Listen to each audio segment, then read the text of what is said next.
At dawn, sunlight bathed the land in a gentle radiance. Veyrin X awoke upon his bed, rose, opened the window, and welcomed the first rays of the rising sun. From this vantage point, he could clearly see Training Ground No. 7 within the castle, where more than 1,000 knight squires were practicing battle chi. A series of dull knocks sounded at the door, abruptly cutting off Veyrin's train of thought. "Come in," he said. The door opened, and a beautiful maid appeared before him. She bent at the waist in a respectful salute, and said reverently, "Young master Veyrin, the master asks that after you have eaten you go to his study to find him." "I understand," Veyrin replied. At his words, the maid retreated a few steps, closed the door, and left. Lowering his head, Veyrin was keenly aware that upon entering his father's study this time, he would have to make a choice. More than 2 months ago, after the ceremony of adulthood, he had officially come of age.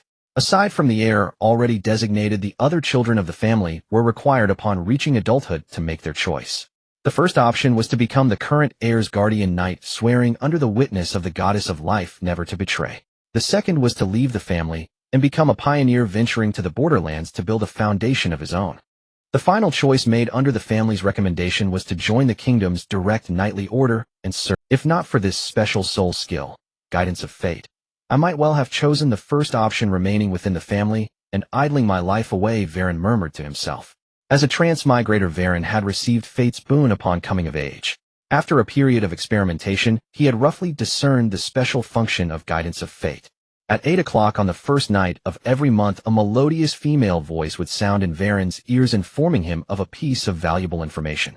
In these past 2 months, he had received 2 pieces of important news, one concerning himself, and the other concerning Silverstar City, the territory city of the X family. 10 odd minutes later, a servant brought that day's breakfast to his room. After dressing himself properly, Veyrin sat down on a chair and swiftly devoured the 3 pieces of white bread and the large cup of milk before him. He then instructed the male servant to take away the dishes, picked up his knight's short sword, left the room, and headed toward his father Angus's study. The castle where the X family resided was named Windsor Castle. Though the name sounded romantic, it was in truth a genuine fortress of war. The castle covered 8 square kilometers and housed tens of thousands of people. Aside from the several hundred members of the X family and more than 200 silver knights, there were 1,000 bronze knights and over 6,000 knight squires in training. The remaining inhabitants were all castle servants. Leaving the secondary keep where his room was located, Veyrin stepped upon a floor white and smooth as jade, making his way toward the main keep, where his father Angus's study was housed. Along the way, the servants he passed bowed deeply in greeting. Veyrin maintained a gentle smile, nodding in acknowledgement as his way of response. Half an hour later, Veyrin arrived at the 3rd floor of the main keep of Windsor Castle. He adjusted his attire once more, drew a deep breath, and then knocked upon the door of the study. "Come in." A dignified voice sounded from within. Veyrin steadied his heart, pushed open the door, and stepped inside. Seeing the tall, powerfully built figure before him, he placed his right hand over his chest and bent in salute. "Father, good morning."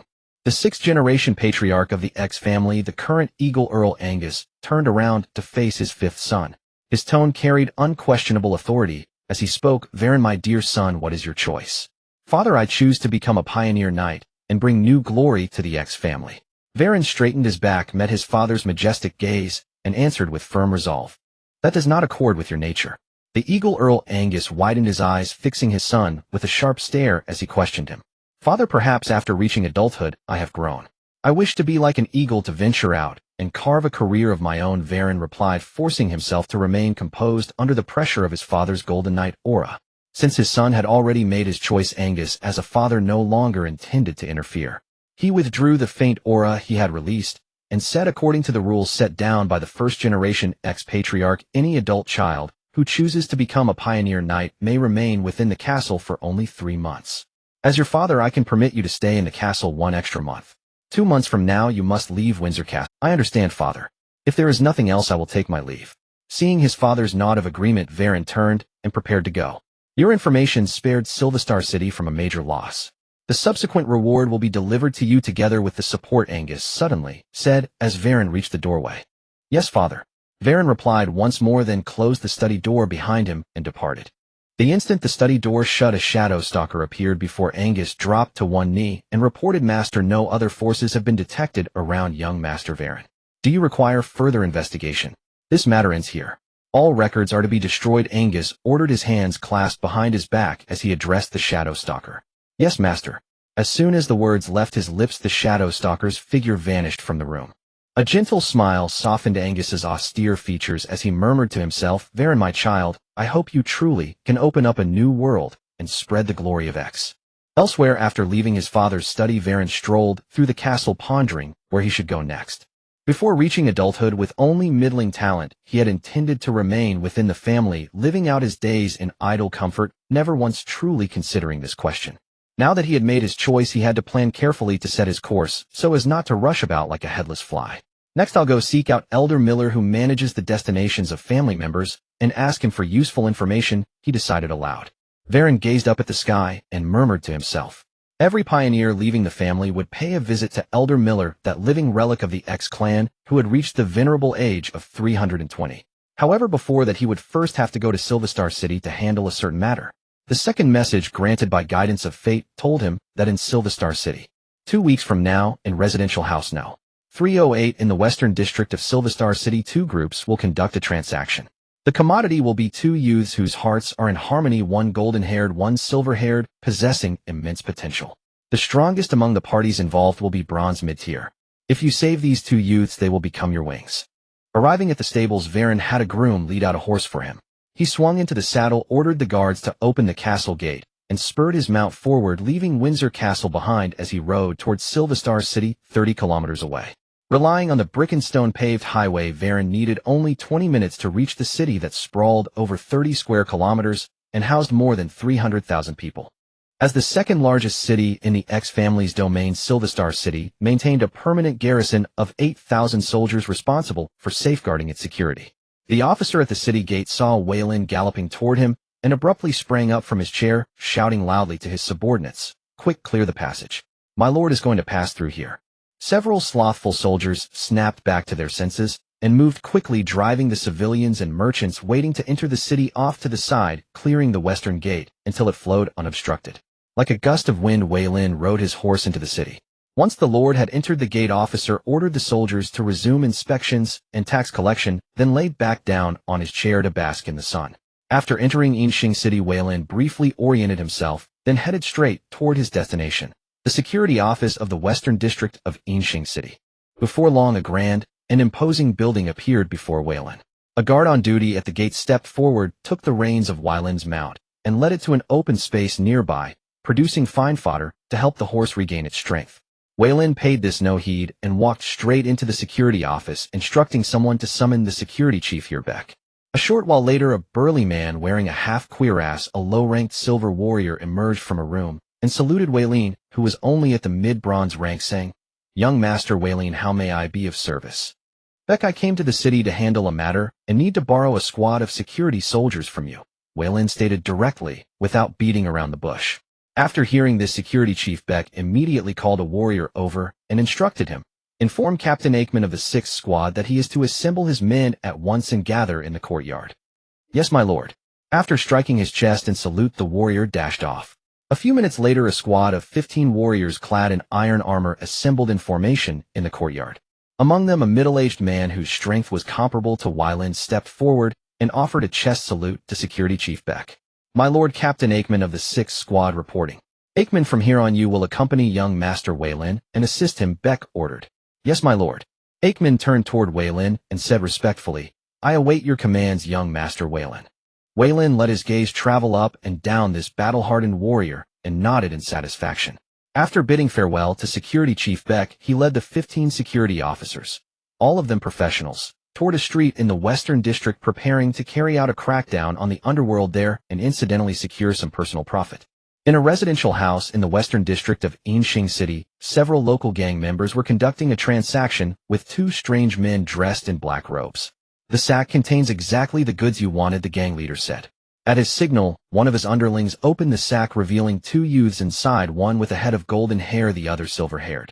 The 2 black-robed men exchanged a glance.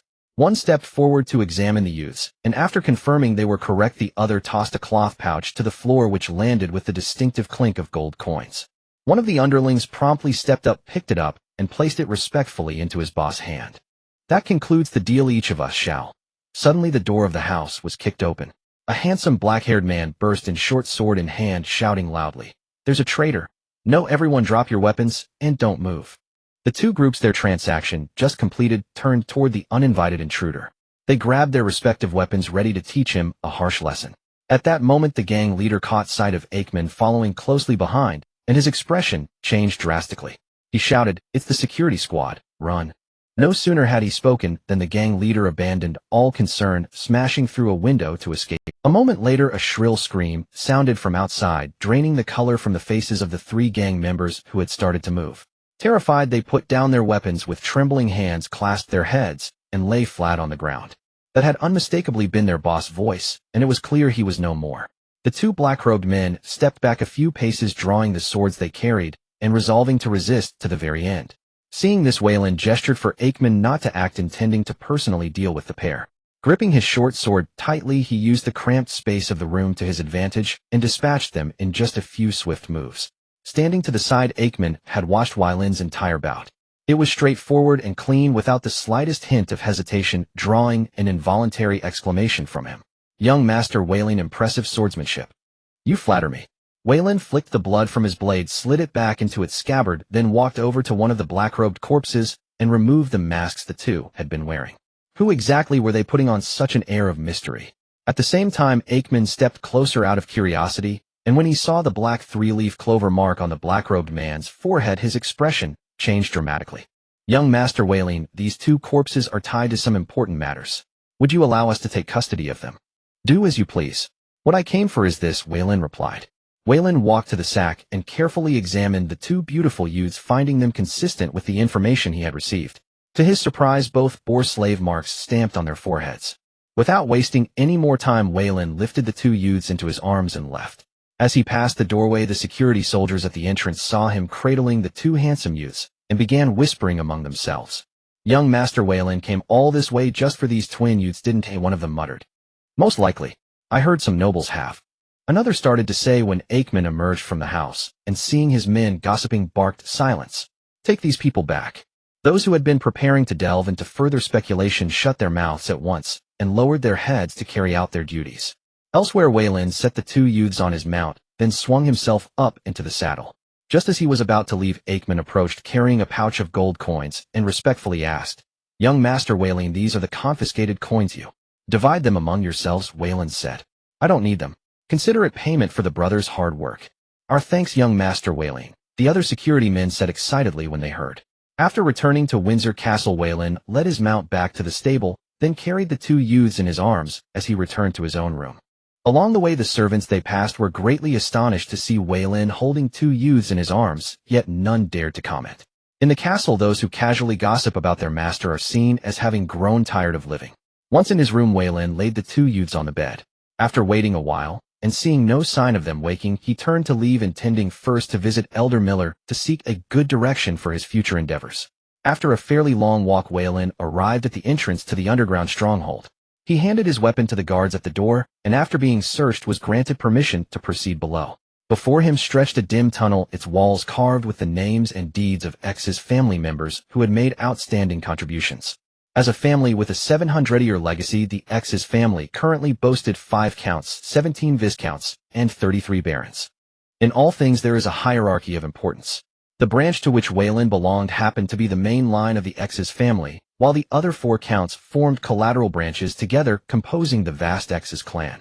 All these glorious accomplishments were owed to the family precepts established by the first generation of the X's family, which had driven the clan to keep forging ahead and ultimately attain the splendor they enjoyed today. Within the kingdom of Ulia, the power represented by the X's family stood foremost among the countrank forces, even surpassing some Marquis-level houses in strength. Because they had not yet met the requirement of 800 years of continuous heritage, they could not be elevated to a Marquis family within the kingdom. Of course, should a legendary powerhouse arise from the X's family, they would automatically surpass that restriction and be ennobled as a lofty ducal house. After descending a kilometer of steps, Weyland reached a bright archive room. Spotting an old man dozing nearby, Weyland walked over quietly on light feet and waited in silence for him to awaken. After an unknown amount of time, the old man lying in the rocking chair slowly opened his murky eyes and noticed the gentle expression on Weyland's face as he inquired, "Young Weyland, what brings you to me?" "Elder, I apologize for the intrusion and hope you can guide me on my path," Weyland replied respectfully after bowing. Speak your mind. Wei Lin continued, according to the family teachings this morning in my father's study, I chose to become a pioneering knight. I seek your guidance on where to go next. Upon hearing this, Miller closed his eyes and began to contemplate. Wei Lin stood quietly beside him, patiently waiting, without any sign of impatience. There are 3 places I believe would be good destinations. How to choose is up to you.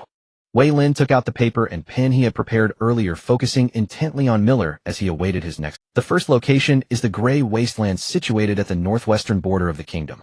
It is an excellent site for pioneering as the monster races there are weak, and there are 3 barons from your family in that direction who can offer assistance. The second location is the Great Forest of Leia, located at the southwestern border of the kingdom bordering the southern Lycote Duchy and the Cudby Kingdom. It is fraught with danger, but offers great opportunities as another baron from your family resides there, which you should be aware of. Wei Lin meticulously recorded what Miller said, while nodding in response. The third location is the North New Land, where the kingdom defeated the Mountain Dwarf Kingdom 3 years ago, seizing vast territories that require development. However, it faces the constant threat of retaliation from the dwarves. Yet the kingdom's legion provides protection, so safety shouldn't be a concern. These 3 places are the best pioneering directions at this stage. After finishing his notes, Wei Lin noticed that the elder had fallen asleep again. He quietly expressed his gratitude and left, pondering further on his own. Before returning to his room, Wei Lin first stopped by the kitchen to grab some white bread, then detoured to the magic tower to request 2 vials of potion to remove the slave marks before heading to his room. According to his estimation, the 2 twin boys he had rescued should have woken up by now.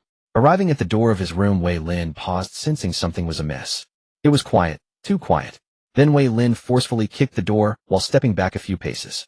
The blonde boy hiding at the door intending to ambush was sent flying and crashed to the ground. The silver-haired boy beside him, holding a wooden stick and ready to strike, was left dumbfounded, standing in shock. Too naive. Wei Lin stepped forward, snatched the wooden stick from the silver-haired boy's hand, grabbed him by the collar, and threw him beside the blonde boy. He placed the food on the table, pulled out a chair, and sat down in front of them, staring at both with a stern expression. Before he could speak, the blonde boy, clutching his chest and suppressing the pain, stood up to shield his brother behind him, adopting a look of utter determination. He proclaimed loudly, "My lord, please spare my brother. I am willing to become your loyal slave." "What makes you think I would spare your brother?" Wei Lin glared into the blonde boy's eyes, his face cold as he displayed his imposing presence, intentionally resting his hand on the hilt of his knight's short sword. As an ordinary human facing the imposing aura released by a bronze knight, even at the 3rd level, the blonde boy struggled to hold himself together. Gritting his teeth, he managed to say, "It is simply because my lord values us and has bought us back. As long as my lord spares my brother, I vow eternal loyalty to you. Otherwise, we would rather end our lives and cause you a loss." Looking at the blonde boy, Wei Lin realized that they both regarded him as their master who had purchased them, which explained their reaction. However, he wasn't prepared to explain the situation right now, as it was unnecessary. "What I want is for both of you to pledge loyalty to me and become my guardian knights. Having just one of you is of no use to me. To prove my words, I will draw my knight's short sword and let you make your final choice, either pledge loyalty or die." For these 2 boys, who shared a deep bond and possessed immense potential, if he couldn't have them, he would rather do. The blonde boy looked at the knight's sword gleaming in the sunlight, then turned to his brother, seeing his fearful expression. After a moment of struggle, he ultimately chose to compromise. He pulled his brother in front of him, forcing him to kneel, and then knelt beside him on the floor. "My lord, we brothers are willing to become your guardian knights." "Good." Wei Lin sheathed his knight's short sword, stood up, and approached them, helping them to their feet. He kindly said, "Rest assured, as my guardian knights, I will do my utmost to train you both." "Thank you, my lord." The blonde boy exhaled in relief and quickly expressed his gratitude. The silver-haired boy imitated his brother, bowing and saying, "Thank you, my lord." Grr. Hearing this sound, the previously resolute blonde boy unexpectedly blushed, looking embarrassed. Wei Lin chuckled and tossed the food on the table to the 2 of them. The 2 grabbed the food and started eating heartily. A few minutes later, the blonde boy finished his meal, licked his fingers, and said, "My lord, the humble slave is named Orlando, and my brother is named Hebrew." The term humble slave is a self-reference used by serfs and slaves. As my guardian knights, you may henceforth use your names or refer to yourselves as my subordinates or subjects. "Understood, my lord." Orlando comprehends. Following this, Wei Lin patiently explained some common knowledge to the 2. Through their continuous interaction, the 2 gradually lowered their guard and developed a certain fondness for Wei Lin. Regarding the slave marks on the two of them, Wei Lin personally applied medicine to remove the symbols of their. After looking in the mirror, the brothers were overwhelmed with excitement upon discovering that the slave marks on their foreheads had disappeared. They knelt on the ground and bowed to Wei Lin. Seeing this, Wei Lin hurriedly helped them up and began to explain some common knowledge to them. Regarding such a master, Orlando and Hebrew exchanged a glance, their hearts resolute. As long as their lord did not abandon them, they were willing to follow him forever, never depart. Subsequently, Wei Lin arranged for them to stay in the room next to his, preparing to teach them the night awakening method the next day, hoping to initiate them before leaving Windsor Castle. After a day of fatigue, Wei Lin lay in bed, took out the recorded information, and began to ponder which direction he should take for his pioneering efforts. He had a general understanding of the Grey Wasteland, the Great Forest of Leia, and the North New Land. As a cautious person, he preferred the Grey Maw Wasteland. The Leia Great Forest and the Northern New Lands resembled a powder keg poised to erupt into war at any moment. He certainly did not wish for his hard-earned foundation to become the front line of conflict. After careful consideration, Wei Lin decided to choose the Grey Maw Wasteland. Although it was over 5,000 kilometers away, he could quickly reach it using the teleportation array located in the provincial capital of the West River Province. However, a significant issue arose. He could not bring too many people with him, otherwise the teleportation fees alone would cause him considerable financial strain. Next, I need to focus on cultivating my strength, training my guardian knights, and gathering information about the Grey. The next day at noon, Wei Lin brought Orlando and Hebra to a meditation room, personally teaching them the advanced night awakening method. The two awakened their fighting spirit in just 2.5 hours. This left Wei Lin greatly astonished, reminding him of the immense potential described in the Guidance of Fate. It seemed he had underestimated the significance of the phrase immense potential. Back when he used the night awakening method, it took him half a month to awaken his fighting spirit. Just as the Guidance of Fate had foretold, these two youths would become his wings. Thus, during this time, nurturing their bond became of utmost importance. Otherwise he would have no one to turn to if the talents he painstakingly cultivated left him. Upon inspection, he discovered that Orlando had awakened fire-type fighting spirit, while Hebra had awakened. After advising them to familiarize themselves with their fighting spirit in this place, he left the meditation room, preparing to head to the family archive to select 2 suitable night breathing techniques for them, using his authority. After thorough checks, Wei Lin arrived at the core area of Windsor Castle, the X-Family Archive. As the foundation of the family, this archive, covering an area of 400 square meters, housed thousands of important books, including night awakening methods, night breathing techniques, and special skill learning methods, along with a small selection of magical meditation methods and spell books. However, as a traditional knightly noble family, it was clear that the X family did not place much importance on magic. Arriving at a bookshelf, Wei Lin began selecting suitable night breathing techniques for his guardian knights. Given his status, he could not choose any particularly excellent night breathing techniques. After spending half an hour, he selected 2 night breathing techniques suitable for Orlando and Hebra, using the magical array at the entrance to imprint them before leaving. Returning to the meditation room, Wei Lin called the 2 over and recited the techniques to them word by word, teaching them how to practice these breathing methods. The primary function of the night breathing technique is to transform the potent magical energy in the air into fighting spirit, through skill continuously enhancing the bodhi's capacity and the purity of fighting spirit to achieve the goal of strengthening. In the following days, Wei Lin first took the 2 guardian knights to the Temple of Life to go through the night swearing-in process, and then spent the rest of the time in the meditation room, making every moment count to enhance his own strength. During this time, he also witnessed what true genius looked like. In just half a month, both had advanced from knight attendants to low-tier bronze knights. Now all they lacked was training in combat techniques and experience in fighting against enemies. On April 1st, 9720 of the Radiant Era, Wei Lin remained at Windsor Castle, counting down the final 6 days. That afternoon, he received a list of assistance from his father Angus, which detailed the family's support for him. The white paper displayed various detailed information: 800 gold coins, 12 intermediate magic crystals, and 120 low-level magic crystals. 18 red-scaled horses with a trace of dragon blood, a squad of 12 high-tier bronze knights, and 6 sets of excellent knight, full armor. 18 excellent knight, long swords. Looking at the few simple words on the page, the resources behind them totaled a value of 300,000 gold coins. According to the broad classification in this world, all items can be generally divided into 6 categories: ordinary, fine, excellent, extraordinary, legendary, and epic mythical. The annual tax revenue of the X family's territory, the Eagle Domain, is only 3 million gold coins, while the tax revenue of Silver Prosperity City is merely 600,000 gold coins. This is equivalent to his father providing him with half a year's tax revenue from the second largest city in the territory. Although this includes the reward for the information he submitted, it is still quite a lot. Waylon stroked his chin, recalling that when his fourth brother left 5 years ago, the family's provided resources amounted to only about 150,000 gold coins.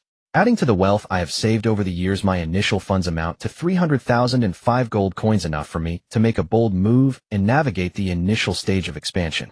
From now on, all paths must be walked by myself. Even though I hold this large sum of money, I must still be frugal. Waylon repeatedly reminded himself not to be blinded by this fortune. Being in charge and making decisions was quite novel for him. As night fell, Waylon sat on his bed, silently calculating the time, eagerly anticipating the second broadcast of the guidance of fate. At 8 o'clock in the evening, a pleasant female voice sounded once again, bringing him valuable news. 13 days later, on the nearest road from Windsor Castle to the provincial capital of the West River Province, a group of death warriors lay in ambush at a place called Sahaklos Mountains, preparing to assassinate the fifth son of the Eagle Count, disguised as robbers. The strongest among the death warriors is of height-ear silver rank. It is recommended to deter, otherwise you will get caught up in the upper-class struggles of the West River Province. The Sahaklos Mountains are located in the central area of the Iron Eagle territory, which belongs to the Hacks. As the sworn enemy of the X family, it was obvious that this group of death warriors was sent by the Hacks family to assassinate him. Perhaps I should set out early and take a detour to the provincial capital of the West River Province. Waylon placed his hands behind his head, lying on the bed, and began to formulate a preliminary plan. The next day at noon, Waylon arrived at Training Ground No. 3 in Windsor Castle, an open space covering 600 square meters. Here lay the assistance provided to Waylon by the X family. In the center of the training ground stood 12 high-tier bronze knights in iron armor, waiting for their master to arrive. As the captain of this squad of bronze knights, Baird felt quite lost. However, as a night guard team assigned by Count Eagle to young Master Waylon, I must fulfill my responsibilities to repay the X family for their training. At the edge of the training ground, Waylon gazed at the 12 knights 200 meters away, already understanding that these were the guards entrusted to him by the family. As he walked towards them, he conducted his observations.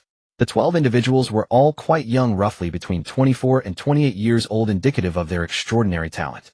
Without a doubt, these 12 individuals entrusted by the family would become his future right and left arms.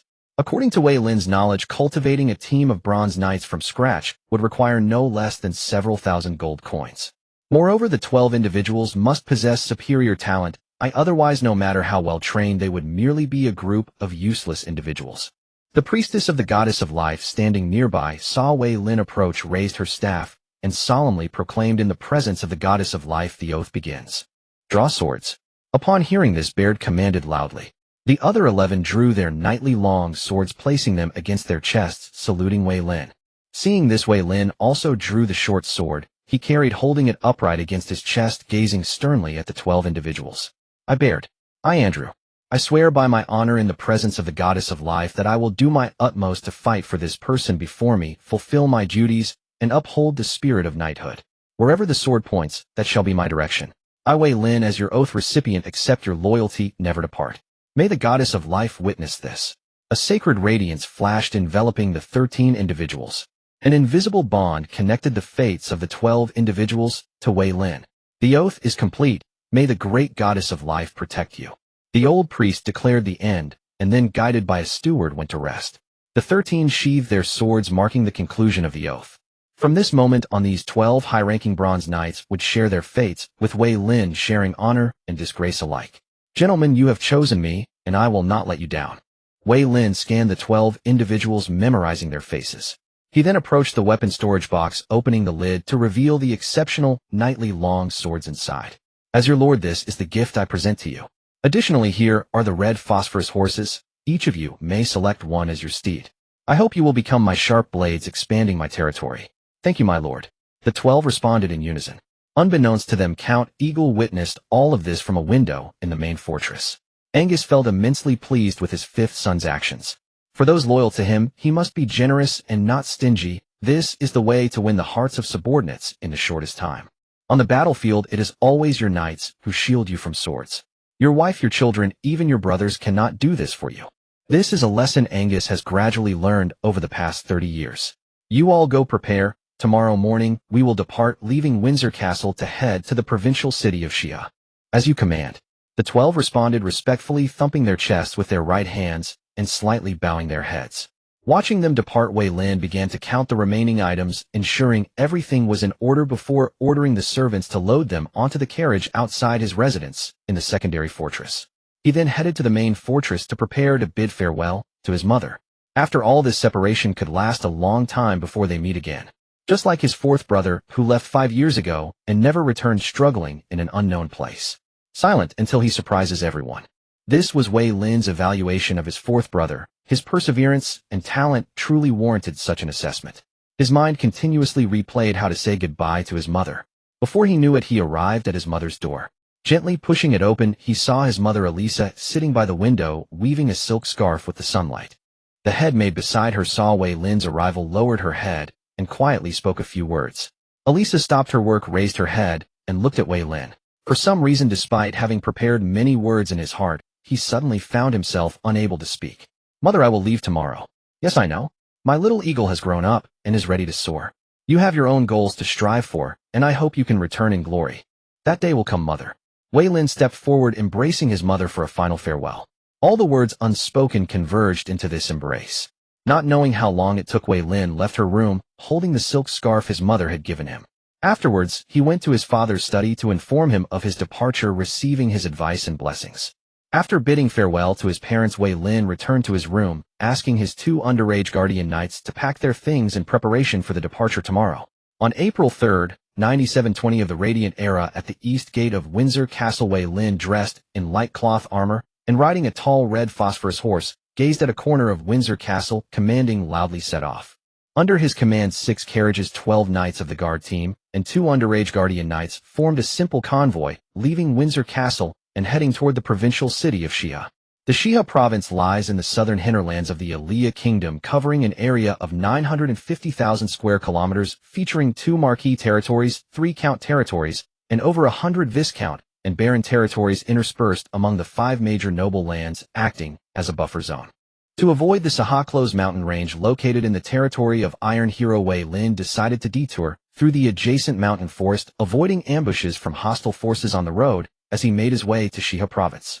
Although this would add over 200 kilometers to the journey, it was better than having his fledgling forces wiped. After more than 10 days and covering 600 kilometers, Wei Lin and his group safely arrived at the provincial city of Shia, a large city directly governed by the royal family, covering 400 square kilometers and ruling over an area of 10,000 square kilometers with a population of over 2 million. Petting his steed, Wei Lin looked up at the 30-meter-high city walls of the provincial city of Shia, which were 3 meters taller than the towers of Windsor Castle. In the sky, Griffin Knights occasionally flew by. He recalled that the Ext family also supported a Griffin Knight regiment of 120 members, all silver intermediate rank. In this world, all professions can be broadly categorized from the bottom up as apprentice, bronze, silver, gold, soul, intent, legendary, etc. As for the subsequent extraordinary levels, he was currently unaware. Walking through the exclusive passage for nobles, the convoy that Veyrin was part of moved smoothly, the speed vastly surpassing that of the congested other pathways. At that moment, a merchant stood atop his carriage, waving at Veyrin and his group. Seeing this, Veyrin gestured for the convoy to stop, approached the merchant with a serious expression, and inquired, "What is it, merchant?" "My esteemed lord, please forgive my intrusion." The merchant hurriedly dismounted, kneeling before Veyrin and explaining his situation. Others in the passage, witnessing this scene, lowered their heads and continued on without paying heed. The less attention one pays to such matters, the safer one feels, avoiding the ire of the nobles. "I forgive your rudeness," Veyrin said calmly, though curiosity stirred within him. "My lord, thank you for your mercy." The merchant rose from the ground and continued, "My name is unworthy to be spoken, I boldly wave to you, hoping to join your convoy." Veyrin glanced sideways and noticed that the merchant's convoy had 8 carriages. Given his status, he could forego the entry tax for 20 carriages. His own convoy had 6 carriages, meaning there was still room for 14 more, which clearly prompted the merchant to take the risk to wave at Veyrin. In this world, unless one possesses strength enough to disregard worldly rules, one must humble oneself before nobles. "So what price are you willing to pay?" The merchant's face lit up with joy upon hearing this, and he quickly replied, "My lord, as long as you assist me, I can offer you 2 quality half-elves." Half-elves? Veyrin's brows furrowed at the mention of those words. The southeastern border of the Ilya kingdom bordered a half-elf kingdom of considerable strength, slightly surpassing that of the Ilya kingdom. Thus, the kingdom publicly prohibited the capture and sale of half-elves. However, regulations are merely regulations, many risk it all for profit. Clearly, this merchant was one such person. Moreover, many nobles across various regions were involved, intertwining to form a vast industry. The royal family turned a blind eye to this situation, secretly instructing provincial cities to levy heavy taxes to profit from it. Noticing the change in Veyrin's expression, the merchant assumed he was dissatisfied with the offer and immediately prepared to raise the price. But before he could speak, Veyrin interjected, "I have no interest in your half-elves. My lord, it was my rudeness. I am willing to offer you." The merchant wiped the sweat from his forehead. "Listen, merchant," Veyrin bluntly interrupted him, saying, "if you have something that piques my interest, I could allow you to join my convoy, thus avoiding the exorbitant entry tax." According to the customary entry tax for half-elves in major cities of the Ilya kingdom, it usually amounted to 10% of the total value of the slave. Upon hearing this, the merchant's face showed signs of pain. He glanced back at his convoy, gritted his teeth, and took out 2 round spheres from his pocket, respectfully presenting them to Veyrin. "My lord, these are items I obtained by chance. I hope you will appreciate them, and I am willing to make up for any shortcomings with gold coins." Veyrin took the 2 round spheres from the merchant's hands, slowly infusing them with fighting spirit.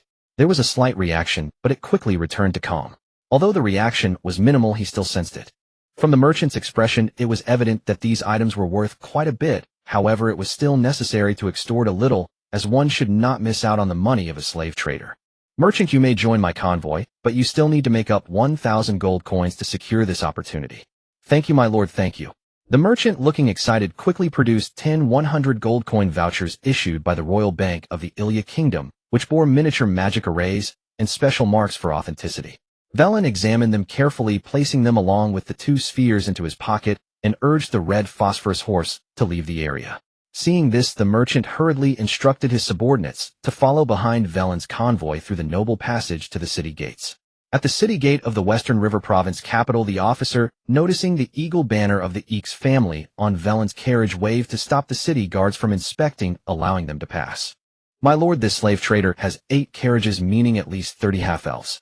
If we were to collect the entry tax, it would be at least 3,000 gold coins." The secretary beside him, watching Veyrin's convoy pass, asked in confusion, "Do you think I don't want to?" The city gate officer slapped the secretary on the head, irate, and replied, "That is the eagle banner of the Eeks family, not some petty noble to be humiliated at will. It represents one of the 5 major powers in the Western River Province. Do you think I dare to collect taxes?" "My lord, it was my greed." The secretary hurriedly admitted fault, not daring to argue. Entering the capital of the Western River Province, Veyrin looked around at the bustling streets, which refreshed his worldview. Having lived in Windsor Castle for 18 years, he rarely went out, and since he was not the heir, his family did not force him into social activities. He enjoyed his leisure, developing a lazy disposition. On either side of the street were various shops offering everything from magic scrolls, wands, magical crystals, to the flesh and blood of ferocious beasts. "My lord, shall we rest in the provincial capital for a few days?" The captain of the night guard, Baird, stepped forward to inquire. "No, let us head directly to the teleportation array and rest at the provincial capital of Carve in the border province of Greymang. It is not too late." Veyrin waved his hand, signaling the convoy to follow, not intending to linger in the capital of the Western River Province. He had already budgeted that staying one night in the provincial capital would cost at least 100 gold coins, enough to purchase 2 serfs. In the early stages of his career, he needed to save. 2 hours later, Veyrin brought his convoy to a gigantic building. A middle-aged man dressed in a mage's robe approached Veyrin and bowed, saying, "Greetings, Lord Sir." "Greetings, Your Excellency." Veyrin performed a standard noble salute, saying, "My convoy requires teleportation to the provincial capital of Carve in the border province. Please wait a moment." The mage then called over 2 apprentice mages to check and record information on a piece of white paper for valuation. 5 minutes later, the middle-aged mage handed Veyrin a paper filled with information. "Lord Sir, this is the estimated cost. According to the privileges of the Eeks family, you only need to pay 80% of the fee." "Thank you." Veyrin glanced over the paper and saw that he needed to pay 6,000 gold coins. After thanking the middle-aged mage, he led his group through the magic array inspection and entered the gigantic building. Veyrin handed his red phosphorus horse to Orlando, carrying a 1,000 gold coin note, and proceeded to the nearby payment location. The red-haired woman at the payment location noticed Veyrin approaching and straightened her posture, no longer appearing lazy. "Madam, here is the payment slip." Velen handed the paper from the middle-aged mage to the red-haired woman and presented the eagle emblem representing the Eek's family before her. After she followed the process, Velen handed her the 1,000 gold coin note. My lord, would you prefer coins? After waiting for half an hour, Velen and his party, 15 people, 18 crimson-scaled horses, 12 draft horses, and 6 cargo-laden wagons, entered the teleportation zone. For mages stationed at the 4 corners of the array began channeling magic into the surrounding instruments. Within seconds, intricate magical arrays shimmered into existence all around them. Suddenly, a blinding flash of white light erupted. Time blurred. How long passed no one could tell, until Velen's vision gradually returned. He scanned the desolate ruins around him and instantly knew this was the provincial capital of Carve province. Compared to the bustling activity of the teleportation zone in Shiha province's capital, this place felt eerily deserted. Once everyone had recovered, Velen led the caravan out of the teleportation zone. The moment they stepped out of the teleportation hall onto the central avenue of Carve province's capital, disappointment settled over the entire group. Human and animal excrement littered the streets, emitting a nauseating stench that turned stomachs. Thugs loitered everywhere, patrol officers extorted and harangued passers-by, commoners and petty merchants cowered in fearful silence.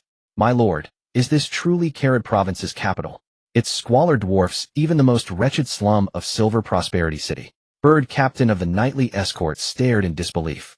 How could such chaos reign here? Velen covered his nose and mouth, equally stunned. This bore no resemblance to what a provincial capital ought to be. He had never imagined a provincial capital could appear so degraded. Or perhaps this was the world's unvarnished truth. Cities like Shiha's capital and Silver Prosperity City were mere exceptions. My lord, where shall we go next? Hearing the question, Velen withdrew a map from his robes, a crude provincial chart of Carve marking only approximate geographical features. Carve province spanned a mere 1,500 square kilometers, far smaller than Shiha province's 9,500, and housed over 60 viscounts and barons. Its population stood at roughly 1.9 million, amounting to about one-third that of House X Eagle territory. First we register at the Provincial Administrative Hall. Then we pay a courtesy visit to my uncle Barren Alcourt to assess local conditions. Velen closed the map after locating Gut territory, 200 kilometers east of the capital, and issued the order to Bird. Trudging along streets thick with filth, Velen felt a wave of nausea. How, he wondered, did people endure? Carve's capital was small. Within minutes they reached the East District, home to the Provincial Administrative Hall, a modest 2-story stone building, painted with whitewash. Standing before its entrance, Velen saw clearly the walls were not white, but gray, deepening toward black. Halt! Where do you think you're going, country bumpkin? Don't you have eyes? A gate guard, spotting Velen's plain attire, raised his shoddy spear and sneered. Insolent! Bird, standing behind Velen, drew his knightly longsword in one fluid motion, ready to strike down the offending guard. You dare draw steel? The guard stumbled backward, bellowing, intruders. Someone's breached the administrative hall. Moments later, a dozen guards and a knight rushed out of the building, halting on the steps to glare down at the party. Knights behind Velen unsheathed their blades and formed a protective line before him, facing off against the provincial guards. Who are you? How dare you storm the administrative hall? The lead knight, having heard the report, fixed a hostile gaze upon Velen's group and produced a signal magic scroll, prepared to activate it at any moment. Who we are is irrelevant, for now, but your guard has just insulted a nobleman. Were I to execute him on the spot, even His Majesty the King would find no fault in it. Velen's eyes burned with icy intensity as he spoke, voice low and resonant. The knight recoiled, his gaze darting to the eagle banner fluttering atop a distant wagon. His face paled. Though fury twisted his features, he dared not yield. He represented the governor's dignity, and retreat would be unthinkable. I know what you're thinking. I seek no further conflict. Hand over that guard for my judgment, and this matter ends here. Refuse and the consequences will overwhelm even the governor of Carve province. My lord, your words. A portly middle-aged man emerged from the hall, but upon seeing the eagle banner swallowed the rest of his sentence and commanded the knight deliver that guard to this sir immediately. But your excellency, did you not hear me? The man thundered. Yes, sir. Reluctant though he was, the knight obeyed the governor's command, ordering his men to disarm and bring forward the offending guard. Before them stood the once arrogant guard, now trembling, eyes wide with terror. Velen drew his short sword and drove it deep into the man's chest, executing him openly before the governor himself. Your excellency, my apologies. No harm done. Welcome, fledgling eagle of House X, to Carve province. The man's lips twitched faintly as he spoke in measured, placid tones. Thereafter Velen remained outside the administrative hall, while registration formalities were completed. After roughly 10 minutes, an official approached with a ceremonial token, engraved with the word Pioneer on its front and bearing Veyrin's personal details on its reverse, and presented it reverently. Your Excellency, farewell. Farewell. The man executed a flawless noble's bow, though inwardly he fervently hoped never to see Veyrin again. Once Veyrin had departed, the silent knight finally spoke. Your Excellency, this is our domain. Why fear a foreign noble's scion? The governor's smile vanished. Other nobles, easily managed. But House X, they are rabid hounds, best left unprovoked. Seeing the knight poised to ask more, he cut him off. Enough. Resume patrols. Compensate the slain guard at the lowest wartime casualty rate. And instruct your men discipline, not arrogance, is expected. Yes, Your Excellency. Resentment lingered, yet obedience remained absolute. Leaving the administrative hall, Veyrin wasted no time. He led his party straight out of Carad's provincial capital. Though House X's renown likely deterred the exiled governor from acting rashly, Veyrin refused to gamble on another's intentions, not even for a single chance in 10,000. Scarcely beyond the city walls, Bird rode up beside Veyrin and asked, puzzled, my lord, why not order us to cut down that knight and his 13 guards then and there? Every act has its limit. Excess invites reckoning and risks mutual ruin. Bird's confusion deepened. What on earth did that mean? Veyrin sighed at the knight captain's bewildered expression and gently reassured him, leave such matters to me. Your duty is to command the troops, nothing more. Yes, my lord. Observing his knight's political naivety, Veyrin resolved to seek a talent skilled in governance, one fit for administration amid the coming frontier expansion. Feudal territory spans over 3,500 square kilometers, predominantly flat plains with a population exceeding 90,000, ranking among the most influential noble houses in Carad province. Its lord is Alcott X, the sixth-generation scion of the X family and a peer of Veyrin's father. Thanks to the X family's rigorous traditions, every heir receives an exceptional education. Those who choose the path of frontier knight do so with solemn resolve to forge a legacy worthy of their ancestors. Having resided in Carad province for over half a century, Alcott built this domain from nothing through unwavering diligence and indomitable will. My lord, a guard reports that your nephew Veyrin has arrived, and presents a letter as proof, announced an elderly steward stepping into the chamber to address Alcott, who, though 70 years old, retained the bearing and vigor of a man in his prime. As a high-tier silver knight, he had traversed only half his natural lifespan, still possessing at least 65 years ahead. Should he break through to the next realm, his life would instantly extend by 2 centuries. My. Alcott frowned, puzzled as he accepted the letter, its seal unmistakably bearing the X family crest. Yet he had not returned home for over 20 years. Correspondence since then had been strictly official. He broke the seal, examined its concealed markings, and confirmed the visitor's identity before reading the accompanying introduction to glean essential details. Summon Cowell.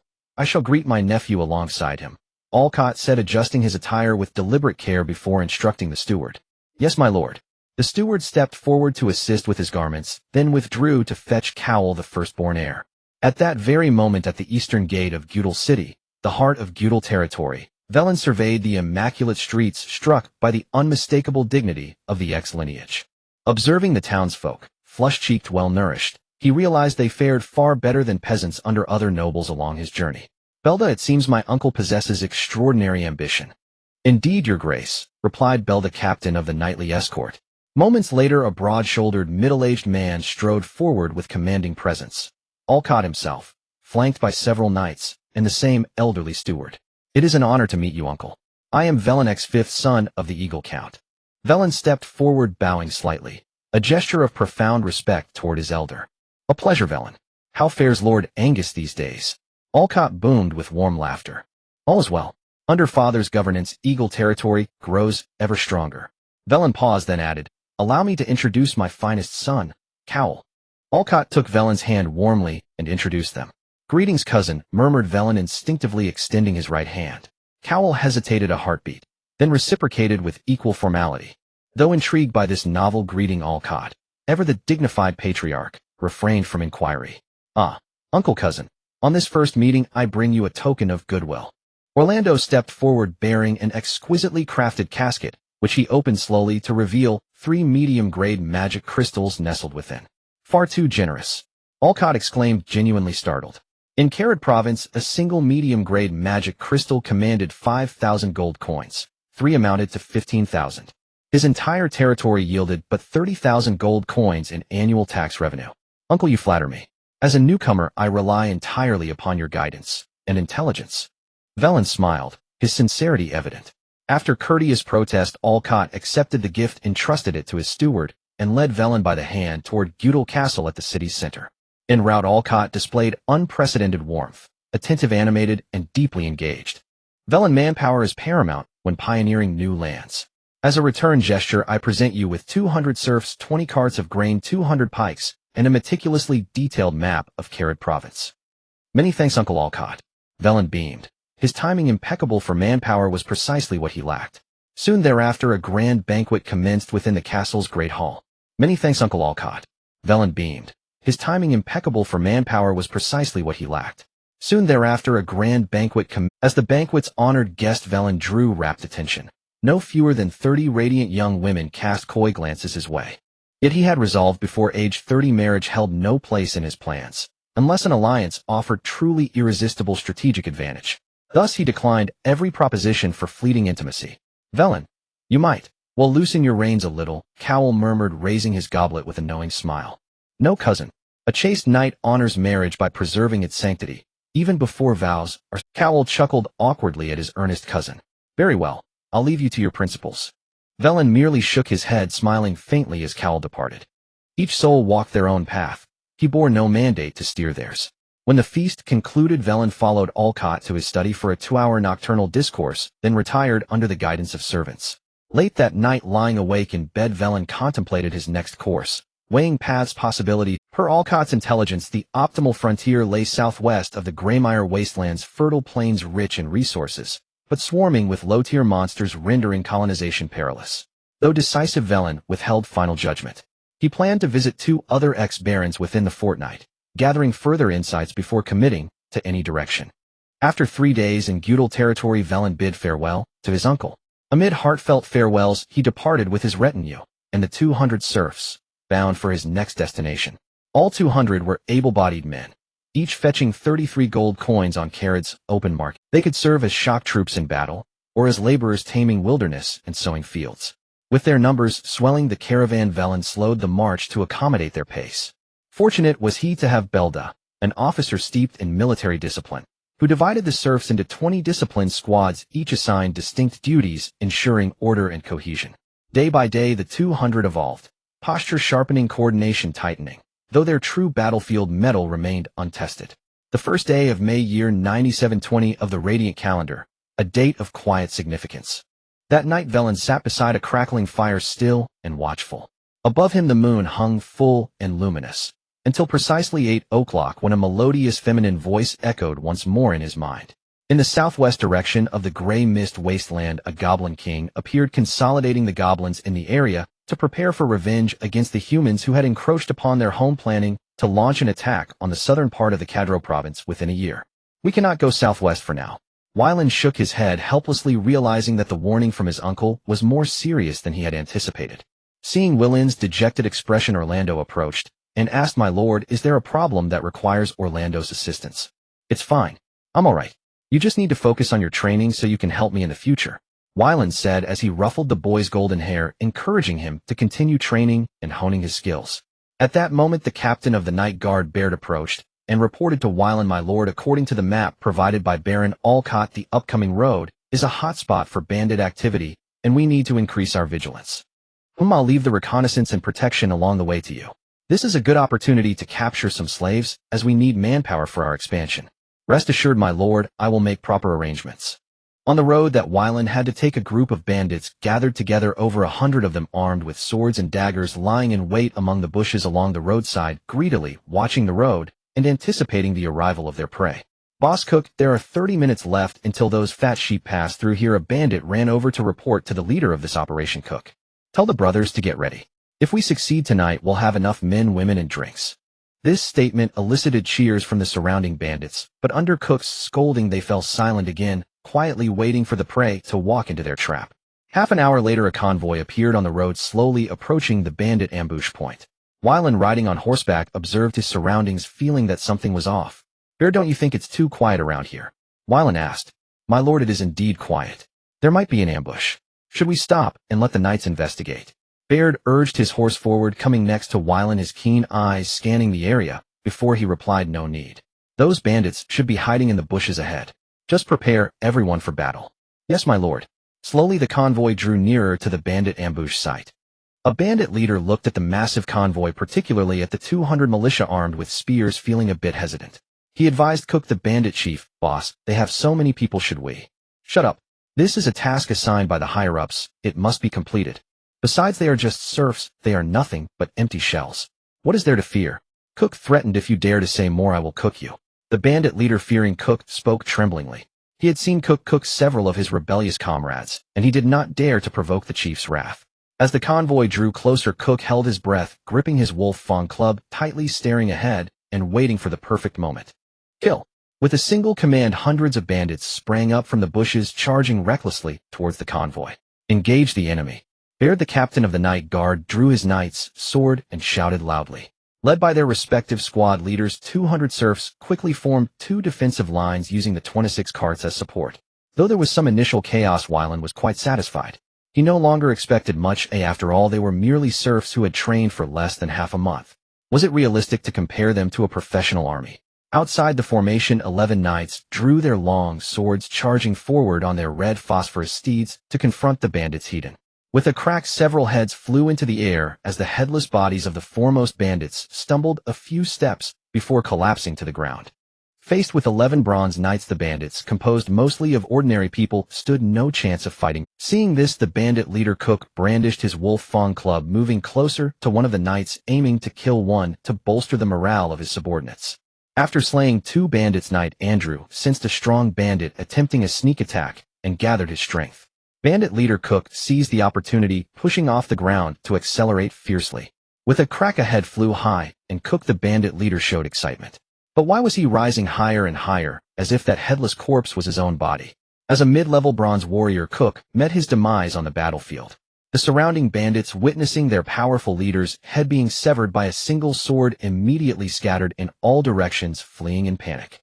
Taking this opportunity, Baird ordered the serfs to attack and assist the knights in eliminating the remaining. Standing in the center of the formation, Wylan watched the one-sided battle unfold. The serf formation didn't even get close before being scattered by the 11 knights, leaving him uncertain of how to comment. One could only say that the bandits in Cadro province were too foolish. Lacking strength, they attempted to rob others. It was truly ridiculous. The battle lasted only 8 minutes before moving on to the capture of prisoners. "My lord, we have killed 43 bandits and captured 57. Baird approached Wylan to report. Wylan stepped forward, patting Baird's shoulder, and praised loudly, "Your bravery has proven your loyalty." At that moment, 2 bandit leaders were brought up by 4 serfs and escorted in front of Wylan, waiting to be interrogated. "Tell me, who is your leader and who ordered you to ambush us?" Baird drew his long sword and placed it against one bandit leader's neck. "My lord, our leader is Cook, who just died at the hands of your knights. As for who instructed us, I do not know." The bandit leader answered tremulously as he looked at the sharp knight's sword. Wylan stared at the bandit leader who had spoken and waved his hand. Seeing this, Baird swiftly pierced the bandit leader's throat, blood gushing out. The other bandit leader, witnessing his dead comrade, and Baird preparing to strike, shouted, "My lord, I know. I know. We are backed by a noble lord. Only our leader knows who it is, and he was just killed by you." "No, though it could just as well be the one with the finest reputation." Veyrin shook his head, having discerned the underlying intricacies, and addressed Baird. Baird wiped the blood from his knightly longsword and sheathed it, then asked, puzzled, "There are layers upon layers to this matter, far too many to explain in a single breath. When soldiers come, meet them with generals. Oh, when floods rise, dam them with earth. Face every obstacle heathen, and cleave it apart with the steel in your hand." Seeing that Veyrin had no intention of elaborating, Baird ceased his inquiries, returned to the caravan, reorganized the formation, and prepared to depart. Veyrin gazed upon the bandits' corpses strewn across the wasteland, his expression inscrutable, his thoughts deep and unrelenting. For the next several days, Veyrin encountered no further bandits. Perhaps these jackals, having learned of the caravan's formidable strength, chose to withdraw rather than suffer needless losses. After crossing the desolate expanse, they finally reached their second destination, Barren. Brian's domain. Having only recently established his lordship 6 years prior, Brian was still ascending, keenly attuned to every shift in his surroundings. After all, a party of over 200 souls stood out starkly along the fringes of the Greyvale wastes. Veyrin, riding at the vanguard, spotted dust rising on the horizon. He condensed his battle aura into his eyes and discerned a large contingent advancing toward them, immediately ordering Bird and the others to prepare for combat. "Is that you, Cousin Veyrin?" A gruff voice carried across the distance, easing his vigilance just enough for him to spur his mount forward and greet the approaching party. The man who approached wore loose-fitting attire, a knightly longsword hanging at his waist, flanked by several knights and over 30 squire attendants. "Cousin, it has been far too long. I've missed you dearly. How have you fared these past years?" Veyrin rode forward, observing that Brian's countenance remained unchanged since the day he'd left Windsor Castle 6 years ago. "Welcome, Veyrin." Brian dismounted and opened his arms wide, embracing Veyrin with fervent warmth. "Cousin, I shall be your guest for several days. I hope you won't mind the intrusion." "Nonsense. Alric is currently my guest at the castle. We'll have ample time to converse at length." Hearing that his third intended visit, the very person he sought, was already within Brian's castle, Veyrin's heart leapt with delight. "Orlando, fetch the second chest from the second carriage." Orlando, who had been holding Veyrin's horse behind him, strode to the second carriage, lifted the heavy chest, and bore it before the two men. Veyrin stepped forward and unlatched it, revealing a peerless-grade full-plate armor for knights. Barren Brian stared eyes wide with awe at the gleaming armor. "Cousin, how do you find this token of greeting? How can I possibly refuse such generosity? I shall accept it without further protest." Barren Brian stepped forward and ran his hands reverently over the peerless-grade full plate, his touch tender, almost devotional.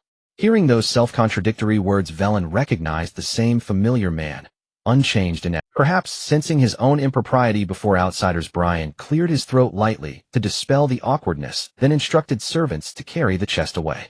"Veyrin, come, let me show you my castle. Tonight I shall host a grand banquet in your honor." "Huh, Cousin Brian, I eagerly await it." And so Barren Brian led the way, guiding Veyrin and his entourage toward his stronghold.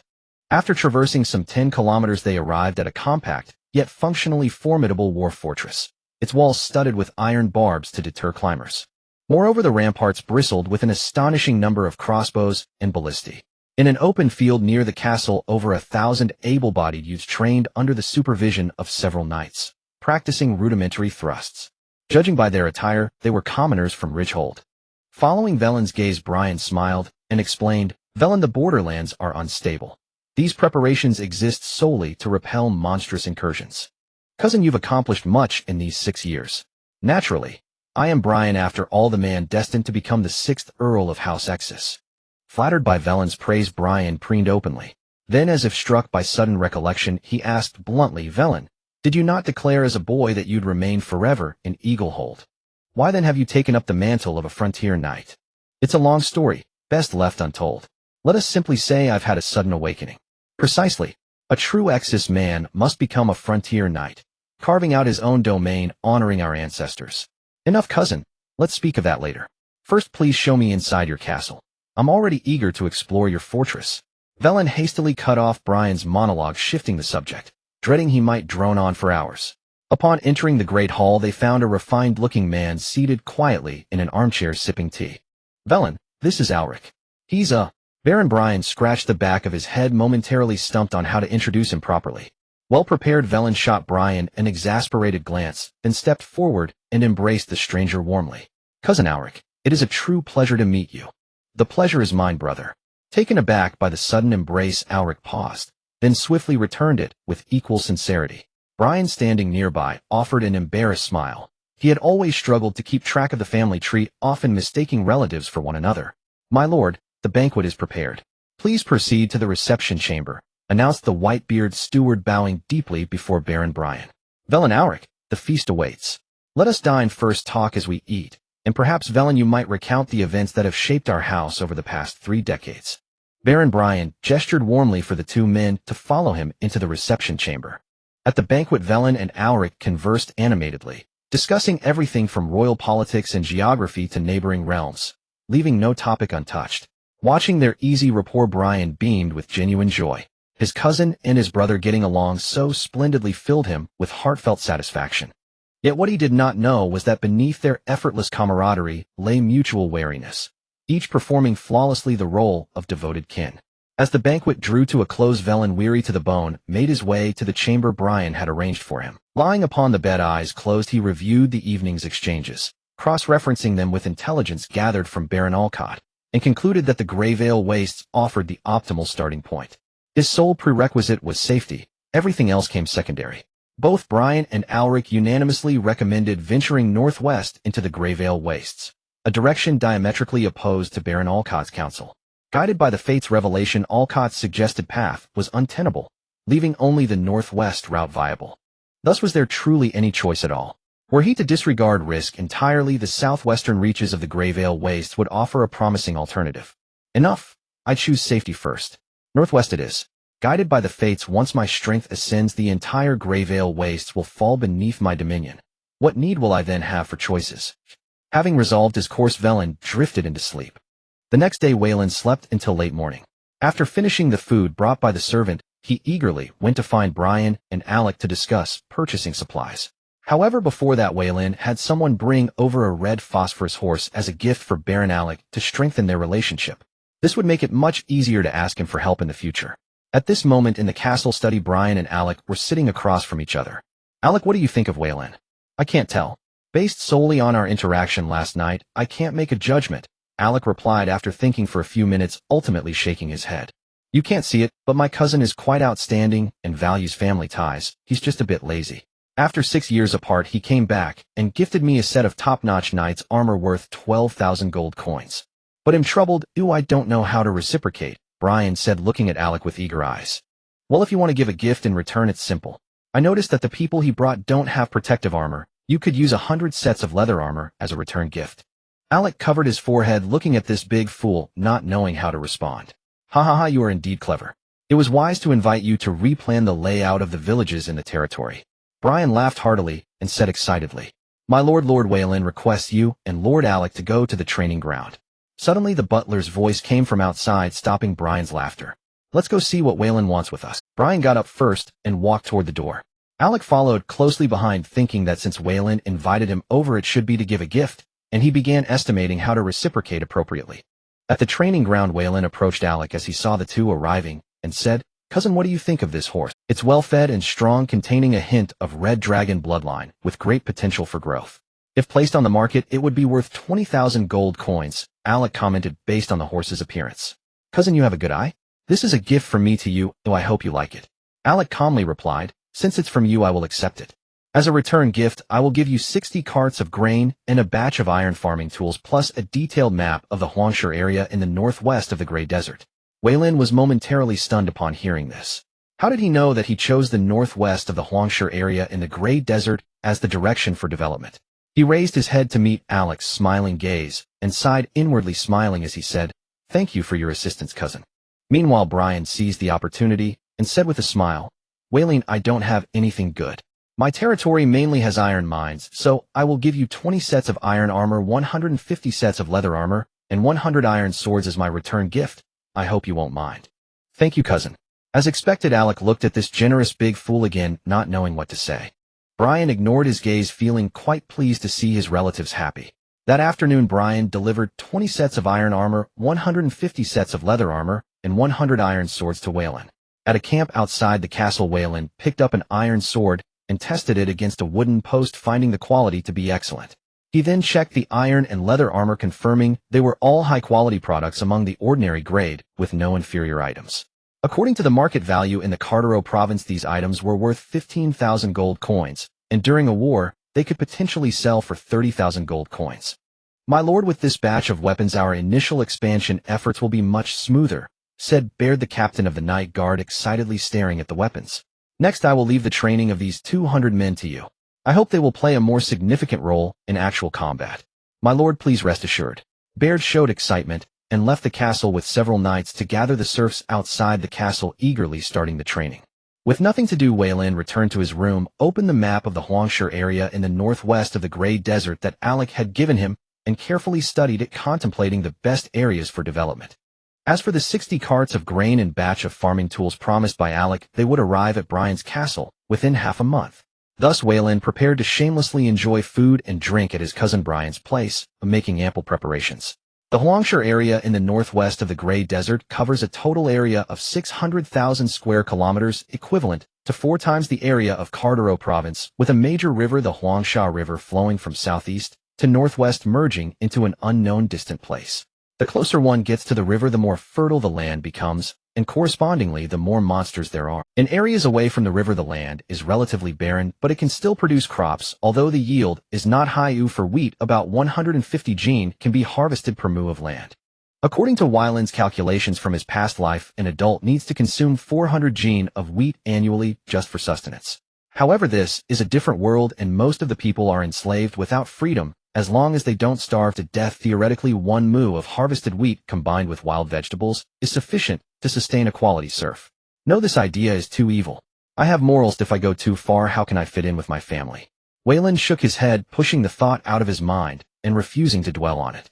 Then he turned his attention to the distribution of monsters in the Huangsha area, still following the river's layout. Near the main branch of the Huangsha River are some relatively powerful monster clans, such as ogres, werewolves. The tributary directions are occupied by weaker monsters, such as gnolls, goblins, and other lesser creatures. The good news is that the Huangsha area has almost no powerful monsters. Among them, the strongest monster clan leader is at the golden level. As long as he doesn't seek death, he can directly venture into the Huangsha River basin to develop territory without worrying about safety. The bad news is that the barren environment leads to a very poor magical energy environment here, making cultivation quite difficult, requiring magical crystals for assistance. He then looked at the southern part of the Huangsha area, a place called Toxic, located 200 kilometers away, covering over 1,000 square kilometers, surrounded only by goblin clans, with the strongest monsters being only at the bronze high rank, making it very suitable for him to develop. After determining the direction, Weylin went to the table, took out a piece of paper, and began recording the assets he currently possessed. A wise lord, 2 underage guardian knights, 12 bronze high-rank knights, 200 serfs in training, and 55 bandit slaves. 81,200 gold coins, 9 medium magical crystals, and 120 low-level magical crystals. 17 red-scaled horses, 5 sets of top-notch knight armor, and 6 top-notch knight long swords. 20 sets of iron armor, 150 sets of leather armor, 100 iron swords, and the 60 carts of grain, and a batch of farming tools yet to arrive. This is all the wealth Weylin currently possesses. With these items, he has enough to support the initial expenses of expanding his territory. On May 17, 9720 of the Radiant Era, after receiving 60 carts of grain and a batch of farming tools from the assistance of Alec, Weylin set out with his men, officially beginning his journey of exploration. After staying here for half a month with a thick skin, he felt embarrassed himself and could not wait to bid farewell to his cousin, leading his men away from the ridge and heading towards the Toxic region. Standing atop the castle tower, Brian watched the departing group, letting out a sigh. My lord, when the servants were cleaning Lord Weylin's room, they discovered 300 gold coins. The castle steward approached Brian and reported with his head bowed.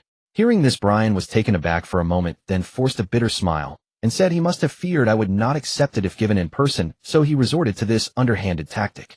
My lord, what shall we do? Let's accept it. Brian gazed into the distance, his eyes deep. When the next transaction occurs, remind me to ensure that my brother does not suffer losses. Yes, my lord. The steward then withdrew, and Brian stood alone on the tower watching Weylin leave. After 5 days, upon reaching the outskirts of Toxic, Weylin ordered his men to set up camp, while commanding Baird to arrange for scouts to survey the surrounding situation. Their arrival also drew the attention of a relatively powerful goblin tribe nearby.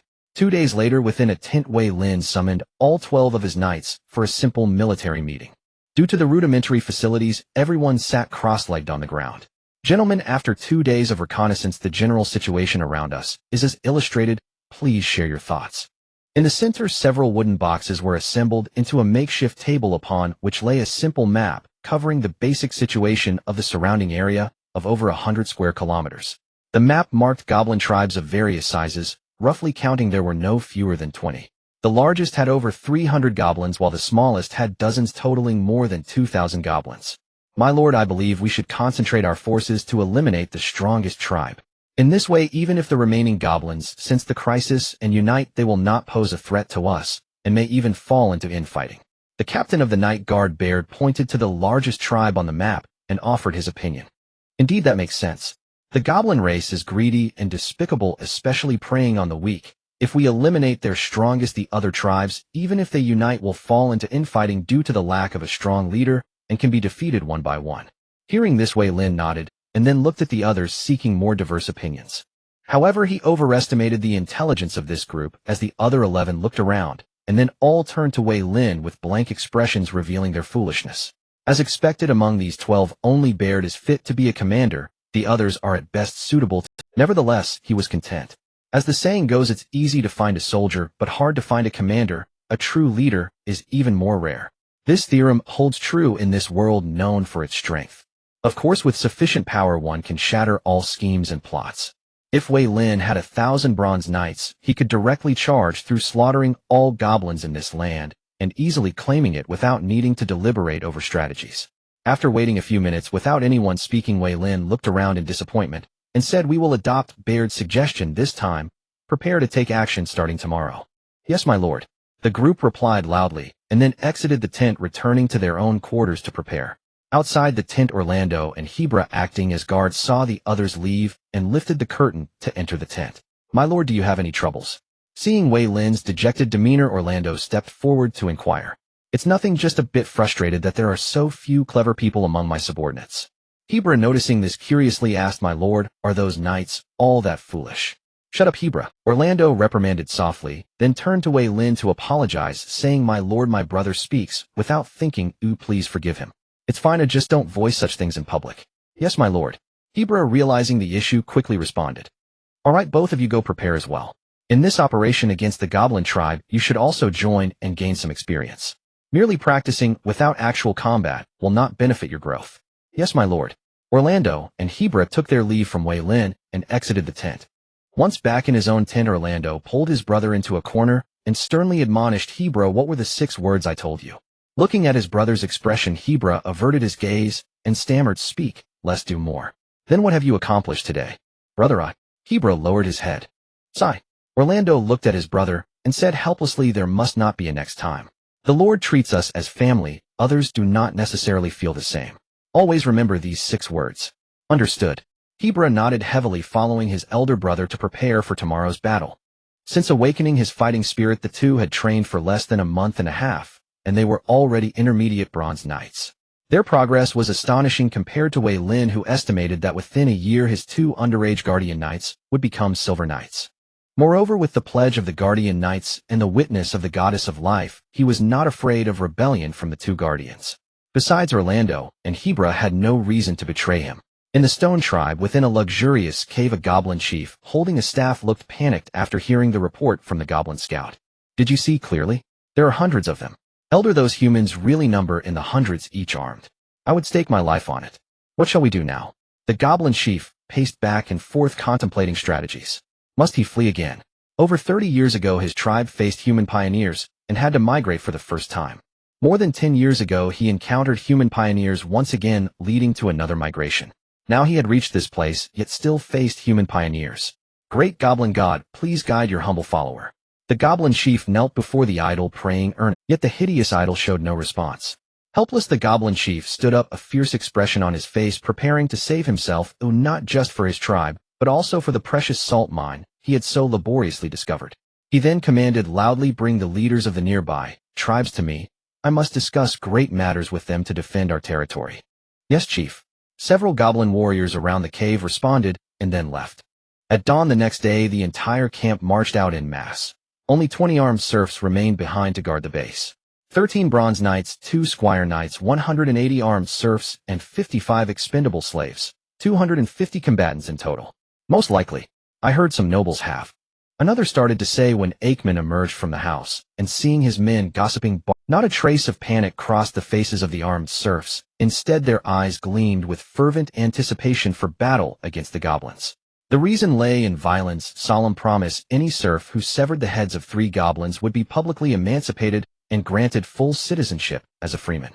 Beyond that, each additional goblin slain earned its slayer a silver coin. Freedom and private property were dreams hitherto unimaginable to serfs. By staking their lives upon this gamble, they could secure liberty not only for themselves, but for their children, grandchildren, and all generations to come. Riding atop his crimson phosphor steed, Veyrin surveyed the surrounding terrain while observing these serfs brimming with hope for the future, his satisfaction profound. Without unforeseen complications, this operation would unfold flawlessly. He well understood the stark contrast between a dispirited zombie-like vanguard and a determined battle-ready host. Armed with memories of 2 lifetimes, Veyrin held a clear vision for the governance and development of his future domain. This system was not confined to warfare alone. It could be adapted across domains, echoing the Qin state's agrarian military framework, though modifications were essential to avoid rejection by prevailing societal norms. After 4 hours of marching, Veyrin ordered the column to halt and rest within the forest. Simultaneously, 4 mounted scouts departed to reconnoiter the stone giant tribe ahead, ensuring no unexpected threats loomed. Beneath a towering oak, Veyrin accepted from Orlando a coarse flatbread baked from flour, washing it down with cool boiled water to sate his hunger. Orlando, Hebra, both of you shall strike last. Under no circumstances are you to charge prematurely, Veyrin said, wiping his mouth before fixing his 2 sworn knights with a stern gaze. Yes, my lord, they replied in unison. Compared to the increasingly composed Orlando, Hebra appeared hesitant, uncertain, and lacking confidence in the coming clash. Veyrin watched him fumble awkwardly, then shook his head with a faint smile. Experience in battle would temper such timidity. My lord, the scouts have returned, Berthold announced, approaching. According to Otto's reconnaissance, the goblin numbers at the stone giant tribe have increased substantially. How many? Veyrin asked. Approximately 100. 100, meaning their force now totals roughly 400 goblins. Berthold nodded silently, awaiting Veyrin's command. Proceed as planned. I shall lead the knights in a frontal assault to shatter their formation and eliminate their chieftain. You will command the infantry, deploy the expendable slaves, as the first wave followed immediately by the armed serfs. Strike decisively, crush them in one decisive blow. Understood, my lord. Once Berthold departed, Veyrin leaned back against the tree trunk, conserving strength and focus for the imminent battle. Meanwhile, deep within the opulent cavern of the stone giant tribe, Chieftain Guri engaged in heated deliberation with 6 other goblin chieftains. To honor his guests, Guri had even unearthed a long-hoarded fruit wine. Watching these rustic chieftains guzzle it recklessly, he winced inwardly, yet forced himself to wear an air of magnanimity. Traces of human pioneers have reappeared. Under the watchful gaze of the goblin god, let us offer their hearts as tribute. The one-eared chieftain seated below froze mid-stir, his raised goblet suspended in midair. What? More human pioneers? He blurted in disbelief. Oh gods! Why do you forsake us, Berlin? No, I must flee at once. We must abandon this place. In an instant, the 6 visiting chieftains erupted into chaotic panic, frantically debating escape routes. As for resisting the human pioneers, preposterous. Had they possessed even a shred of courage, they would never have fled to this desolate wasteland. Silence. Have you no shame beneath the gaze of the divine? Guri roared, leaping to his feet and bellowing at his kin. Shame? What is that? Survival is paramount. A goblin scoffed indifferently. Precisely. The goblin god teaches us survival and propagation are the highest virtues. If humans didn't disdain goblin slaves, I wouldn't even bother fleeing, declared an elderly chieftain seated toward the rear, rising stiffly on his staff with brazen candor. Guri seethed, smoke seeming to rise from his ears, so fiercely that the female goblin servants nearby trembled violently. Just as he prepared to summon his warriors to chastise these disgraceful guests, a goblin burst breathlessly into the cavern. Chieftain, the humans are upon us. A vast host approaches, less than 600 meters away. What? How swiftly they arrive. Guri's face paled instantly. Mobilize every able-bodied goblin, immediately. Prepare for battle. Before the glory of the great goblin god, we shall annihilate these invaders. Unsurprisingly, under the overwhelming pressure of the stone giant tribe's 100-strong warrior cadre, the 6 invited chieftains and their retinues were herded to the very front line, sacrificed as disposable shock troops to absorb human casualties. Halt! Berthold commanded sharply, halting the 200-strong contingent of armed serfs and expendable slaves.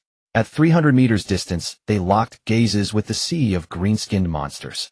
Whereas the armed serfs stood in disciplined ranks, the 55 expendable slaves trembled visibly, panic, fear, and despair flickering across their faces. Berthold, the infantry phalanx is yours to command. Yes, my lord. Veyrin spurred his mount forward, ready to lead the remaining 11 elite bronze knights in the opening charge to fracture the enemy's formation. Victory in our first engagement is absolute. Before the line, Veyrin lowered his visor, gripped his cavalry lance, and sharpened his gaze. Behind him, his 11 knightly retainers mirrored his resolve, poised silent, awaiting his command. Charge! The order rang out, and 12 crimson phosphor steeds surged forward. Seeing 12 armored titans thunder toward them, the frontline goblins, foreign chieftains, warriors, and stone giant elders alike, faltered. Spear points from behind pressed mercilessly, leaving them trapped, unable to advance or retreat. Hurl stones! Chieftain Guri cried in desperation. 20 goblin slingers strained every sinew, launching jagged rocks skyward. Violent and his knights did not flinch. Their full-plate armor rendered the incoming boulders little more than harmless percussion, scarcely denting their advance. As the goblins drew closer, Weyland could clearly see their fear. Gripping his lance tightly, he engaged in the first contact. In an instant, the body of a goblin warrior ahead was torn apart, several others pierced by the lance. Harnessing this power, Weyland charged forward for over 20 meters before abandoning his lance, drawing his knight's longsword to begin slashing, breaking free from the goblin formation and heading towards the conspicuous wooden command platform. Under normal circumstances, infantry would strive to restrict the knight's movement, creating opportunities for others. However, Weyland and his 12 men easily breached the goblin formation, making a beeline for the command platform where the stone goblin chief was located. Seeing this, Baird, who was in charge of directing the infantry, ordered the slave fodder to attack. When the slave fodder made contact with the goblins, Baird once again commanded the armed peasants to charge. At the same moment, Orlando and Hebra, clad in leather armor, drew their knights, short swords, and followed behind the armed peasants, embarking on their first battle of their lives. On the elevated platform, the goblin chief in charge of directing the infantry saw the human knights approaching and hurriedly commanded the goblin warriors nearby to confront them. At the same time, he summoned his internal magical power, activating his staff to launch a magical attack, preparing to show these humans a taste of their might. Weyland advanced, slicing through several goblin warriors, leaping from his horse onto the wooden command platform, and with one strike, he severed the two robust goblin warriors blocking his path. Seeing the last line of defense fall, the stone tribe leader Greer was terrified, his legs going weak. His spell casting was interrupted, resulting in backlash, and he spat out green blood, collapsing helplessly to the ground. Looking up at the sky, he wished fervently that his decision from a day ago had been to migrate rather than to fight this group of humans. Weyland pierced the heart of the stone tribe leader Greer with his sword, lifting his corpse high and forcefully throwing it into the goblin formation. In an instant, upon seeing their leader's body, the goblins scattered in panic, fleeing in all directions. Seeing this, Baird instructed the armed peasants to act independently, leaving their ability to escape their status as mere peasants up to themselves, and then he spurred his horse towards Weyland. Weyland removed his helmet, sitting on the high platform, observing the finishing touches of the battlefield, taking a keen interest in Orlando and Hebra. The two transitioned from initial panic to gradual adaptation, demonstrating rapid growth. Especially Orlando, Weyland felt as though he could see a genius rising, and this genius belonged to him. "My lord, Baird, these goblins are weaker than expected. I believe we will soon acquire this land and our first pioneering territory." Seeing Baird arrive, Weyland jumped down from the Formator high command platform, landing precisely on his horse, and spoke to him. "Moreover, we can select some of the outstanding individuals from this group of armed peasants to form the first army of our territory." "I see. I will have Orlando assist you." He felt the need to intervene in military matters and could not leave everything to Baird. Thus, he focused his attention on his guardian knight Orlando, intending to cultivate a force centered around him for military balance. At that moment, a knight rushed over excitedly, saying, "My lord captain, the additional goblins here are warriors from 6 surrounding tribes. There. The general situation is as follows. So the 6 goblin tribes around us are currently in a leaderless state." Weyland smiled, not expecting such a delightful surprise to come so suddenly. "My lord, why not take this opportunity to strike at these 6 goblin tribes?" Baird quickly suggested. Upon hearing Baird's proposal, Weyland contemplated for a moment and ordered, "Leave 30 armed peasants to clean up the battlefield. The remaining 11 knights, along with Orlando, will form teams of 4 each, leading 5 teams of armed peasants to target 2 goblin tribes. By tomorrow morning, I hope to hear good news from them." "Understood, my lord." The knight accepted the order and went to relay Weyland's command. Baird next let the rest camp here. "We still need to stay overnight." "I understand, my lord." After saluting with a military gesture, Baird left to assess casualties, tally finances, and plan the camp. On the other side, after receiving Weyland's orders, the 11 knights and guardian knight Orlando formed separate teams, agreeing on their targets and setting off without delay. As night fell in the luxurious cave of the stone tribe, Weyland, Baird, and Hebra walked by the campfire, eating roasted meat and summarizing the battle. "My lord, in this battle we lost 12 slave fodder, 8 of whom died on the spot. The remaining 4 were left with severed limbs and were of no use, and I have ordered their execution." "Well done. There is no need to be merciful towards these thieving slaves. Those of no value should be killed to avoid wasting food." Weyland nodded in agreement with Baird's handling of the situation. Seeing this, Baird continued, In this battle we killed 321 goblins, seized 142 gold coins, 382 silver coins, over 1,500 copper coins, more than 5,300 pounds of grain, over 1,100 pounds of jerky, and 600 pounds of salt, or salt. Wait a moment. Waylon reacted, waving his hand to interrupt Baird's report. 600 pounds of salt, that's quite a lot. Is there a salt mine nearby? My lord, I do not know. Perhaps there is one nearby? We can send someone to search tomorrow, and we should be able to make a note of this matter. If we find a salt mine, I will strike it rich. Baird looked at Waylon, who was grinning foolishly, quite curious. Salt mines contained harmful substances, were of low value, and on the market were worth only 8 copper coins per pound. He then continued to report the seized materials. 30 inferior iron swords, 60 long spears, 15 sets of leather armor, 20 pieces of unknown animal hides, 2 tons of iron, or 6 low-grade magic crystals, 30 pounds of fruit wine, and 3 ordinary level staffs. In total, this amounts to approximately 821 gold coins. In this world, 1 gold coin equals 10 silver coins, and 1 silver coin can be exchanged for 100 copper coins. This battle's loot was indeed substantial. However, the Stone Tribe was the most powerful tribe in over 100 square kilometers. Whether the properties of the other goblin tribes added up to this much was still uncertain. My lord, the number of goblins slain by the armed peasants is still being tallied, and will take some time. Then Waylon began reviewing the battle with Baird, while Hebra the Guardian Knight quietly sat nearby, learning and serving as a recorder. Several kilometers away from the giant Stone Tribe, in a small goblin settlement, a goblin warrior stood at the wooden gate, gazing into the distance, waiting for the return of their leader. Suddenly a disturbance arose from afar, and 2 goblin warriors, thinking it was their leader returning, hurried forward to greet. With a thud, Orlando killed the goblin warrior that emerged during his ride, maintaining his speed as he continued onward on his crimson horse. The armed serfs following behind him stepped over the bodies of the goblin warriors as they advanced towards the goblin settlement. Soon this settlement, home to over 100 goblins, was reduced to ruins, with flames raging through the surrounding thatched huts.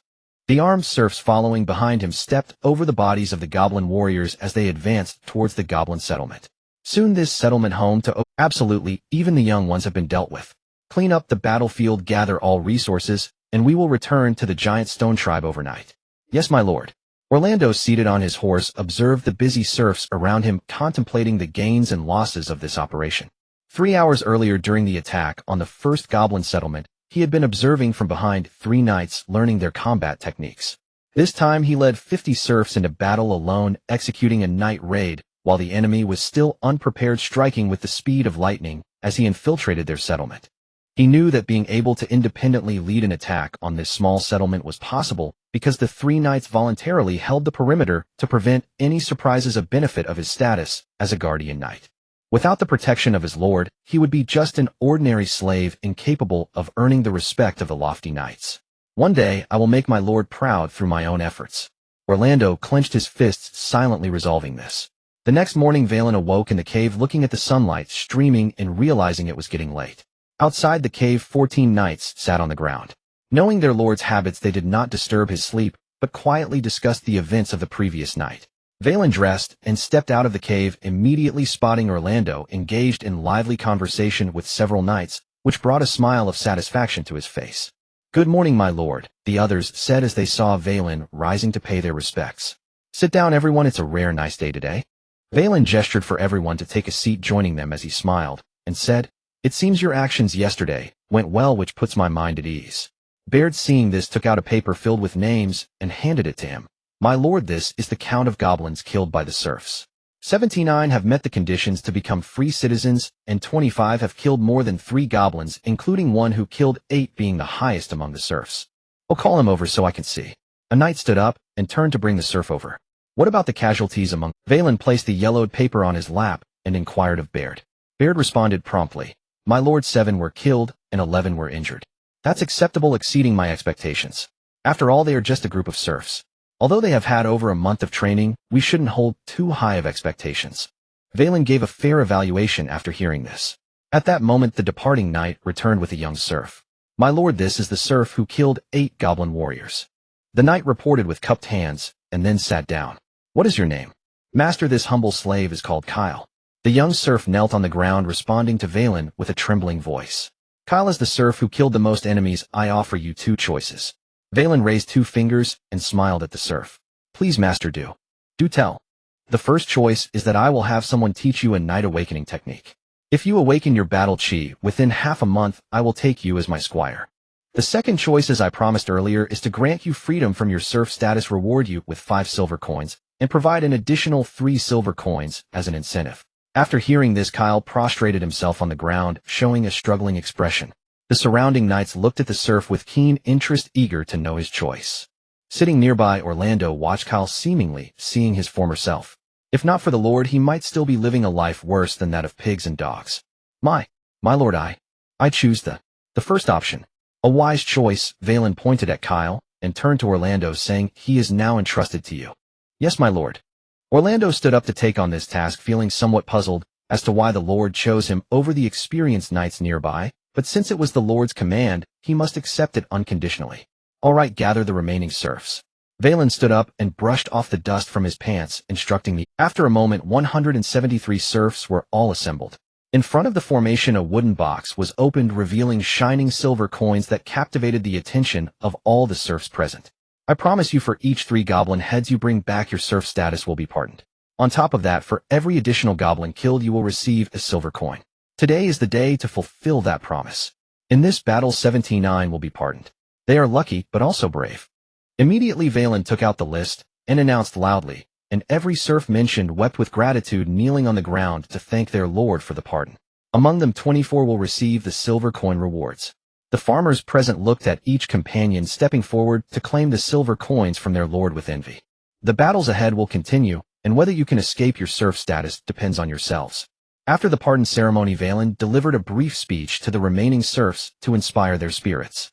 Then Baird took over command, dispersing the serfs to search the surroundings for traces of salt mines, promising that whoever discovered a salt mine would earn a goblin warrior's head as a reward. This statement greatly stimulated the serfs' enthusiasm, who eagerly followed their captain to search around the giant stone tribe. On the other side, Veyrin took out a map, beginning to contemplate where to establish his village in this area of over 100 square kilometers, creating his first territory. First, choose a location close to a water source for easy access to irrigation, and the surrounding land will also benefit from the stream's nourishment. Looking at this palm-sized area, the options available to Veyrin were limited to 3. One of the locations was a pond formed by a stream, located 7 kilometers north of the giant stone tribe, covering more than 1,500 acres, roughly equivalent to 1 square kilometer, sufficient for initial water usage. The other 2 locations did not possess such advantageous geographical features.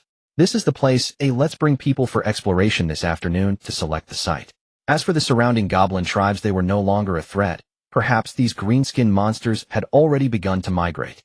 As noon approached, a knight reported the discovery of a salt mine. After lunch, Veyrin took several knights to the location of the salt mine. On a low hill, several peasant soldiers stood guard at the cave entrance, chewing on black bread and excitedly discussing. Yesterday on the battlefield, I killed 2 goblins. With the discovery of this salt mine, I can surely rid myself of the status of a peasant and become a free man.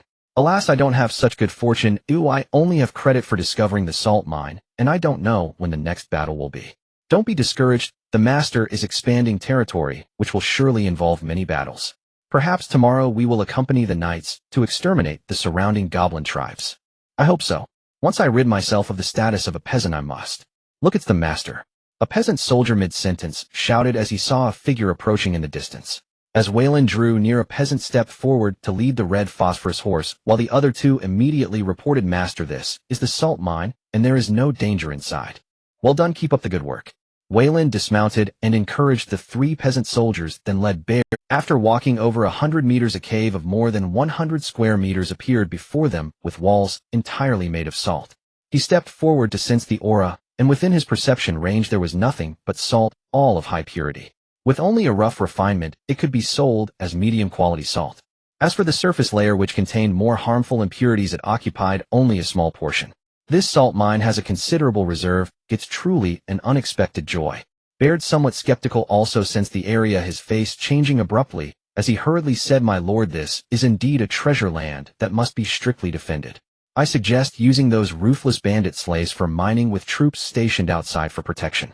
That's exactly what I think, but initially we should not mine in large quantities to avoid being discovered, bringing unnecessary trouble, Veyrin said, stroking his chin. What you said makes sense. Soon the two left the cave, found a large stone to seal the entrance, and planned to send people to mine after successfully establishing the settlement. With time to spare, Veyrin led Barren and the others to explore the pond 12 kilometers away, ready to finalize the initial settlement location. After a few minutes, they arrived at a wide lake not far from which some animals were drinking water. The beautiful scenery relaxed the minds and bodies of the group. "Barren, it's a beautiful place, isn't it?" Veyrin turned to look at Barren, whose expression had not changed much, revealing a sincere smile. "Master, it is indeed beautiful, with fertile land suitable for irrigation. There is also a slope in the distance that is easy to defend, but hard to attack, perfect for building a castle. This place is also close to the salt mine, allowing for timely support. Perhaps we are not on the same page, but it doesn't matter." Veyrin shrugged and said helplessly, "Let's explore the surroundings. For quite a while this may be our future," Veyrin said to the knights behind him, then rode off toward the distant slope. Seeing this, Barren quietly followed behind with his men. After more than 2 hours, Veyrin circled the lake, jotting down some general ideas on paper, such as where would be suitable for building a castle, where to cultivate farmland, and where could serve as a military camp or a place to store waste to avoid polluting the lake's water quality. Although the water in this lake was flowing and had self-purifying properties, Veyrin did not wish to drink water contaminated with waste. Seeing that it was getting late, Veyrin ended this exploration journey and returned to the giant stone tribe to prepare for the final preparations before the expansion. The news of the destruction of the giant stone tribe and the surrounding 6 tribes spread among the surviving goblins.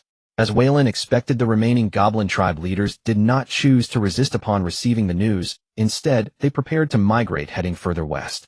For over a century, this was how they had lived. They were merely repeating the past. They would rather compete with werewolves and kobolds for living territory than confront human pioneers.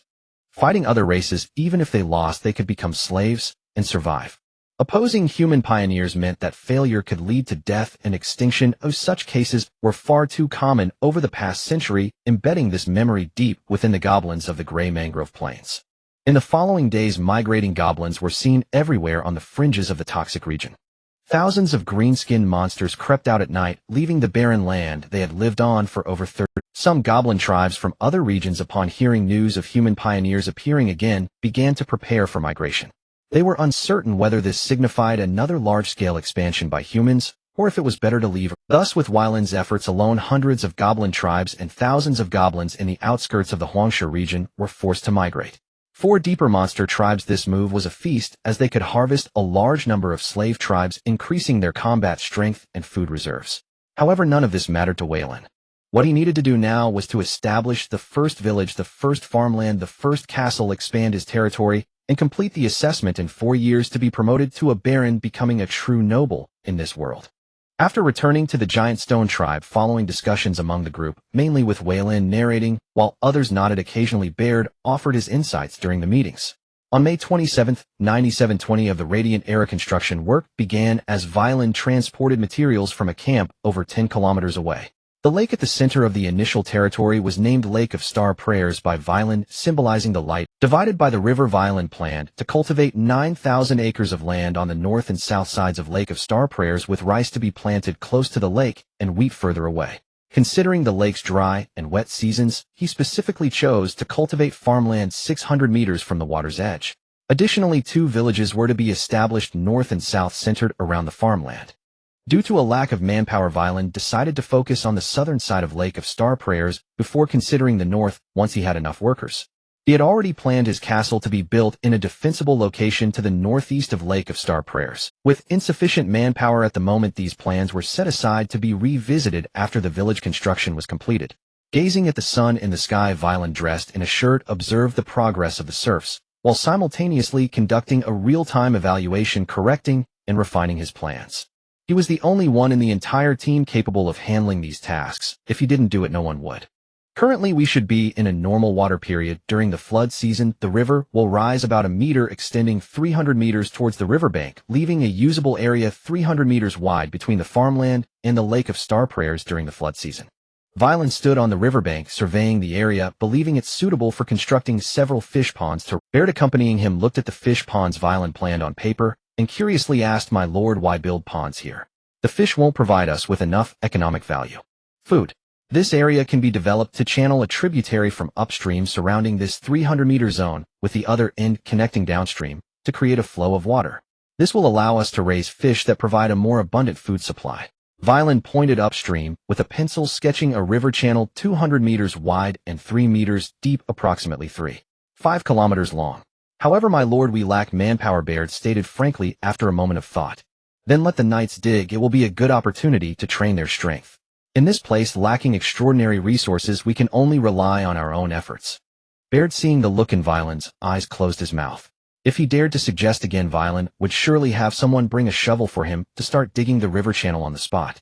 Such tasks were delegated to subordinates. He needed to train 30 professional soldiers to awaken the fighting spirit within these talented and strong free men, turning them into apprentice warriors serving as the backbone of the territory. Compared to the difficulty of knights awakening, the warrior awakening method was significantly simpler. However, correspondingly, a bronze knight could contend with 3 warriors of the same level without losing ground. However, once the extraordinary level reaches a certain height, the gap between the two will diminish, becoming evenly matched by the legendary stage. Veyrin looked at the perceptive Baird and nodded in satisfaction. He disliked arguments and felt like giving him a good beating if he weren't so strong. In the following 5 days, Baird actively engaged in the training of the 30 professional soldiers, while the other 11 knights of the knightly guard were forced to wield shovels to start digging the river channel under the pretense of training. Orlando and Hebrew, accompanied by the serf Kyle, taught him the knight awakening method, sharing some experiences while diligently training to become the guardians required by their lord instead of being protected. The remaining 40 or so free men and more than 100 serfs, along with 43 bandit slaves, cultivated the farmland. Even Veyrin was actively training, partly for his dignity as a lord and partly to better protect his hard-won territory. On the morning of June 1st, everyone gathered in a room built of wood to hold a simple meeting.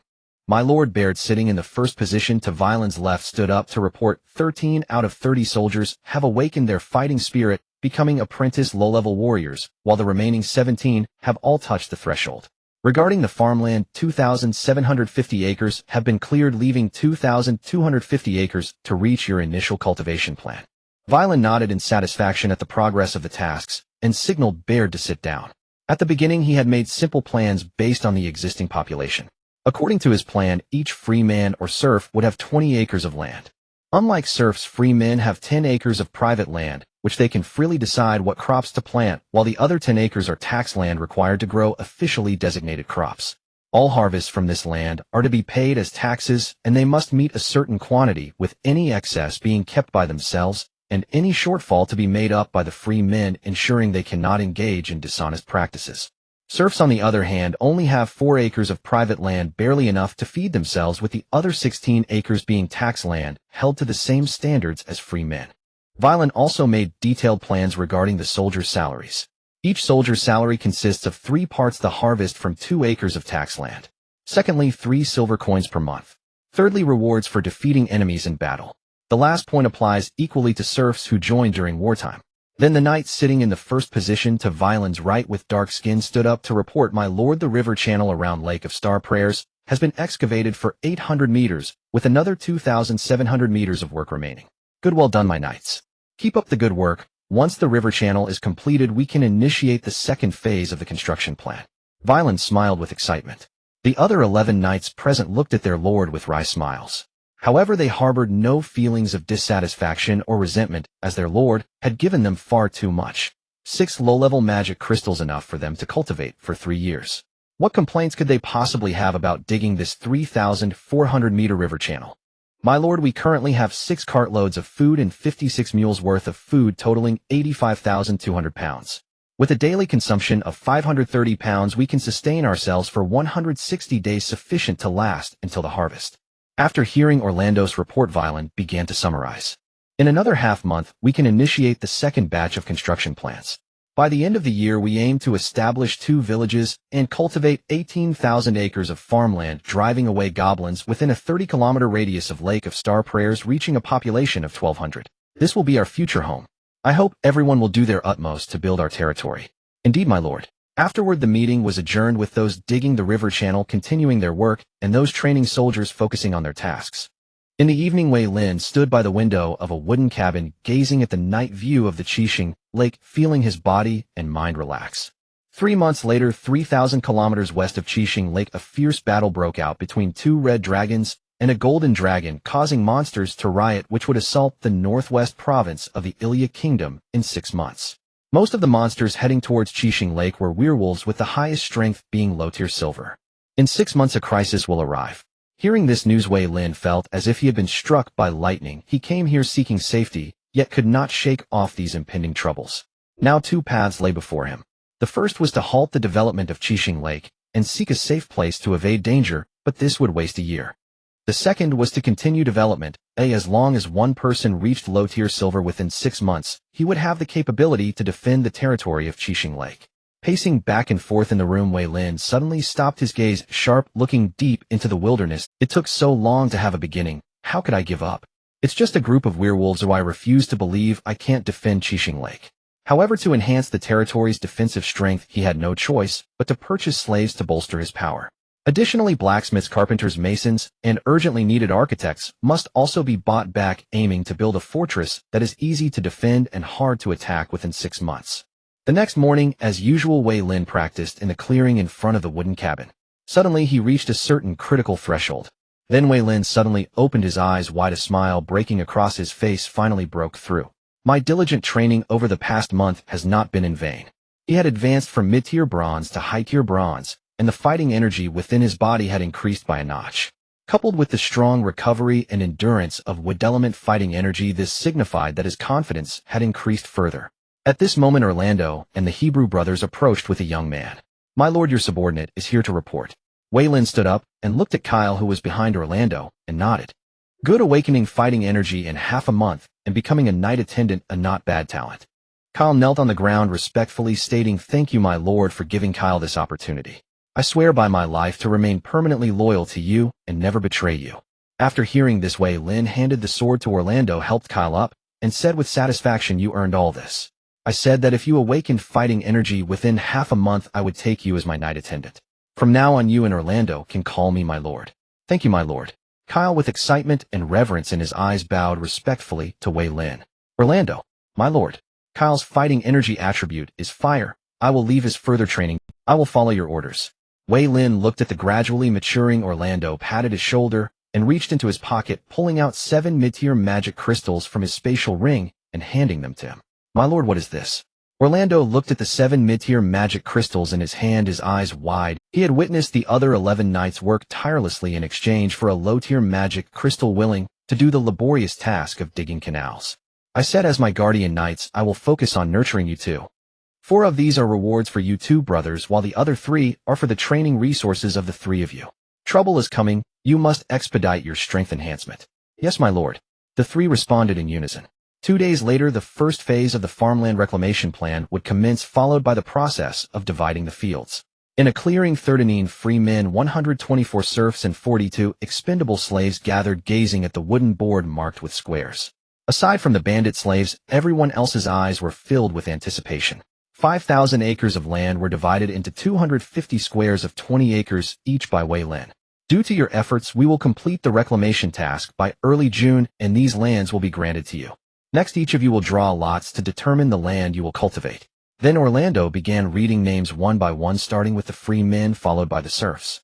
As for the bandit slaves, they did not enjoy this privilege. As a group of leftovers, their fate was to be drained of their value and then disposed of. Wei Lin observed from the side, witnessing the variety of human experiences. Those free men or farmers who drew lots near Qixing Lake were overjoyed to press their handprints on the contracts. Those who drew lots for remote areas appeared as if their spirits had been drained, listless. The onlookers grew anxious as they watched good lands being drawn away, feeling helpless. After everything concluded, 163 contracts were laid before Wei Lin, representing 3260 acres of land granted, which also meant he had 2358 acres of taxable land. As for the remaining bandit slaves, they would become true slaves, working day and night within a designated area until the end of their lives. The moment the free men and serfs received their land, they rushed to their respective areas and wrote their names. Wei Lin instructed Orlando to take the contracts back to his room, then called over his night guard, Vice Captain Andrew. "My lord." Knight Andrew hurried over upon receiving the message. "How is the preparation for the bean seedling cultivation I asked you to arrange?" "My lord, it has been fully prepared, more than enough to plant 3,000 acres of farmland as you instructed." "Good, that's great." Hearing that so many bean seedlings were ready, Wei Lin nodded in satisfaction. He planned to have the free men and serfs plant 3,000 acres of beans by the end of June, harvesting a batch of crops in September to increase his food reserves for the following year, facilitating the expansion of his territory's population. However, beans could only be planted occasionally. This crop contains a small amount of toxins and severely damages the land. A fertile land will become barren after several consecutive seasons of planting beans. However, alternating them with soybeans would solve this problem. But under the current circumstances, acquiring food was the top priority. In the future, he planned to establish an official position to educate the farmers to prevent an irreversible decline in food production. Tell Veyrin that I will be heading to the Cadeluo province for a while, and he will handle all matters in the territory. Yes, my lord. After Andrew left, Wei Lin returned to his room to prepare for tomorrow's journey. This time on his journey to the Cadeluo province, he planned to first visit cousin Brian, purchase some weapons, and then find a way to acquire a batch of slaves. In fact, he preferred to recruit free men, but no fool would venture beyond the dangerous border to live. However, this situation was not unchangeable. The recent monster attack might present a good opportunity. On the morning of June 8th, Veyrin donned his clothing, loaded a cart with grain, 5 empty carts, and led Orlando, 4 knights, and a squad of soldiers towards the ridge territory over 200 kilometers away. Veyrin watched his lord's retreating figure, feeling the weight on his shoulders increase. But it was also an opportunity. As the territory was still in its initial stage of development, the more he could demonstrate his value, the heavier his worth would be in the Lord's heart, preventing him from being overshadowed by the guarding knight Orlando. Even the foolish Baird had noticed some information during these past 2 weeks. The Lord intended to cultivate Orlando and had recruited a lowly serf as a knight's attendant, which was a dangerous signal. During this time, not only must he manage the territory well, but he must also ensure the entire domain operates efficiently. Baird clenched his fists, determined not to be abandoned by his lord. As a knight of common birth, he aspired to rise in status, to become a commander, achieve fame and success, and return to his hometown to trample the noble scions who looked down on him. Inside the Ridge Castle, a steward entered Brian's room, respectfully reporting, "My lord, Lord Veyrin." "Who do you mean?" Brian paused his writing, raising his head to look at the steward. "My lord, it is Lord Veyrin who visited you a month ago. He is waiting for you with his convoy outside the castle.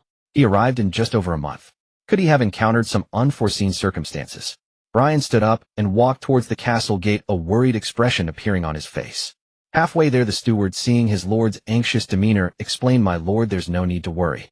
Although Lord Veyrin has fewer men, each one is a warrior, and it's likely he has come to purchase weapons from us." "I hope so." Upon hearing this, Brian responded to the steward while quickening his pace. "Cousin Brian, it's been a long time." Veyrin saw a familiar figure emerge from the castle and took the initiative to greet him with a smile. "Veyrin, what's going on? Have you encountered bandits or failed in your expansion? If so, let me lend you some men."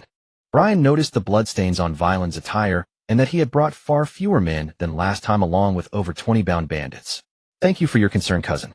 These are merely the bloodstains of bandits. There's no need to worry." Veyrin felt touched by this simple-hearted cousin and replied with a smile, "This time I have come to visit you, and I bring you a great business opportunity." Hearing that all was well, Brian breathed a sigh of relief and asked, "Business? You couldn't have opened up a situation in the toxic region so quickly, could you?" "Of course. With my abilities, I took control of a territory in less than half a month." In front of his concerned family, Veyrin couldn't help but boast about his achievements. "By the way, what business are you referring to?" After some casual conversation, Brian inquired. "Well, cousin, Veyrin slowly conveyed to Brian what he needed to do. "I need slaves and weapons to prevent a backlash from the monsters. Weapons are easy to solve. I still have over 200 sets of leather armor and over 1,000 long swords available for trade." At this point, Brian shifted the topic, continuing, "As for slaves, to be honest, my territory lacks population everywhere. If you need, I can provide you with a few blacksmiths and 50 serfs, but no more than that." "Cousin, I appreciate your kindness. This time, I mainly came to trade for weapons. As for slaves, I plan to purchase them from the nearby noble territories close to the provincial city." "Cousin, I appreciate your kindness. This time, I mainly came to trade for weapons. As for slaves, I plan to purchase them from the nearby noble territory. Each set of leather armor costs 80 gold coins, and each long sword costs 30 gold coins. For 100 sets of leather armor and 300 long swords, the total comes to 17,000 gold coins." "Cousin, this price seems off. Isn't it quite a bit lower than the market? We are brothers. How could I take advantage of you at market prices?" Brian chuckled, sincerely explaining to Veyrin. Understanding the situation, Veyrin took out 17,000 gold coins in banknotes from his pocket, which were mixed with a letter, and handed them to his cousin. Brian didn't even check and directly pocketed the money. Afterwards, Veyrin temporarily left the 23 bandit slaves in Brian's castle to be retrieved along with the weapons on his return. 11 days after leaving the Star Lake, Veyrin arrived at the noble territories surrounding the Cardro province. The closer he got to the provincial city, the safer the territories became, and the population increased, leading to a thriving slave trade. This time Veyrin headed to a city called Bagamo, known as a prominent slave trading center in the Cardro province where a large number of slaves could be found. Veyrin planned to purchase a batch of serfs from here to supplement the population of his territory. Leaving others outside the city, he entered the slave city of Bagamo with Orlando and 2 other knights. Perhaps to make customers feel at ease, the environment in the city was much better compared to the provincial city, with soldiers patrolling to prevent riots. "My lord, I am very familiar with Bagamo and would like to be of service to you." A boy around 13 or 14 approached, bowing respectfully, with longing in his eyes. Orlando gave him a silver coin. Veyrin, looking at the intricate streets, realized he indeed needed a guide. The boy looked at Orlando, who was about the same age as him, enviously accepted the silver coin and carefully tucked it into his pocket. "My lord, may I ask where you want to go?" "To the place selling strong slaves." Veyrin thought for a moment and added, "I need a large quantity and a variety." "Understood, my lord, please follow me." The boy's eyes sparkled with sincerity as he led them through a series of turns to a remote slave-selling location. The surroundings were desolate, and Veyrin frowned, his tone filled with dissatisfaction. "Are you playing me?" Orlando, standing beside him, drew his knight's short sword and rested it on the boy's shoulder. The boy saw the sharp sword and read the knight's intent in his eyes. If he didn't explain himself, his head would soon be on the line. "My lord, I did not deceive you." The boy immediately knelt down, speaking rapidly. "There are many types of slaves for sale here, but due to the difficulties posed by the noble lords, it appears this way. If you go inside, you'll understand what I mean." "I hope so. Otherwise, I will have to deliver 10 gold coins to the local nobles." After Veyrin finished speaking, he led his group into the slave-selling location. The boy watched as the customers entered, approached the back of the trading hall, and knocked on the door. After a while, a bag of coins was thrown out. The boy keenly observed the surroundings, saw no one, picked up the bag, tucked it into his pocket, and vanished into the street. On the other side, as Veyrin stepped through the grand entrance, a portly merchant approached him. "My lord, welcome to the Bashak Trading Company. I am Buck, the branch president here. How may I assist you?" Veyrin glanced around and noticed many bizarre races displayed in exquisite iron cages, among which were even a few half-elves. He couldn't help but admire the boldness of this merchant. "I want strong slaves as well as blacksmiths, carpenters, and masons. I even need an architect." Hearing this, Buck's eyes lit up and his gaze toward Veyrin became even more amiable. "Rest assured, my lord, we have everything you need. The Bashak Trading Company specializes in skilled slaves. This way, my lord, please mind the threshold." They passed through the tunnel and arrived at the basement where slaves were kept.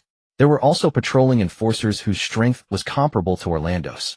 "My lord, look at these male slaves. They have excellent teeth and are all around 20 years old. They can work for you for another 30 years without issue." Buck stepped forward, holding the slave's chin to showcase his teeth to Veyrin, enthusiastically promoting the offer. "How much for one?" "My lord, 20 gold coins each. If you want to buy in bulk, I can offer you a discount." Buck quickly replied, fearing that Veyrin might change his mind. "Mr. Buck, how much for 300 strong slaves?" "With a 20% discount, the original price is 6,000 gold coins. You only need 4,800 gold coins. Make a note of that, and take me to see the other skilled slaves." "Certainly, my lord, right this way." With the deal struck, Buck's face beamed with smiles as he led Veyrin to the next area. One blacksmith costs 80 gold coins, one carpenter 50 gold coins, and one mason 30 gold coins. After Buck's round of promotions, Veyrin purchased 10 blacksmiths, 15 carpenters, and 25 masons. The total cost was 2,300 gold coins. In the end, Veyrin spent another 1,000 gold coins to buy 100 boys aged 11 to 12 from Buck.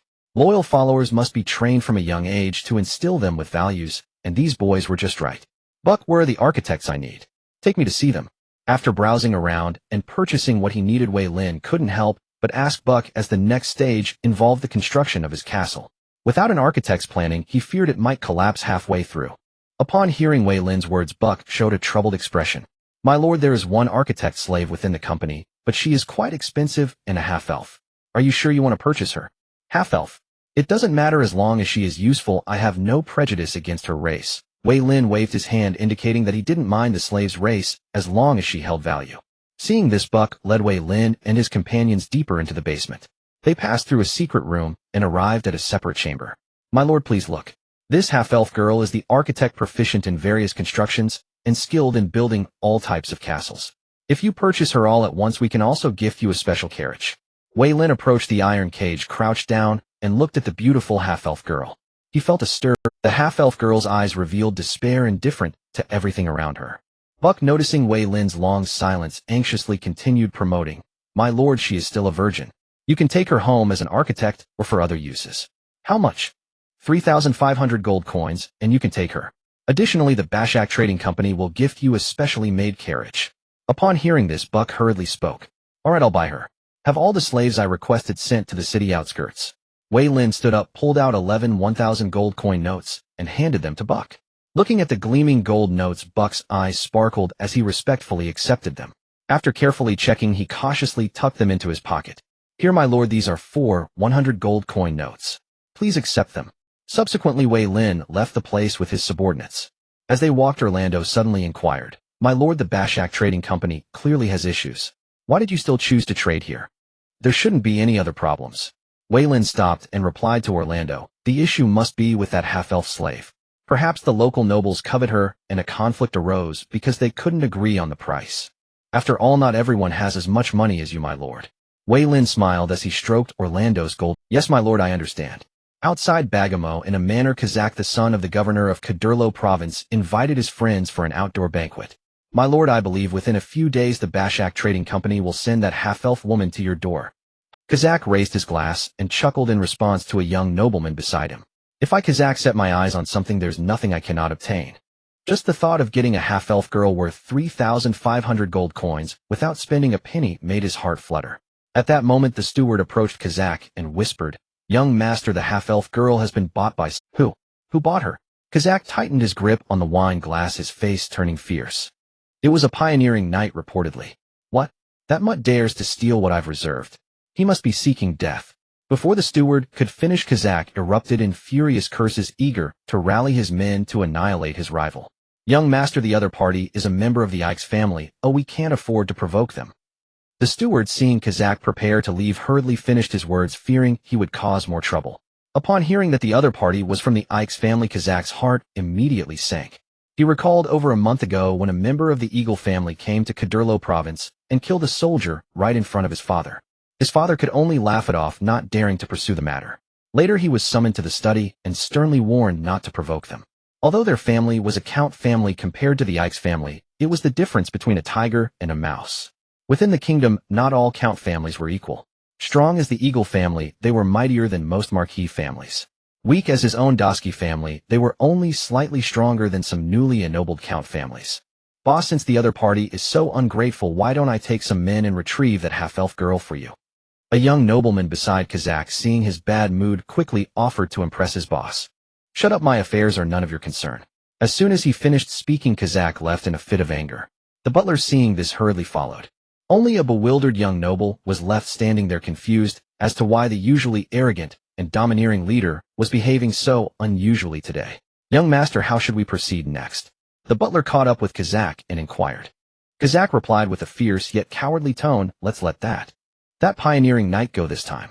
If he dares to take my belongings again, next time he will not be spared." "Understood, young master." Just as the butler was about to leave, Kazak seemed to remember something and instructed withdraw all the measures deployed in Bagamoy City. "Since the goods are gone, there's no benefit in keeping the blockade against the Bashak Trading Company." "I understand, young master." The butler bowed again, and seeing that Kazak had no further instructions left, outside the city after receiving the slaves, he wanted Veyrin purchase some food and set off back to the However, he ordered his subordinates to remain vigilant at all times. Whether there were any troubles among them, Veyrin did not yet know, but it was always wise to prepare in advance. On the other side, Buck, the vice president of the Bashak Trading Company, had been waiting for news, eager to see how the governor's son Kazak would act. For 2 consecutive days, everything was calm. There was not a single noble conflict in the central area of the Kaduro province, leading Buck to doubt whether the greedy hound Kazak had changed surnames.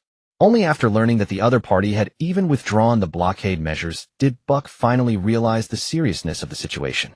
That youth couldn't possibly be someone that even Kazak dared not offend. Buck, realizing this, seemed to have done something he would regret for life, only able to wait for the next time the other party came to see if he could salvage his image. On the way, several days of calm left Veyrin feeling inexplicably puzzled. According to his speculation, that half-elf had issues. Yet in reality, nothing obstructive happened. At night, Wayland approached the cart holding the half-elf carrying a piece of white bread and tapped the iron cage with his knight's sword.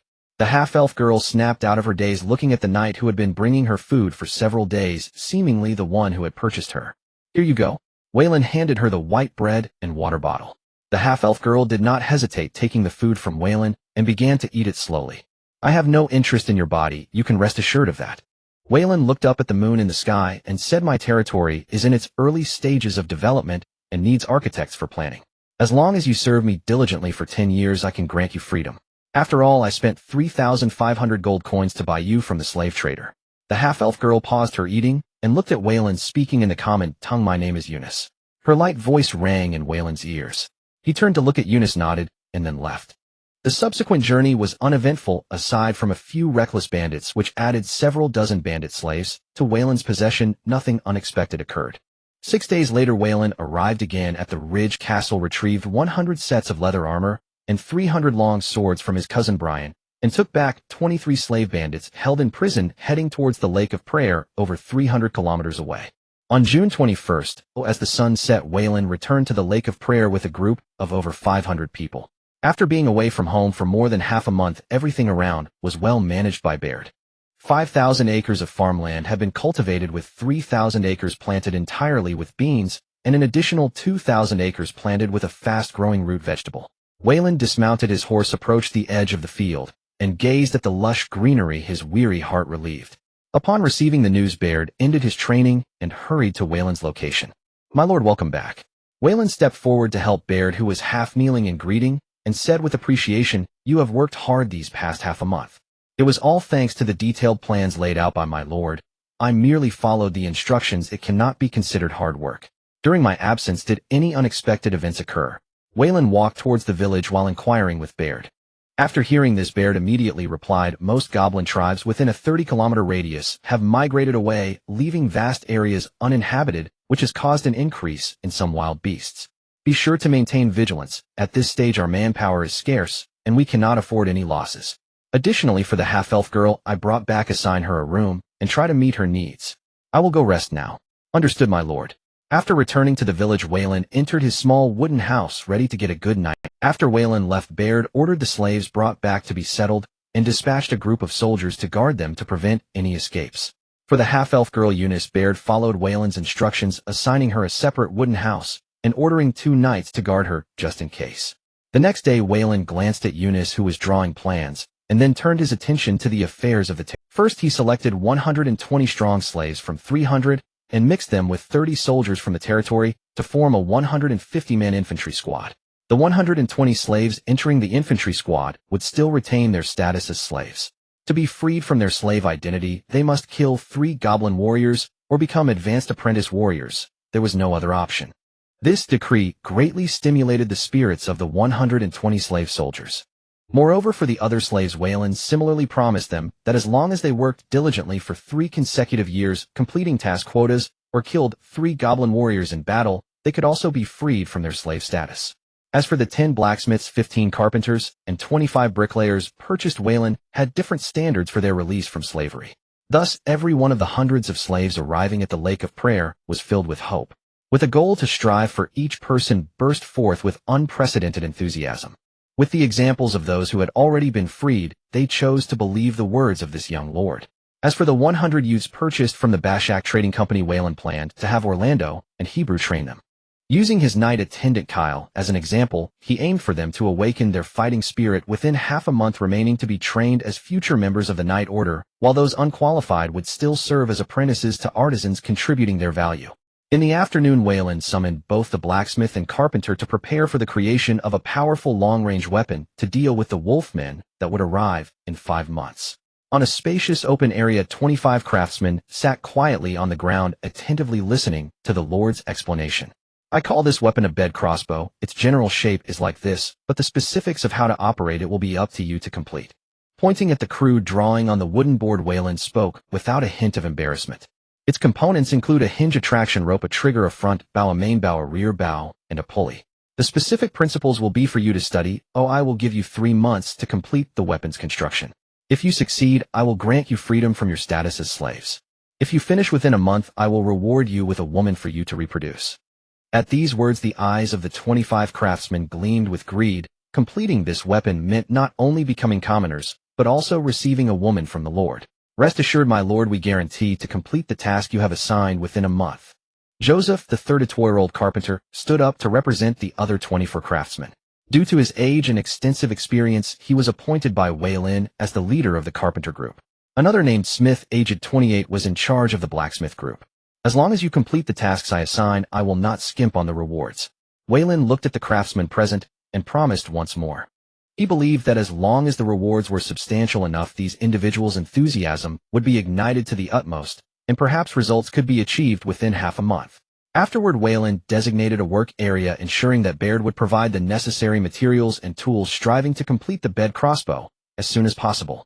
3 days later, after finishing breakfast, Veyrin learned that the half-elf girl Eunice wished to see him, so upon entering the wooden house, a detailed castle planning diagram immediately caught his eye. On the drawing rack inside the room, several sheets of white paper were spread out on the wooden board. In the center was the overall planning diagram of the castle, flanked by some internal structure diagrams and the selection of building materials. My lord, according to your specifications, this castle covers an area of 4,700 square meters, capable of accommodating up to 5,000 people, with a permanent population of 600. Here is the outer wall, 6 meters high, 80 meters long, and 46 meters wide, with a platform 2 meters long that can accommodate 240 people for battle.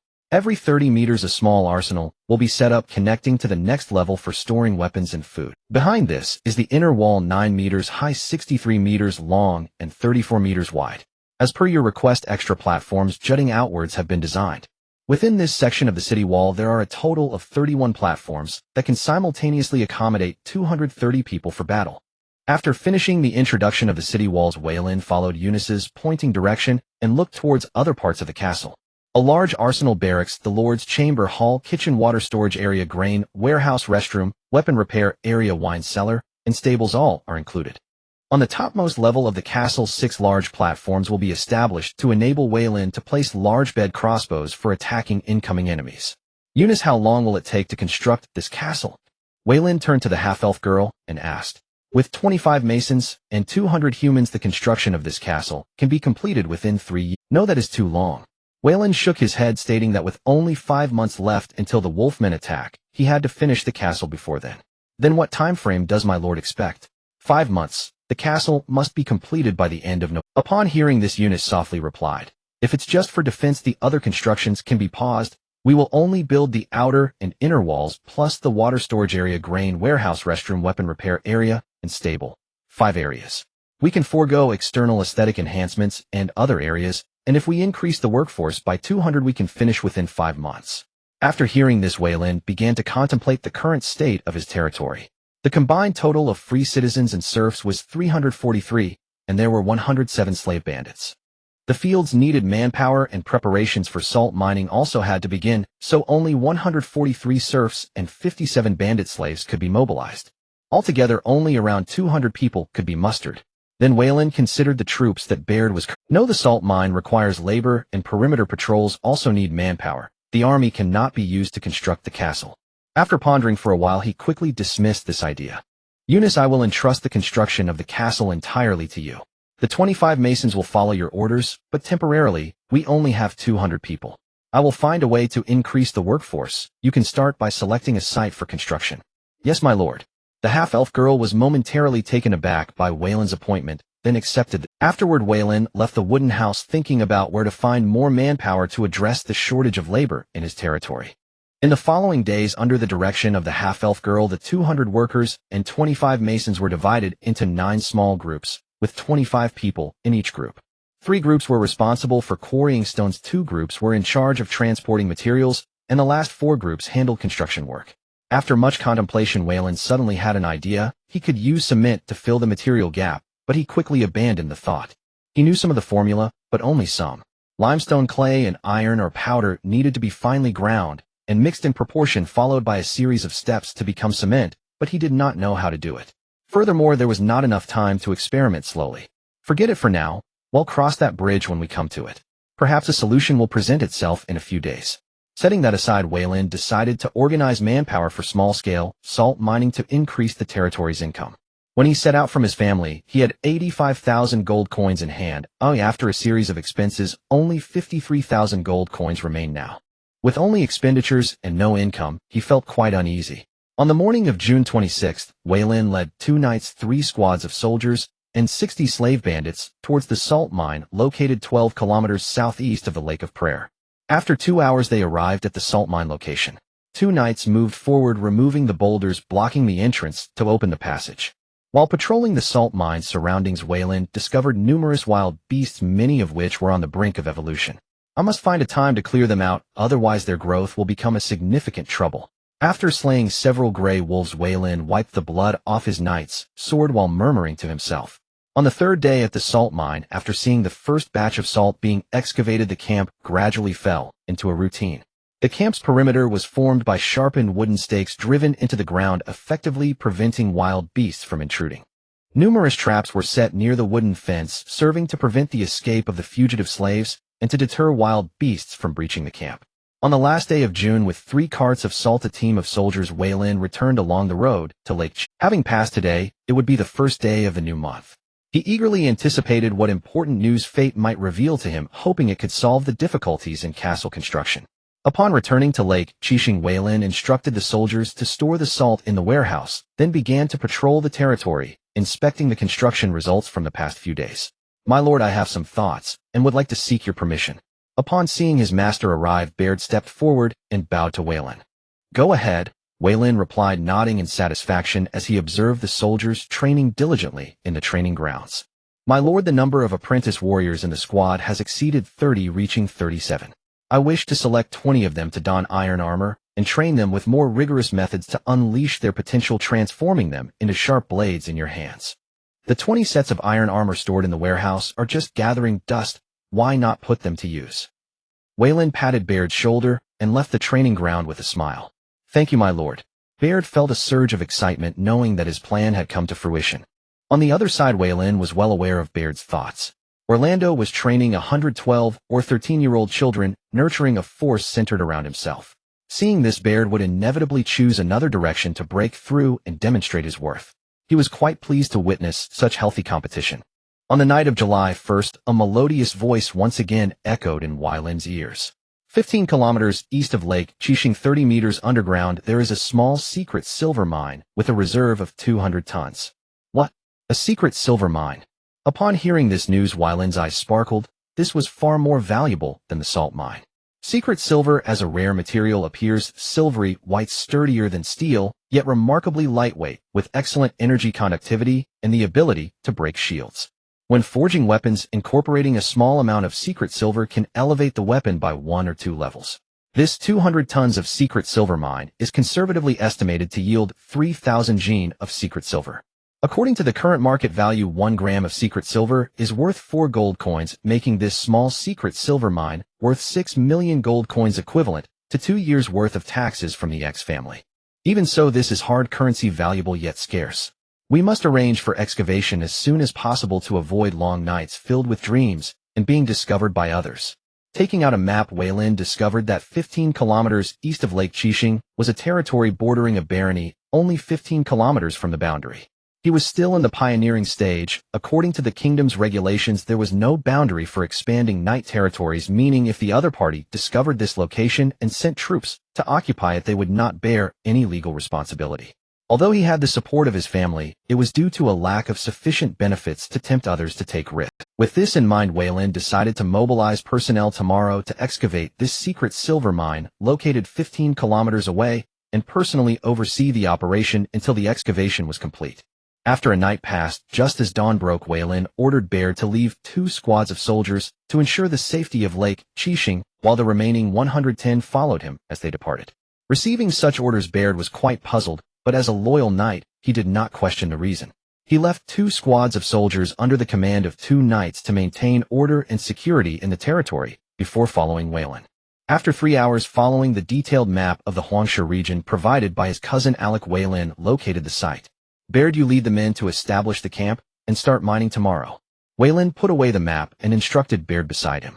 Yes, my lord. Baird was even more perplexed, but accepted the order without a moment's hesitation. With the efforts of 110 soldiers, a 300-square-meter camp with defensive attributes was established. At night, Veyrin called Barren into a tent alone and instructed the guard to stand 10 meters away on alert. "Barren, can I trust you?" Veyrin asked solemnly, staring at the knight bestowed upon him by his family. "My lord, as a knight who has sworn allegiance to you, I am willing to die for you." Barren stood up, straightened his attire, and knelt on one knee, his demeanor serious and solemn. Veyrin gazed at Barren for a long time before speaking. "What I am about to tell you must not be known by a third person at this stage other than you and me." "Please inform me, my lord," Barren replied without hesitation. 30 meters beneath our feet lies a small secret silver mine with a reserve of 300 tons. Upon hearing this, Barren's face displayed shock as he exclaimed, "My lord, is this true?" "Absolutely true," Veyrin nodded, and said, "The excavation of the secret silver mine will be entrusted to your troops. Rest assured, my lord. If a third person learns of the existence of the secret silver mine, I am willing to offer my head," Barren solemnly declared, assuring Veyrin. Most of the soldiers outside came from serfs and slaves. Although they were currently learning to read, they were unaware of the rare mineral known as secret silver. As long as confidentiality is maintained during the excavation process, these soldiers would only believe they were digging for a rare ore. The next morning, feeling the weight of his responsibility, Barren divided his soldiers into two parts. A third group of 30 would serve as the transport team responsible for transporting the secret silver from the camp back to Lake Chishing, and then bringing supplies from Lake Chishing, during which they would mine the secret silver with the second group. Veyrin decided to personally oversee the operation, primarily responsible for the transport work. In the following days, the passage leading 30 meters underground was opened. During the excavation, they encountered hard boulders, and Barren personally took action, using his fighting spirit to shatter the stones. Inside the camp, looking at the first piece of secret silver, ore that had been dug out, Veyrin was very excited, and Barren, standing beside him, felt the same. Holding the secret silver ore, Veyrin looked at its gleaming surface, and said with a smile, "With secret silver, our weapons will surpass those of our enemies, and the defensive capability of our armor will be enhanced. More importantly, it will have the ability to break shields. My lord, based on the current progress, we can extract 2 tons of secret silver ore per day, and it will take approximately 5 months to complete the mining. Yes, we must be cautious during the excavation and pay attention to the surrounding situation." Veyrin put down the secret silver ore in his hand and instructed in a deep voice, "This is the miracle of our rise, a tremendous wealth, and we cannot be too careful in any regard." "Understood, my lord."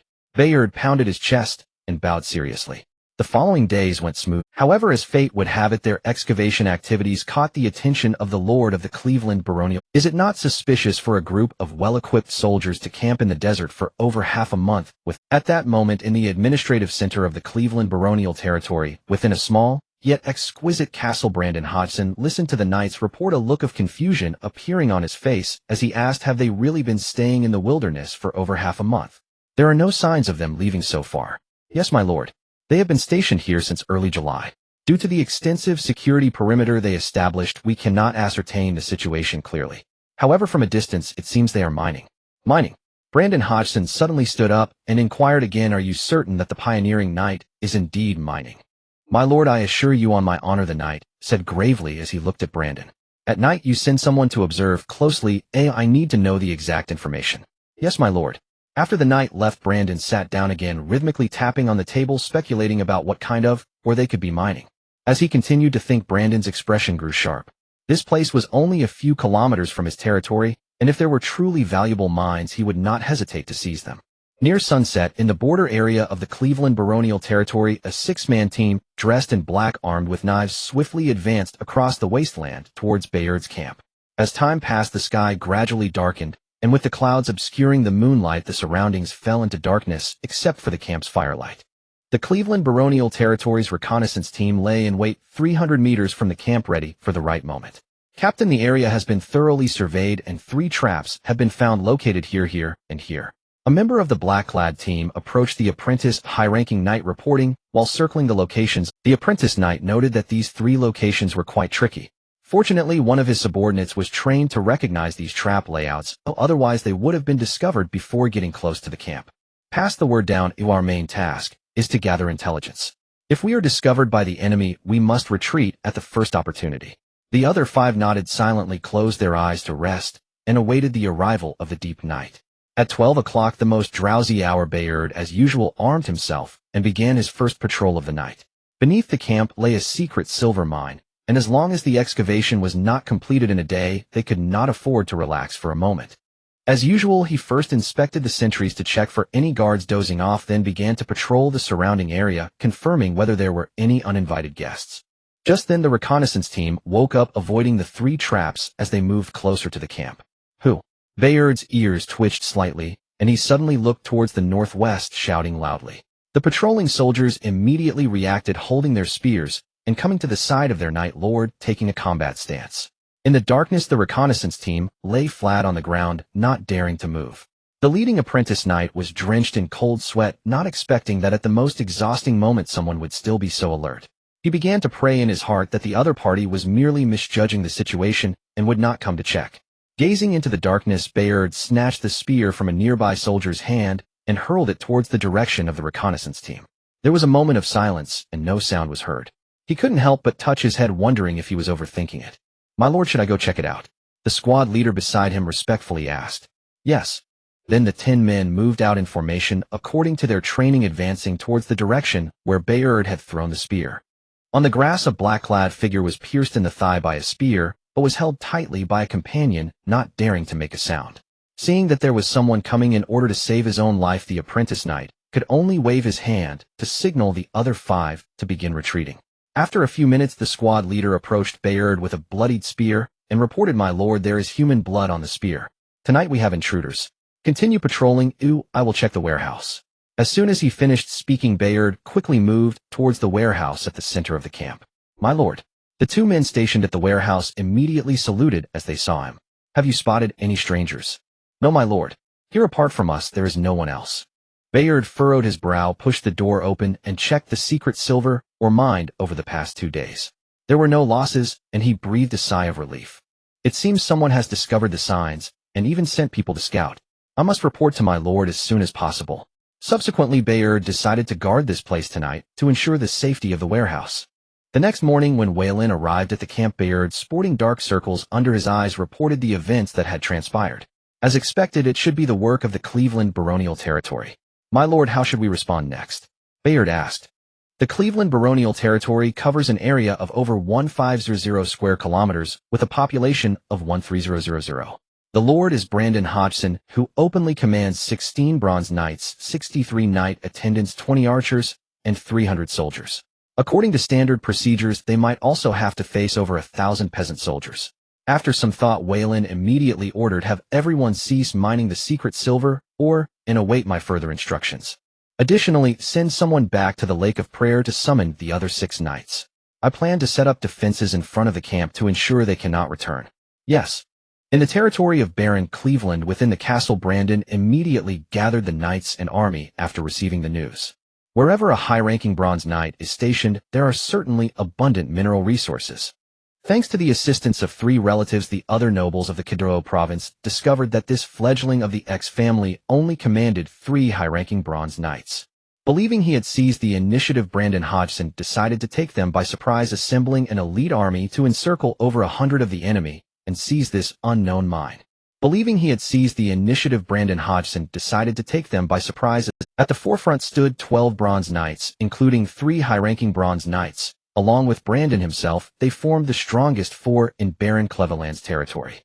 Following them were 40 squire knights clad in leather armor, riding horses of varying quality, brimming. Then came 200 soldiers wearing half-armor, wielding long spears. Their robust bodies and the barely perceptible aura of fighting spirit marked their combat capability. Beside the soldier formation were 20 archers wielding long bows, a source of pride for Brandon. The training of an archer is only second to that of a knight, and the surrounding minor nobles were greatly wary of Brandon having so many archers. Lastly, the most numerous and least effective were the serfs, armed with pitchforks and wooden sticks. They stood at the back of the formation, listless and numb, like walking corpses, numbering over 800. Brandon surveyed the scene with satisfaction and loudly commanded, "Let's move out." The 1,000-strong army, arranged in the order of knights, squire knights, soldiers, and serfs, departed from the open space in front of the castle, creating a marching column over 2,000 meters long, heading towards the camp where the mithril mine was located. In the camp, after receiving the news of Barren Cleveland Brandon's approaching army, Veyrin turned to Bayard. "How is the trap set up?" "Rest assured, my lord." Baird replied excitedly. Dozens of pits of various sizes have been set up, and personnel have been arranged in the tunnels. Once we hear the signal, we can pull the switch and catch the enemy off guard. All preparations are complete. We just need Brandon to come and verify our results. At this moment, a soldier entered the tent, kneeling on one knee and respectfully reporting, "My lord, there is a large army approaching us, numbering over 1,000. Investigate further." "Yes." After the soldier left, Wayland directly instructed Baird to assemble the troops preparing to meet the enemy. This time he planned to capture the opponent alive and extort a sum to resolve the manpower shortage. Outside the camp, aside from the 20 soldiers lying in ambush underground, the other 90 soldiers had gathered, completely clad in leather armor with iron swords at their waists and long spears in hand. As they patrolled the front lines, every soldier's eyes were filled with a desire for battle. As long as they could slay the enemy and earn military achievements, they would gain freedom, wealth, and women. This was the Lord's promise to them. Before long, the army, led by Brandon, appeared outside the camp, forming up and slowly advancing towards the camp. Wayland focused his gaze and found it exactly as he had guessed. The serfs walked at the forefront, followed by the supervising soldiers with knight attendants on either side. 13 fully armed knights brought up the rear as the formation moved forward. This was the most common method of battle among the lower ranks in this world, widely seen in the wilderness. Calculating the distance, Wayland gradually raised his right hand, preparing to signal the nearby soldier to sound the gong. In the enemy's formation, a knight approached Brandon and said in a deep voice, "My lord, the enemy has only 100 men. Facing our 1,000, they remain calm. Is there an ambush?" Brandon, upon hearing this, arrogantly replied, "I have over 1,000 men, 10 times that of the enemy. Even if there is an ambush, what can they do to me? The final victory will surely belong to me. There is no need for concern." "I was overly concerned." The knight lowered his head in shame and spoke to Brandon. As time passed, the distance between both sides grew shorter, from an initial 1,000 meters to 800, then to 400. As the serfs crossed the traps, when the enemy infantry stepped into the trap zone, Wayland decisively issued the order. The soldiers beside him immediately sounded the gong. The sound echoed throughout the wilderness as the soldiers lying in wait underground forcefully pulled the ropes in their hands, tearing away the wooden supports from the ground. In an instant, half of the infantry formation fell into a deep pit filled with sharp spikes before Brandon's eyes. All the archers had yet to make their move, but perished in the deep pit. The wails filled the air. Most of the infantry that fell into the traps died on the spot, while a few remained barely alive, but death was not far off.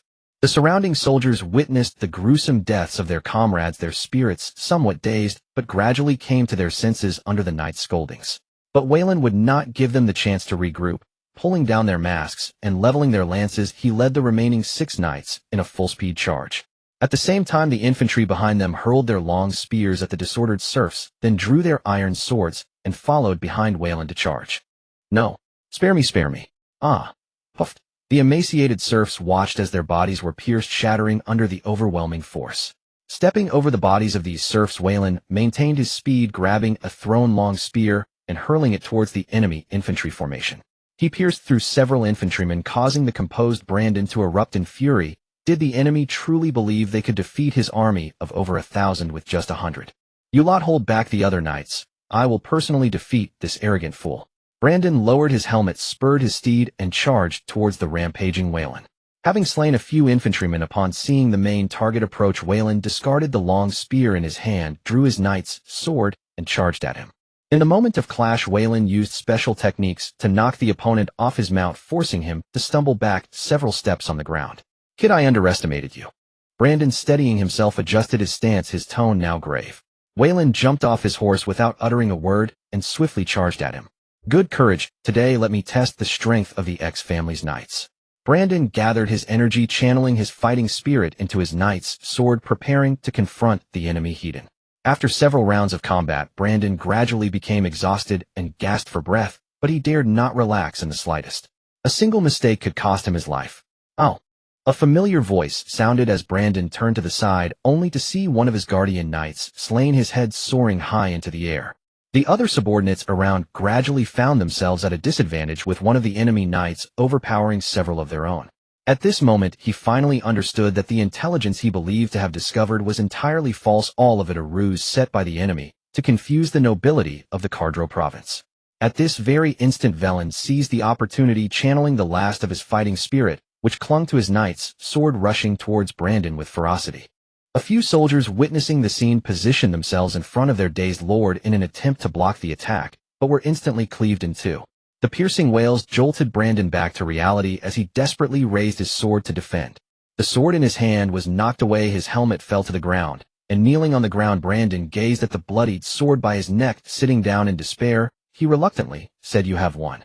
Veyrin pulled his visor down and calmly said to the middle-aged bronze-tier knight, "Yes, I have won."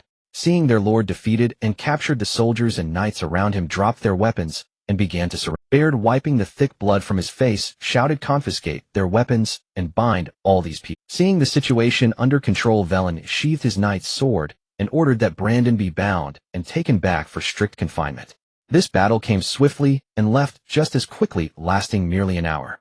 In the evening, inside a tent, Veyrin, dressed in casual attire, sat at the head of the table observing the 7 knights who had participated in the battle, each bearing wounds to varying degrees. "My lord, in this battle 37 men perished, 12 were severely injured, and 41 suffered minor injuries. We have suffered significant losses." Baird grimaced as he spoke, knowing that a third of his men had been lost. "What of the enemy's casualties?" Veyrin inquired with a stoic expression. Another knight stood up to report, "My lord, initial estimates indicate that the enemy suffered over 400 casualties and 531 captives, including Sir Brandon, 9 bronze knights, 87 elite soldiers, with the rest being serfs. Take the serfs back, some to be given to the half-elf Eunice to construct the castle, and some to Mike, who is responsible for the farmland, to tend to the crops." At this point, Veyrin paused for a moment and continued, "Send 1 soldier back to inform Barren, Cleveland's territory's current leader, that I permit them to pay a ransom to redeem their lord." "Yes, my lord," the knight replied with a salute. After the meeting concluded, Veyrin exited the tent and headed to the camp of the severely injured.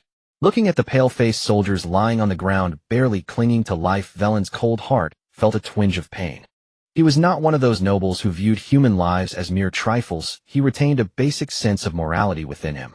Though he did not know when he would be assimilated, he needed to do something now. "Go fetch a basin of clean water," he commanded. The soldier on guard, hearing this, bowed and ran off. In a short while, a basin of water was brought over. Veyrin took out a crystal vial containing a light red liquid from his chest, crouched down, opened the wooden cork, and poured it into the basin. "Give this water to the severely injured." "Yes, my lord," the soldier answered quickly, his tone filled with excitement. After observing the busy tent for a moment, Veyrin left the area. Coincidentally, Baird, who was preparing to visit the severely injured, witnessed this scene. He did not speak, but quietly watched. "Perhaps choosing young Master Veyrin was the wisest decision of my life.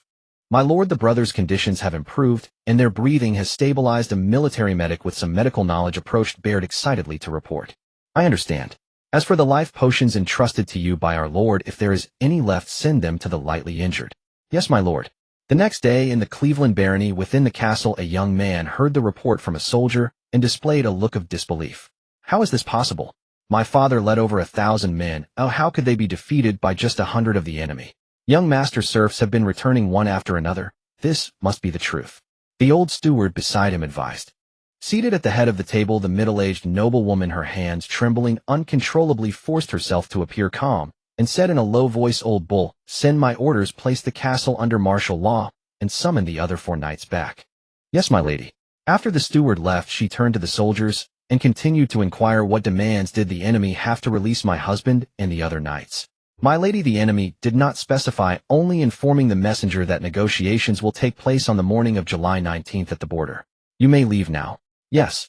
2 guards assisted the injured soldiers out of the hall, leaving only the middle-aged noblewoman and the young man. Inside the hall, the flickering oil lamps illuminated Brandon's eldest son, Reber, who was quite anxious. He looked at the middle-aged noblewoman and could not help but ask, "Mother, what shall we do next?" "For now, we must prioritize redeeming your father and the other knights, otherwise we cannot hold onto the vast territory of the Cleveland barony." Listening to this, Reber appeared puzzled. "Mother, even though several nearby lords coveted according to the kingdom's laws, they full the danger comes from within the family." The middle-aged noblewoman stared at her son, baffled as to how she bore such a fool. She then began making preparations for the negotiations in 2 days, striving to redeem the primary fighting force of their territory. On the other hand, due to the captives in the camp, the excavation of the secret silver had to be put on hold. Thanks to the life potions provided by Veyrin, the 12 severely injured soldiers escaped the brink of death, their strengths greatly enhanced, turning misfortune into fortune. Other lightly injured soldiers received a diluted life potion, significantly recovering from their injuries. In one of the tents, Veyrin and Brandon sat across from each other, engaged in a game of chess. Your strength is formidable. Why choose to become a pioneering knight here? Brandon placed a piece and looked at Veyrin, inquiring. Perhaps it is for a dream, or perhaps because I do not wish to live an ordinary life. Veyrin replied succinctly, placing another piece. What ransom do you plan to demand next? Without the aura of the battlefield, Brandon now resembled a somewhat aging elder. Looking at the middle-aged man over 50, Veyrin replied directly, that depends on your and your subordinates standing in the territory. I have plenty of time to wear you down. Ha ha, I doubt that. Brandon responded with a knowing smile, as if seeing through Veyrin's thoughts. He who knows. Veyrin placed down a piece, winning the game, stood up to adjust his attire, and then left the tent. Watching the departing young man, Brandon reflected on his ineffective eldest son with a wry smile. Perhaps this is the reason why the Ikes family has developed from a Barren family to an Earl family within a mere 700 years. Imprisoned here with nothing to do, Brandon began to reflect on his actions over the years. It had been a long time since he had sat down quietly to contemplate his life. 2 days later, at the border of Barren Cleveland's territory, both parties convened. On the grassy field, a wooden table was set up with Veyrin and Brandon's wife seated on either side, while Brandon's eldest son Reber stood behind his mother, and the accompanying guards stood a dozen meters away, vigilantly watching each other. The middle-aged noblewoman sat gracefully in her chair, her every gesture exuding nobility. Despite the slight wrinkles on her face, one could discern how beautiful she once was in her youth. In contrast, Veyrin was less formal, opting for comfort over decorum. Your Excellency, what are your terms? 500 female serfs, 3,000 gold coins, 120,000 pounds of grain, and 20 plowing oxen. I can release Sir Brandon. As for the other captured knights and soldiers, they will require a different price. The middle-aged noblewoman looked at the young man who was demanding so much, struggling to suppress the anger rising within her. Beside her, Reber did not possess such restraint. Anger flooded his face as he shouted, "Why don't you just—" Veyrin smiled slightly and replied, "Isn't that what I'm doing right now? You, Reber, be quiet." The middle-aged noblewoman turned and scolded him. Hearing his mother's words, the young man instantly deflated, lowering his head and daring not to utter another word. Seeing her son quiet down, the noblewoman regained her composed demeanor and spoke softly, "Your Excellency, you are asking for too much. No, I believe this is the worth of Sir Brandon. Do you think so little of your husband? Or perhaps you? That is not the issue. We are discussing the ransom now." The middle-aged noblewoman reacted quickly, escaping from the verbal trap set by Veyrin. "Fine, let's discuss the ransom." Veyrin leaned back in his chair, speaking leisurely. "Madam, you wouldn't want to lose your husband and become a widow." "What do you mean by that?" "What I mean is simple. There are too many dangers in the wilderness. Look at me. I must bring so many guards when I travel, let alone Sir Brandon, who is unarmed. Your Excellency, if that is the case, there is no need for this negotiation to continue." The middle-aged noblewoman stood looking down at Veyrin. "If anything happens to Brandon, Barren Cleveland's territory will not rest until it avenges him. Is that so?" Veyrin remained seated, smiling at the middle-aged noblewoman. "I hope that in half a month it will still be you negotiating with me here, beautiful lady. You." Looking at the young man's smile, the reserved noblewoman felt quite vexed, as if he had her completely under his thumb. After struggling for a moment, she sat down again. She knew that her weakness had been seized by him. If this dragged on, within a month, the Lord of Barren Cleveland's territory would change. After more than 20 minutes of continuous debate, the middle-aged noblewoman ultimately compromised. Reber, watching Veyrin, was filled with anger, but had to swallow it due to his mother's authority. 500 female serfs, 3,000 gold coins, 100,000 pounds of grain, and 20 plowing oxen as the ransom for Brandon. One knight requires a ransom of 20 serfs and 2 plowing oxen. One soldier requires a ransom of 5 serfs and 100 pounds of grain. In total, Barren Cleveland's territory must pay 1,100 serfs, 3,000 gold coins, 110,000 pounds of grain, and 38 plowing oxen to Lake Chishing.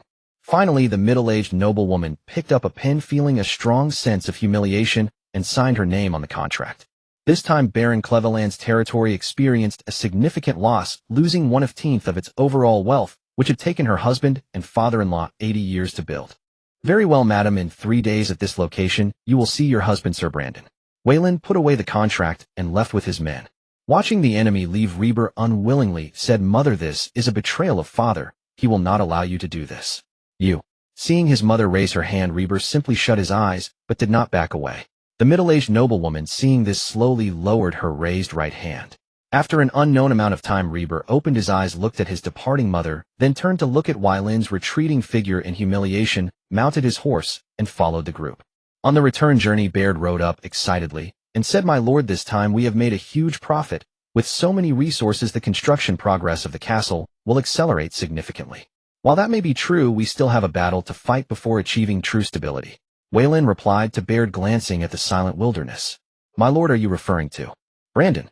Veyrin regarded Baird with a more attentive glance and replied, "You are half right. We also need to consider several surrounding territories. If we subdue them this time, it will be much easier to exploit the silver mine later." "Why is that?" Baird scratched his head in confusion. "What if we poison Brandon during the transaction so he dies a few days after returning? I know of a poison that could fulfill that requirement." Veyrin rejected the idea without a moment's thought, saying no such despicable means would easily make us the target of public outrage in the Cadero province, and even the entire kingdom. "My lord, since that's not an option, how do we deal with the coalition of several territories given our current military strength?" "You need not worry, I have my plans." Veyrin reassured Baird, telling him to calm down and simply follow orders. Upon returning to the camp, Veyrin wrote a letter and handed it to a knight, instructing him to deliver it to his cousin Brian, located over 200 kilometers away in the Ridge territory. A few days later, at the border of Barren Cleveland's territory, the exchange of ransom and personnel went smoothly, with no conflicts occurring between the two parties. Once back at the castle, Brandon summoned nearby nobles to discuss important matters. On the other hand, Veyrin returned to Lake Chishing with over 1,000 men and numerous supplies, preparing to reorganize the territory's construction and also to prepare for the upcoming battle. First, he selected 200 strong men from the captured and traded serfs, entrusting them to a knight at Lake Chishing to be trained, hoping they could be of use in a few days. Additionally, he allocated 300 individuals to the half-elf girl Eunice to compensate for the shortage of labor in castle construction. Finally, the remaining individuals were assigned to another knight stationed at Lake Chishing to manage farmland, river maintenance, and timber harvesting.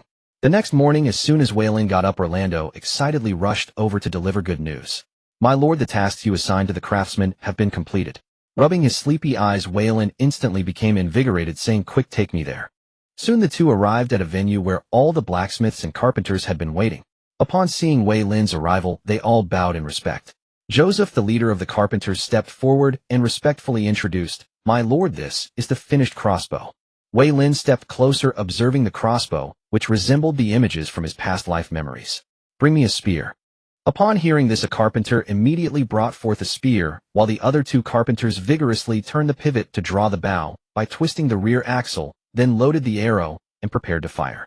Veyrin took the wooden hammer handed to him by Orlando and struck down fiercely at the trigger. With a whoosh, the thick spear shot out, piercing through the 3 wooden targets used for the experiment, shredding the leather armor used for testing. Estimating the distance, the 3 experimental wooden figures were set at 300 meters, 600 meters, and 800 meters. Veyrin looked at the experimental results and couldn't help but cheer loudly. The surrounding craftsmen and blacksmiths, encouraged by their lord's praise, proudly puffed out their chests, reveling in this glorious moment. Joseph, hunched over, seized the opportunity to boldly ask, "My lord, what shall we name this weapon?" "Let us continue its previous name and call it the triple bow crossbow," Veyrin replied while stroking the crossbow, then turned to Joseph and inquired, "What is our current production rate?" "My lord, with 4 people per group, we can complete 1 triple bow crossbow in 6 days," Joseph promptly answered. Veyrin nodded in satisfaction at this speed. This weapon will be a formidable tool in the wilderness, quickly becoming a powerful asset in their hands. As for the future, once they have their own mages and magical blacksmiths, this kind of weapon may become obsolete or perhaps be improved with magical elements to unleash greater value. Then Veyrin summoned everyone together and announced loudly, "Now I shall fulfill my promise, and in the name of Veyrin X declare the abolition of your slave status. From this moment on you shall be free." 15 blacksmiths and 25 carpenters knelt down in excitement. "Thank you, my lord." After allowing others to rise, Veyrin continued, "Next is my second promise. If you complete this task within a month, I will grant each of you a woman for the purpose of procreation." Upon hearing the mention of women, the craftsmen below were extremely excited. Among them were those who already had children, but those did not belong to them. They were the property of their former masters. Now they were free men, and their own women would belong solely to them, and their children would carry their own bloodline. "Now I will announce my second task. Within a week, if you complete the production of 20 crossbows, each of you will receive a reward of 1 gold coin. Rest assured, my lord, even if it kills me with exhaustion, I, Joseph, will complete the task you have given me. I am willing to give everything to my lord, even my unborn child. My lord, your command is the meaning of my existence, and I will execute it without regret." Every craftsman expressed their loyalty to Veyrin in their own words. Everything they had came from their lord, and it would continue to be so. Back in his room, Wei Lin revised the battle. With the triple bow crossbow, he felt absolutely confident in facing Brandon's next attack. Through this battle, he prepared to gain greater benefits and accelerate the development of his territory. Destiny's guidance would only reveal valuable information, something others did not possess. Utilizing this, he aimed to ascend to the peak of this world and behold the scenery at the top. In the Ridge territory, after receiving a letter from his cousin Brian, immediately summoned the troops of the territory. Throughout the entire process, he showed no hesitation, directly taking 80% of the Ridge territory's army, leaving only a trusted aide to guard the territory. At this moment in the territory of Barren, Cleveland, Brandon stood in his study, repeatedly reviewing the last battle, contemplating the gains and losses. This time I will not fail again. Clenching his fists, Brandon gazed at the various plans on the paper. This time, he must capture the opponent alive. My lords Violetta, Kesley, and Barry are already waiting in the hall. The steward approached Brandon from behind and reported. Brandon picked up the paper filled with various plans and headed to the hall with the steward. Upon entering the castle hall, he heard the three engaged in loud conversation, filled with mockery about how he, Brandon, had been redeemed only by relying on a woman to negotiate. Haha, that shameless Brandon actually had to rely on a woman to negotiate to get himself redeemed. Violetta, mind your words, or one day you might find yourself in the same position. Had to use a woman for negotiations, I'd rather commit suicide than endure such humiliation. Cough, cough. The three turned their heads, silencing themselves and ceasing further conversation. Seeing this, Brandon pretended not to hear, wearing a false smile as he approached the lord's seat and sat down. Gentlemen, I have invited you here to discuss this location with a massive iron ore deposit. What? An iron mine? The other three widened their eyes in astonishment at Brandon's words. Yes, it's an iron mine. This time I am willing to contribute. As long as we capture this stronghold, I only want 10% of the iron or profits. The rest will belong entirely to you. Dressed in a magical robe, the rare mage Lord Kesley stroked his white beard and asked suspiciously, Brandon, there wouldn't be any trickery involved, would there? Is this not a lie concocted for revenge? Do you think that's possible, Kesley? Brandon fixed a sharp gaze on the mage. The other two, upon seeing this, quickly realized the high likelihood of such a scenario and looked at Brandon with suspicion, hoping he could provide evidence that the territory occupied by the pioneering knights indeed had a rich iron ore deposit. Cough, cough. Brandon, it's not that we don't believe you, but unless you provide evidence, we're not fools, spoke Barry the warrior lord to ease the awkward atmosphere. In that case, let Kesley use the truth detection spell to prove whether what I said is true or false. Seeing the three did not believe him, Brandon had no choice but to resort to this tactic. The mage Kesley stood up, holding his staff, and murmured incantations as a white magical circle appeared beneath Brandon's feet. Under the gaze of the other two, Brandon spoke again. The location occupied by the pioneering knights is buried with a vast iron ore deposit. As soon as Brandon finished speaking, the truth detection magic circle remained a bright white without turning red. Seeing this scene, they believed Brandon's words. There truly was a vast iron ore deposit here. With shared interest, the meeting proceeded smoothly, and according to the profit-sharing ratio, each side needed to contribute an equal number of troops. The longer time dragged on, the greater the uncertainties. The four agreed to gather at the border of Barren Cleveland's territory in 5 days, combining their forces to launch an attack on the territory of the pioneering knights and seize the rich iron mine. In the past few days, Weyrin was actively preparing for war. On the morning of July 23rd, a well-equipped army entered the Lake of Star Prayer from the south. After receiving the news, Weyrin went to greet his cousin. Weyrin, I'm here. A handsome and dashing knight approached, who was none other than his cousin Brian. Cousin, welcome to your arrival. The knights on both sides saluted their respective lords and followed the two into the Lake of Star Prayer. In less than 3 months, this area has been built quite impressively, much better than you, cousin. Brian, you flatter me. This is largely thanks to Sir Brandon's assistance next door, which provided me with sufficient manpower to carry out the next steps of my plan. Weyrin replied with a smile. As they chatted, they arrived at a spacious meadow where a lavish spread of food and drinks was laid out, and many knights began to feast. During the banquet, Weyrin introduced the surrounding situation to his cousin while discussing his plans. Weyrin, I feel there's no need to complicate things. I brought 50 bronze knights, 200 knight attendants, and 600 elite warriors this time. We can simply charge straight in and overwhelm them with force. Brian rubbed his throbbing head, interrupting Weyrin's endless talk with the simplest and most straightforward. Cousin, doing it this way will result in considerable casualties. After all, the enemy is not to be underestimated. Using some strategies appropriately will reduce our losses and yield greater benefits. Weyrin looked helplessly at Brian and advised him. All right, I'll listen to you. Looking at Wylan, who was ready to continue talking, Brian waved his hand and downed a cup of wine. Forget it, cousin. Let your guardian knights communicate with me. Wylan covered his face as he looked at this drunkard, truly puzzled how his cousin managed to conquer territory twice the size of Barren Clevelands in just 6 years and run it so efficiently. At 3 o'clock in the afternoon, the banquet ended and many drunken knights collapsed on the ground to sleep. Reluctantly, Wylan had to ask Orlando to bring some blankets to cover them. Lord Wylan, I am the guardian knight and chief executive officer of my lord. You can call me Adrian. A young man appeared before Wylan. Sensing the fluctuations from Adrian, Wylan exclaimed in surprise, a magic knight. You have a good eye, my lord, the young man politely and elegantly replied. Now Wylan understood why the Ridge territory was managed so well. That must be due to this person. Magic knights are those who wield magical energy, possessing the advantages of both mages and knights. Powerful and wise, they are their epitome. Then Wylan took Adrian to a wooden house, spread out a map, and began explaining his plan. In this battle we will face the attacks of 4 territories. I estimate the enemy's scale to be around 3,000, of which 60% will be serfs, meaning we will only face 1,200 regular troops. The Lake of Star Prayer can deploy 300 infantry and 15 bronze knights at the front to attract the enemy's attention.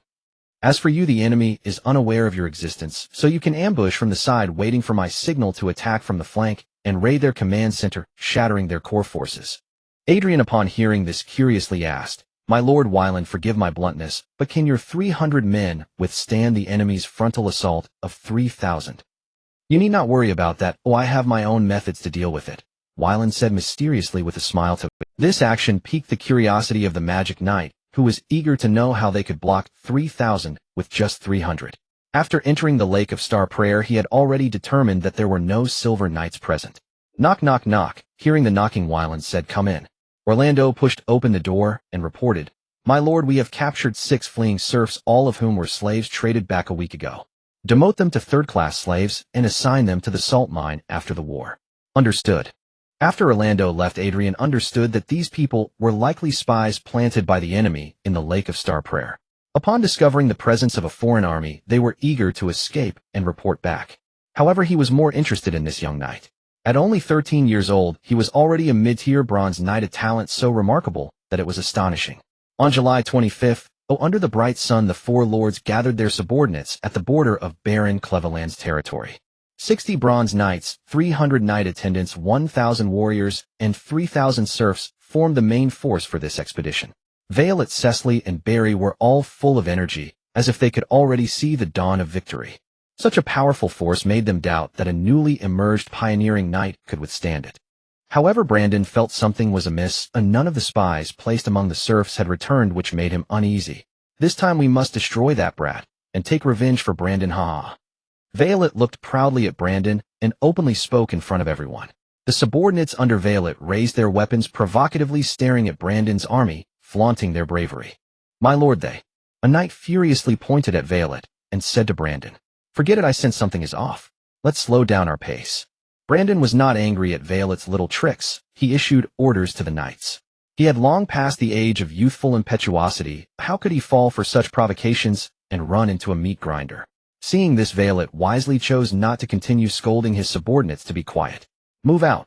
At the command of the temporary commander Veyrin, the main force began to advance towards the camp where the mithril mine was located. As agreed, Veyrin's troops led the way, followed by Cecily and Barry's armies, with Brandon's army at the end totaling only around 500 men. Due to the significant losses in the last battle, he did not have enough money and equipment to reorganize the troops in a short time. At this moment, within the secret silver mine camp, Veyrin, upon receiving the news, immediately began to deploy his troops in preparation for battle.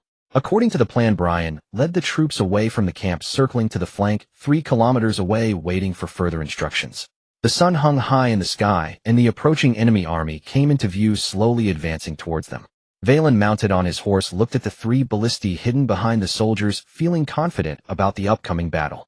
On a tall warhorse, Veyrin advanced while observing the formation of the opposing side. As a soil mage, Casely utilized his expertise to cast reconnaissance spells, scouting the wilderness ahead to avoid the ambush that had ensnared Brandon. Casely, what's the situation? Are there any traps? Veyrin turned his head and shouted his coarse voice, making Casely feel like his ears were protesting. There are no traps. The path ahead is clear, Casely replied as he opened his eyes. Ha ha ha, that's good. Let me charge in and take down this group of hundreds." Upon receiving the confirmation, Veyrin began to command the troops, ordering the knights and their squires to gather at the front and prepare for a charge to annihilate the enemy. Beside him, Barry turned to look at Brandon, who was still 2 kilometers away, and said to Veyrin, "Brandon is still behind us. Should we wait?" "How that coward must have been frightened out of his wits by that young brat," Veyrin replied dismissively. Upon seeing this, Casely also rarely nodded in agreement. At this point, Barry ceased to say anything further. With only a little over 300 enemies, the outcome of the battle was already certain regardless of Brandon's presence. On the other side, Veyrin watched as the enemy cavalry gathered, clearly abandoning traditional combat strategies to prepare for a direct cavalry charge to crush his forces. "Deserters will be executed without mercy." Veyrin rode past the front lines, loudly shouting at the terrified slave soldiers. Feeling the sharp swords behind him, the leading slave soldier steadied his trembling legs, swallowed hard, and prayed to the gods for survival. In an instant, the earth trembled as the opposing side began to charge. Split formation. The front row of slave soldiers heard the order and, according to their training, parted to reveal 20 hidden ballistae. "Prepare." 2 soldiers at the ballistae operated the hinges, winding the rear axle to draw the bows. Seeing the bowstrings tighten, the soldiers in the back took out long spears and placed them on the ballistae. Veyrin raised his right hand, calculating the distance. When the enemy was 800 meters away, he dropped his hand and loudly commanded, "Fire." The soldiers holding the iron hammers heard the order and struck the triggers. With a whoosh, the long spears made of secret silver flew out. Puff! The leading bronze tier knight felt a sharp pain in his body, slowly lowering his head to see a gaping hole the size of a bowl in his chest before tumbling off his horse. 20 secret silver-infused spears pierced through the iron and leather armor of the knights and their squires as if they were made of paper. Veyrin, witnessing over 30 men fall in front of him, roared in anger, "I want you dead." That was a third of his men gone, a culmination of 10 years' effort lost in an instant. Soon the second round came as expected. Dozens more fell from their horses, their fates uncertain. "Charge! Tear them apart." Veyrin's eyes turned bloodshot as he gripped his spear tightly, focusing solely on Veyrin, that little man. After the third round ended, the enemy was less than 400 meters away, and the soldiers quickly withdrew the ballistae. Close ranks. In the back of the formation, Veyrin coldly issued orders for 200 slave soldiers to close ranks, preparing to face the first wave of impact. These were 200 expendables he had selected a week prior specifically for this moment. Thanks to the devilish training, and under the pressure of the knights behind, the 200 slave soldiers rearranged into 4 lines, raising their formidable-long spears to meet the knights' charge. Consumed by rage, Veyrin activated his fighting spirit and continuously shouted orders, "Charge! Tear them apart."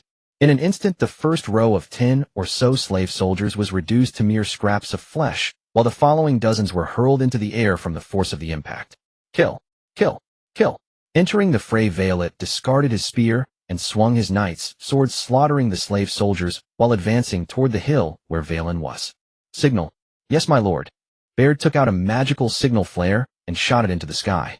3 kilometers away, fully armed Barren saw the red magical glow and loudly commanded, "Charge with me." 50 bronze knights and 200 knight squires spurred their horses following their lord. Meanwhile, the magic knight Adrian commanded 600 elite warriors to follow closely behind to clean up. At the same time, far behind the battlefield, Brandon saw the signal, his heart racing with alarm, and shouted, "Everyone stop advancing and retreat immediately." The knights in the ranks were puzzled by this, but they chose to obey their lord's command. The 500-man unit reversed course and returned the way they came. At the same time, Veyrin began to engage in a fierce battle with the frenzied Veyrin, both sides locked in a relentless struggle. As the large group of peasant soldiers arrived on the battlefield, the situation began to tilt in favor of the enemy. Veyrin's knights and soldiers struggled to hold their ground, waiting for reinforcements. On the outskirts of the battlefield, Barry recalled the earlier signal flare and Brandon's sudden withdrawal, sensing something was amiss. "Barry, there are people to the south." Casely, who had been meditating, suddenly opened his eyes in terror and said to his companions, "What?" Upon hearing this, Barry turned to look and saw Barren appearing against the sunset, approaching their location. "Not good, there's an ambush." At this moment, he hurriedly mobilized the infantry to form a human wall to block the knights' charge. Casely was also not idle. He raised his staff, channeling magic, to form a short wall 100 meters long and 1.5 meters high in front of the infantry. This spell drained Casely's magic, leaving him slumped on the ground. 2 apprentice mages came forward, supporting their teacher and producing precious mana regeneration potions to administer to him. Seeing this, Barry could not afford to pay attention, With only 300 warriors beside him, only 20 of whom were bronzeteer, it would be extremely difficult to halt the enemy's advance. Block them. We will defend the honor of the Bucks family to the death. Hearing their lord's words, the 100 soldiers holding giant shields steadied their gazes upon the charging knights, channeling all their fighting spirit in preparation for a desperate fight. Brian fixed his gaze ahead, unleashing his mid-tier silver knight strength as he concentrated visible battle chief flames on his knight's lance. Form up. Hearing their lords command, the knights and their attendants adjusted their charging stances, forming a conical formation within a mere 300 meters. With Brian the mid-tier silver knight as the vanguard, they charged forward, ready to tear through the human wall formed by their foes. Seeing this, Barry lifted his massive shield, moved to the front of the formation, and summoned all his battle chi to prepare for the first wave of impact. Roar, muscles bulging and veins popping, Barry summoned all his battle chi, utilizing his family's secret technique, successfully transforming himself into a towering figure of 2 meters and 3. Observing the enemy's actions, Brian adjusted his direction and maneuvered around Barry to penetrate from puff, shatter, crack. The right-wing human wall was torn apart, with dozens of soldiers and their iron armor and shields disintegrating into fragments, raining down like drops of crimson. Witnessing this scene, Barry bared his teeth and roared, charging toward Brian. With only one strike, this high-tier bronze warrior on the brink of becoming a silver warrior was sent flying and crashed heavily to the ground. Several mid-tier bronze warriors, seeing this, rushed in frantically, only to have their heads taken by several knights. The battle raged on as more warriors fell to the knights. The magical knight Adrian arrived with 600 elite warriors, bringing the battle to a close. Regaining some strength, Casely summoned his newly restored magical power to announce with difficulty, "Put down your weapons, we surrender." Hearing the command, the surrounding soldiers halted their actions and dropped their weapons. Brian, seeing this, allowed Adrian to accept the captives while he led the remaining knights to support Veyrin. At this moment, Veyrin also noticed the situation behind, and seeing the command post overrun by the enemy, gritted his teeth and said, "Cowards, only capable of using deceitful schemes." Hee.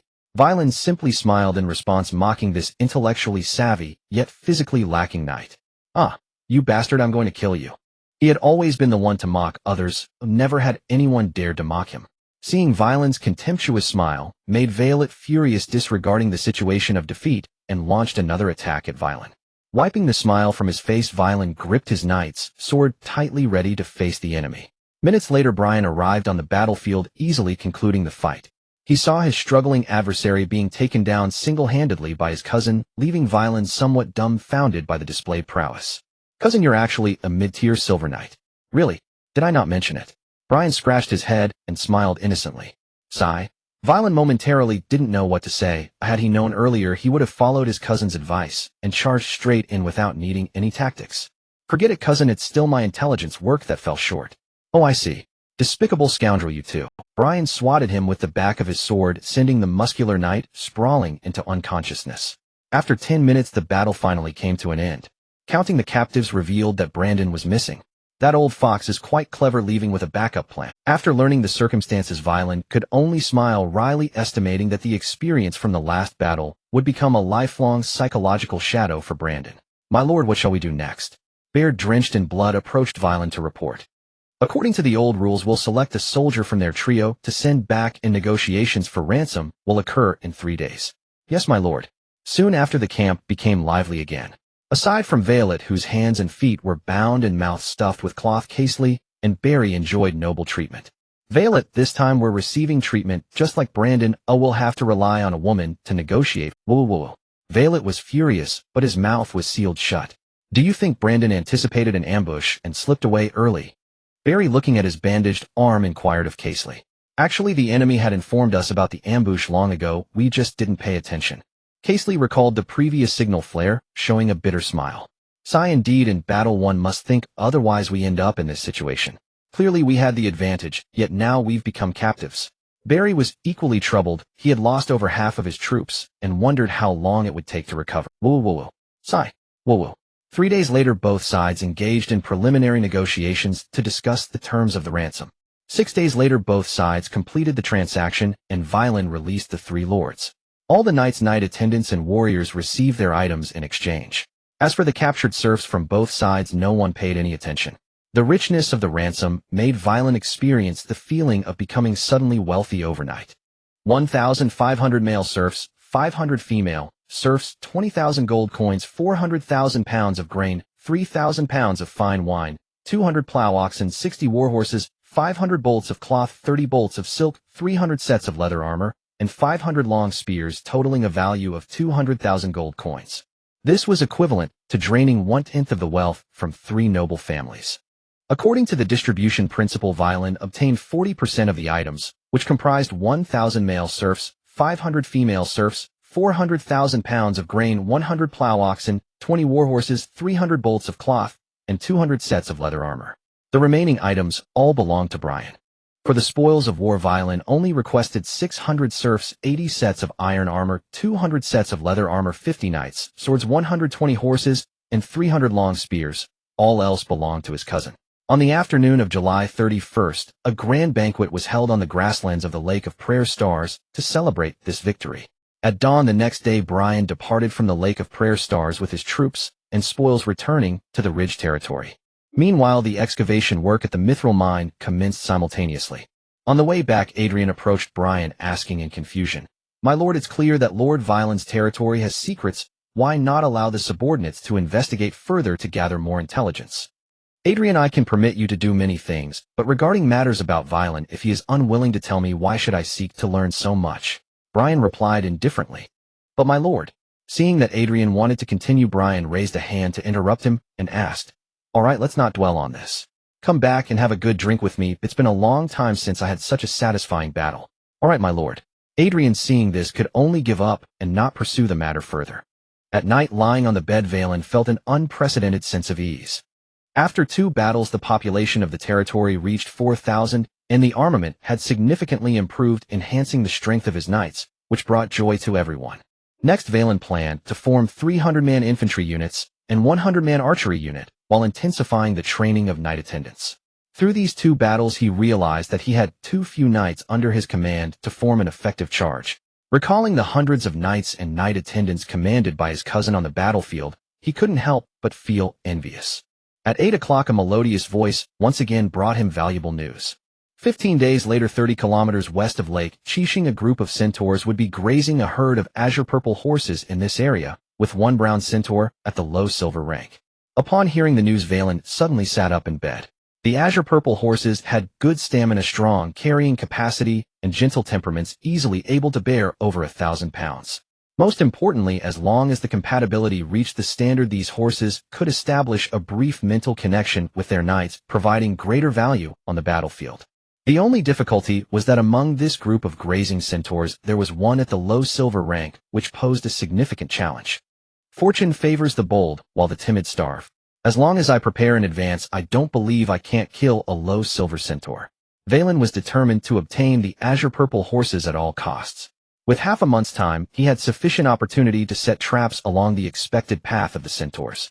The next morning, as usual, he convened a new meeting to summarize the gains and losses of the past month. First, the current governor Baird stood up to report, "My lord, in July we cultivated a total of 4,000 acres of land, and the construction plan south of Lake Chishing has been mostly completed. There are 2 lumber yards, 2 quarries, 1 salt mine, and 1 confidential mine. The population of the territory has reached 4,200, with free citizens constituting 7%. Following this, Andrew stood up to report, "My lord, the salt mine has produced 40 tons this month. With the increase in manpower, we expect to reach around 100 tons.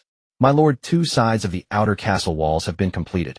With the increase in manpower, according to the half-elf girl Eunice's estimation, the planned construction work is expected to be completed in 2 months. I inquire whether to add other construction projects." The knight Randolph, stationed at Lake Chishing, stood up to report, "Transmit my orders. After the completion of the planned projects, select important facilities for construction." "Yes, my lord." Knight Randolph bowed and sat down. Finally, the knight Greg, who managed the public warehouse, stood up to report, "My lord, so far the warehouse contains 150 sets of iron armor, 600 sets of leather armor, 50 knight swords, 300 spears, 300 bolts of cloth, 2,500 pounds of food and drink, 300 pounds of fruit wine, 30,000 pounds of processed rock salt, 50,000 pounds of unprocessed rock salt, 630,000 pounds of grain, and 140 war horses." Unknowingly, the supplies in hand had reached such a quantity. After listening to the reports of several people, Veyrin prepared to deploy this month's plans. "Baird." "Here, my lord." Baird, sitting in the first position, stood up, thumped his chest, and bowed.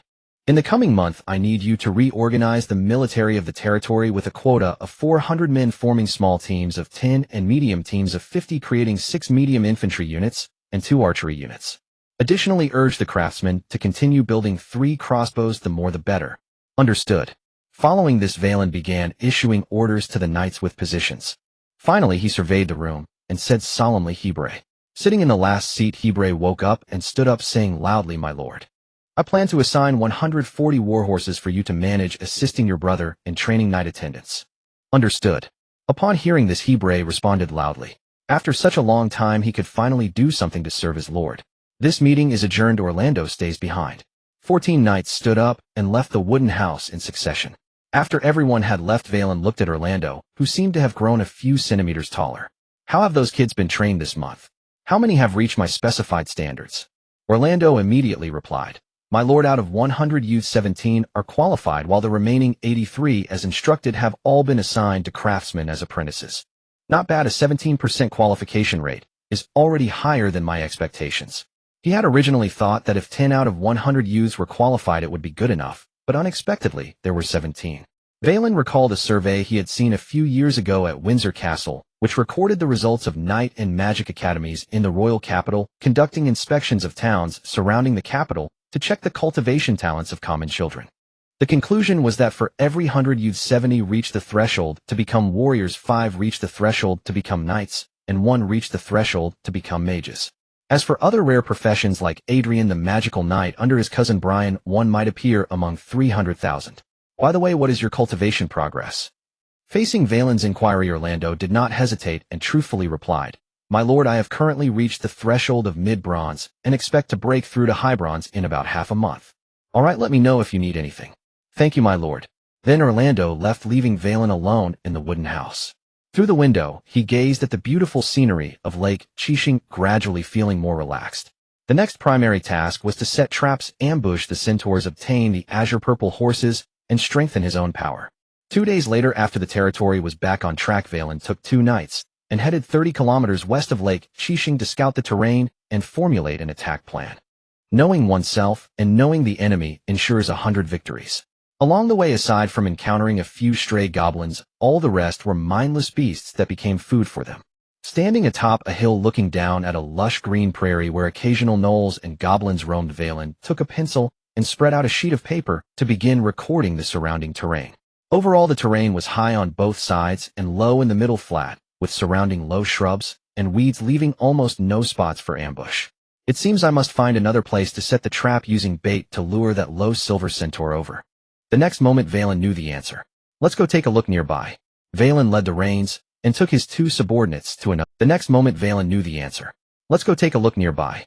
Veyrin led the reins and took his 2 subordinates to another location. After 3 days of exploration, Wei Lin chose an excellent location, a low valley north of the path the centaurs must take, which was very suitable for an ambush. It is now August 6th, and there are still 9 days until the centaurs pass through here, which is enough time. After making the necessary marks, Wei Lin set off to return, preparing to organize personnel and set traps to ambush the centaurs and seize the Qingzi horses. In mid-August, a group of centaurs slowly advanced, herding over 100 Qingzi horses.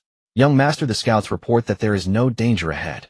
A centaur with a poor quality bow and arrow approached a white centaur kneeling on its forelegs and respectfully reporting, Continue forward. The white centaur Aaliyah issued orders proudly for the team to keep moving. She needed to drive the group of Qingzi horses back to the tribe before winter. They could not afford any delays at their current speed. At that moment, Wei Lin, concealed in the bushes, calmly observed the group of centaurs. Their numbers were approximately 50. Baird, prepare to take action. Yes, my lord. After receiving the command, Baird moved to the foot of the hill and began to act according to the original plan. A knight covered in blood and carrying a wrapped package rode a red horse towards the direction of the trap. In 2 minutes, Baird put on a fierce expression and, accompanied by a few subordinates, chased after the bloodied knight. Stop, don't run. I'm going to tear you apart, you bastard. Leave the goods behind. Suddenly a voice rang out in the wilderness, startling the centaurs, herding the Qingzi horses into immediate alertness, looking around. Aaliyah's expression darkened as she looked at the humans appearing in the distance, angrily saying, Is this what you call no danger? Young master, calm down. The centaur in charge of reconnaissance trembled in fear and hurriedly replied, "Stay alert. If they come closer, shoot them on sight, show no mercy." To protect the safety of the Qingzi horses, Aaliyah unhesitatingly gave the order. The surrounding centaurs listened and drew their bows, aiming at the approaching humans, prepared to shoot as soon as they were within range. Suddenly, Barren accelerated sharply, slicing open the package behind the horse's rear, revealing a silver-white gleam of mithril that fell to the ground. "Mithril, young master, it's mithril." A centaur with reconnaissance abilities spotted the item 2 kilometers away and shouted with excitement. "I know." Aaliyah's eyes glimmered as she fixed her gaze on the mithril picked up by the human. "Young master, give me a team of centaurs, and I will retrieve the mithril." "Doris, does this pose any danger?" A tall and fierce brown centaur licked his lips, his eyes filled with greed as he asked Aaliyah. Aaliyah shook her head vigorously to stay alert and asked the low-ranking silver centaur warrior. "Young master, these humans are weak. You take the centaurs to protect the Qingzi horses while I go alone to ensure the mithril is retrieved." Consumed by greed, Doris no longer cared about the risks. After some thought, Aaliyah nodded in agreement with Doris' suggestion. Immediately, Doris led 10 centaurs away from the herd, chasing after Barren. Seeing this, Barren realized they had taken the bait and intensified his performance, shouting various filthy words. "They've taken the bait." Veyrin, concealed in the bushes, excitedly waved his fists. At this moment in the valley, Andrew led 2 squads of soldiers, operating 20 crossbows, waiting for the target to arrive. As the sound of hooves grew closer, Andrew scanned the distance and spotted the captain's figure, followed by a centaur. "Ready, follow my command." The 2 squads of soldiers held their breath, waiting for the knight's order. "Humans, don't run. Leave the goods behind. Lord Doris will spare you a miserable life." In front of the fast-running red horse, the centaur Doris cursed loudly while threatening. In pursuit, he had no idea he had entered a valley, and the hidden humans around him had not been detected at all. With only the gleaming mithril in his sight, combined with the confidence from his strength, Doris lost his vigilance. "Fire!" Andrew seized the opportunity and commanded loudly. 20 soldiers with wooden hammers pulled the triggers, and 20 long spears forged from mixed mithril shot out. In an instant, Doris saw the spears coming from all directions and swung his hammer to defend. Yet under the assault of the long spears forged from mixed mithril, his hammer and armor were easily pierced. Hot blood splattered everywhere, staining the ground red. Doris unwillingly gazed at the humans ahead, slowly lowering his head. After a round of shooting, only 6 centaurs remained in the valley. "The leader is dead. This is a human trap. Run quickly, report back to the young master." A few centaurs adjusted their direction and ran towards the entrance without looking back. However, in the second round of spear fire, 5 centaurs were shot through on the spot, and 1 centaur narrowly escaped, pulling out a red pill from its pocket and swallowing it desperately while fleeing. "Young master, there is an ambush, humans."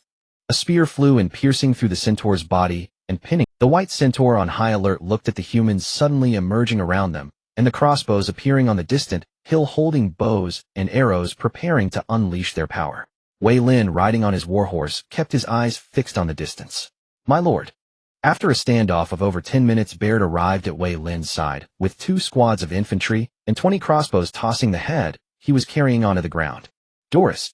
The white centaur Aaliyah looked at the severed head rolling on the grass and wailed in pain. "Despicable humans, you will pay a price, a painful price. Prepare." Over 100 soldiers withdrew long spears and loaded them onto the crossbows, waiting for orders. Once 80 crossbows were prepared, Veyrin immediately commanded, "Fire." 80 long spears flew from 4 directions, and more than 20 centaurs were shot dead on the spot, while the remaining ones trembled in fear. The white centaur Aaliyah couldn't help but take a few steps back, surveying the surrounding environment. With fewer than 20 centaurs left by her side, resisting hundreds of humans was simply impossible. The only option was to abandon the Qingzi horses, return to the tribe, and seek revenge later. However, on this basis, she had to learn the identity of the enemy. "Despicable and shameless humans, do you dare to reveal your names?" Aaliyah gestured to her surviving subordinates, while loudly addressing Veyrin's direction. "Attack!" Veyrin ignored her and directly ordered the attack. To avoid harming the Qingzi horses, they could only engage in close combat from now on. Seeing that the enemy was not taking the bait, Aaliyah no longer waited and turned to charge towards the least populated northwestern direction. Disperse the horse herd, retreat.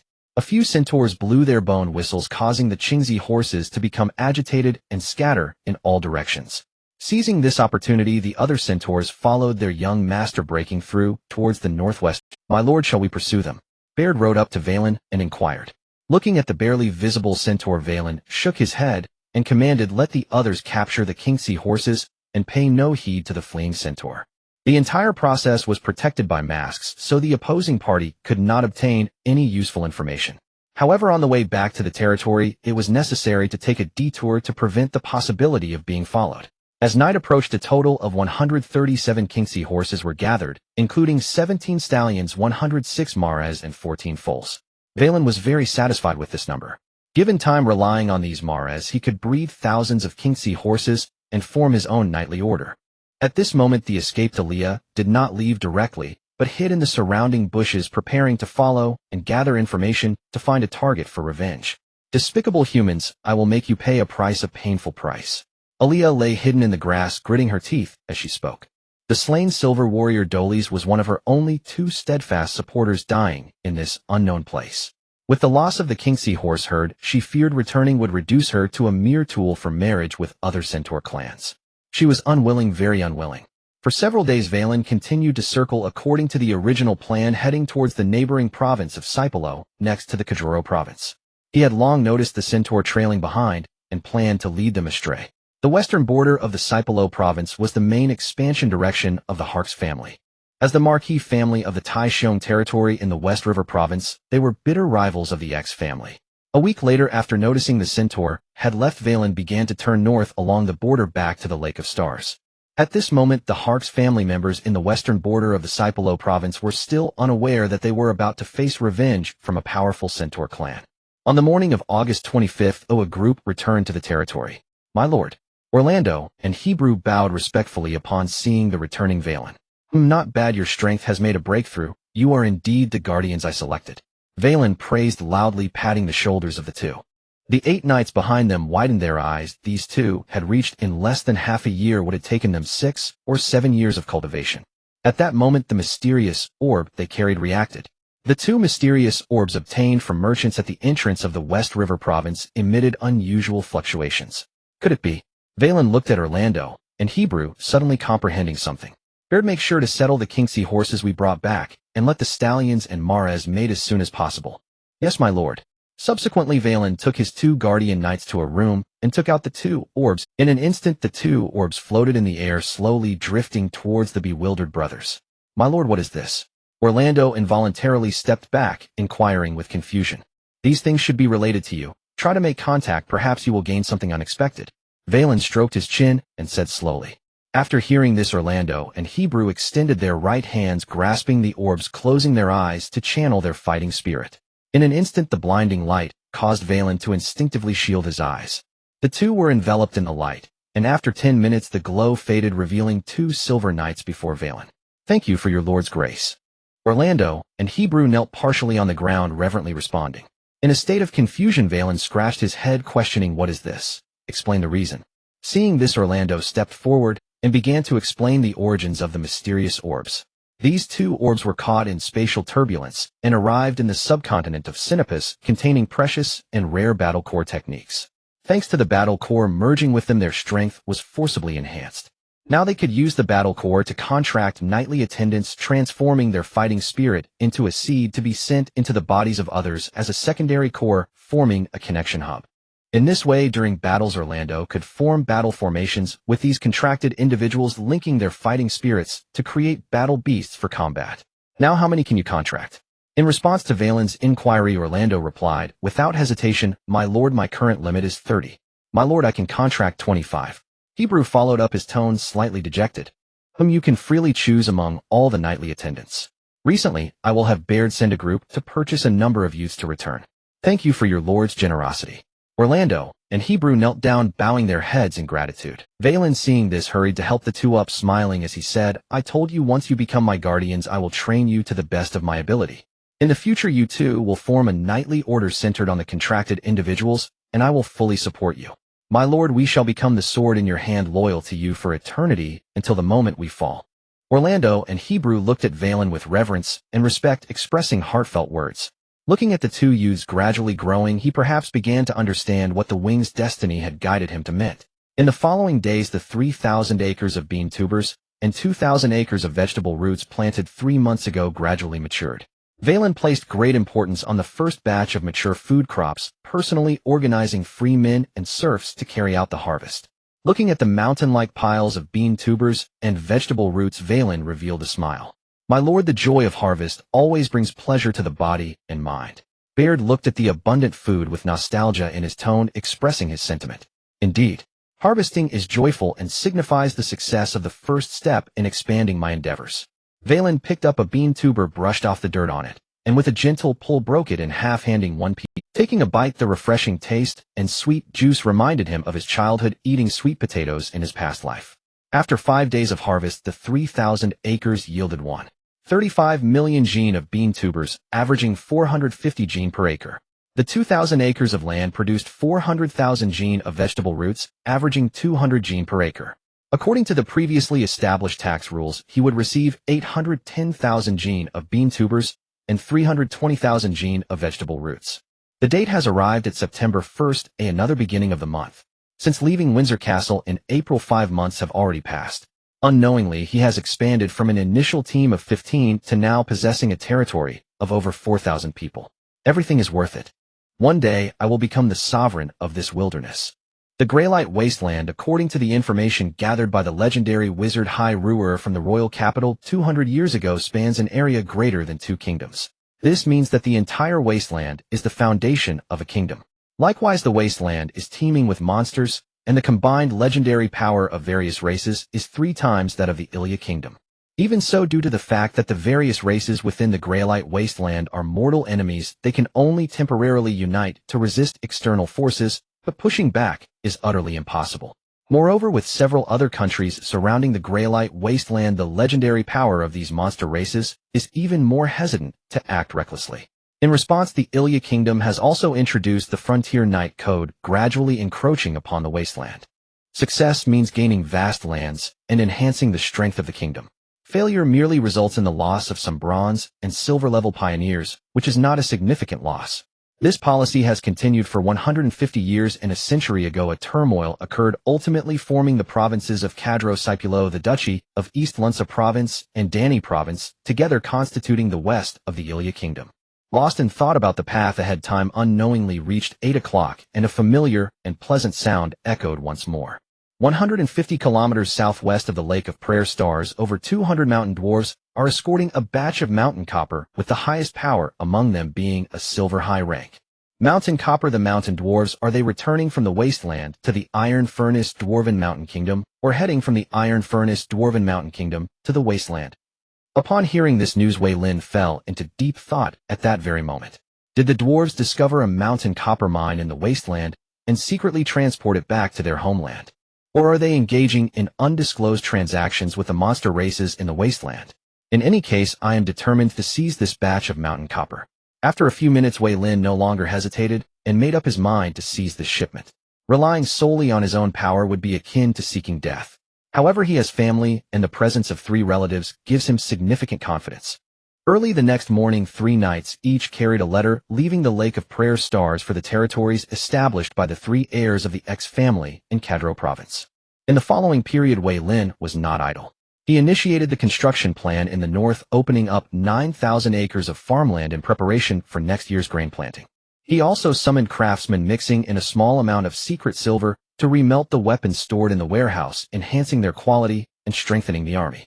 At the same time, Veyrin occasionally took charge of the army's training to demonstrate his identity as the Lord, ensuring that the soldiers knew whom they were loyal to. As for the best means of gaining soldiers' loyalty, disbursing military salaries, Veyrin also personally participated. At this moment in a campsite, hundreds of soldiers stood in place, staring intently ahead, their eyes revealing envy. Even the first batch of released serfs in 2 battles killed 7 serfs, rewarded with 7 silver coins. 3 soldiers rewarded with 9 silver coins plus 2 months of military salary, totaling 1,600 pounds of bean tuber and 22 silver coins. Isn't that right?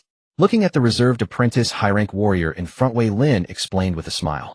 My lord, you are correct. Eden respectfully accepted the grain ticket, and 22 silver coins returned to the ranks, and quietly waited. After the military salaries were distributed, Veyrin instructed Orlando to post the notice before leaving. Under the commander's order of dismissal, a large group of soldiers surged towards the notice board, watching the lords announce decrees and regulations. Eden, you read, well, tell us what this means. A young soldier gazed at the document on the notice board and said, all right, everyone step aside. Soon the crowd retreated to make enough space for Eden. Eden cleared his throat and began to read word by word. The Lord declares any soldier who submits 10 gold coins can obtain a woman for the purpose of procreation. What? Such a good deal exists.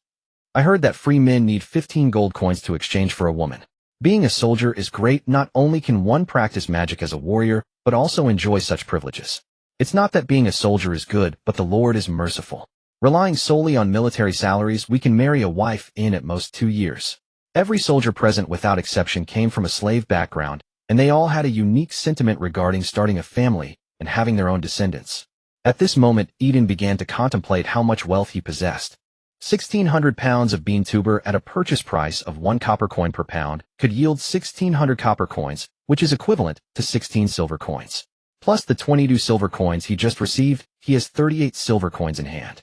In addition, factoring in previous battles and military salaries, his total assets amount to 62 silver coins. This means that in 3 months at most he could obtain his own wife. He heard that breaking through to a bronze soldier would yield a reward of 1 gold coin. With this goal in mind, Eden found sufficient motivation fueling his fighting spirit. Orlando followed behind Wei Lin, feeling puzzled, mustering his courage to ask, "My lord, why post such?" Wei Lin paused in his steps and replied with a smile, to provide them with a goal and motivation to move forward. Only when a person has pursuits will they strive to climb upwards. Additionally, it benefits economic vitality. If all are bachelors saving their money, the coins available for us to utilize will become increasingly scarce. My lord, I will go train then. I just contracted 3 night attendants. Orlando shook his head and said, "Never mind, you can go." Watching Orlando leave, Wei Lin decided he also needed to make an effort. His strength was lower than that of the Guardian Knights, which was unacceptable. Although there was nothing shameful about it, it nonetheless provided him with the motivation to progress. He could feel that he was very close to breaking through to a Silver Knight. Subsequently, Wei Lin returned to his small dwelling, beginning his chi cultivation, striving to break through to a Silver Knight before the action, so that when it came time to divide the mountain copper, he could claim a larger share. Amidst the busyness at the Lake of Prayer Stars, 3 letters were gradually delivered to the hands of 3 barons from the X family. In Guter territory, upon receiving a letter from Wailing Baron Alcott's first reaction was suspicion. "Steward, summon Governor EBT to me." "Yes, my lord." After the steward left, Alcott sat down with the letter, carefully reviewing the information. With a specially crafted family crest, he believed it to be from his nephew's hand. But how did the other party know that over 200 mountain dwarves would escort a batch of mountain copper through the Greymang desert border? There are significant doubts. Should I agree? Alcott tapped his desk rhythmically, beginning to contemplate the gains and losses. Moments later, EBT, the chief governor of Guter territory, and Alcott's Knight Protector arrived at the study, saluting and saying, "My lord, you called for me." EBT, take a look at this. Upon seeing his trusted aide arrive, Alcott handed the letter directly to EBT for his review. After a few minutes of deliberation, EBT replied, "My lord, I believe there is an 80% probability that the information described in this letter is true. Your nephew would not fabricate a lie to deceive you. Given this premise, the escorting mountain dwarves, being a valuable metal, must have formidable strength, and based on your nephew's capabilities, he would certainly be unable to seize it on his own, which is why he seeks your help. Ultimately, you have met the basic requirements for your promotion to Viscount. All that remains is military merit, and this presents an opportunity. Therefore, I believe you can agree to proceed." Alcott pondered for a moment, finding it reasonable his nephew would not so foolishly deceive him, as it would severely damage his reputation within the family. "Very well, go and assemble the knights. This time I shall retrieve enough mountain dwarf heads to lay the final brick for my promotion to Viscount." "Yes, my lord." With determination, Alcott began to gather his troops. Meanwhile, at Ridge territory, Brian received a letter at the first opportunity and set out with all his bronze knights and knight attendants towards the Star Prayer Lake, leaving his territory in the care of the magic knight Adrian. Lastly, in the northeast of Cardro province, Alec's father Edgar received a letter and immediately called for him. "Father, you called for me."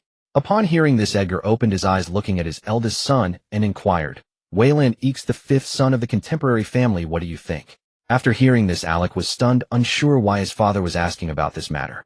However, since his father inquired, he could only answer truthfully. "I have met Wayland at Brian's castle and spent some time with him. He possesses depth, understands the weighing of pros and cons, and most importantly, he is cautious." "All right, gather the personnel and prepare to accompany me to Wyland's territory," Edgar instructed Alec. "Yes, father." He did not ask why they were doing this, trusting his father's judgment. On September 16th, an unusual day, Alcott, Edgar, and Brian arrived successively at Star Prayer Lake with their respective subordinates. "Uncle's cousin, please come in." Waylon smiled as he led his two elders and cousin into a meticulously arranged room. After a round of pleasantries, Waylon directly produced the topographical map he had surveyed in advance and began to explain the plan. Uncle Alcott, Uncle Edgar, Cousin Brian. In 4 days, over 200 mountain dwarves will escort a batch of mountain copper through this area, with the strongest among them being of silver tier. Sitting in the first position on the left, Alcott looked at the detailed topographical map on the table and inquired, Waylon, everyone has their own secrets, but I still want to confirm with you, will there really be mountain dwarves escorting mountain copper through here? On the other side, Edgar also wore a serious expression, staring at his nephew, hoping for a positive response. As for Brian, he was indifferent, believing that Waylon would not deceive him and did not care whether this was a lie or not. Two elders, I swear to the goddess of life and our family ancestors that everything I say is true. Seeing this, the two middle-aged men already believed Waylon's words. In that case, let's discuss the plan for this operation. As the strongest among the four, Alcott rightfully took command of this operation. Edgar nodded in agreement, and both Waylon and Brian had no objections. After all, in this operation, Alcott brought the most people with 200 bronze knights and 6 silver knights, while he himself was also a silver tier knight. Next was Edgar, bringing 120 bronze knights and 4 silver knights. Then came Brian with 50 bronze knights, and along with himself, 1 silver knight. Lastly was Waylon, deploying 8 bronze knights and 2 silver knights. In this operation, I will deal with the silver tier warriors among the mountain dwarfs.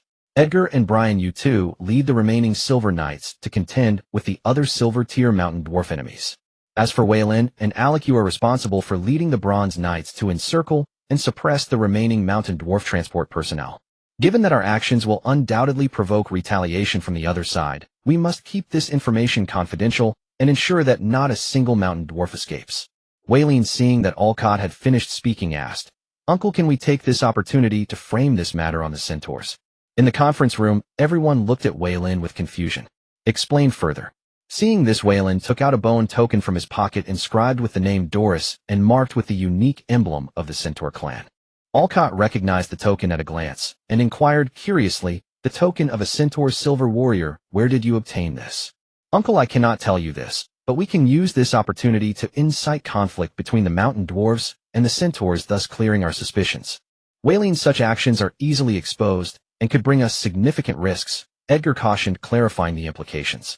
Uncle, rest assured, even if things are exposed, the final blame will not fall on us, but rather on the Harks family. After careful consideration, Alcott nodded and said, that is acceptable, but when deploying, use odorless potion to cleanse the tokens sent to prevent the other party from using magic to track us. Uncle, I understand.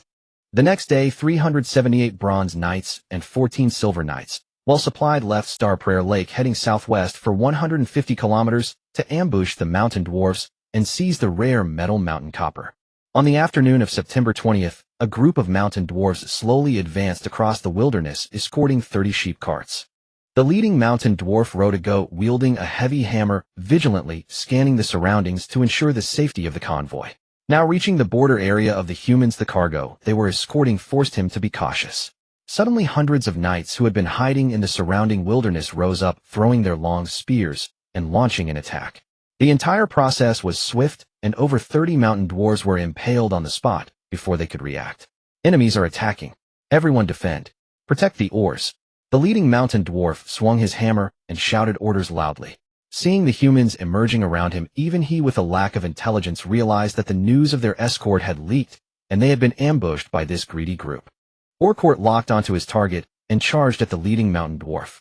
Soon the hammer clashed with the long sword, and their conflicting fighting spirit intermingled, causing both humans and mountain dwarfs to steer clear of the area. Before long, other silver knights found their targets and engaged in battle with the silver-level mountain dwarfs. Veyrin watched the situation on the battlefield and immediately felt that it was stable.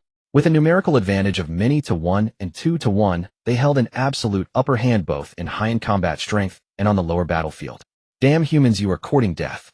The leading mountain dwarf looked at his dwindling subordinates, unleashing his potential to press down on Orcourt, making it difficult for the silver, high-ranking knight, who was over 50, to cope.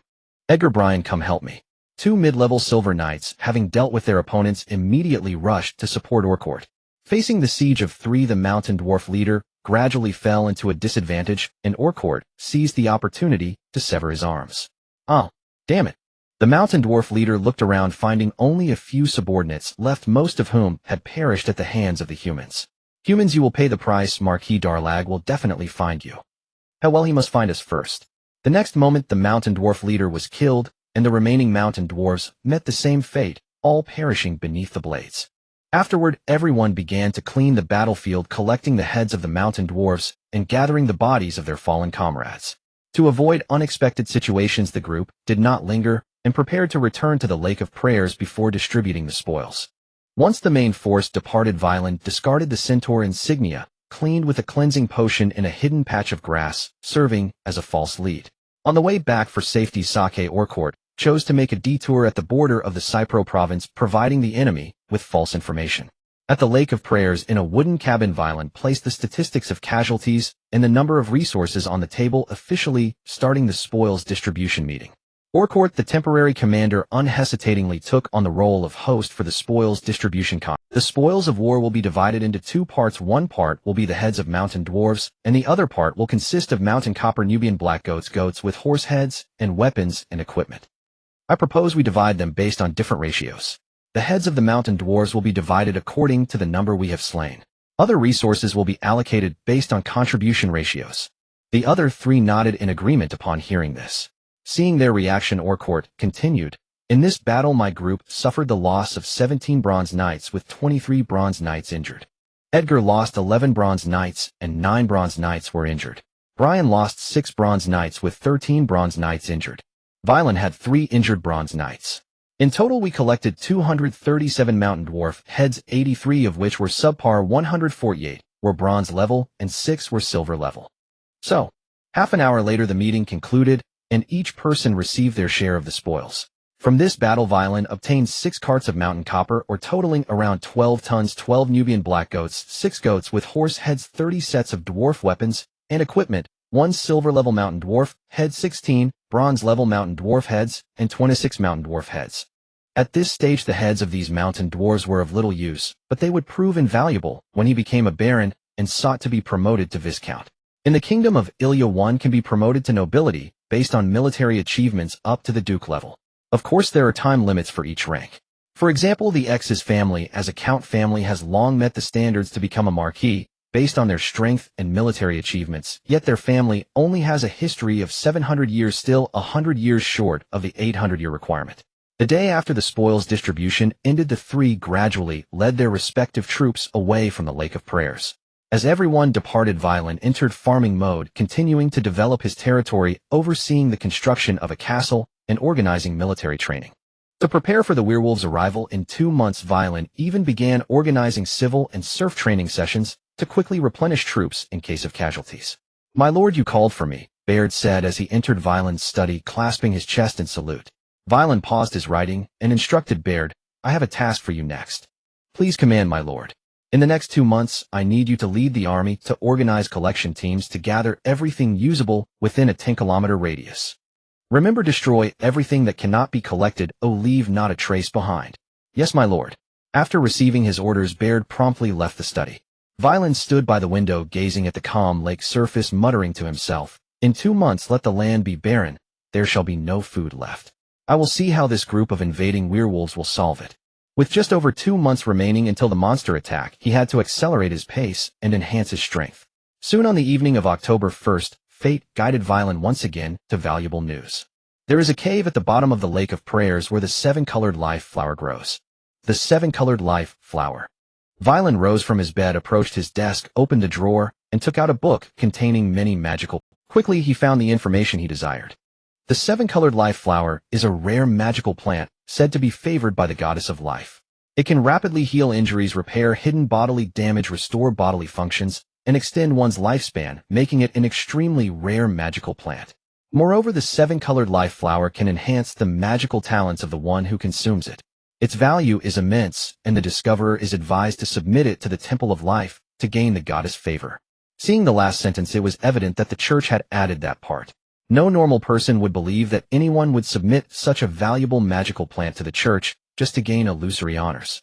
With a beautiful vision of the future in his heart, Veyrin lay on the bed and soon fell asleep. The next morning he gathered his team preparing to dive to the bottom of the Star-Wishing Lake to search for a cave and collect the life flowers. "My lord, should I go down to scout the situation first?" Baird hesitated for a moment and then advised. "No need, I can handle it myself." As soon as he finished speaking, Veyrin took off his clothes, bit down on a short sword, and jumped into the lake. Orlando and Hebra followed closely behind, diving into the water after their lord. The sunlight pierced through the surface of the lake, bringing a hint of light to the bottom and allowing the three to barely see their surroundings. After a thorough search, Veyrin discovered a hidden cave, its entrance blocked by a massive stone. Seeing Veyrin's gesture, Orlando swam to the giant stone and exerted all his strength to push it aside. With the obstruction removed, the three did not hesitate and swam inside without a second thought. After swimming over 100 meters, Veyrin emerged from the water, entering the cave interior, gazing around in shock. Hundreds of vibrant, seven-colored life flowers competed in blooming, covering an area of over 100 square meters in the cave. A faint purple glow filled the entire space, rendering everything mysterious. "We've struck gold." Veyrin crawled onto the shore, feeling a slight chill, his eyes filled with the sight of the seven-colored life flowers. Orlando and Hebra stood behind Veyrin in perfect sync, curiously watching the flowers radiating with colorful light, wondering about their strange effects. Then Veyrin approached a patch of seven-petaled life flowers, carefully delving into the soil, and according to the method described in the book, he collected the entire plant of the life flower intact. "Bring over the box." Hearing this, Orlando took down the box from his waist and came before Veyrin to open it.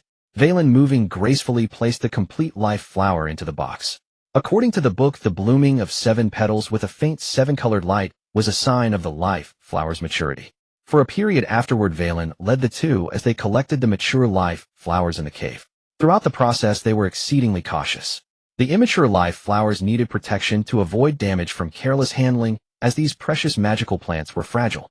After 4 hours, all the mature life flowers in the cave had been collected, totaling 23 stored in an exquisite waterproof box. During this process, Veyrin also counted and recorded the number of life flowers in the cave. There were 31 flowers that had 7 petals, but did not exhibit the 7-colored light, 57 with 6 petals, 176 with 5 petals, and 425 with 4 petals or less. "We can come back to collect again in 2 years." Veyrin silently noted the time and led Orlando and Hebra back along the same path. Not knowing how to cultivate, Veyrin could only leave the life flowers to continue growing in this place, avoiding any disturbances to their environment to ensure their growth was unaffected. Baird paced anxiously on the shore, glancing occasionally at the calm surface of the lake. The next moment, seeing his lord emerge safely, he felt a weight lift from his heart and stepped forward, handing a towel to Veyrin. "My lord, please dry off." "Baird," Veyrin replied with a smile, "while drying himself off, tomorrow morning I will hold a meeting to summon all the knights to attend." "Understood, my lord." Afterward, Veyrin dressed, took the box from Orlando's hands, and returned to his room. Closing the door, Veyrin took a life flower from the box, cleaned the roots to remove the soil, and swallowed it. After a moment, a strange energy erupted from his stomach, spreading throughout his body. In an instant, Veyrin felt as if he had returned to his mother's embrace. Everything felt so warm and comfortable. After an unknown amount of time, when he opened his eyes again, he was astonished to find that he had easily crossed the barrier from bronze to silver, becoming a low-tier silver knight. Incredible! This thing truly deserves the honor of being advertised by the Temple of Life in its introduction to the life flower. At this moment, Veyrin felt better than ever. The previous sense of struggle in his cultivation completely vanished. In the past, with his talent, he could only reach the limit of low-tier gold at best. Now he felt the path ahead was clear, with no barriers beneath the legendary level. As for becoming legendary, Veyrin still lacked confidence. Even with the guidance of fate, it could not guarantee his transformation into a legendary powerhouse.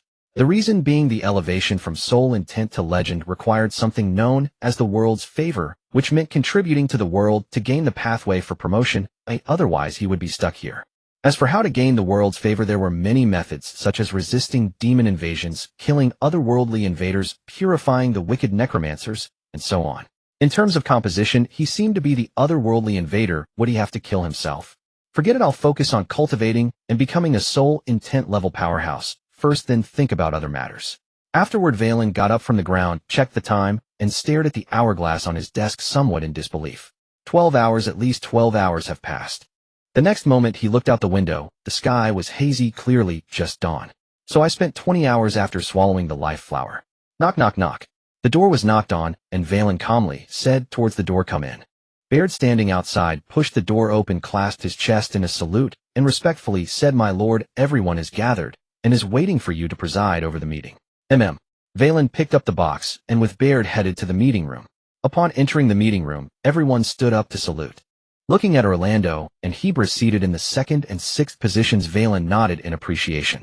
The seating order in the meeting room was entirely decided by them internally, and he never imposed his interference, following the principle that those with abilities sit up and those without sit down. The fact that the two could sit here indicated they had gained unanimous recognition from the others. "All 14 of you are the ones I trust, the guardian knights who have sworn loyalty to me in the presence of the goddess of life. Our fates are intertwined, we rise together and fall together. Over the past 6 months your actions have proven your loyalty to me." The 14 of them stood tall, accepting their lord's praise with calmness. "Thus, I will not be stingy in your cultivation." As soon as Veyrin finished speaking, he opened the wooden box, revealing the 22 life flowers inside, each radiating 7-colored light. "My lord, is this the 7-colored life flower?" Baird exclaimed in astonishment, unable to close his mouth upon seeing the contents of the box. Except for Orlando and Hebrew, the other 11 were equally shocked, staring at the flowers, emitting a strange light from the box, their hearts racing. During their training at Windsor Castle, they were fortunate enough to hear their instructor explain it. The magical plant, which existed only in rumors, was now appearing right before their eyes, making it utterly incredible. "Indeed, this is the 7-colored life flower." Veyrin nodded in confirmation while releasing his fighting spirit, showcasing the undeniable proof of his identity as a Silver Knight. This action left Baird and the 12 others even more astonished. Just a day ago their lord was still at the bronze high rank, yet he had now become a silver low rank, and the knightly aura he projected was completely stable, unlike the chaotic presence of a newly initiated Silver Knight. "Today each of you will receive a 7-colored life flower to enhance your talent and boost your strength." Upon hearing this, everyone was overcome with gratitude and immediately knelt on the ground, saying, "Thank you for your grace, my lord. For my loyal knights, I will not be stingy with my training. Your loyalty is the best reward for me." Subsequently, Veyrin called each knight to his side, bestowing upon them the 7-colored life flower and offering his blessings. Once all 14 had received a 7-colored life flower, Veyrin looked at the excited crowd and immediately announced the meeting's dissolution, instructing them to return and consume the flowers to break through their talents and enhance their strength. After everyone left, Veyrin gazed at the remaining 8 7-colored life flowers in the box, falling into contemplation. "I should store these," resolving in his heart that regardless of whether one had the talent for cultivation, as long as they proved their loyalty and value, they would receive a 7-colored life flower from him. In the following days, the 12 knights, led by Baird, consumed the 7-colored life flowers and successively achieved breakthroughs, growing into Silver Knights. In terms of quantity alone, the number of Silver Knights in the Barren level of Qixing Lake could rank among the top 3 in the Cadro province. As a result, the entire territory experienced a significant power gap.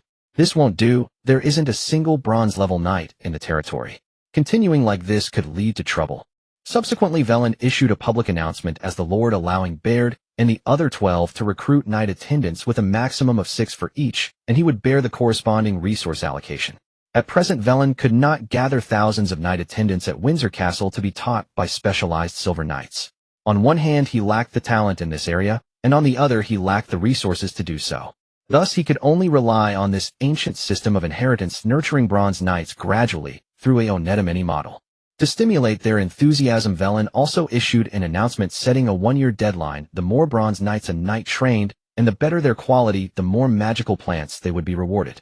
Thus, Baird and others began to search throughout the territory for suitable candidates to recruit as knight attendants. In a short time, everyone in the territory became excited, whether free people or serfs, warriors or commoners. Each person harbored a knightly dream. In Qixing Lake, the shackles of slavery could be broken. As long as one became a knight attendant, they would gain their freedom, which further stimulated the young serfs.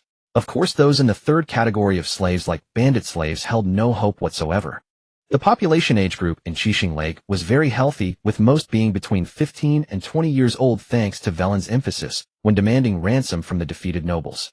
As the territory entered a phase of rapid development, Baird led his troops to patrol the surroundings daily, hunting down beasts and monsters that had wandered into the area, maintaining the safety of the surroundings. Andrew was stationed at the salt mine, leading a squad of infantry to supervise the third category of slaves in mining, ensuring the daily yield of salt. Randolph took over Baird's task, leading 2 squads of infantry, 1 squad of archers, and 300 serfs, diligently mining the mithril or striving to complete it in the shortest time possible to avoid any accidents. Greg organized the free people and serfs within the territory to conduct harvesting work in batches, collecting food within a 10-kilometer radius of Chishing Lake, implementing a policy of leaving no roots for grass and no bark for trees, ensuring a thorough sweep. The remaining 8 knights each had their assigned tasks responsible for various aspects of the territory, ensuring the normal operation of Chishing Lake. One day after finishing his rest, Veyrin felt his strength had significantly improved again, and he couldn't help but marvel at how the enhancement of his talent made his cultivation remarkably more efficient. "My lord, the castle construction supervisor Eunice requests your presence." "All right, I understand." After the reporting soldier left, Veyrin began to wipe the sweat from his body, donned his coat, took his sword, and headed to the castle construction site. On the way, seeing the clean and tidy roads, Veyrin felt quite gratified, unlike other territories where streets were littered with filth and reeked of stench. Indeed, addressing sanitation issues at the root yields significant results. If one cannot solve sanitation problems, how can they address the people causing those problems? In Chishing Lake, anyone caught defecating in public or dumping waste for the first time would receive 3 iron whips as a reward. For the second time, their property would be confiscated, and for the third time, they would be demoted to the 3rd category of slaves, forever losing the hope of becoming free. Once this decree was issued, no one dared to violate it. They all came from slave backgrounds and naturally knew that losing freedom and hope led to a painful and torturous existence shrouded in darkness. After walking a few hundred meters, Veyrin arrived at the castle construction site. What came into view were 2 uneven walls, the outer wall and the inner wall, with ballistae being installed on the protruding platforms and adjusted for shooting angles. The half-elf girl Eunice, waiting at the city gate, approached Veyrin upon his arrival and greeted, "My lord." "Indeed, Eunice, well done. The construction of the 2 walls has been completed so quickly." Veyrin shifted his gaze back, looking at the beautiful half-elf girl before him, generously praising her. "My lord, you flatter me. I am merely a supervisor. The real contributors are these hard-working workers." After some time of adaptation, the half-elf girl Eunice no longer felt distant, her tone now calm. "They will receive their due rewards." Upon hearing this, Veyrin smiled and said, "Now I want to know, how is the progress?" Eunice, hearing this, had someone bring over a table, unfolding the planning map, which was marked in 2 colors. "My lord, please take a look. The black marks represent completed construction, white marks represent unfinished, and green marks represent ongoing construction." Veyrin looked down and noted that the previously confirmed first phase construction plan, including the outer wall, inner wall, water storage area, food warehouse, and toilets, had all been completed, while the weapons repair area and stables were still under construction. "Can a basement of about 100 square meters be constructed?" Weyland inquired, pointing to a spot next to the stable. "Yes, my lord, but in doing so we will not be able to proceed with the second phase of construction." "The second phase can wait. Let's complete the basement first. I have my uses for it." "Yes, my lord." After some hesitation, Eunice accepted the order. Soon after, Weyland, guided by Eunice, began to tour the completed areas. As he toured, he felt fortunate to have found an architect to build his castle, which had numerous intricacies. Only by rationally utilizing construction materials could the defensive capabilities of the walls be maximized. Arriving at a wall parapet, Weyland drew his long sword and struck down with force, leaving only a shallow mark. "Not bad. My 3,500 gold coins were not spent in vain. There is value in quality." Hearing this, Eunice's smile instantly became stiff, only to return to her composed demeanor the next moment. "My lord, if you have magical materials, I can inscribe simple magical arrays on the walls to enhance their protective capabilities." "My, you can actually perform magic." To prove her words, Eunice directly chanted a spell, conjuring a flame. Seeing the flame that could be blown out in one breath, Weyland looked at Eunice with skepticism, doubting her true abilities. He wondered if she intended to exploit his magical materials to enhance her own strength. Eunice sensed the awkward atmosphere and hurriedly said, "My lord, I am not skilled in combat. My talents lie in inscribing magical arrays and architecture, and I have a bit of knowledge about beast taming." "Eunice, at this moment I cannot trust what you say. Moreover, I do not have any magical materials available for you to use," Weyland said, spreading his hands in a gesture of helplessness. Upon hearing this, Eunice's eyes dimmed slightly, but she quickly regained her composure and continued the tour with Weyland. Throughout the journey, they returned to a state of normalcy, with Eunice explaining in front and Weyland nodding in agreement behind her. From their earlier conversation, Weyland understood the half-elf girl's intentions clearly. She did not wish to spend the next 10 years merely as an architect, wasting valuable time. Previously, Weyland had promised that after 10 years of service, he would grant Eunice her freedom. From her tone and actions, he could sense her confusion and unease about the future. However, Weyland currently had no intention of accepting Eunice as a subordinate, at least not until the castle was completed. In assessing a person, it is essential not only to understand them, but also to observe those around them. After the tour, Weyland encouraged the workers and then descended the mountain to return to the village. As he looked at the barren landscape around him, Weyland fell into deep thought.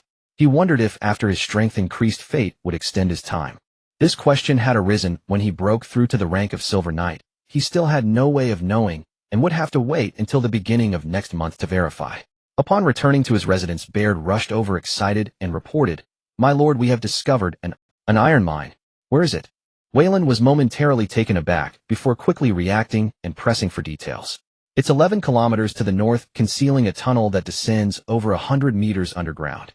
While clearing monsters today, we noticed many goblins around. My subordinates captured a large number, and after rigorous interrogation, we obtained this information. Lead the way ahead." Subsequently, Weyland and Baird mounted their horses and headed north. At that moment, at the entrance of the tunnel, more than 20 goblins sat dejectedly on the ground, some whispering among themselves, while occasionally glancing at the human soldiers guarding them. "Boss, what should we do next?" an ugly goblin asked in their language, speaking softly. "Let's wait. When night falls, we can escape amidst the chaos and return underground to safety." A goblin dressed in leather lowered its head, its small eyes darting around quickly, secretly surveying the situation to find an escape route. As a cunning mining goblin, he was considered a notable figure in the underground world. He had intended to come out today to trade with the nearby goblins for surface goods, but was unexpectedly met with a large number of humans upon emergence. With the goods lost and the goblins captured, he was fortunate to be clever enough to speak the common tongue and concoct a lie. Otherwise, he would have ended up like his subordinates, turned into a bloodied mess. With the goods lost and the goblins captured, he was fortunate to be clever enough to speak the common tongue and concoct a lie. Otherwise, he would have ended up like his subordinate. Moreover, since the surrounding goblins were simpletons and could not speak the common tongue, as long as he bit down on this information, the others would have no way to discern its truth. Then the goblin Gree looked at the slightly trembling stones on the ground, raised his head, and saw the humans who had just left returning with the stranger. With 20 years of life experience as a father of 8 children, he easily judged that this relatively young human was certainly the one in charge here. The goblins who had disappeared without a trace were likely led by him. Weyland arrived at the detention site, dismounted from his horse, and walked straight to the group of goblins. "My lord, this is the goblin who can speak the common tongue," Baird said respectfully, pointing to the leather-clad goblin Gree. Upon hearing their exchange, Gree quickly crawled over, kneeling on the ground, and bowing. "Great Lord Gree, did not mean to offend your territory. Please forgive my worthless life." Weyland lowered his head, looking at this small creature, not even a meter tall, exuding an aura of pressure that forced the low-ranking bronze goblin to lie flat on the ground, trembling in fear. "I ask you, is there really an iron mine 100 meters underground?" Feeling the pressure on his body, the goblin Gree gritted his teeth and replied, "Great Lord Gree. Gree speaks the truth. It is real." Weyland remained calm at the mention, his expression unreadable. The goblin Gree, lying on the ground, was clearly in agony, fearing that he might be separated from his body at any moment. "Sorry I missed." Weyland shook the blood off his knight's sword, saying expressionlessly. Gree touched all over his body, turning to see his subordinate's body severed, causing him to urinate in fear. "My lord, what I said is true. There really is an iron mine. If you don't believe me, you can go down and check." In order to save his life, Gree continued to spin lies. This human before him had such a killing intent. Once he discovered he had deceived him, he would undoubtedly meet a terrible end. In the face of death's fear, this goblin still responded, as such, already half convinced in his heart. However, the cunning and sly nature of the goblin race means that 1/3 of what they say is true, which is a blessing from the gods. Without a wizard, he could not discern whether the opponent was lying and could only judge by this method. Since we have obtained the desired information, eliminate the rest. Weyland sheathed his sword, preparing for one last test. If this goblin remained silent before death, it would indicate that there truly was an iron mine underground. Conversely, if it spoke, it would mean it was false. Hearing the Lord's command, the surrounding soldiers raised their spears and began to slaughter the more than 20 captured goblins. The cries of anguish echoed continuously, and the goblin Gully turned pale with fear, internally racing against time to decide whether to speak or not. In the next moment, as Baird raised his sword to strike the goblin, Gully exclaimed loudly, "My lord, I have information to report. I have value. Please do not kill me." "Oh." Weyland waved his hand to stop Baird, a smile appearing on his face as he inquired, "The information you speak of has value. I can forgive your previous deception." Otherwise I will bind you here, and let the beasts of the wilderness devour your flesh and blood. Yet, Gully, trembling on the ground, spoke anxiously. This passage only leads 50 meters underground, where there is no iron mine, only a secret teleportation array still in operation leading to the underground world of the Little People, Colorado. So you arrived on the surface through the teleportation array? Waylon asked gravely. Yes, my lord. The teleportation array, due to the lack of magic crystals for charging, needs to absorb stray magical energy and can perform a round trip approximately every 6 months. Gully blurted out, everything hoping to gain forgiveness. Beside him, Baird looked at Waylon and asked, my lord, shall we dispose of him? No need. Since he has indicated his value, he qualifies to live. Hearing that the array needed charging, Waylon's restless heart calmed down, and he signaled Baird to put away his sword, preparing to spare this goblin's life. Seeing that he would live, Gully clutched his chest, breathing in the fresh air, feeling for the first time how beautiful it was to be alive. Seal the entrance, mark it for later exploration. Yes, my lord. Baird pounded his chest in salute, watching Waylon leave, then ordered his subordinates to bind the only surviving goblin, preparing to take him back for custody. After some effort, several soldiers found large stones to block the 1-meter-high passage, covering the outside with sand and stones, and finally obscuring it with bushes, blending it into the surrounding environment. On the way back, Waylon rode alone, strolling through the quiet wilderness, gazing at the sky. Salt mines, mithril mines, magical plants in the depths of the Lake of Star Prayer, and now a secret teleportation array leading to the dark regions. Each of the things appearing around the Lake of Star Prayer was of considerable value, each one capable of becoming a pillar for a territory, making him feel it was all unreal. Closing his eyes, he quietly reflected on the pioneering journey of the past half-year. Only with sufficient strength can one seize opportunities. Suddenly Waylon opened his eyes wide, looking into the distance with a firm tone. Development, development, still development. He would do everything possible to expand his influence, enhance his strength, seize opportunities, and climb to greater heights. In the following time, the Lake of Star Prayer was fully preparing for the werewolves arriving at the end of November. Manufacturing 3-bow crossbows, forging long spears, remelting mithril to create weapons and armor, collecting food within a 10-kilometer radius, and building a castle. Every task was aimed at preparing for the monster attack at the end of November. On the evening of November 1st, Waylon calculated the time until 8 o'clock arrived. At this moment, the silence around him was deafening, and the guidance of fate did not arrive as expected. Just as I thought, with the increase in strength, the interval will be extended. Waylon sat on the edge of the bed, looking out the window, murmuring to himself. Suddenly, he was not used to the absence of prophetic news. With the time extended, Waylon guessed it might be a quarter or half a year. If the interval has changed from 1 month to several months, does the information acquired become more valuable? For the answer to this question, Waylon could only keep it in his heart and wait for time to reveal it. Since the guidance of fate had not taken effect, the next month would require even more thorough preparations based on the original foundation. Although the highest strength of the werewolves heading towards the Lake of Star Prayer was low-tier silver, if 100 of them came, it would still be quite a challenge with the risk of collapse. The next morning, Waylon called Baird over. My lord. Baird, dressed in casual clothes, came to Waylon's side and bowed respectfully. Baird, starting today, arrange patrols and expand the range to 30 kilometers, especially to the west. Report to me at any sign of movement. Additionally, have Randolph and the others speed up the excavation of the mithril mine, aiming to complete it by mid-month at the latest. My lord, I will convey your orders immediately. At this moment, an attack was occurring at the camp where the mithril mine was located. Randolph had just emerged from the tent when he saw a soldier rushing over in a panic, reporting, my lord, monsters have been found in the mine. 4 mining serfs have been injured. What? Take me there quickly. Randolph did not bother to put on his armor, grabbing his knight's sword and following the soldier to the mine.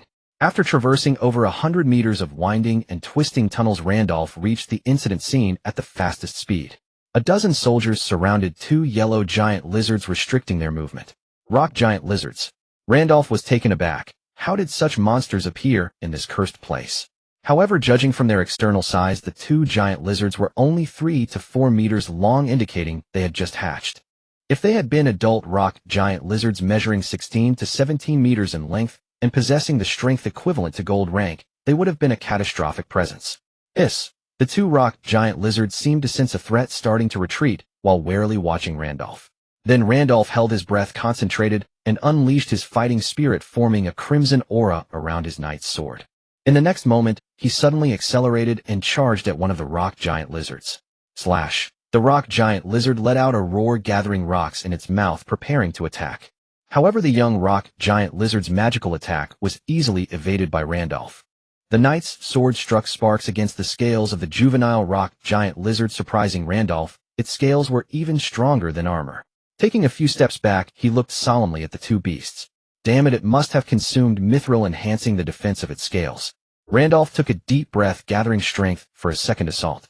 A young rock lizard let out a painful howl, baring its teeth and staring at Randolph not far away. Seeing this, another rock lizard positioned itself in front of its companion, simultaneously gathering a magical attack. Everyone listen up, throw your long spears. A squad leader standing nearby immediately gave the order, and the surrounding soldiers threw their weapons with all their might, disrupting the magical attacks of the two rock lizards. A dozen long spears flew through the air, directly interrupting the magical attacks of the two beasts. Hiss! The hard scales were struck, the force transmitting through to their flesh, causing both young rock lizards to howl in agony. In the next moment, Randolph accelerated sharply, targeting the head of one young rock lizard for his attack. Seeing the incoming assault, the rock lizard struggled to move its body, using its back to brace against the attack. Crash! The immense force sent both rock lizards flying backwards, slamming hard against the rock wall. Feeling the slight tremor of the ground, the soldiers present once again reevaluated their understanding of the knight's strength. Minutes later, seeing that the rock lizards were not responding at all, Randolph instructed a soldier to move forward and check the situation. The soldier, swallowing hard, picked up a spear from the ground and cautiously approached, poking the rock lizard's rear with the spear tip. Seeing no reaction, he mustered his courage and moved closer. "Sir, these two beasts have passed out," the soldier reported, excitedly, relieved to be alive. Seeing this, Randolph also let out a sigh of relief, his expression calm as he issued orders. "You few take these two beasts away, bind their limbs and mouths with iron chains, and in a couple of days return them to the Lake of Praying Stars along with the mind, or for the Lord to handle." "Yes, sir." A dozen soldiers hurried forward, clumsily lifting the two rock lizards away, allowing the mining serfs to continue their work extracting the silver ore. In the early morning, Veyrin, led by Barren, arrived at the village square, looking at the young rock lizards bound by iron chains, feeling somewhat delighted. "Sir, these are the two beasts that Randolph sent back, found in the mine. It is said they have eaten quite a bit of, or with astonishing defensive scales." Barren drew his knightly sword and tapped the scales of the young rock lizard, explaining to Veyrin.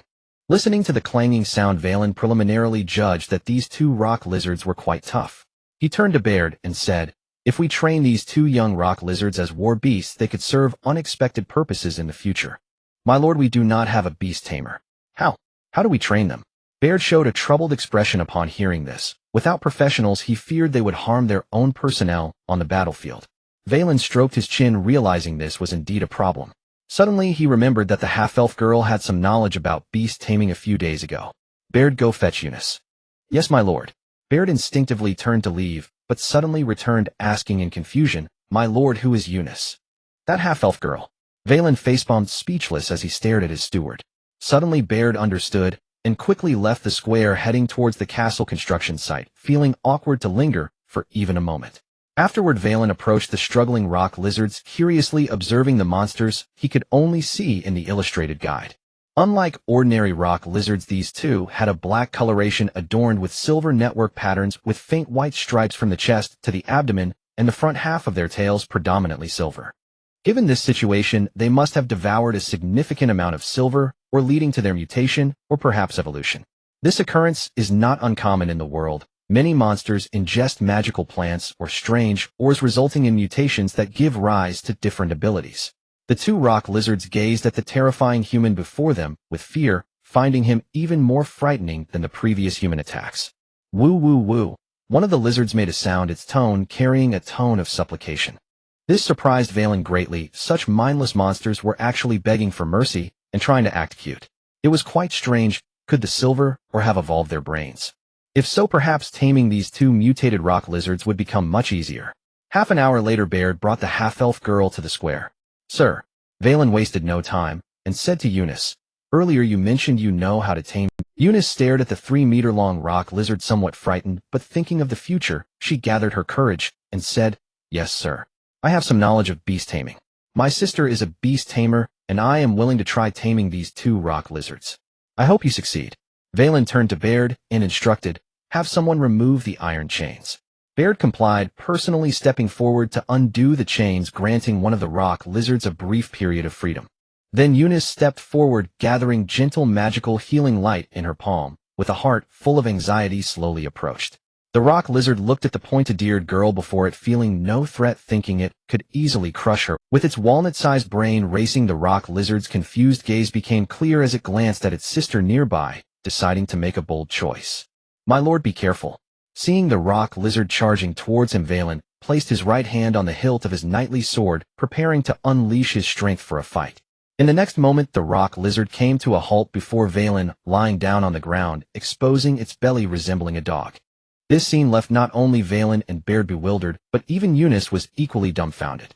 To see a rock lizard known for its ferocity and mindlessness display such behavior truly left the three of them in shock.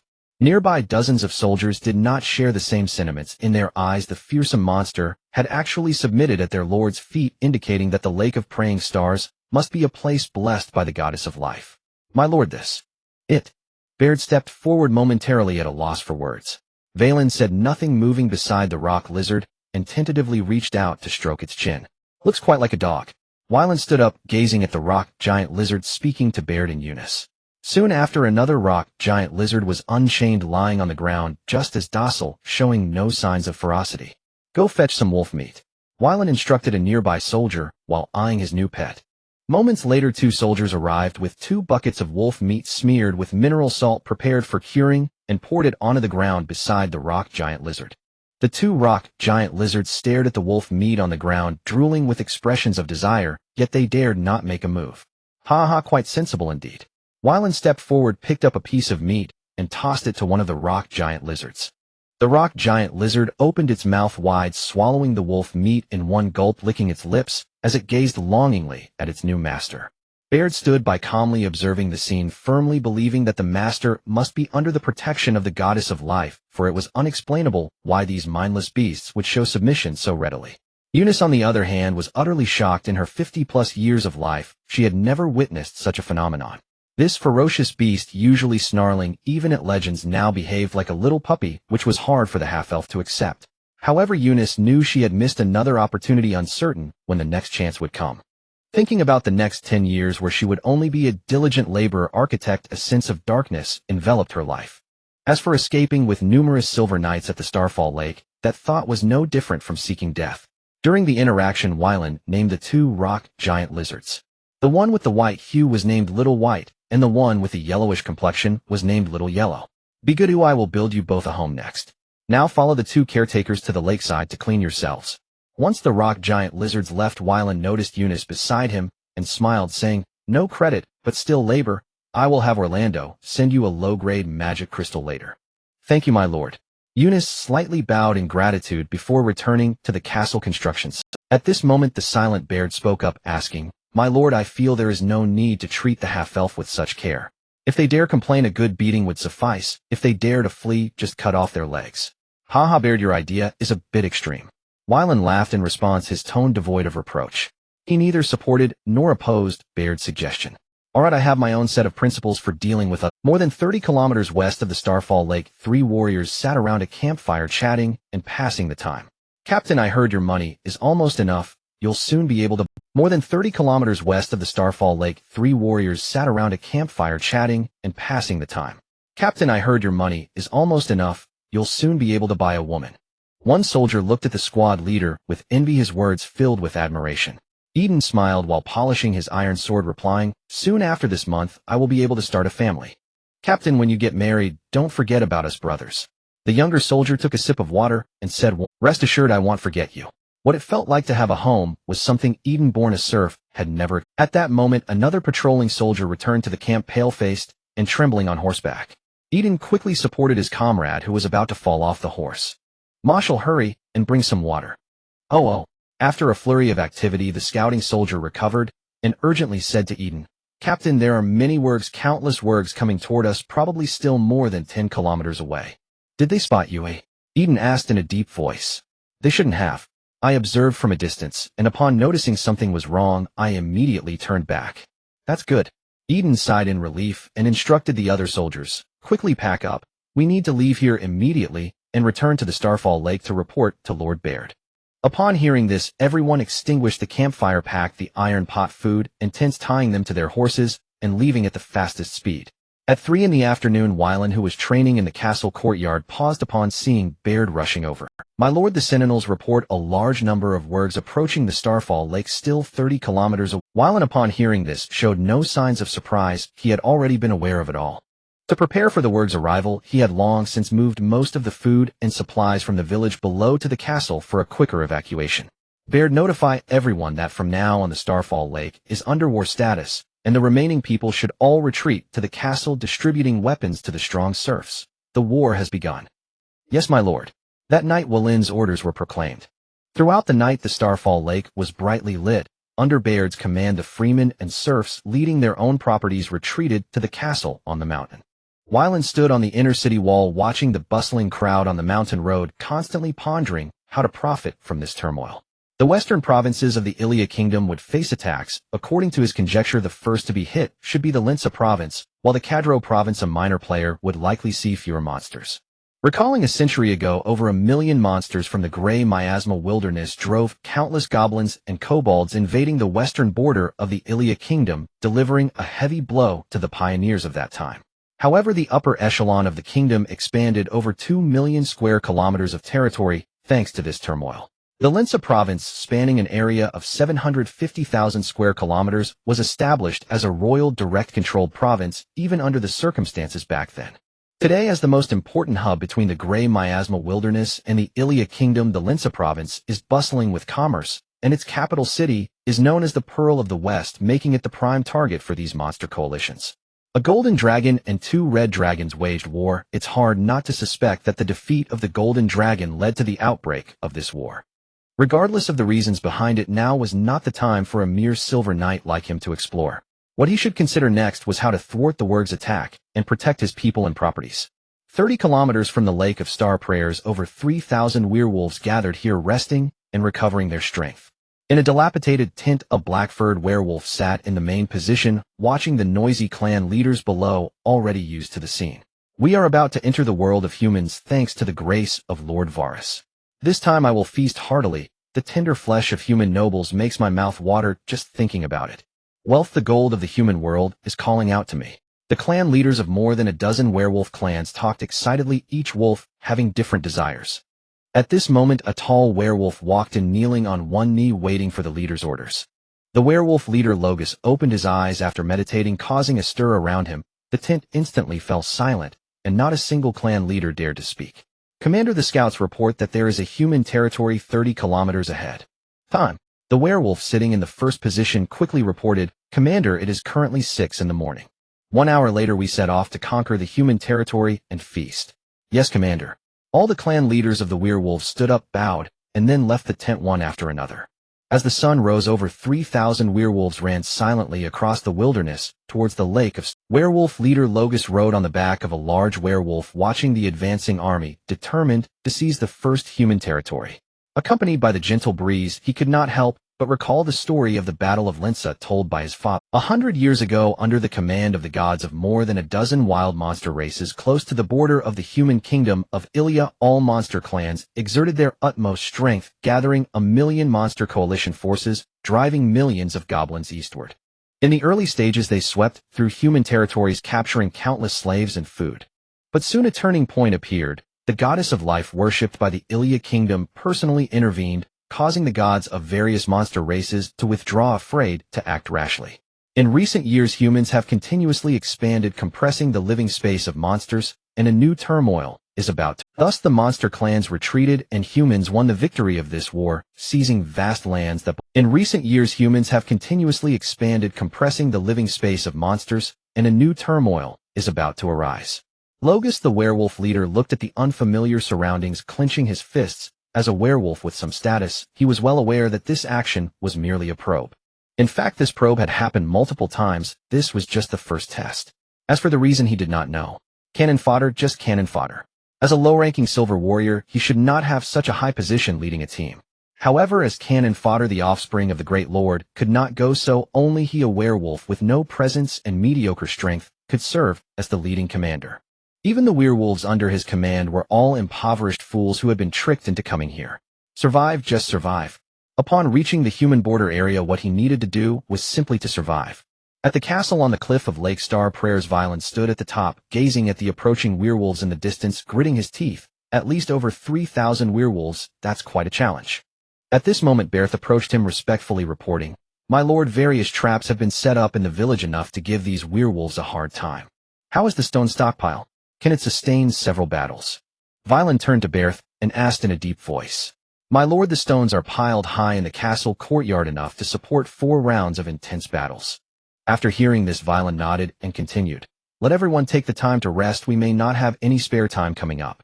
Yes.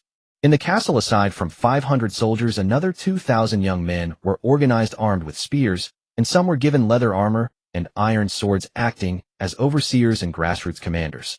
The remaining personnel, regardless of gender, were all assigned as logistical support, responsible for transporting the wounded, replenishing stones, and providing ample iron arrows for the 3 crossbows.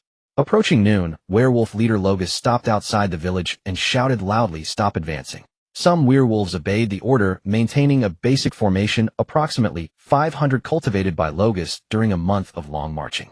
The remaining 2,500 werewolves clearly lagged behind, standing in confusion, looking like a ragtag army. "Commander, why have we stopped? The human territory is right in front of us."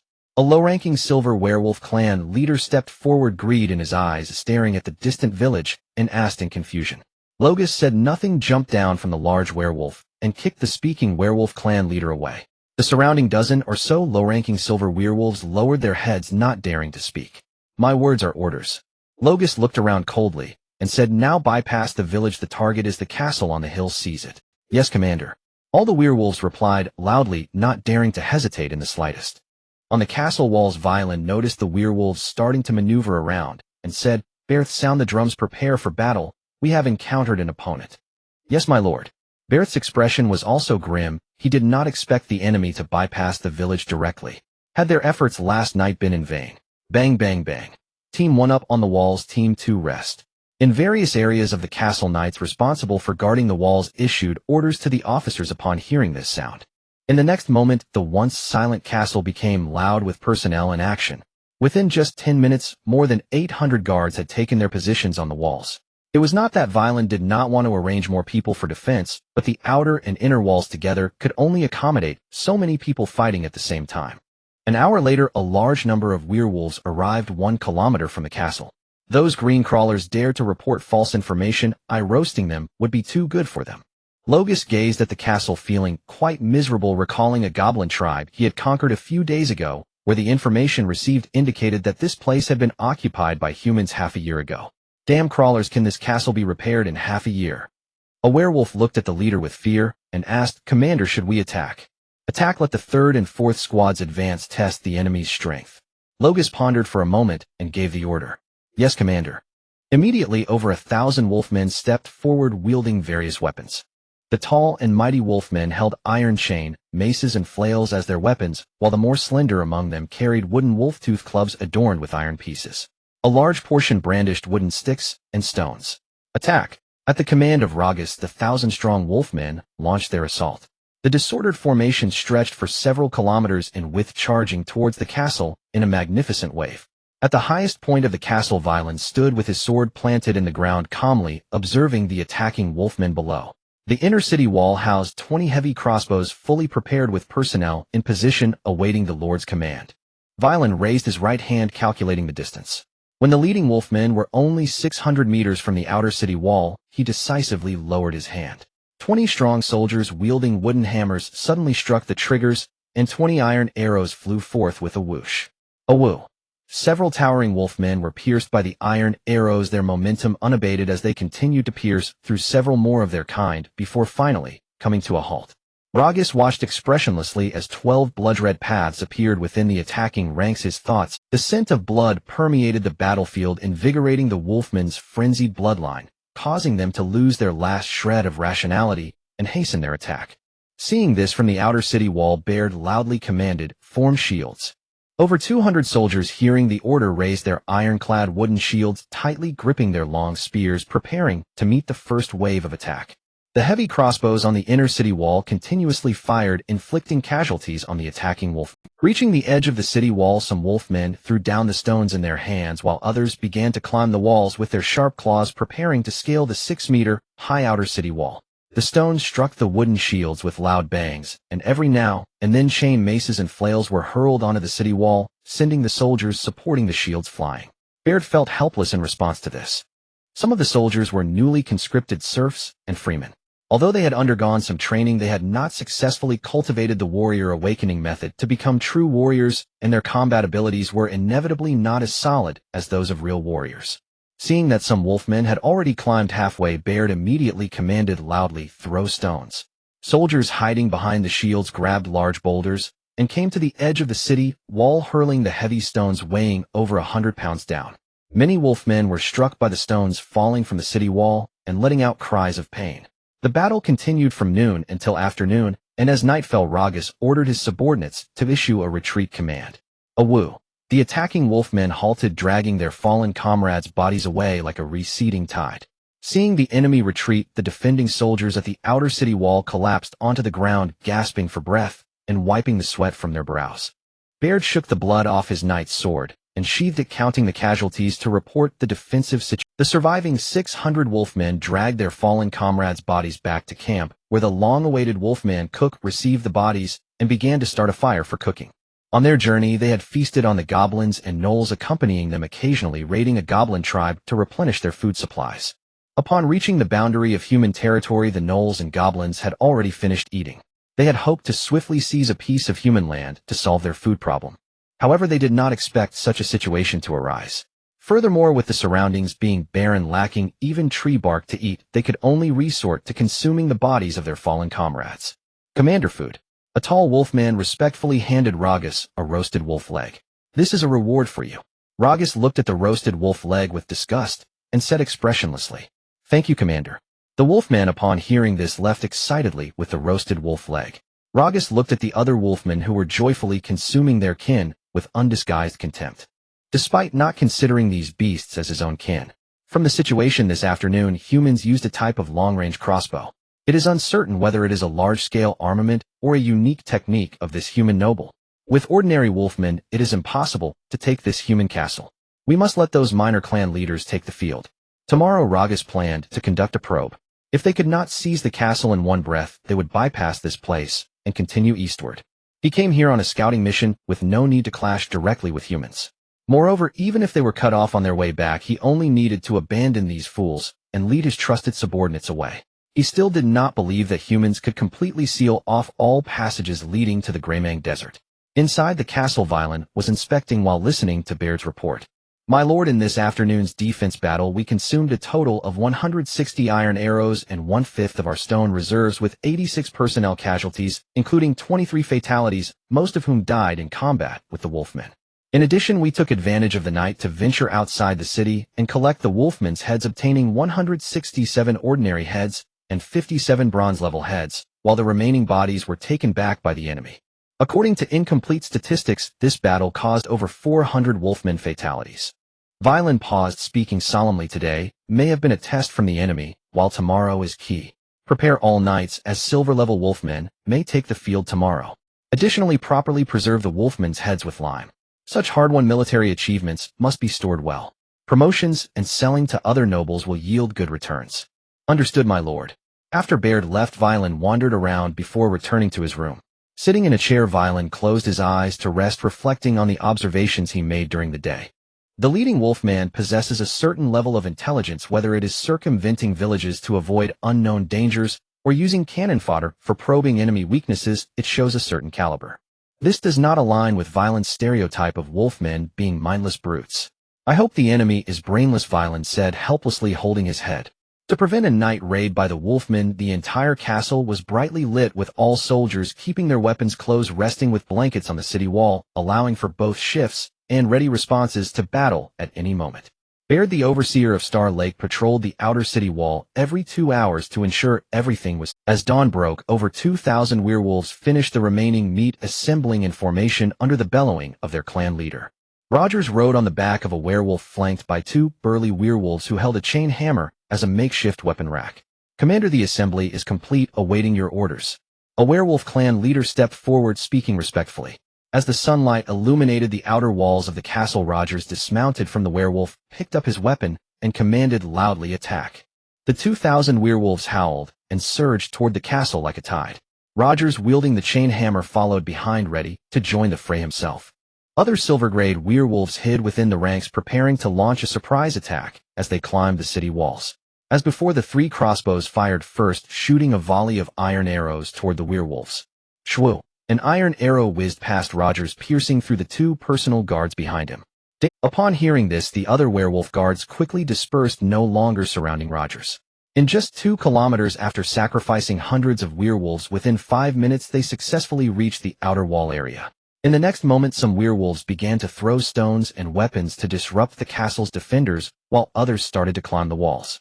Soon the battle intensified, blood splattering, screams and wails filling the air, the sounds of clashing weapons echoing along the outer walls. Many silver-grade werewolves breached the walls, causing significant casualties among the defending soldiers, but were soon blocked by the Silver Knights. Rogers mingled within the crowd, his gaze fixed intently on the human noble at the top of the castle. With his keen perception, he sensed that this young human was the greatest threat and held the highest status within the castle.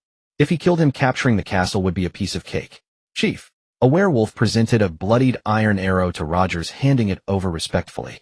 Wylan, standing with his sword ready, watched the iron arrow flying toward him, drawing his sword to slice it in 2, casting his gaze toward Rogers hidden. Wylan, standing with his sword ready, watched the iron arrow flying toward him, drawing his sword to slice it in 2, casting his gaze toward Rogers hidden among the attacking werewolves. The man and the wolf locked eyes, each understanding the other's intent. Roar! After being discovered, Rogers no longer hid. Taking advantage of the climbing werewolves, he quickly ascended the walls, swinging his chain hammer and sending a dozen soldiers plummeting from the battlements, their fates unknown. Wylan's gaze was sharp as he looked at Rogers leaping down from the platform to land firmly on the outer wall. "Human, today one of us will die while the other survives." Rogers, wary of Wylan, replied with a grave tone, "Then let us see who lives and who dies." Wylan sized up his opponent, recognizing his strength, but believing he could handle it. Rogers, wary of Wylan, replied with a grave tone, "Then let us see who lives and who dies." Wylan sized up his opponent, recognizing his strength, but believing he could handle. Unbeknownst to them, more than 10 minutes had passed, and the man and the wolf remained in a stalemate, unable to gain an advantage over one another. At this moment, Orlando appeared at Rogers' side, taking advantage of his full engagement in battle to launch a flanking attack. Puffed! An arm was hurled high, falling onto the battlements. "Ah, despicable human." Rogers covered his severed arm, speaking angrily. "For monsters, any means can be used," Wylan said calmly, preparing to take down the werewolf, and then, seeing 2 silver knights surrounding him, Rogers jumped off the wall, without hesitation, ordering his guards to hold off the pursuing enemies. Wylan followed suit, leaping down from the battlement with Orlando close behind. Dozens of towering werewolves formed a simple formation, blocking the path between fleeing Rogers and Wylan. "Kill them." Most of these werewolves were low to mid-tier bronze, and faced with Wylan and Orlando, the Silver Knights, they were utterly powerless. In less than 10 minutes, they were slaughtered to the last. However, this also gave Rogers enough time to escape. Soon after, the attacking werewolves heard the retreat signal, dragging their fallen comrades' bodies as they began to withdraw. This siege battle lasted less than 2 hours, but its brutality was several times greater than the previous day. Blood had stained the outer walls with the bodies of werewolves and their own soldiers intertwined. After escaping danger, Rogers immediately summoned the surviving werewolf clan leaders to prepare new orders. A few days prior there had been 17, and now only 9 remained, all bearing injuries. Everyone's expression was grave, including Rogers, who no longer bore the previous ease. In this battle the humans are formidable, with 15 Silver Knights a considerable force. I suspect this is a human outpost with the true domain of the human nobility lying behind, so I have decided to bypass this area and attack the human territories behind it to make up for our losses. Yes, Commander. The remaining 9 werewolves responded, their words revealing a desire to leave this place of death quickly. To avoid the human nobility in the castle making a proactive strike, Rogers immediately ordered the cooks to prepare food. After his werewolves were fed, they would depart immediately, avoiding any lingering and unexpected occurrences. On the other side, after Wylan tallied the casualties and compared them with the acquisitions, he felt a sense of balance. In this battle, 117 had perished, with 13 being regular soldiers and the rest serfs. Additionally, 226 were injured. In total, they had collected 687 heads of ordinary werewolves, 167 of bronze-grade werewolves, 5 of silver-grade, while the rest were taken back by the enemy. Baird, prepare a team and get ready for the night. At this moment, Knight Randolph entered, kneeling on one knee and respectfully reporting, "My lord, the scouts report that the werewolves have vanished, suspected to be heading east." Upon hearing this, Wyland swallowed what he was about to say and added, "Dispose of the bodies to prevent any outbreaks of plague." "Yes, my lord." After Baird left with orders, Wyland rested his chin on his hand, deep in thought. Heading east means they intend to return. We shall ambush them on the way, plundering a bit to make up for our losses. As for the losses of the eastern nobility, that was not his concern. He had held off the werewolves for a day and a night, killing over 1,000 werewolves, which could be considered a great service to the kingdom and these nobles. The day after the wolfmen departed, the serfs hiding within the castle returned to the village, clearing the traps they had set. Under the guidance of the knights, they busied themselves, striving to break free from their status as slaves. The forces of the territory, under the tutelage of Bayard, worked diligently to enhance their strength. Many knightly attendants steadily improved their abilities through the teachings of their respective knights. Orlando and the Hebrew trained together with their contractor every day, deepening their bond in hopes of linking their fighting spirit to form the battle beast documented in the mysterious orb in the shortest time possible. Additionally, the second phase of the castle's construction work commenced simultaneously, aiming for completion by March of the following year. As the Lord of the Lake of Praying Stars, Veyrin was not idle throughout December. Every day, they rose on time to train, enhancing their own strength. Compared to the calmness of the Lake of Praying Stars, other regions of the Corrode province fell into turmoil. In the western part of the kingdom of Alia, numerous monsters crossed the buffer zone, reaching the border areas, engaging in battle with the kingdom's army and other noble private forces. Meanwhile, the coalition of 4 territories attempting to seize the mountain copper mine was detected. In the southwest of the Iron Furnace Dwarf Mountain Kingdom, within a magnificent castle, Dwarf Marquis Darrage sat upon an iron seat, listening to reports from his subordinates, his expression darkening. "My lord, according to the report from the Griffin Knights, all over 200 individuals escorting the mountain copper mine have gone missing.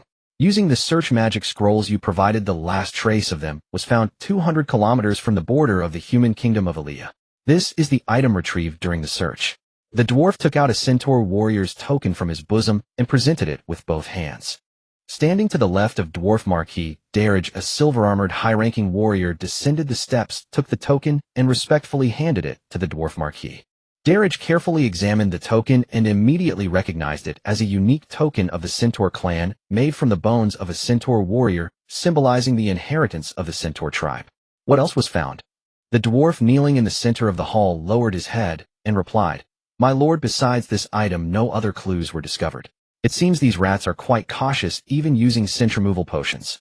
A plain tone accompanied by a bone-chilling coldness. The more than 10 silver high-ranking dwarf guards guarding the hall felt an immense pressure, as if they might drop dead at any moment.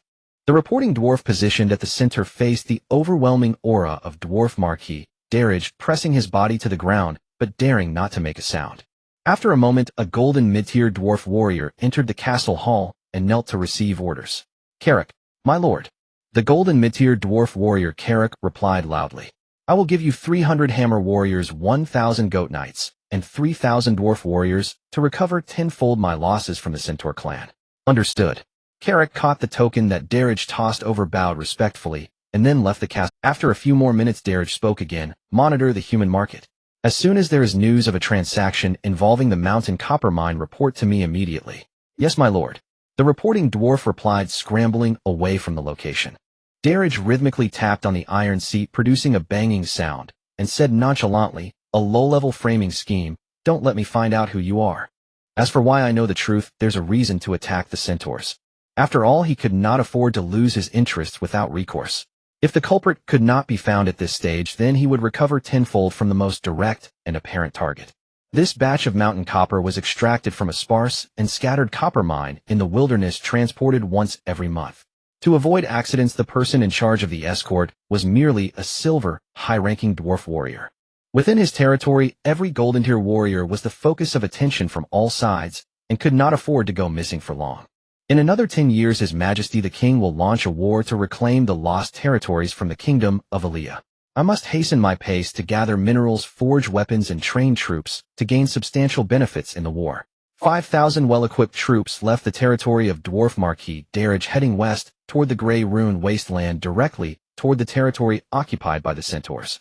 At a Centaur clan camp, over 1,000 Centaurs had their heads severed, neatly piled in the wilderness. Dwarf Golden Warrior Carrick lifted the Centaur clan leader, who was only of silver mid-year, and slammed him to the ground, stepping on his head, while taking out the token, asking, "Tell me, which clan does this belong to?"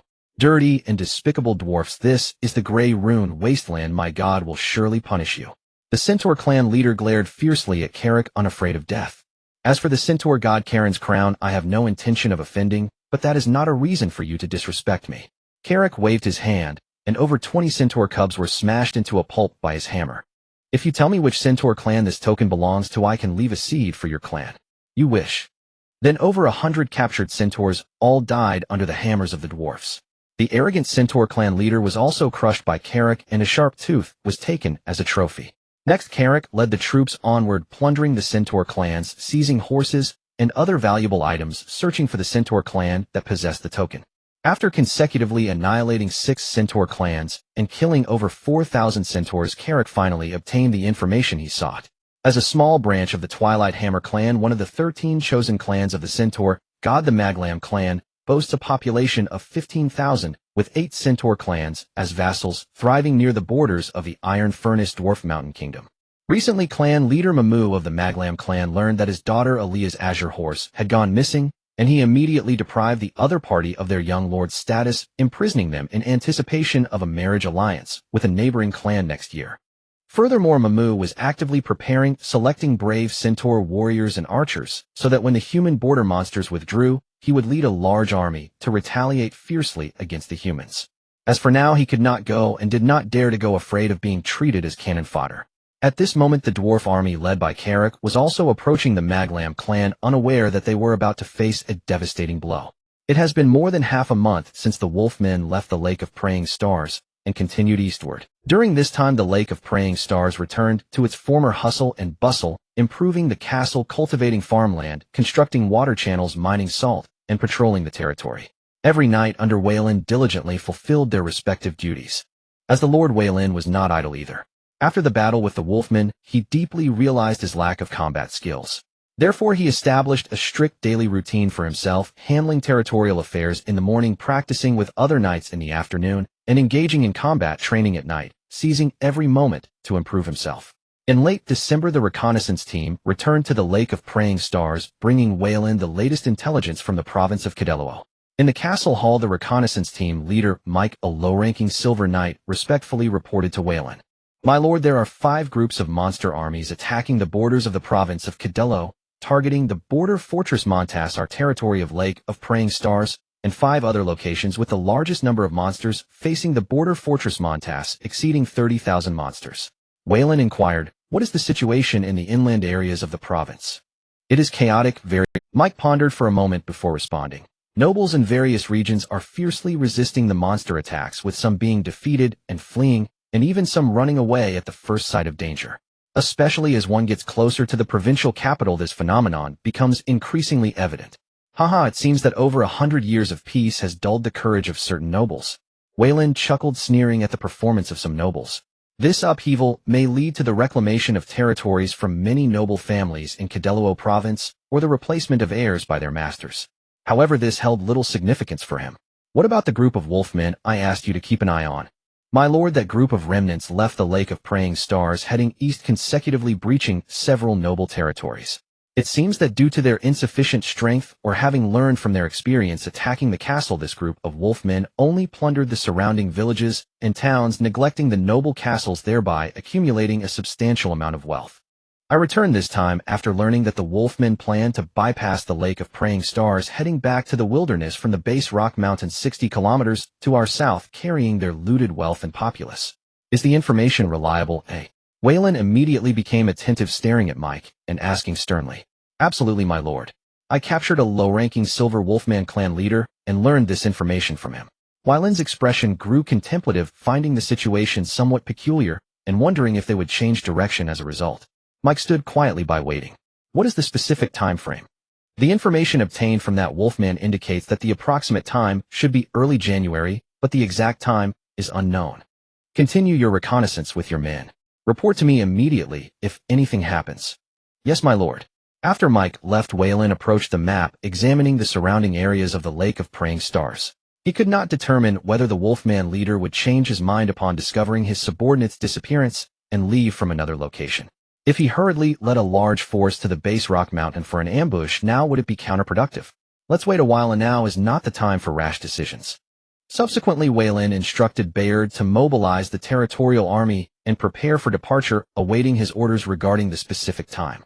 In a village within the province of Cadello, the one-armed wolfman Ragus was chewing on a roasted leg of beef, calmly surveying the room. Chief, in the more than 20 days of plundering, the wealth we've seized is incalculable, and we have over 10,000 strong human slaves as captives. A wolfman clan leader sitting below fiddled with the gold coins in his hand, excitedly speaking. Chief, should we continue eastward? I've heard that the further east we go, the wealthier those human nobles are, and the more good things we can find. A scar-faced wolfman clan leader took this opportunity to tentatively inquire. At this moment, Ragus noticed something was amiss, carefully counting his subordinates below, and asked, "Where is Delego?" Upon hearing this, several wolfmen looked at each other, all wearing puzzled expressions. "Come here." Looking at this bunch of useless beings, Ragus' expression darkened. Immediately, two tall wolfmen entered the room, kneeling on one knee on the ground, awaiting orders. "Go and bring Delego's clansmen here." "Yes, chief." After a moment, several filthy wolfmen were brought here, waiting for Ragus' inquiry. "Where is your clan leader?" One wolfman, crawling on the ground, respectfully replied, "Esteemed chief, our clan leader went out to plunder 3 days ago and has yet to return to the camp." "So you're saying your clan leader has not returned for 3 days, and I, the chief, have no news at all?" The wolfman, crawling on the ground, trembled in fear, recalling the clan members who had been inexplicably executed over the past 20 days, and began to pray for the protection of the wolfman god Garelic. "Drag them out and roast them." Upon hearing this, several wolfmen collapsed to the ground, forcibly dragged out by a few wolfman guards. Other wolfman clan leaders lowered their heads, not daring to make a sound. Ever since the chief lost an arm, his temperament had grown increasingly irritable, indiscriminately torturing clan members to vent his anger. Ragus scanned the surroundings, and wherever his gaze fell, not a single wolf dared to meet his eyes. 2 weeks later, we will begin our return journey, proceeding according to the original plan. "Yes, chief." Not a single wolfman opposed. They all answered loudly to show their lack of dissent. On the night of January 1st, 9721, Weyland unprecedentedly did not practice, but lay in bed quietly awaiting. Tonight, according to his previous conjectures, destiny's guidance would reveal new news. Soon at 8 o'clock, a pleasant voice sounded once again, bringing him valuable news. 7 days later, a legendary mage from the starry sky will descend upon the gray mist mountain north of the Lake of Praying Stars. Save her, and you will receive 30 years of protection from her. A legendary mage. Weyland suddenly sat up, his face filled with surprise. What do I have to save her? In the next moment, he realized he had something that could save a legendary mage. However, during the day, he received news that the wolfmen had already set out, preparing to return to the gray miasma wilderness, just as previously investigated, planning to leave the province of Cadello from the south. The north and south cannot be pursued simultaneously. A choice must be made. Weyland's expression was quite conflicted. On one hand, there were vast quantities of supplies that could further develop the territory, and on the other, the friendship of a legendary mage, but it would only provide 30 years of protection. Since that's the case, then it shall be this way. Soon Weyland had a clear answer in his heart. In a certain mountain forest to the northeast of Chishing Lake, the warg Ragus led a carefully selected group of several hundred elite guards, cautiously traversing the area, while carrying a significant amount of wealth and valuable items. A warg who had followed Ragus for a long time was filled with doubts as he gazed at the increasing distance from the main force. Suppressing his fear, he inquired, "Leader, why are we separating from the main force and departing from the north with the treasure report going against the original plan?" Ragus, riding on the back of a warg, opened his eyes. The fierce glare in his gaze startled the questioning warg, causing him to regret his decision. "I suspect that the missing Delego has fallen into human hands. The original evacuation plan has been revealed, and with so many human captives during our retreat, do you think those human nobles will let us leave the borders safely?" The dim-witted warg was even more puzzled, but was very astute, nodding in agreement. Ragus looked at this fool, feigning understanding with disappointment, and waved his hand, sending him to the back to avoid appearing before him. Looking up at the sky, he silently calculated the distance. 2 more days, and we can leave this place. This journey as cannon fodder made him firmly believe that he must not return again. Upon returning, Ragas decided to bribe the clan's higher-ups with 2/3 of his wealth to elevate his status and strength, ensuring he would not be selected as a cannon fodder leader again. Clutching his missing arm, Ragas' gaze turned fierce. The grudge for my severed arm will be repaid. Meanwhile, Veyrin dispatched 6 silver knights and 12 knight attendants, leaving Chishing Lake and heading towards the Grey Mist Mountain in the north. Compared to the rapid increase in territorial strength in a short time, Veyrin valued the 30 years of safe development more. To this end, he brought all the 7-colored life flowers with him for emergencies. Grey Mist Mountain is over 100 kilometers from Chishing Lake. Traveling at full speed, they would reach it in just one day. The journey was smooth, and apart from a few short-sighted goblins, they encountered virtually no monsters. My lord, it should be here. Veyrin urged his horse forward, gazing at the towering mountain shrouded in mist, feeling greatly astonished. It's getting late, let's set up camp here and search the mountain when dawn breaks. Subsequently, the 12 knight attendants began to set up the camp, feed the horses, and light a fire to cook. Meanwhile, the 6 silver knights patrolled the surroundings, driving away wild beasts. There was still a day left before the legendary mage's arrival. Veyrin sat on a large stone, closed his eyes, and followed the glow in his heart to roughly sense the location and distance where the legendary mage had fallen. Northwest, 2 kilometers away. Veyrin opened his eyes and gazed into the distance, speaking with a profound look. My lord, the tents have been set up. A knight attendant approached Veyrin respectfully to report. Looking at this young man, Veyrin noticed he had already reached mid-tier strength among the knight attendants. Your name is Cyril, the knight attendant of Barren. Veyrin stood up and said gently. Cyril straightened his body, his eyes filled with respect and joy, excitedly responding, yes, my lord. Good, you have great talent, or I hope you continue to work hard. My lord, I certainly will. After patting the excited young man, Veyrin leisurely walked towards the tent. Inside the tent, Veyrin placed his knight's short sword down and removed his heavy armor, feeling the cool air and sitting on the blanket. It seems that Baird's education is having some effect. Logically, a vassal's vassal is not my vassal, but this system is quite displeasing to Veyrin. He did not wish for uncontrollable military factions to emerge among his subordinates. At this stage, without a comprehensive education, he could only hope for such a master-apprentice system. Once it develops to a certain extent, he will adopt the family method, training one group of people for training and another for combat, with loyalty directed solely at himself. Half an hour later, a silver knight brought a bowl of meat soup to Veyrin's tent and placed it on the low wooden table. My lord, there is no danger around. Veyrin did not eat immediately, instead looking at the silver knight Raimondo, and calmly saying, Raimondo, I remember you are from a merchant's background. You are not wrong, my lord. Thanks to my family's training and your guidance, I have come this far. An unusual emotion appeared in Raimondo's eyes as he respectfully replied, Next, I intend to have you resume the family skill. Oh, would you be willing? Upon hearing this, Raimondo fell silent, internally struggling. Veyrin was not in a hurry, quietly watching him, waiting for his decision. If he was unwilling, it wouldn't be too late to train a merchant leader. Cyril seemed quite capable. Born into a merchant family, Raimondo, as the 3rd son, was selected to become a knight attendant due to his talent and gold coins. He trained at Windsor Castle and then served in the 7th Knight Regiment of the Eagle Territory. Recalling his father's earnest teachings, he believed there was no future in being a merchant, and that only by becoming a high-ranking noble could one follow the right path, which was the noblest road. Unknowingly, over 10 minutes passed. After a fierce internal struggle, Raimondo ultimately knelt on the ground and said, My lord needs, and Raimondo will comply. Caught off guard by this unexpected answer, Veyrin paused for a moment, reevaluating the knight before him. Of the 12 knights granted by his family, apart from paying more attention to Baird, Andrew, Randolph, and Greg, he had some understanding of the other 8, but was not very close. For a day you are my guard knight, and for a lifetime you will be. Veyrin said calmly to Raimondo, If you ever wish to leave, you can report to me at any time, and I will make other arrangements. Yes, my lord. Subsequently, Veyrin and Raimondo discussed some matters regarding his hometown.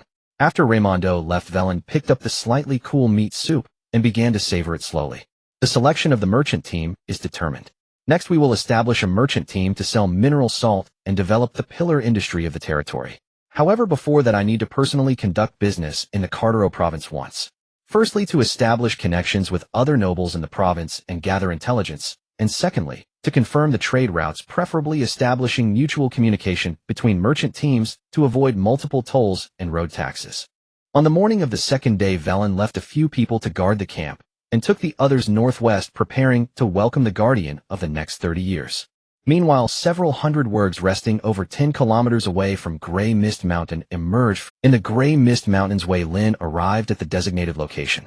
Everyone disperse, do not approach this area, he commanded after glancing at the sky. Upon hearing this, the others quickly retreated several hundred meters away. After an unknown period, fluctuations began to appear before their eyes. Brilliant chaotic light suddenly manifested in the open space, and feeling unprecedented pressure, Wei Lin and the others retreated several hundred meters once again. After about 10 minutes, the space shattered, and a woman in a robe was spat out, her entire body tattered as she landed steadily on the ground. "My lord, this is..." a silver knight asked in astonishment. The others looked at Wei Lin, their eyes reflecting the same confusion. "Just remember, she is the guardian deity of our territory's future," Wei Lin simply replied, offering no further explanation. About 15 minutes later, the spatial passage gradually disappeared. In the next moment, Wei Lin got up from the ground and slowly walked over. As he moved closer to the center, the legendary domain he had imagined did not materialize, and he felt no trace of pressure, which made Wei Lin somewhat doubtful. Unconsciously, Wei Lin crossed several hundred meters to stand beside the sorceress. With silver hair and a delicate face, her devilish figure made Wei Lin swallow hard. However, thinking of the fact that this woman was a legendary sorceress, his restless heart immediately calmed. He then took out a small wooden box from his pocket and retrieved a 7-colored life flower from within. Carefully, he approached the legendary sorceress, and a faint blue shield appeared, only to vanish without a trace soon after. It is said that high-level sorcerers always cast a detection attack magic shield on themselves. If I had any improper thoughts just now. Wei Lin quickly shook his head at the thought of turning into a pile of ash, self-hypnotizing. "I am here to save her." Next, the faint blue magic shield did not reappear. Wei Lin placed the 7-colored life flower by the sorceress' lips, and in the next moment it transformed into a light green liquid entering her body. Not knowing how much time passed, Wei Lin sat helplessly on the side, waiting for the legendary sorceress to awaken. Just then a knight attendant appeared before the crowd. Wei Lin turned his head to look. It was personnel left behind at the camp, and he felt a bad omen. "My lord, Lord Raimondo sent me to report that a large number of wolfmen are heading this way, over 300 of them." "What?" The silver knight suddenly stood up, fear etched on his face. Others gathered with their weapons, looking at their lord with expressions full of worry. Dozens of wolfmen could be easily dealt with, but over 300 of them would definitely be a major problem. "Calm down, let me think," Wei Lin said with a calm expression, starting to devise a strategy. The wolfmen coming from the province were definitely part of a retreating monster coalition. There could very well be many silver-level monsters among them. The priority was to avoid confrontation and preserve as much fighting strength as possible. "Notify Raimondo to abandon other supplies, take the horses and necessary rations, and retreat in our direction." "Yes, my lord." The knight attendant wasted no time and returned at the fastest speed. Meanwhile, the wolfmen, only 2 to 3 kilometers away from the Grey Mist Mountain camp, had already spotted Raimondo and his party. Rogers, with one arm, sat atop a towering wolfman, his expression darkening. "Can you see there is a human camp ahead?" "Chief, there are quite a few humans ahead, and the flags they are flying are the same as those used at that human outpost." Upon hearing this, Rogers extinguished the thought of taking a detour, his expression turning fierce. "Full speed ahead, I want to collect some interest." "Yes." Hundreds of wolfmen suddenly accelerated, rushing toward the camp. Inside the camp, Raimondo, receiving Wei Lin's orders, immediately commanded, "Abandon this place, take the azure horses, and retreat with me." The 8 knight attendants who were preparing defensive fortifications dropped their wooden and stone materials upon hearing the command, grabbed the necessary rations, mounted the azure horses, and followed Raimondo into the depths of the Grey Mist Mountains. Only 10 minutes had passed when hundreds of wolfmen surged from the wilderness to reach the camp. In an instant, the unfinished defensive structures were destroyed by the wolfmen, and the tents were torn apart. Rogers looked at the empty camp, anger clouding his reason as he shouted at his subordinates. "Where are those chief?" "Over there, they ran that way." A wolfman with keen senses quickly provided the answer. "Chase, I want to eat them raw." Looking at his severed arm, Rogers issued another chase command. The other mindless wolfmen chose to follow, heading toward the Grey Mist Mountains. In their minds, with hundreds on their side and only a dozen on the opposite, they thought there was no way they could lose. In the Grey Mist Mountains, Wei Lin saw Raimondo arrive and breathed a sigh of relief, fearing that the message wouldn't reach in time and that the wolfmen would catch them. "My lord, the wolfmen are right behind us and will arrive shortly. Prepare for battle. The target of these wolfmen should be us." Wei Lin stood up, looking at the numerous phantoms appearing in the distance, and commanded loudly. Just as everyone was actively preparing for battle, the legendary sorcerer's finger began to flicker, seemingly showing signs of awakening. After several minutes, hundreds of wolfmen surrounded Wei Lin and his group, each wolfman glaring ferociously at the humans, waving their weapons and waiting for the chief's command.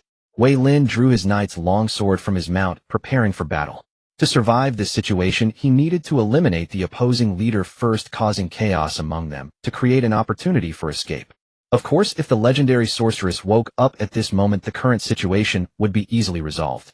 At that moment, the wolfmen opposite split into two teams, and a one-armed wolfman riding on a large wolf approached slowly. Upon seeing the opponent, Wei Lin's expression turned grave. "Ha ha, this must be my god's favor granting me the opportunity for revenge."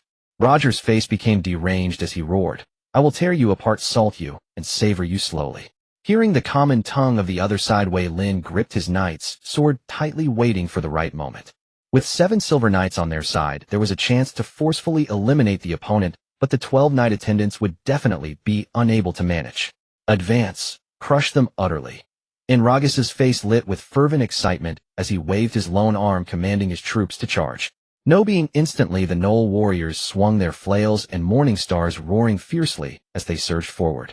"Squires, fall back and defend yourselves. The other 6 follow me. Kill that one-armed Knoll commander." Veyrin issued the order without hesitation, then led the charge himself, spearheading the assault. Several mid-tier bronze-rank Knolls were cleaved in two at the waist, scalding blood splattered across gleaming armor, marking the true commencement of battle. The next breath, waves of frenzied Knolls poured forth, relentlessly pressing against Veyrin and the 6 silver-ranked knights who advanced alongside him. As ever more Knolls swarmed the battlefield, the 7 fighters were scattered, and Veyrin gradually lost contact with his 6 comrades. Singled out as the primary threat, Ragas redirected the bulk of his elite bronze-rank Knolls to encircle and overwhelm Veyrin alone. Sever one leg of this human, 20 gold coins. Sever an arm, 50 gold coins. Hearing their chieftain's decree, and intoxicated by the thick coppery scent of blood, the Knoll's reason began to fray, giving way to primal frenzy. Veyrin swung his knightly longsword with relentless precision. Each strike felled another Knoll. Yet their numbers showed no sign of diminishing, swelling ever denser around him. This cannot continue. Feeling his combat aura dwindle with every parry and thrust, he knew a decisive choice was imminent, or he would be worn down and slain where he stood. At that very moment, the legendary mage behind them stirred awake. Her glacial gaze swept the carnage as incantations spilled from her lips, then coalesced into a colossal beam of arcane light. In an instant, frost blanketed the battlefield. Every Knoll froze solid in place. Breathing heavily, Veyrin lowered his blade, shook the frozen blood crystals from his armor, and gazed about in stunned awe. Strange guttural syllables shattered the ice sculptures, splintering them into glittering motes. Even the arrogant one-armed Knoll commander crumbled into crystalline dust, indistinguishable from the snow beneath his feet. The peril dissolved in an instant, and Veyrin needed no deduction to know who had wrought it. He removed his helm, approached the legendary mage hovering serenely in midair, and bowed deeply in reverence. "My lord, I am profoundly grateful for your intervention." The legendary mage listened, her eyes narrowing slightly in quiet bewilderment, then murmured a silent spell, and comprehension dawned. "Young man, thank you for saving me." Hearing those words spoken fluently in common tongue, Veyrin marveled inwardly at the sheer wonder of magic, though his expression remained composed and reverent. "Where is this place?" Her voice, though deliberately gentle, carried the weight of sovereign inquiry. "My lord, we stand upon the gray mist mountains of the Huangshi region, within the gray veil wastelands of the Zapuna's subcontinent." Sensing her detached, almost imperceptible indifference, Veyrin dared not hesitate. He answered with meticulous fidelity, "In the gray mist mountains."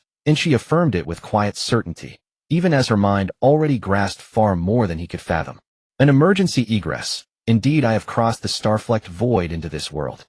Yet the transit has grievously wounded my core essence. Rest is imperative." Feeling the oppressive weight of local cosmic laws, hundreds of times more potent than those of her native realm, she recognized this world as both awe-inspiring and profoundly perilous. Thus, forging immediate bonds with native beings became essential to mitigate the world's innate resistance and suppress its crushing pressure upon her fractured spirit. Without such anchoring, her injuries would worsen irreversibly, death inevitable. Veyrin stood motionless, respectfully silent, awaiting her next command. "As recompense, I shall grant you my protection for 30 years. Do you accept?" The duration matched precisely what fate's guidance had foretold, and seeing her pallid, weary countenance, Veyrin intuitively understood more than words could convey. "It is my highest honor." Thereupon the legendary mage summoned a thread of recovered arcane energy, and wove two faint violet sigils beneath their feet. Veyrin recoiled slightly at the sight, until a surge of clarity flooded his mind, dispelling all doubt. This is the rite of Guardian Covenant, a sacred pact sealed before the deity you worship. Yes, my lord. And the rite commenced. Veyrin assumed an expression of solemn devotion and intoned gravely, O great goddess of life, your faithful servant, here pledges this covenant.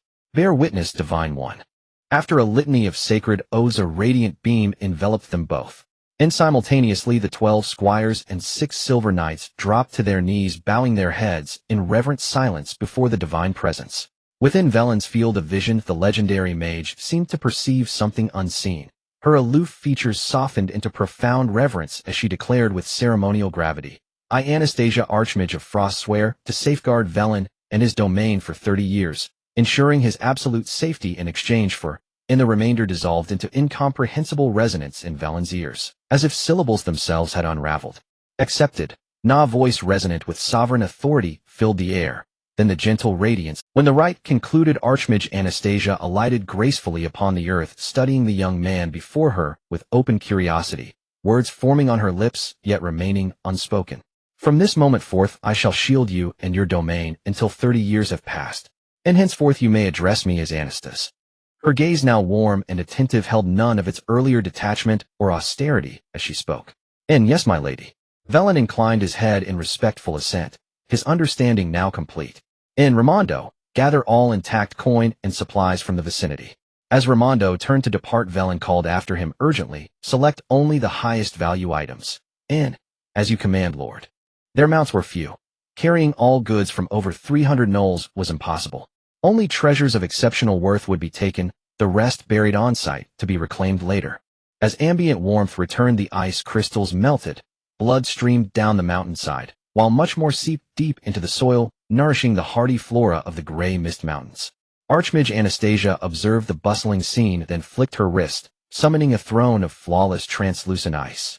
She settled upon it, surveying her tattered robes and the empty space where her ring finger once bore its ancient sigil. Powerless for now to restore either, she accepted the interim necessity with quiet dignity. She was no wide-eyed maiden. A legend forged over 6 centuries, she held worldly judgment in utter contempt. And who indeed would dare disrespect her? In boredom, giving way to fascination, she fixed her gaze upon the youth bound to her by covenant. Her scholarly hunger undiminished, her curiosity sharpened to a fine edge. She longed to know why had divinity itself taken notice of this youth, barely 20 winters old, and not once, but by multiple sovereign wills. With her current strength, she possessed neither the arrogance nor the folly to test the boundaries of divine authority. Soon the sky darkened. With the tents destroyed by the wars, Weyland could only instruct his subordinates to gather more firewood to keep warm, using the sky as a blanket and the ground as a bed to rest for the night. Once a pot of meat soup was ready, Weyland filled a bowl and took it to the legendary mage. Lady Anastasia. At the edge of the camp, Weyland approached an ice house, pushed the door open, and placed the meat soup on the ice table. Thank you. Xia opened her eyes, waking from her meditation, and thanked Weyland. Unknowingly, she had placed this young man on equal footing with herself. Weyland bowed respectfully, then exited the ice house, looking at the bright red moon in the night sky, feeling quite pleased. With the safety issue resolved, the next step is to develop on a grand scale. With the protection of a legendary mage, even if she was a partially incapacitated one, it was enough for him to walk freely across the borders of the Ilia kingdom. The larger the territory, the more resources and personnel are cultivated, allowing for further expansion of the territory in a virtuous cycle.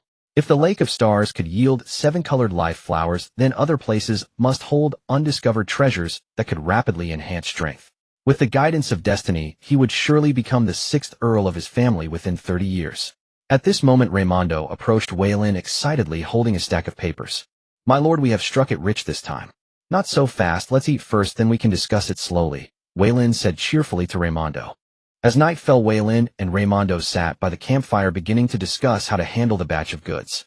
There are about 30,000 gold coins and a large number of silver coins. I can't count them all, but I estimate around 150,000.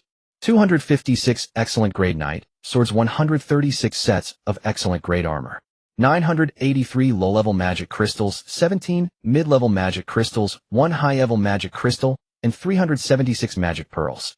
130 sheets of special paper for crafting magic scrolls, 16 bottles of potion, 12 pounds of purple gold sand, and 32 various beginner magic books, with a total value exceeding 100,000 gold coins. Listening to Raimondo's report, Veyrin couldn't stop smiling.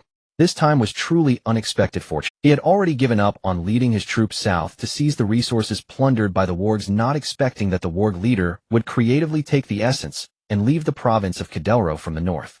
Could it be that I really am? The next moment Veyrin shook his head, casting aside this unrealistic thought.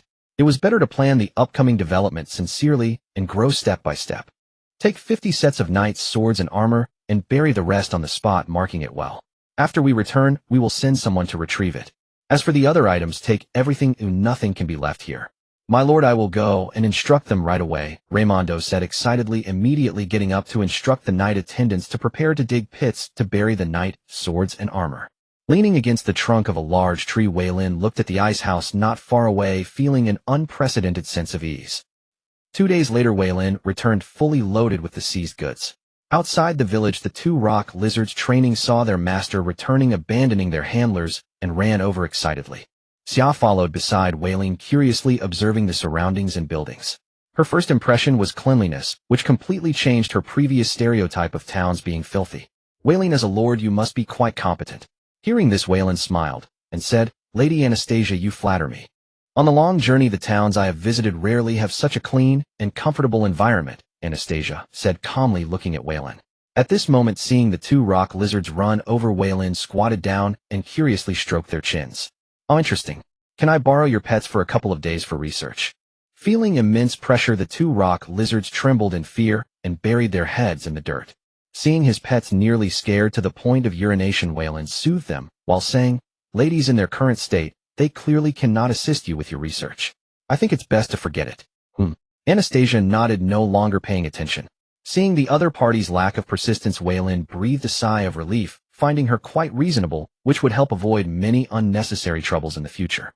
Lady Anastasia, would you prefer me to provide you with accommodation, or would you like to choose a location where I could have it built for you? After letting Xiao Bai and Xiao Huang leave, Veyrin said to Xia, No need, you just need to give me a piece of land, and I will handle the rest myself. Xia returned to her cool demeanor and added, Preferably far from the center of your territory. After listening to Xia's words, Veyrin was somewhat puzzled, but still followed her choice. Lady, may I ask how large of an area you require? Veyrin pondered for a moment, and then asked. 30 square kilometers. Xia provided a rough estimate based on the minimum radius of her legendary domain. Afterward, Veyrin asked Baird to fetch the map. As Xia arrived at the Lake of Stars, he noticeably felt the temperature drop by 3 or 4 degrees compared to before, likely related to the area she requested.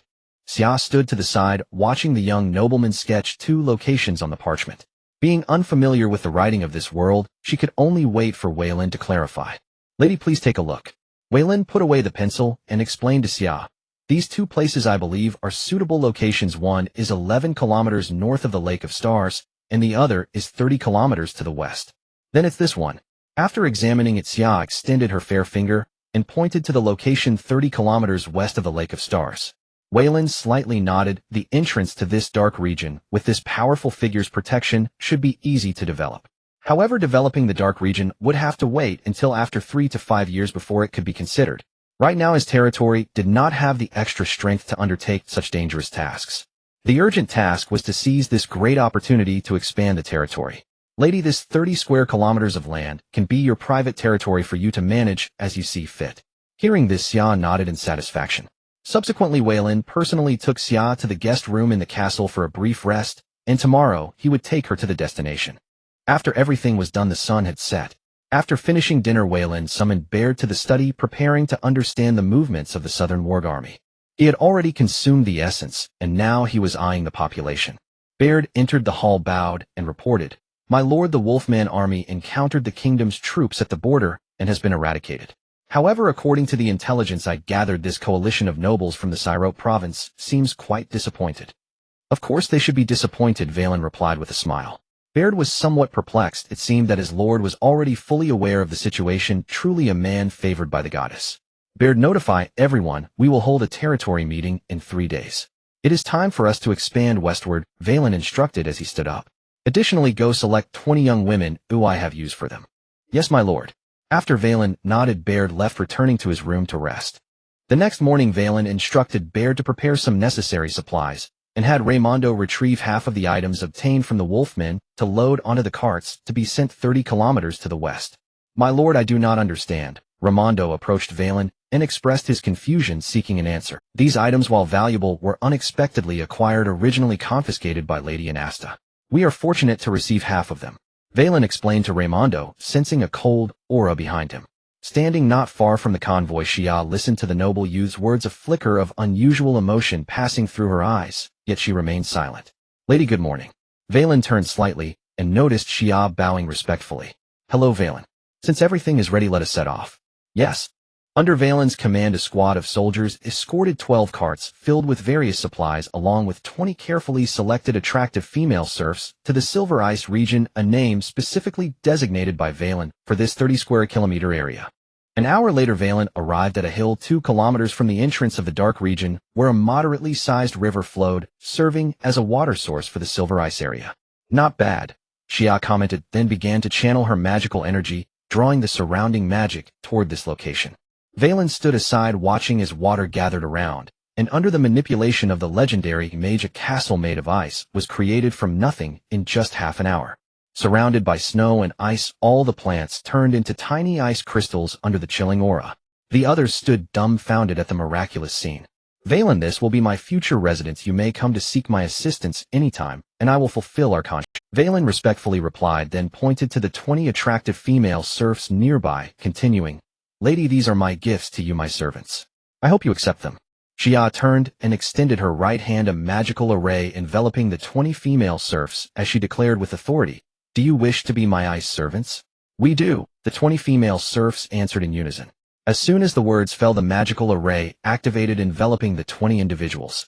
Minutes later, as the magical light faded, the 20 female serfs clad in rough cloth vanished, replaced by 20 beings with azure skin, their bodies mainly covered in ice, acting as clothing, with 2 pairs of translucent wings behind them and unformed antennae on their heads, their appearances significantly altered.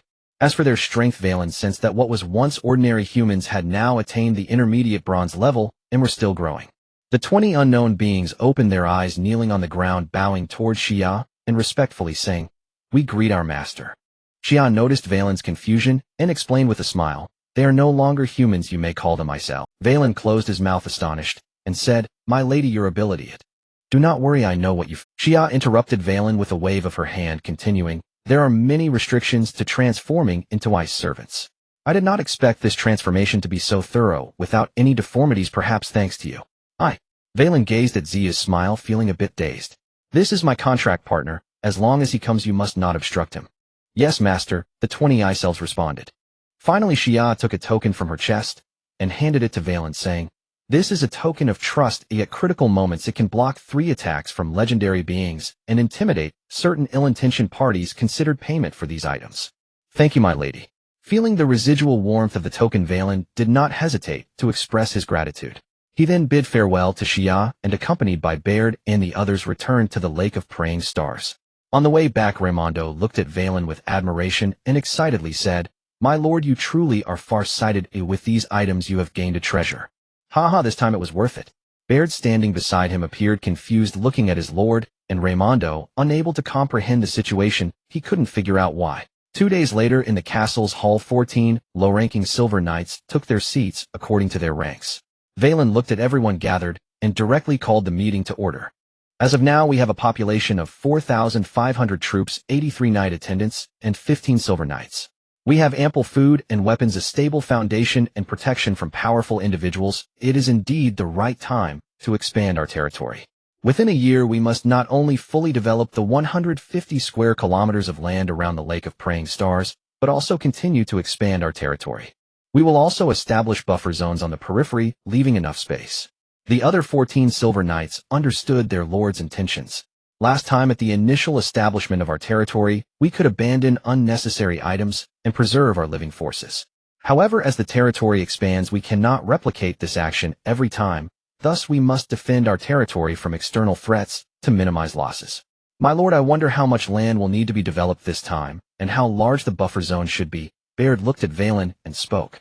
Veyrin glanced around and stated, Centering on the Lake of Praying Stars, we should expand at least 200 square kilometers of land to the west and establish a 20-kilometer-long buffer zone. With that, Veyrin paused, took out 2 pieces of parchment, and handed one to Baird and the other to Orlando, instructing them to pass it down. Seeing their lord not speak, the others began to discuss quietly. 10 minutes later, as everyone finished reading the contents of the parchment, Veyrin continued, "Only with competition can there be progress. I have decided to divide the expansion and construction into 2 departments, granting equal resources. After a year evaluating the Lake of Praying Stars and the newly developed areas, if that team achieves great success, I will reward them with 6 low-level magic crystals, a mithril dagger, 3 sets of excellent grade knight armor, 3 excellent grade knight swords, and a 7-colored life flower. Regarding the evaluation criteria, you have all seen it, so I will not elaborate further." Wayland did not keep them waiting, directly announcing the list. The departments remaining at the Lake of Stars for construction will be led by Bearda, with members Cassius, Imogen, and Orion, retaining 3 troops of soldiers. The remaining troops will all be allocated to the expansion department, led by Orlando. All Silver Knights, except for Raymondo, will be assigned to this department. 2/3 of the weaponry and 1/3 of the food supplies within the territory, along with 1,000 inhabitants, will be allocated to the expansion department. An assessment will take place on the same day next year to determine victory or defeat. I hope you can provide me with a satisfactory answer." The 14 stood up and spoke loudly to Wayland, their tone filled with determination. With such generous rewards, no one was willing to give up. "All right, everyone except Raymondo, go prepare." Wayland waved his hand, disbanding the meeting and letting the others leave. After a moment, the empty hall was left with just Wayland and Raymondo. "Raymondo, how is the formation of the merchant caravan going?" "My lord, the caravan has been established, consisting of 12 wagons, 18 pack horses, and 3 war horses.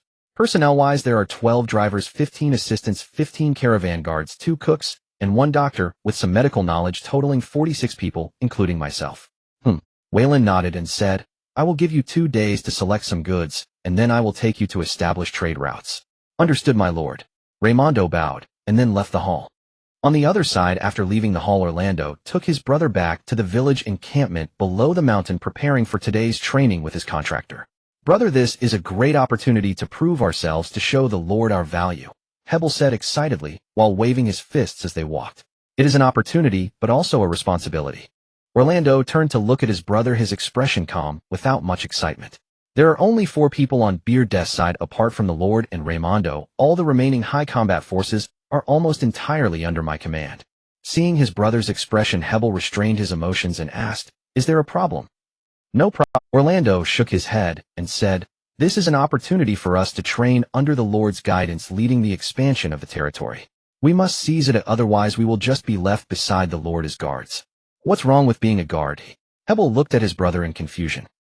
Unbeknownst to them, the 2 brothers arrived at the encampment of their contractor. "Train well, and don't let me down." "Got it, brother, I will do my best." Orlando nodded and walked toward the left side of the camp. In the open space, seeing 30 contractors training hard, Orlando nodded with satisfaction, his hands behind his back, starting to inspect.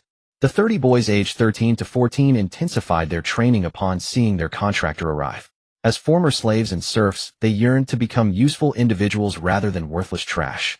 After a round of inspection, Orlando took a training wooden sword from the nearby weapon rack and called for his 30 contractors to assemble. Soon the 30 sweaty boys stood before Orlando, waiting for the next instructions. "Today the Lord has entrusted me with an important task. This is what we need to do. It is the Lord's test for us, and an opportunity for us to prove our worth. You exist because of me, and I exist because of the Lord. O Goddess of life, for the sake of our Lord, we are willing to give everything." The 30 boys displayed piety, conducting their daily oath as per tradition. Then Orlando began to communicate with the light orb within him, linking the fighting energy of the 30 individuals. In the square, a light orb of pale red enveloped the 31 individuals. From a distance, the pale red orb had a vague outline, though it was not distinct. Standing at the highest point of the castle, Wayland gazed at the scene below, watching Orlando train diligently, revealing a satisfied smile. "The distant view looks good, but I wonder about their combat effectiveness. In this competition, I hope to witness your growth," Wayland muttered to himself, stroking his chin. Unknowingly, he had begun to treat Orlando and Hebel as his own children to nurture. Over the next 2 days, Wayland had Beard to take charge of everything at the Lake of Stars. Apart from the supplies allocated to the expansion department, all other resources of the Lake of Stars were handed over to Bearda for management. Meanwhile, Wayland also began to establish a private treasury, distinguishing it from the territory's finances. In the castle's basement, Wayland admired his private treasures in the dim candlelight. 300 pounds of secret silver, 50 pounds of mountain copper, almost accounting for 10% of the territory's total inventory. In addition, the nearby treasure chest held 3 complete sets of exceptional knight equipment, 10 intermediate magic crystals, 1 advanced magic crystal, and 50 magic pearls. On the wooden rack were 30 sheets of special paper for making magic scrolls, 6 bottles of magic potions, 3 pounds of purple gold sand, 32 various elementary magic books, and 3 night breathing techniques. On the left side of the basement, there were 3 wooden boxes, each containing 10,000 gold coins, which were the least valuable items in there. From now on, these will be his private collection. Though everything in the territory is technically mine, using it requires careful consideration, but the private treasury is different. Looking at the many treasures, Weyland smiled and spoke to himself. Perhaps for the resources of the territory, we could establish 2 storage systems, one for normal use and one for reserves, just in case. Regarding the idea that suddenly came to mind, Weyland immediately decided to put it into action. After leaving the basement, he promptly summoned Bearda. "My lord, you called for me." Bearda, upon receiving the notice, immediately put down his tasks and hurried. "Bearda, I have an idea and would like to hear your thoughts." Weyland leaned against the stone seat and slowly said, "For the territory's storage system, it could follow a 70-30 principle, with 70% as normal supplies for open use, 30% as backup supplies in case of emergencies. What do you think?" "Feasible." Baird contemplated for a moment before responding. In fact, he preferred an 80-20 ratio for storage, but since the Lord had already made it clear as a subordinate, it was not appropriate to contradict. Moreover, storing an additional layer of supplies provides an extra assurance, posing no loss. "Then it's settled. You will be in charge of planning the main warehouse within the castle, and you will also oversee the construction of the Lake of Star Prayers. I won't keep you any longer, as there are many official matters to attend to." "Yes, my lord." The swift arrival was matched by a swift departure. In less than 10 minutes, Baird left the hall. At that moment, a guard entered the hall, kneeling on one knee and respectfully reporting, "My lord, Sir Raimondo seeks an audience." "Let him in." Just as he was about to leave, Weyland sat back down and instructed the soldier. Before long, a young man dressed in brown linen entered the hall, bowing as he greeted, leaving Weyland momentarily stunned. "Raimondo, why are you dressed like this?" Raimondo looked at his own attire and immediately replied, "My lord, wealth should not be flaunted. As a merchant, the first rule is to be discreet, so as not to become a target for other forces." "You are right." Weyland covered his forehead and replied. As a noble, he had not yet adjusted his mindset, which is why he found it odd. Then Raimondo began to report on his work. "My lord, during this trading expedition, we have 10 carts for goods and 2 carts carrying essential supplies for the merchant group. Thus, the total cargo capacity is 12 tons. I have chosen 2 tons of refined rock salt, 6 tons of coarse rock salt, and the remaining cargo includes 320 animal pelts, 120 foldable chairs, and 6,000 pounds of soybean tubers. Prepare to depart early tomorrow morning." "Yes." After Raimondo left, Weyland looked at his own outfit and immediately instructed a servant to fetch him a linen garment. On the muddy roads of the Cadro province, amidst Raimondo's merchant convoy, Weyland sat bored atop a cart, gazing at the desolate scenery along the way. We are still over 20 kilometers away from the first destination, the territory of Barren. Looking at the roadside markers, Weyland took out the map of Cadro province from his pocket, observing the 6 locations marked on it, which were the relatively prosperous noble territories traversed during this trade route expansion. "We aim to complete this within 2 months. Putting away the map, Weyland lay back on the cart roof, gazing at the overcast sky, muttering to himself. This trade route expansion is not merely about traversing the planned path. It also includes visiting local nobles, getting to know each other, and establishing connections. Over an hour later, a small town appeared before everyone.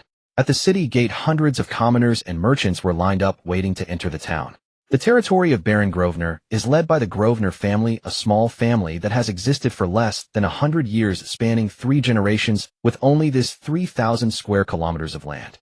Thanks to its advantageous geographical location on a major thoroughfare, it is a relatively prosperous trading town where several nearby nobles and numerous pioneering lords come to transact. After inspection, the merchant convoy smoothly entered the small town. Upon entering, the foul stench that filled the air made Weyland cover his mouth and nose. Trash, urine, and excrement were carelessly dumped in the streets. "Sir, do you need shoes?" A small vendor approached the convoy, carefully promoting a few pairs of high heels. Upon hearing the vendor's words, Raimondo instinctively looked at Weyland, who was sitting atop the cart. "You are the leader of the convoy, decide for yourself." "Yes." Raimondo turned to the vendor and inquired how much for a pair. The vendor, seeing a potential sale, respectfully replied, "Sir, these high heels will prevent you from stepping in the filth of the town, and a pair only costs 5 copper coins." After a moment's thought, Raimondo took out a silver coin from his pocket and tossed it to the vendor. I'll take all the shoes you have, and the remaining money will hire you as a guide for a few days. Are you willing? Willing, sir. I'm willing. The vendor accepted the silver coin, stowed it away in his inner pocket, handed over all 10 pairs of high heels to a nearby guard of the merchant convoy, and quickly assumed the role of guide. Sir, my name is Tom. Please give your orders. First, take us to the area where the carts will be parked. Raimondo thought for a moment and decided to find a place for the convoy to settle first before presenting a visitation letter to the local nobles. As for selling the goods, once he establishes a connection with the local nobles, he need not worry about unsold inventory. Please follow me, sir. Following Tom, the merchant convoy arrived at a designated resting area. Once everything was ready, Raimondo summoned a guard from the convoy. Take this letter and the family crest, and follow Tom to present the visitation letter to Baron Grosvenor. Yes, sir. The guard took the letter and family crest, and followed the vendor to the small castle in the town. In the small castle at the center of the town, the current patriarch of the Grosvenor family, Duke, the second son of Baron Grosvenor, was practicing his skills wielding a knight's longsword with his bare torso. As a mid-tier bronze knight, I wonder when I will break through to the high tier. With limited talent, I can only make up for it through hard work. As he stopped training to take a short break, the castle steward entered and reported, "Young master, a noble has sent someone to deliver a visitation letter. It's one of the several families that the Lord asked us to pay special attention to." Duke paused and turned his head to ask, "Which family is it?" "It's the Akex family, likely that pioneering knight from the nearby border." The steward answered truthfully. "Accept the visitation letter and send someone to the main castle outside the city to inform my father." "Yes, young master." After the steward left, Duke wiped the sweat from his brow and ordered the servants to begin preparing the venue and to send someone to gather intelligence. Soon a knight attendant rode swiftly toward the castle, located 20 kilometers north of the small town. Approaching nightfall, a powerful middle-aged man accompanied by several guards hurried to Grosvenor town. "Father." At the entrance of the castle, Duke, dressed in a silk robe, bowed respectfully. "Duke, how is this?" In response to his father's inquiry, Duke recounted the details of the brief 3-hour investigation conducted earlier that day. "Father, they are stationed in the Western District and will visit tomorrow morning at 10 o'clock. Additionally, their convoy's goods include." The middle-aged man nodded in satisfaction after hearing this. "You have done well. Now dismiss all those scouts." "Yes, father." Late at night, after finishing his affairs, Dooku came to the study door and knocked gently. "Come in." He pushed the door open, bowed his head slightly before his father's broad back, and spoke with measured respect. "Father, it has been taken care of." The middle-aged man set the book aside, turned to regard his second son, paused in silence for a moment, then said, "You handled the monster attack on the wasteland admirably this time." "Father, it was only my duty." Dooku received his father's praise with a calm face. The middle-aged man looked upon this second son, plain in talent yet diligent, with a complex expression. Their family was but a minor baronial house. After paying taxes to the kingdom and tribute to higher nobles, their remaining resources were scant. It was already a strain to cultivate an heir for other members. They could only choose the most promising to educate, and he felt powerless to do more. "Your talent is mediocre. I have watched your efforts over the years," the man said after a long silence. "Within the family there is no future for you. I want to hear what you choose to do." Dooku kept his head bowed and said nothing. The night breeze made the candlelight tremble, and the shifting shadows lent a hush to the chamber. "Father, I will follow your arrangements." After long consideration, Dooku resolved to accept his father. "Tomorrow I will recommend you to that pioneer of the Ikisi family.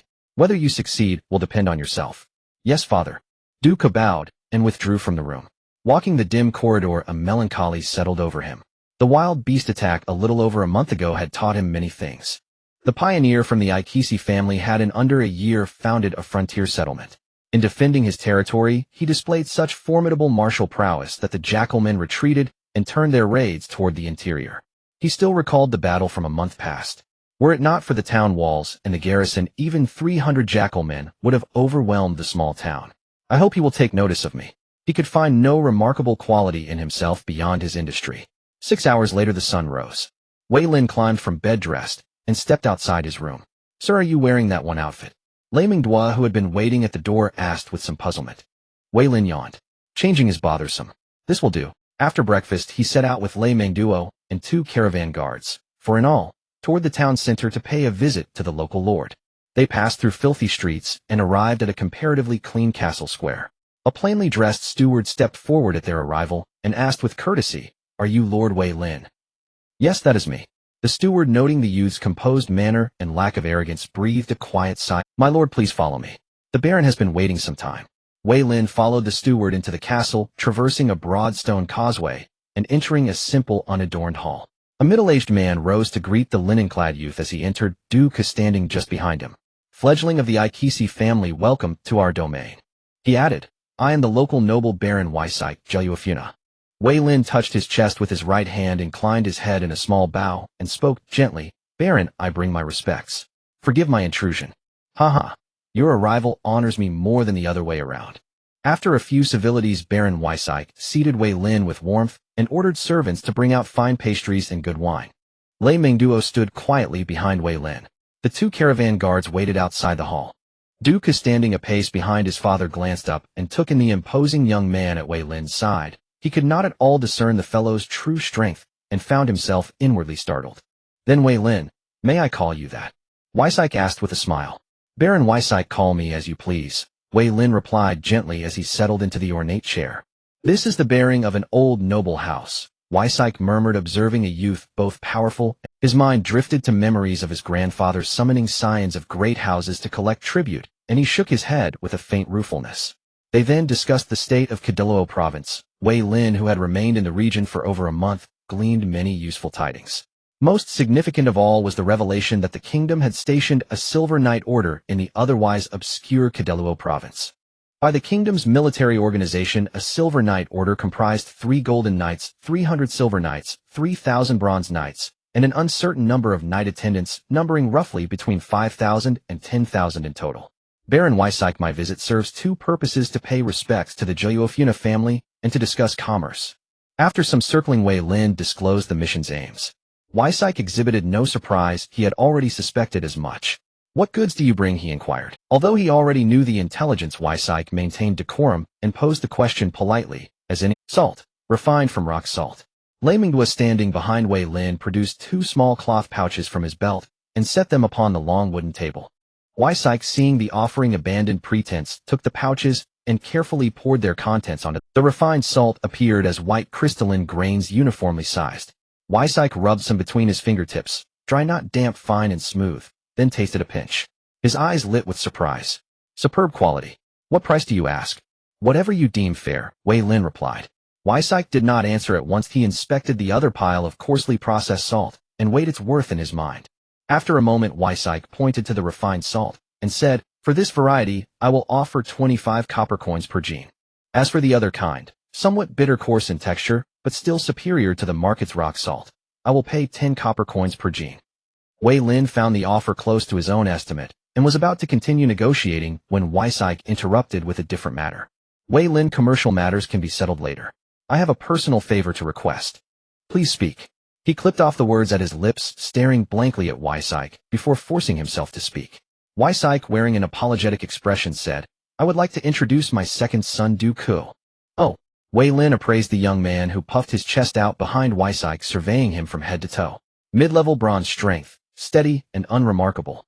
Duku felt a cresting disappointment at Wei Lin's words, yet did not show it. He remained motionless at his. If that is so, then. Wysyke held little hope and was preparing to steer the conversation back to business. The next instant, Wei Lin waved him silent. However, I can give your second son a chance. If he passes my trial, I will take him and train him myself. What sort of trial? Seeing a turn in matters, Wysyke's face brightened with hope, and he asked eagerly, fight against one of my caravan guards. Afterwards, I shall give you my answer. At these words, Wysyke hastily agreed and warmly led Wei Lin toward the training ground at the heart of the castle. With their host guiding them, Wei Lin and Lei Mengduo arrived at a training ground of some 60 square meters. Racks along the side held an array of weapons. Remember to suppress your power to match the opponent's realm. Wei Lin turned to Lei Mengduo and instructed him. Yes, my lord, Lei Mengduo replied. Lei Mengduo nodded, took a suitable wooden sword from the rack, removed his linen outer coat, and revealed a simple, white shirt beneath. After receiving Wysyke's consent, Duku likewise shrugged off his coat, took the wooden sword handed by a servant, and stepped into the center of the training ground. Give your all, do not fall in a single move. That would bring shame upon your father. Lei Mengduo, having suppressed his strength to a mid-level bronze, sized Duku up and offered the warning kindly. Thank you. Duku replied, eyes hardening as he gripped the wooden sword and began to slowly stir the fighting chi within his body. Lei Mengduo watched him with casual indifference, making no unnecessary moves and waiting for Duku to strike first. Duku led the attack, but his blow was easily parried. Standing outside the ring, Wysyke watched the duel with a grave expression. He knew his second son's strength well, stronger than many high-tier bronze knights in his domain. Yet here he was being handled with ease by a caravan guard held to the same rank. Wei Lin noticed Wysyke's change of countenance and smiled. Barren, your second son, is quite capable. Compared to ordinary bronze knights, he is among the better ones. Wysyke shook his head. Wei Lin, he cannot even defeat one of your caravan guards, truly. No, you mustn't judge it that way, Wei Lin interrupted. Wei Lin explained to Wysyke, Lei Mingdua, as leader of the caravan, was chosen by me with great care. Coupled with the rigorous knightly training his family provided, he naturally surpasses what a minor noble might cultivate. My apologies for speaking so plainly. It is all right, please continue. Wysyke felt no real offense. Our rank was a fact of life, and such remarks, whether voiced or not, were not without foundation. Wei Lin continued, heirs raised by minor nobility do not always match the training we instill in our knights. Dooku at this level is already commendable. He merely lacks certain essential guidance. Hearing Wei Lin's words, Wysyke felt considerably reassured. At least his son would not be turned away. He offered praise. As the Ai Kasai family founded upon the knightly profession, I am well aware of your strength. Thank you for recognizing Dooku. Wei Lin nodded and said no more, content to watch the two men spar in silence. As time wore on, Dooku's stamina ebbed. He panted and regarded his opponent with a wavering heart, feeling as if years of effort had become worthless. Throughout the brief exchange, he could clearly sense his opponent holding back. He judged that had the other struck full force from the outset, he would have fallen within 3 moves. With a ringing clang, Dooku's wooden sword was knocked from his hand. He sank to his knees and weakly said, My lord, thank you for your mercy. Your fundamentals are weak, but your will is admirable. You lack only proper guidance. As the duel ceased, Wysyke and Wei Lin stepped forward. Seeing his father approach, Dooku forced himself up and ashamed said, Father, I have lost. It is all right, you did your best, his father replied. Dooku had expected an awkward or disappointed look from his father, but instead saw a face filled with tenderness, an expression he had not witnessed from his father in many years. Dooku, would you be willing to follow me? Wei Lin stepped before him and asked gently. Dooku stood momentarily. Wysyke, watching his slow-witted son, gave a sharp kick to his knee so that he knelt. Startled into action, Dooku bowed deeply and cried, I pay homage to my lord. Wei Lin helped him to his feet. Say your farewells to your father. Come to my quarters tomorrow morning, you know the place. Yes, my lord. Dooku corrected himself quickly and bowed. Afterwards, Lei Mingdua, as leader of the caravan and Wysyke's steward, continued to negotiate the purchase of the mined salt and finalize the terms. After lunch, Wei Lin took his leave of Wysyke and, accompanied by Lei Mingdua and 2 caravan guards, departed the castle to stroll the town's commercial district and see if anything caught his interest. My lord, the price they offered is markedly higher than before, Lei Mingdua reported as he followed Wei Lin out of the castle. Oh, tell me about it. Wei Lin, somewhat surprised, asked. Lei Mingdua produced a commercial contract from his pocket and handed it to Wei Lin, explaining as he did so, previously you negotiated with Barren Jelyuafna at a price of 25 copper coins per gene for refined mined salt and 10 copper coins per gene for coarse processed mined salt. Afterwards, my talks with the steward set the price at 30 copper coins per gene for refined salt and 12 copper coins per gene for coarse salt, an overall increase of 1/5 in the purchase price. This time the buyer would purchase 1 ton of refined salt and 3 tons of coarse salt, and they agreed to repeat this transaction under the same contract every 3 months. Interesting. Wei Lin smiled as he looked at Wysyke's signature on the contract. Under the previous terms, the buyer would have paid 110 gold coins. Under this contract, they would pay 132 gold coins, 22 more in total. There was, however, an additional stipulation within Jelyuafna and its neighboring territories: they may not trade salt with any other noble families. Veyrin paid no mind to this request. His current mission was simply to escort Raimondo along the designated trade route, visiting 6 nobles along the way, and he had no intention of wasting extra time on the lesser nobles. This method of trading saved him quite a bit of time. Let's go see if there are any treasures in this small town. Perhaps we might find a bargain. Veyrin handed the contract document to Raimondo and proceeded to the commercial district of the small town. Noticing his lord had no suggestions to offer, Raimondo said nothing further, tucked the contract away, and quickly followed. The next morning, outside the merchant caravan's camp, Duke was dressed in a linen outfit, accompanied by 2 knight attendants leading a war horse and 3 pack horses quietly waiting in place. The other members of the caravan did not drive Duke and his companions away. They had already learned about the events of the previous day and understood that this was a newly accepted knight of the Lord who might become their superior. After a few minutes, Veyrin finished his grooming, left his room, and stepped outside.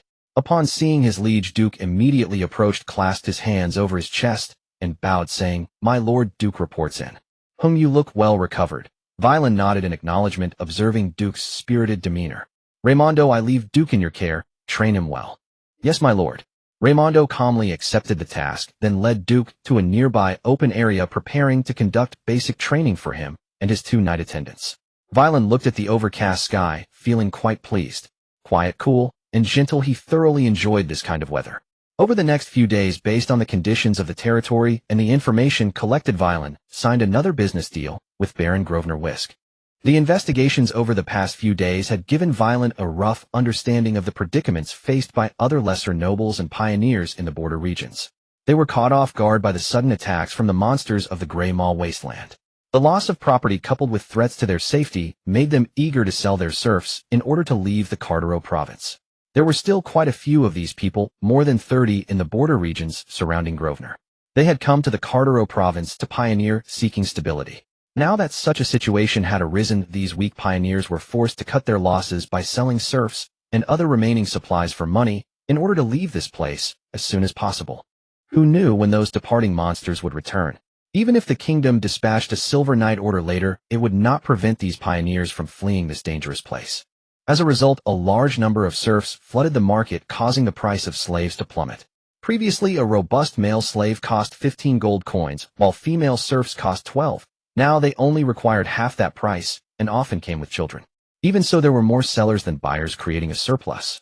Stuck out in the world without money, Veyrin could only seek help from Wisk, asking him to purchase 800 male serfs and 500 female serfs at a price of 90 gold coins, while also giving 200 gold coins for food and transportation, requesting Wisk to send them to the Lake of Prayer. Wisk was more than happy to assist with such a good deal. As for the concern that Veyrin might not be able to pay, Wisk was completely unfazed. In fact, he hoped that the other party would owe him a favor. On January 20th, after staying in the small town of Grosvenor for 5 days, the caravan set out, preparing to leave for the next destination. "Tom, this is your extra reward." At the city gate, Raimondo pulled out 2 silver coins from his pocket and tossed them to Tom, who was bowing and scraping beside him. "Thank you, my lord, thank you, my lord." Tom respectfully accepted the coins, carefully placing them in his inner pocket, while repeatedly thanking Raimondo. Then Raimondo ignored the guide who had served for 5 days and loudly commanded the caravan set off. Veyrin lay on the roof of a wagon, chewing on a plant resembling sugarcane, sweet and chewy, which sparked an idea in his mind that he planned to implement upon returning to the territory. For the next month, after passing through 3 destinations and signing several commercial agreements with local nobles, everything went smoothly. However, when they reached the 5th destination, an unexpected situation arose. By the muddy roadside, there were emaciated serfs everywhere, and even quite a few deserters mingled among them.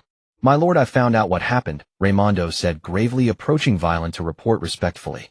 "Let's hear it. Oh, what's the reason for such chaos here?" Veyrin crossed his arms and stared at the refugees by the roadside, inquiring. "My lord, the situation is as follows. The local lord is named Kent Brom, and he is currently engaged in battle with his son Barry Brom. The cause stems from Kent Brom's daughter, Evelyn Brom." "What?" Veyrin looked at Raimondo in bewilderment. After receiving this news, Raimondo also appeared incredulous, as it was utterly shocking. 2 months ago, for some unknown reason, Kent Brom suddenly became infatuated with his daughter Evelyn. In order to possess his daughter, Kent first brought his mistress to the military camp, coercing her to admit that Evelyn was the child of her infidelity and had no blood relation to him. Initially, the Baron's mistress refused to comply, and Kent immediately threw her into the military brothel, torturing her for 3 weeks. After his mistress completely went mad, he forcefully compelled her to acknowledge that Evelyn had no blood relation to him. "What does this have to do with Kent's son?" Veyrin stroked his chin, asking with a puzzled expression. "That is precisely the issue at hand." Raimondo continued. During the 3 weeks Kent spent at the military camp, Barry Brom took control of the entire castle and several surrounding towns, declaring that his father was possessed by a demon, and then both sides went to war. Wait, why did Kent stay in the military camp for 3 weeks? Barry already had the rights of succession. Why would he turn against his father? And where is Evelyn, the main character in this incident? Veyrin quickly identified the issues at play. My subordinate isn't clear on that either, but the information I gathered is as such." Raimondo scratched his head, responding with uncertainty. "It seems there is an unspeakable conspiracy at play here. My lord, shall we intervene?" "Intervene in what? This kind of matter will soon be resolved by others. Let's just take a detour to our final destination, Gressley. By the time we return, we might just know the reason behind it all. As you command. Raimondo bowed, and then directed the caravan to change course toward Gressley. After half a month of detours, the merchant caravan safely arrived at its final destination, the Gressley military town located in the northeastern border region of the Cardro province. This town is a semi-military settlement at the northern border, and the only town in the Cardro province that engages in free trade with the Iron Furnace Dwarven Mountain Kingdom of the Silk Rock province. Although the Kingdom of Ilya and the Iron Furnace Dwarven Mountain Kingdom remained in a state of mutual hostility, business in Gressley military town was not significantly affected. Upon entering the city, the rich aroma of wine enveloped the air, intoxicating the guards of the caravan who had endured the journey on the road. Looking around, pairs of dwarves and humans were seen with their arms over each other's shoulders, wandering drunkenly along the streets. In response, there were surprisingly many patrolling guards on the city streets. Just a quick glance revealed no less than 100 soldiers in leather armor wielding standard iron swords. My lord, I have inquired, the Gressley Chamber of Commerce is located in the eastern district of the military town. Raimondo squeezed through the crowd and arrived at the open space where the caravan temporarily halted to report to Veyrin. Then let's go, we have been out for 2 months. Yes. After navigating through a crowded street, the caravan smoothly arrived at its final destination, the Gressley Chamber of Commerce established by the Gressley garrison. Seeing the guards stationed at the entrance of the chamber, Veyrin felt a slight surprise. Copper low-tier soldiers, no wonder it is a chamber set up by Gressley military town. After going through several normal procedures, Veyrin met the president of the Gressley Chamber of Commerce, the deputy commander of Gressley military town, Kane. A kind-hearted and inscrutable middle-aged man. Veyrin, welcome to your arrival. No need for formalities, Commander Kane. Veyrin smiled and slightly bowed to express his respect. Kane gestured for Veyrin to sit down and directly asked, Veyrin, what brings you here? Is it merely for business? Naturally, it is for business. Veyrin spoke openly without any reservations, stating his purpose. Upon hearing the response, Kane merely smiled, not believing that the other's intentions were so simple, and continued the conversation along this topic. In that case, what do you wish to trade? Grain, weapons, and wine. What about slaves? As far as I know, you should be in need of people for expanding your territory. Commander Kane, my territory does not lack manpower. That's true. Your family has several nobles in the Cardro province, so you naturally would not lack population. I was being too nosy. Kane's expression showed some disappointment, but he concealed it well, and Veyrin could not discern anything. After half an hour of discussion, the final agreement was set at 4 copper coins per pound of wheat, for a purchase of 50 tons totaling 400 gold coins, and 5 silver coins per barrel of wine for a purchase of 200 barrels. As for the weapons he sought, Kane also expressed that he was unable to assist. The situation between the Kingdom of Ilya and the Iron Furnace Dwarven Mountain Kingdom was becoming increasingly tense, with nobles from various places seeking military achievements, and the weapons available for sale in Gressley military town had already sold out a month ago. The remaining weapons had already reached the red line of the military town's inventory, and while they could still be sold, the sudden deployment of a Silver Knight brigade to the Cardro province made the border troops cautious. Since the search for weapons was fruitless, Veyrin had to think of other ways. Fortunately, the expansion of his territory had reached a stable phase, so the need for weapons was not urgent. After paying the deposit and signing the commercial agreement, Veyrin bid farewell to Kane. After leaving the Gressley Chamber of Commerce, Veyrin began to wander around with Raimondo. My lord, was everything smooth? Raimondo asked, following closely behind Veyrin. Everything went relatively well. This commercial venture has come to a close. Once the goods are loaded, we will set off back home. Unconsciously, Veyrin passed through 3 commercial streets and arrived at a dimly lit alley. Why am I here? Looking at the dilapidated surroundings, Veyrin was filled with questions and inquired of Raimondo. I am also quite puzzled. Raimondo held the sheath of his sword with his left hand and gripped the hilt with his right, vigilantly observing the surroundings. For some unknown reason, the two had ended up here in a daze. The aura of a demon. Suddenly, footsteps echoed in the alley, and a gaunt old man in a gray robe appeared before the two. Seeing this, Raimondo drew his iron sword and positioned himself in front of Veyrin. Veyrin's spirit instantly heightened at the sight of this unexpected guest, but his tense emotions relaxed upon seeing the symbol of a Morning Dawn church ascetic on the man's chest. A believer of the Morning Dawn, why do you say that? Veyrin pushed aside the Raimondo standing before him, slightly bowed, and asked. The old man in the gray robe shook the staff in his hand, and a temporary barrier was erected. A dazzling, gentle light instantly enveloped the two. Looking around, the alley was still the same alley, but the president of his chamber had vanished without a trace. Before Veyrin could open his mouth to ask, the old man in the gray robe lowered his head and slowly began to speak. Esteemed one, please forgive my rudeness. By the will of my God, I am currently investigating demons. I seek your understanding. Once again the words were muted, and Veyrin recalled that the last time this happened was when he made a pact with the legendary mage Anastasia. Seeing that the other party did not directly look at him, Veyrin felt some confusion, but it was evidently not the time to ponder such things. How can I assist you? Sir, thank you for your help. Have you encountered any demons on your journey or heard rumors of their appearance? After hearing this, Veyrin shook his head and said, during the journey, neither my subordinates nor I encountered any demons, nor have we heard any rumors of their appearance. However, Veyrin deliberated and continued, Kentbrom, the lord of a relatively prosperous barony not far from Gresling military town, has exhibited unusual behavior. Perhaps he has the information you seek. Thank you for your assistance, esteemed one. May the morning dawn shine upon you. The barrier then vanished along with the old man in the gray robe. My lord, what just happened? That ascetic from the Morning Dawn Church. Raimondo looked at the empty alley and asked with confusion. Holding the emblem of the Morning Dawn Church that had suddenly appeared in his right hand, Veyrin self-consciously remarked, the Cardro province may not be peaceful in the near future. Let's go, we should return and rest. He patted Raimondo on the shoulder, signaling him to put away his weapon, and then turned to walk towards the caravan's encampment.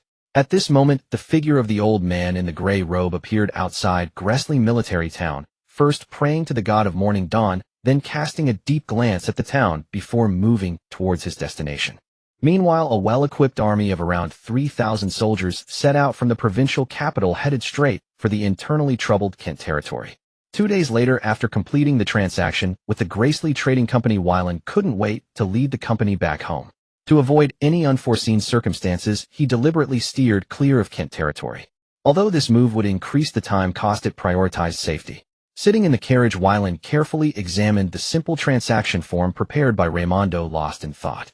This transaction, aside from the cost of purchasing slaves, appeared to be a complete loss based on the regular trading data of the goods. There are too few items available for trade at Lake Chishing.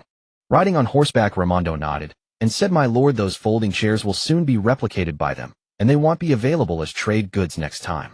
As for the bean potatoes, their low price makes them unsuitable for trade. You are right.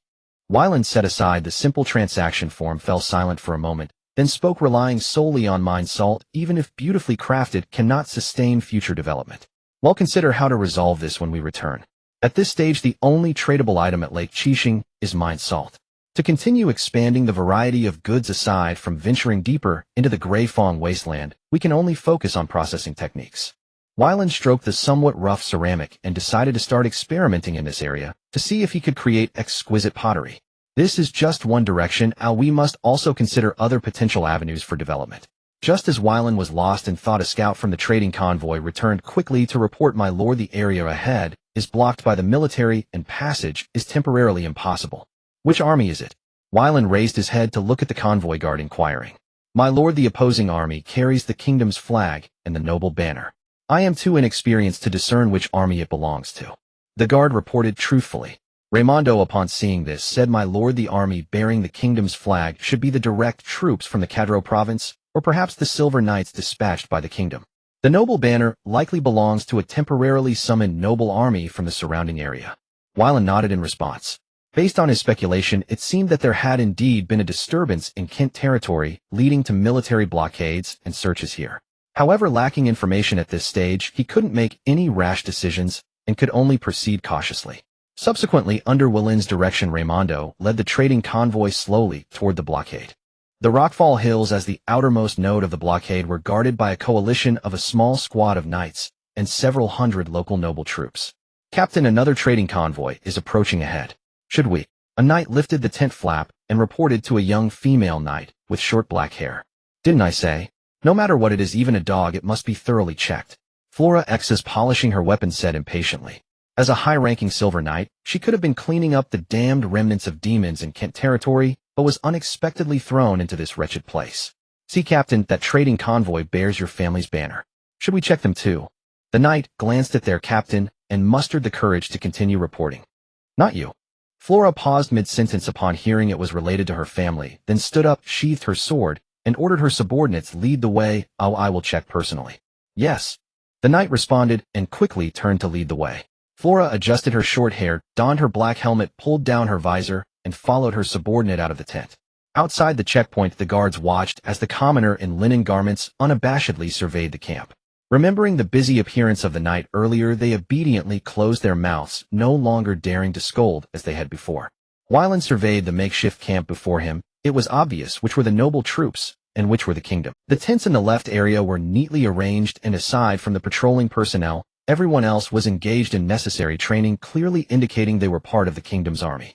In contrast, the right side was much more chaotic, yet there were no signs of drinking or gambling. Each soldier was equipped with leather armor, and their weapons were of fine quality. From his perception, at least 2/3 of the soldiers had reached the professional stage. Although most were warrior apprentices or knight attendants, it proved that this group of nobles had presented their own resources rather than using serfs to fill their ranks. "My lord, they have arrived." Wylan heard Raimondo's voice and turned to see Flora approaching. Flora glanced at Wylan but said nothing, simply instructing her subordinates to begin inspecting the trading convoy. Cooperating with the military's inspection under Raimondo's orders, the convoy guards stepped aside onto the road. "Captain, everything is normal." A few minutes later, after confirming there were no demons or their minions present, the knight quickly approached Flora to report, then stepped back behind her.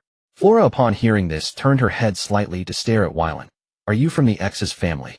Faced with the inquiry of the knight wearing a visor, Wylan was somewhat puzzled, but answered truthfully. "I am Wylan X's, the 6th-generation patriarch of the X's family, the 5th son of Earl Angus the Eagle. My name is Flora X's, and it is a pleasure to meet you, my kin."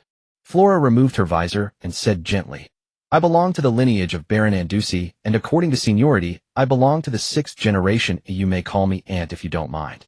Several knights nearby stared in astonishment at their captain, showing a Leda-like side, nearly blinding their eyes. Those bastards are not training seriously and are slacking off. Captain, I'm going to check on them. Deputy Captain, I'm going with you. We need to properly discipline these rascals today. There seems to be a situation over there, Captain. They'll take people to check it out. In less than a minute, all the knights standing beside Flora had left, leaving only Wylan and the trading convoy personnel aside from the station guards. Looking at Flora, who was only a few years older than him, Wylan made an internal decision and quietly called, "So well behaved." Satisfied with her role as an elder, Flora was in high spirits and immediately took Wylan's hand and headed toward her tent. Raimondo watched his lord depart and could only wait in place. Along the way, many knights watched as their captain excitedly led a young man dressed as a commoner toward her tent, bowing their heads unsure of what to think. "Waylene, let me tell you, when I was young, I trained at Windsor Castle for 2.5 years under the personal guidance of Earl Eagle. By the way, at that time." Flora recounted her glorious history at Windsor Castle, while Wylan quietly sat on a small stool listening attentively. Based on his guess, this aunt should be around 30 years old, but he did not dare to ask directly. After observing the knight's strange behavior, Wylan speculated that his aunt had quite a fierce personality. "Wylan, how is Elder Miller?" Oh, Elder Miller is doing well. I owe my presence here to him." Wylan, coming back to his senses, replied hastily. "That old man is still alive." Flora suddenly realized she might have spoken out of turn. Wylan looked at Flora with wide, innocent eyes and asked abruptly, "Aunt, how come you have sealed off this area?" "It's all that damned older brother of mine, who otherwise we wouldn't be stuck here. If I could beat him, I would love to give him a good thrashing." Hearing Wylan's question, Flora clenched her fists unconsciously and gritted her teeth as she spoke. "And perhaps it's for your safety. Forget it, let me explain in detail why there is this blockade." Seeing this, Wylan listened intently. 7 days ago, the bishop of the Cathedral of Life in Cardro province received a divine message from the goddess discovering demons in Kent territory. 1/3 of the forces of the 16th Silver Knight Order were dispatched, but they were still a step too late. Over 1,000 demons managed to come through the demon gate, while simultaneously thousands of people were infected and transformed into half-demons. Just as the situation spiraled out of control, a legendary powerhouse from the Dawn Church appeared, slaying all demons and half-demons with a single slap. You heard it right, with just one slap, thousands of demons and half-demons were turned into a puddle of mush. And since the Dawn Church has intervened, logically speaking, the demon disaster should be eradicated soon. Why is it that you still have such a large area sealed off? The legendary figures from the Dawn Church pursued a powerful demon away from here, leaving the remaining half-demons and some demon worshippers to flee in all directions. Due to limited forces, they could only eliminate the majority first, and the rest can only be searched in a net-like manner. Did those demon worshippers and half-demons escape? Wylan, thinking about his own territory, couldn't help but ask Flora. "Don't worry, they are still within the blockade. There are priests from the church and our knight order here. Those remnants cannot escape." Flora replied confidently. Can we go now? No, Flora said bluntly, wailing, unless a command to lift the blockade is issued, you can either take a detour or wait here. Is that so? Waylon lowered his head, beginning to ponder whether to wait here or take a detour. Flora watched Waylon with his head down and gently advised Waylon the command was issued personally by the captain. I cannot disobey it. If only. And you don't need to feel troubled. Oh, I have decided to take a detour. Waylon thought for a moment, raised his head, and spoke to Flora, then took out the dawn token that the gray-robed old man had given him. This is a dawn token imbued with the power of dawn. You may find it useful in your current demon cleansing effort. Flora looked at the gray cross badge in Waylon's hand, which although weathered by time still evoked a sense of awe. Where did you get this? I remember I should have seen this before, but I can't recall. Flora knocked on her head, talking to herself. And I obtained this unexpectedly from a practitioner of the Dawn Church. Don't worry, I didn't steal it. Waylon hurriedly explained to prevent his aunt from overthinking. No, I should know the information about this gray cross badge, but I can't remember. Flora shook her head, looking somewhat puzzled. Perhaps it's information of little importance. If I didn't consciously memorize it, forgetting is quite normal. Waylon looked at Flora's somewhat pained expression and comforted her. Maybe you're right. Flora then gave up her train of thought. Perhaps she would remember it unexpectedly in the future. Then Aunt, please accept it. This is something you obtained, and it contains the power of dawn, which is not insignificant. You were just giving it to me. Flora did not accept the gray cross badge. I don't need it right now, but you are participating in the demon clearing. It will definitely be useful. If that's the case, why keep it with me? Waylon looked at Flora and said slowly, the most important point is that you are my family. Oh, we share the same blood. For our family to have today, mutual support among clan members is essential. In my year as a pioneer knight, I have avoided many troubles and dangers thanks to the influence of my family. Flora listened to Waylon's words and nodded in agreement. In the Elia kingdom, no other family has 5 earls like theirs, and each earl standing alone could rival an ordinary earl family. Moreover, the influence of other members of the X's family in the royal army is also significant. You're right, working together we can go further. Flora recalled how she received more opportunities and paths in the royal army due to the care of her elder. She once saw 2 noble youths from different branches of the same family fighting fiercely against each other, which she found difficult to understand. Then I will accept it for now and return it during our next meeting. Flora solemnly took the gray cross badge, carefully storing it, then said, in the second half of the year a military operation will be organized to take revenge on the monsters of the Gray Light Wilderness. This is a great opportunity to earn military merit, so be prepared. Thank you, Aunt. Afterward, the two exchanged a few more words and shared lunch before Waylon submitted his resignation to Flora. Outside the military camp, Raimondo commanded the merchants to finish their preparations before departing according to the newly planned route. In the night, within a thicket, over 100 half-demons and a dozen demon worshippers gathered secretly, discussing while watching the distant flickering lights. My lord, there is only a small squad of kingdom knights and 1,000 noble irregular troops ahead. With our strength, we can definitely break through. A demon worshipper knelt on the ground, cautiously reporting to a half-demon. Wow, this old man's flesh is really tough to chew.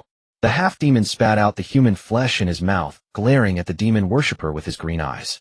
Dare to deceive me, and I will eat you. I wouldn't dare. The dozen demon worshippers being stared at by over 100 half-demons sat on the ground, with weak legs, regretting why they were tricked into joining the organization. Charge forward, tear them apart, and feast. The leading half-demon bellowed, brandishing a bone scavenged from who knows where, mindlessly launching the assault. Over 100 half-demons emitted strange cries as they surged towards the camp. At this moment, within the camp, all troops quickly gathered. Regardless of Flora's squad or the summoned noble army, they all converged towards the battlefield at the first opportunity. In the front row behind the fence, hundreds of soldiers held iron-plated wooden shields, staring at the half-demons charging out of the darkness, swallowing nervously on edge. Distribute the feathered arrows. Archers, prepare yourselves. Clerics, use the holy light spell to illuminate ahead. Frontline warriors, prepare to engage the first wave of half-demons. Knights and their squires, run and circle around to the enemy's rear. Flora stood at the center of the formation, taking command and beginning to issue orders. Feathered arrows soaked in holy water were distributed one by one to the quivers.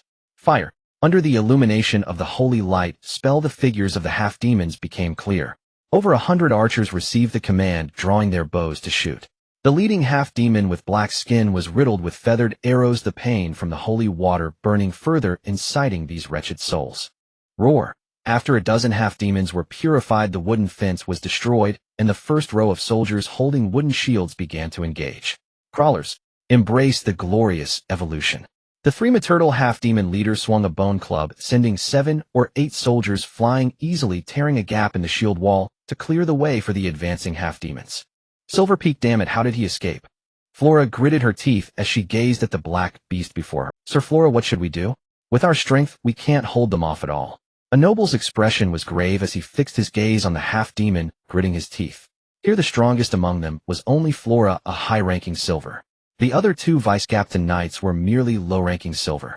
They'll hold this half-demon, the rest is up to you. Swift battle, I can't hold on for long. Yes, Captain. Then Flora handed command to a viscount and left the command platform, heading to confront the half-demon. At this moment, the half-demon leader grabbed a poor soldier, biting off his upper body and swallowing it down, mixed with wood chips and iron scraps. Humans, mere ants. Bang! The knight's longsword struck the black-skinned half-demon leader, forcing it back 7 or 8 steps before it steadied itself. Flora looked at the shallow mark she had managed to leave on her opponent after exhausting all her strength, feeling even heavier in heart. Roar, become one with me. The half-demon leader threw aside the half-eaten body and swung the bone club directly at Flora. Facing the half-demon leader's attack, Flora skillfully dodged step by step, leading him away from the camp. The half-demon leader, now blinded by desire and flesh, had long forgotten his primary objective, fixated on the constantly dodging human before him, gradually enticing him away from the main battlefield.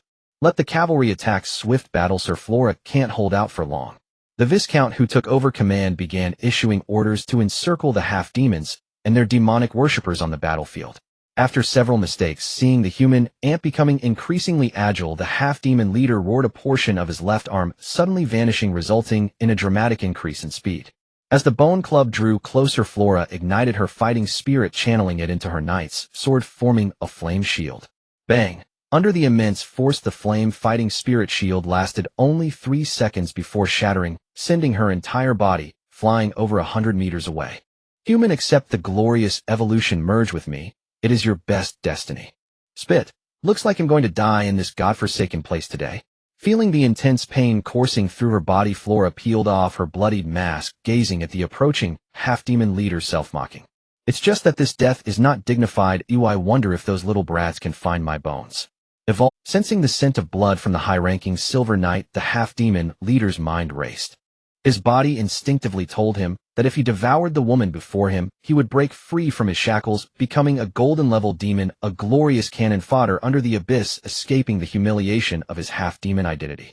As the half-demon leader drew closer, step by step, the gray cross emblem in Flora's arms began to shine brightly. Boom! A beam of light appeared out of nowhere, enveloping the two and lighting up the night sky. Crush! I will not die. In less than 2 seconds, under the dawn's embrace, the howling half-demon leader completely vanished. At the same time, the near-death Flora felt as if she had returned to her mother's embrace. Her damaged organs, broken bones, and scars all over her body were healed under the power of dawn. I lived, I survived. Looking up at the starry sky, Flora's mind echoed with the scene from moments ago. On the evening of April 1st, 9721 of the Radiant Era, 400 kilometers away from the Starwish Lake, within a barony, Weyland dispersed the merchant caravan, sitting by the lake awaiting the arrival of Destiny's guidance. While waiting, Weyland couldn't help but recall a year ago when he was still at Windsor Castle. It's been almost a year since I came out. Staring at the calm lake surface, Weyland fell into deep thought. In the stillness of the night, it's easiest to indulge in wild imaginations. At 8 o'clock, the familiar melodious sound echoed in his ears once more.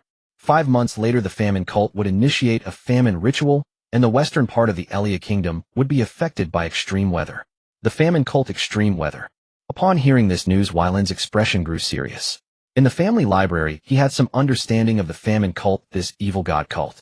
According to records of the evil god incidents that erupted in the Sipnas continent, most of the disasters caused by the famine cult were related to floods, locust plagues, and droughts. This meant that over 5 million square kilometers of land in the western part of the Elia Kingdom would face one or more natural disaster attacks. We must prepare in advance. In the face of such evil god incidents, the Elia Kingdom, which is solely affiliated with the faith of the goddess of life, could mostly only rely on its own strength to overcome. Of course, if it were the domain of the goddess of life, this evil god cult wouldn't dare to cause trouble. According to what Weyland had learned, only 2 countries around the Elia Kingdom belong to the nature of district nations. One is a holy dwarven kingdom belonging to the parish of the mountain god Maudimus. The other is the parish of the god of dawn, Lansandal, the third holy dawn kingdom. There is a fundamental difference between a parish kingdom and a faith kingdom. In contrast to the dual governance structure of kings and nobles in faith kingdoms, parish kingdoms implement a dual governance of church and council, where military power belongs to the church and local political power is under the supervision of the council. Thus, the military strength of a divine parish kingdom naturally surpasses that of a faith kingdom, yet it is far weaker than nations referred to as empires. In a sense, empires and deities are equivalent. With Lady Anastasia in charge, there is no need to worry about the safety of the Lake of Praying Stars. The most troublesome factor now is the impact of extreme weather. 5 months later, it will be the autumn sowing season, which is a significant blow to agriculture. Acquire grain and start hoarding it as soon as we return. Take this opportunity to carefully plan and expand the territory's population. With that, Weyland stood up, threw a stone into the lake, causing ripples to spread, and turned back to the camp to rest. 6 days later, after 3 months away from the Lake of Praying Stars, Weyland looked at his territory, appearing within sight, feeling a surge of excitement inside. As the temporary overseer of the Lake of Praying Stars, Baird began preparations early in the morning, continuously issuing orders to welcome the return of the Lord and showcase the achievements of the past 3 months. Stand straight and show me your best side. If anyone messes up, I will ensure they have a hard time for the next 6 months. The commander of the Lake of Praying Stars army, Cassius, surveyed the 150 soldiers of the 3 squads with a serious gaze, reiterating his earlier remarks. Before long, the shadow of the merchant convoy appeared within sight. Baird felt a thrill of excitement, and Cassius, Imogen, and Orion, the 3 guardian knights left behind at the Lake of Praying Stars, felt the same. Meanwhile, sensing their master's aura, the 2 rock lizards lying on the ground opened their eyes and sprinted towards Weyland. Sitting on top of the carriage, Weyland felt a slight tremor and couldn't help but lift his head to watch as his 2 pets drew closer. The rock lizard wagged its tail, raised its head, and looked at its master with longing eyes. Seeing this, Weyland jumped down from the carriage and landed steadily on the back of one of the rock lizards, patting its head to signal it to move forward.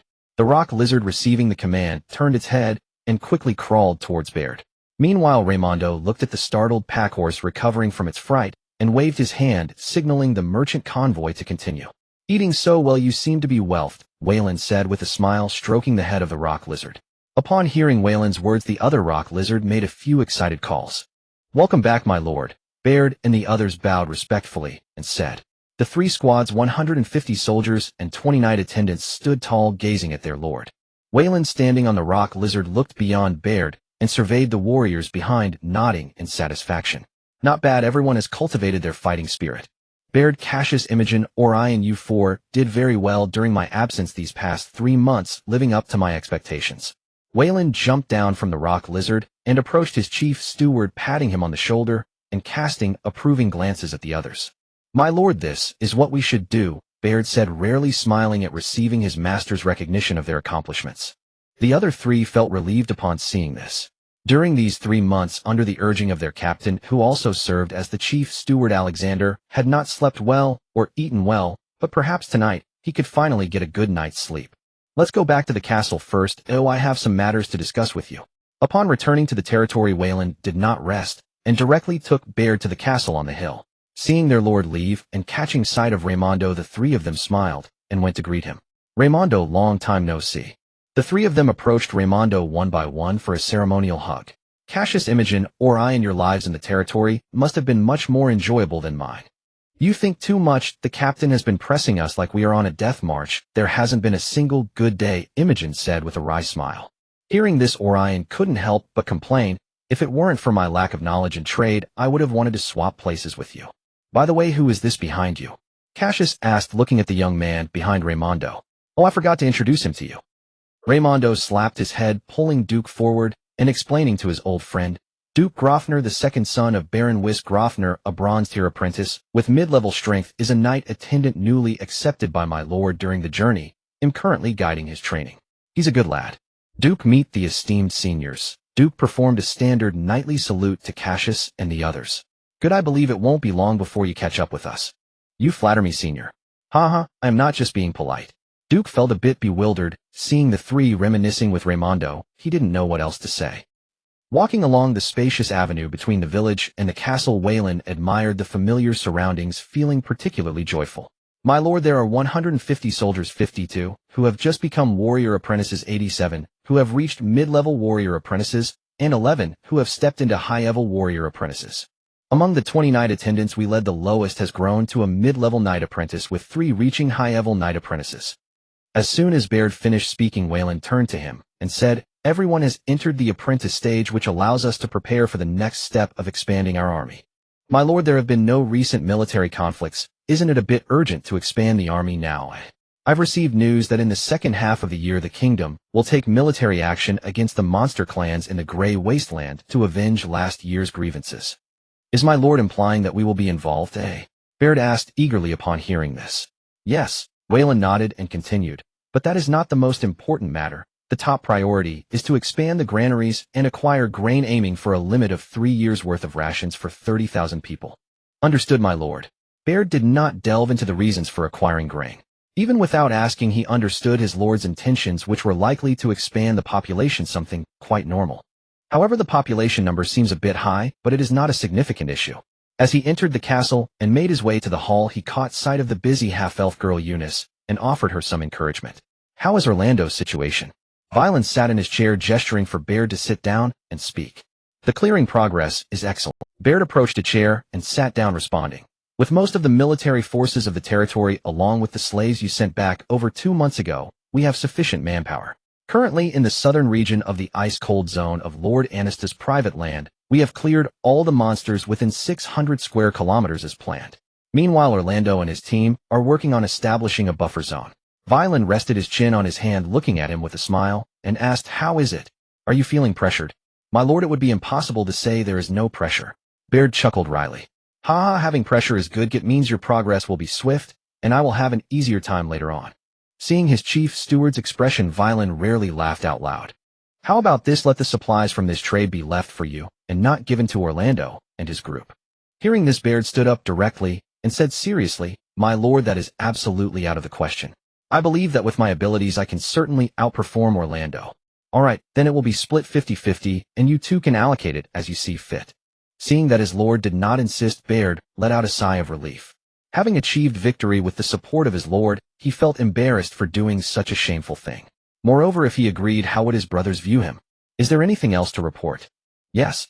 Baird pulled out a piece of parchment from his bosom and handed it to Veyland, explaining, "At the border of Lord Anasta's private land in the ice-cold zone, in the Lake of Praying Stars, magical plants have been discovered which hold great value." "Magical plants, are you sure?" Veyland took the parchment and carefully examined the recorded information. Meanwhile, Baird continued to explain, "This ice attribute magical plant only grows in small quantities at 6 locations along the border of the ice-cold zone and the Lake of Praying Stars. It is not found elsewhere. After my subordinates' research, we discovered that these 6 locations have environments that differ from other areas, which should be necessary conditions for the growth of these magical plants." Looking at the various data recorded at the bottom of the parchment, Veyland raised his head and asked, "Did these magical plants grow recently, or have they existed before, but mutated?" "It should be a mutation," Baird thought for a moment, and said uncertainly, "I had people compare them with over 100 ordinary plants nearby, and found that the blue radish grass is nearly identical to this plant except for its color. What effects does it have? Have there been any experiments conducted?" Veyland pressed further, as this could potentially open up new avenues for the territory's commercial development. "It can stop bleeding rapidly and has effects similar to diluted water of life." "Good." Veyland couldn't help but pump his fist excitedly, saying, "This will support our further development. My lord, this magical plant was found at the boundary of the ice-cold zone and the Lake of Praying Stars. How should we respond to Lord Anasta's side?" Seeing Veyland calm down, Baird raised another important question. "Do not worry, I will handle this matter." Veyland regained his composure and replied to Baird, "Yes, then I shall take my leave first." After Baird left, Veyland stood up from his seat and turned to look at the newly updated map on the wall, stopping. The exploration territory map shows that the Lake of Praying Stars, as the main body of the territory, now hosts a small town, 3 villages, 3 logging sites, and a salt mine, with a population of about 3,000. The newly developed area only has a marked small town with a population of about 2,500. As for the specific situation around it, he needs to understand it himself. The Lake of Praying Stars covers an area of 150 square kilometers, with at least 70% of the land not yet developed or utilized. However, these are matters that Baird should worry about. He only needs to determine the general direction. Rest for 2 days first, then go to Lady Xia to discuss the magical plant matter, and then see how that brat Orlando is developing. For the next 2 days, Veyrin rested in his room in the castle, enjoying this leisurely and pleasant moment. Meanwhile, the caravan leader Raimundo was busy receiving food for the caravan, organizing goods for trade, and planning new routes. Meanwhile, 3 knight attendants acting as messengers were carrying their lord's letters to the 3 Barren territories in the Cadro province. On the morning of April 10th, Veyrin left his cozy little nest, had breakfast, armed himself, and rode his beloved red-scaled horse with his knight attendant Kyle. Not bad, quite diligent. You've all reached the advanced apprentice stage. It is thanks to my lord's grace that Kyle has achieved what he has today. Kyle, trailing half a step behind Veyrin, said respectfully. Sensing that his first knight attendant was a bit nervous, Veyrin gently said, "Don't be tense. Usually I leave you with Orlando and don't really know your situation. This is a good opportunity for us to communicate well. My lord, without your grace I would certainly still be an ordinary serf living a mundane life." Kyle's nerves eased, but he still maintained a respectful tone. "Master Orlando and Master Hebrew have treated me very well. They have taught me without any concealment and have not looked down on me because of my background. If you encounter any difficulties in your training, feel free to come to me for help." Kyle was taken aback to hear his lord speak this way for the first time. "My lord, you. As my first knight attendant, I see you as a special presence." Veyrin leaned his upper body back, turning his head to look at the somewhat dazed Kyle. "To protect. One day, I want to become my lord's guardian knight before the witness of the divine, just like other lords." Unaware of the inner changes in his knight attendant, Veyrin patted the red-scaled horse, slowing it down to match Kyle's pace. "Today it's rare that it's just the two of us. Let's discuss some of your questions, and it'll help clarify them." All the way, Veyrin thoroughly satisfied his interest in teaching until they reached the border of the ice-cold zone, still feeling unfulfilled. As he saw the ice elves appearing at the snowy edge, Kyle knew the time had come and quietly fell back a step, following behind his lord. In response, Veyrin also regained his authoritative demeanor, slowly approaching the ice elves. "Hundreds of welcome, Lord Veyrin." A frost elf standing 170 centimeters tall bowed deeply before him, then gestured gracefully toward the carriage. Veyrin glanced at the carriage forged entirely of ice, then turned to Kale and instructed, "Wait here for now." "Yes, my lord." Kale dismounted, swiftly approached to take hold of Veyrin's mount, and proceeded toward a nearby rest outpost. Once Kale had departed, Veyrin stepped into the icy carriage, its interior lined with 2 elegantly carved chairs flanking a delicately sculpted table upon which rested a fruit platter. He casually plucked an unfamiliar fruit, seated himself beside the table, and moments later the frost elf entered silently behind him and closed the carriage door. The ice elementals harnessed to the carriage received their command from the frost elf, activated a shimmering protective barrier, and began drawing the vehicle toward the ice citadel. Inside, Veyrin gazed out the window. Endless white expanse stretched in every direction, barren, lifeless, devoid of vegetation or warmth. "My lord." The frost elf suddenly stepped forward, cradling a porcelain teapot, poured a cup of steaming tea for Veyrin, then retreated to stand motionless nearby, awaiting further instruction. "How fares Lady Zyra these days?" Veyrin withdrew his gaze from the blinding snowscape, lifted the cup of fragrant fruit-infused tea to his lips, and turned to address the frost elf. "My lord, such matters lie far beyond the knowledge of a humble servant," replied the frost elf, bowing slightly with quiet deference. Receiving no answer, he sought. Veyrin wisely refrained from pressing further. The ice carriage traveled with uncanny speed. Within 10 minutes, it arrived at the citadel, perched atop a small snow-crowned hill. Veyrin secured his weapons and stepped down, surveying the exquisite fortress. Patrolled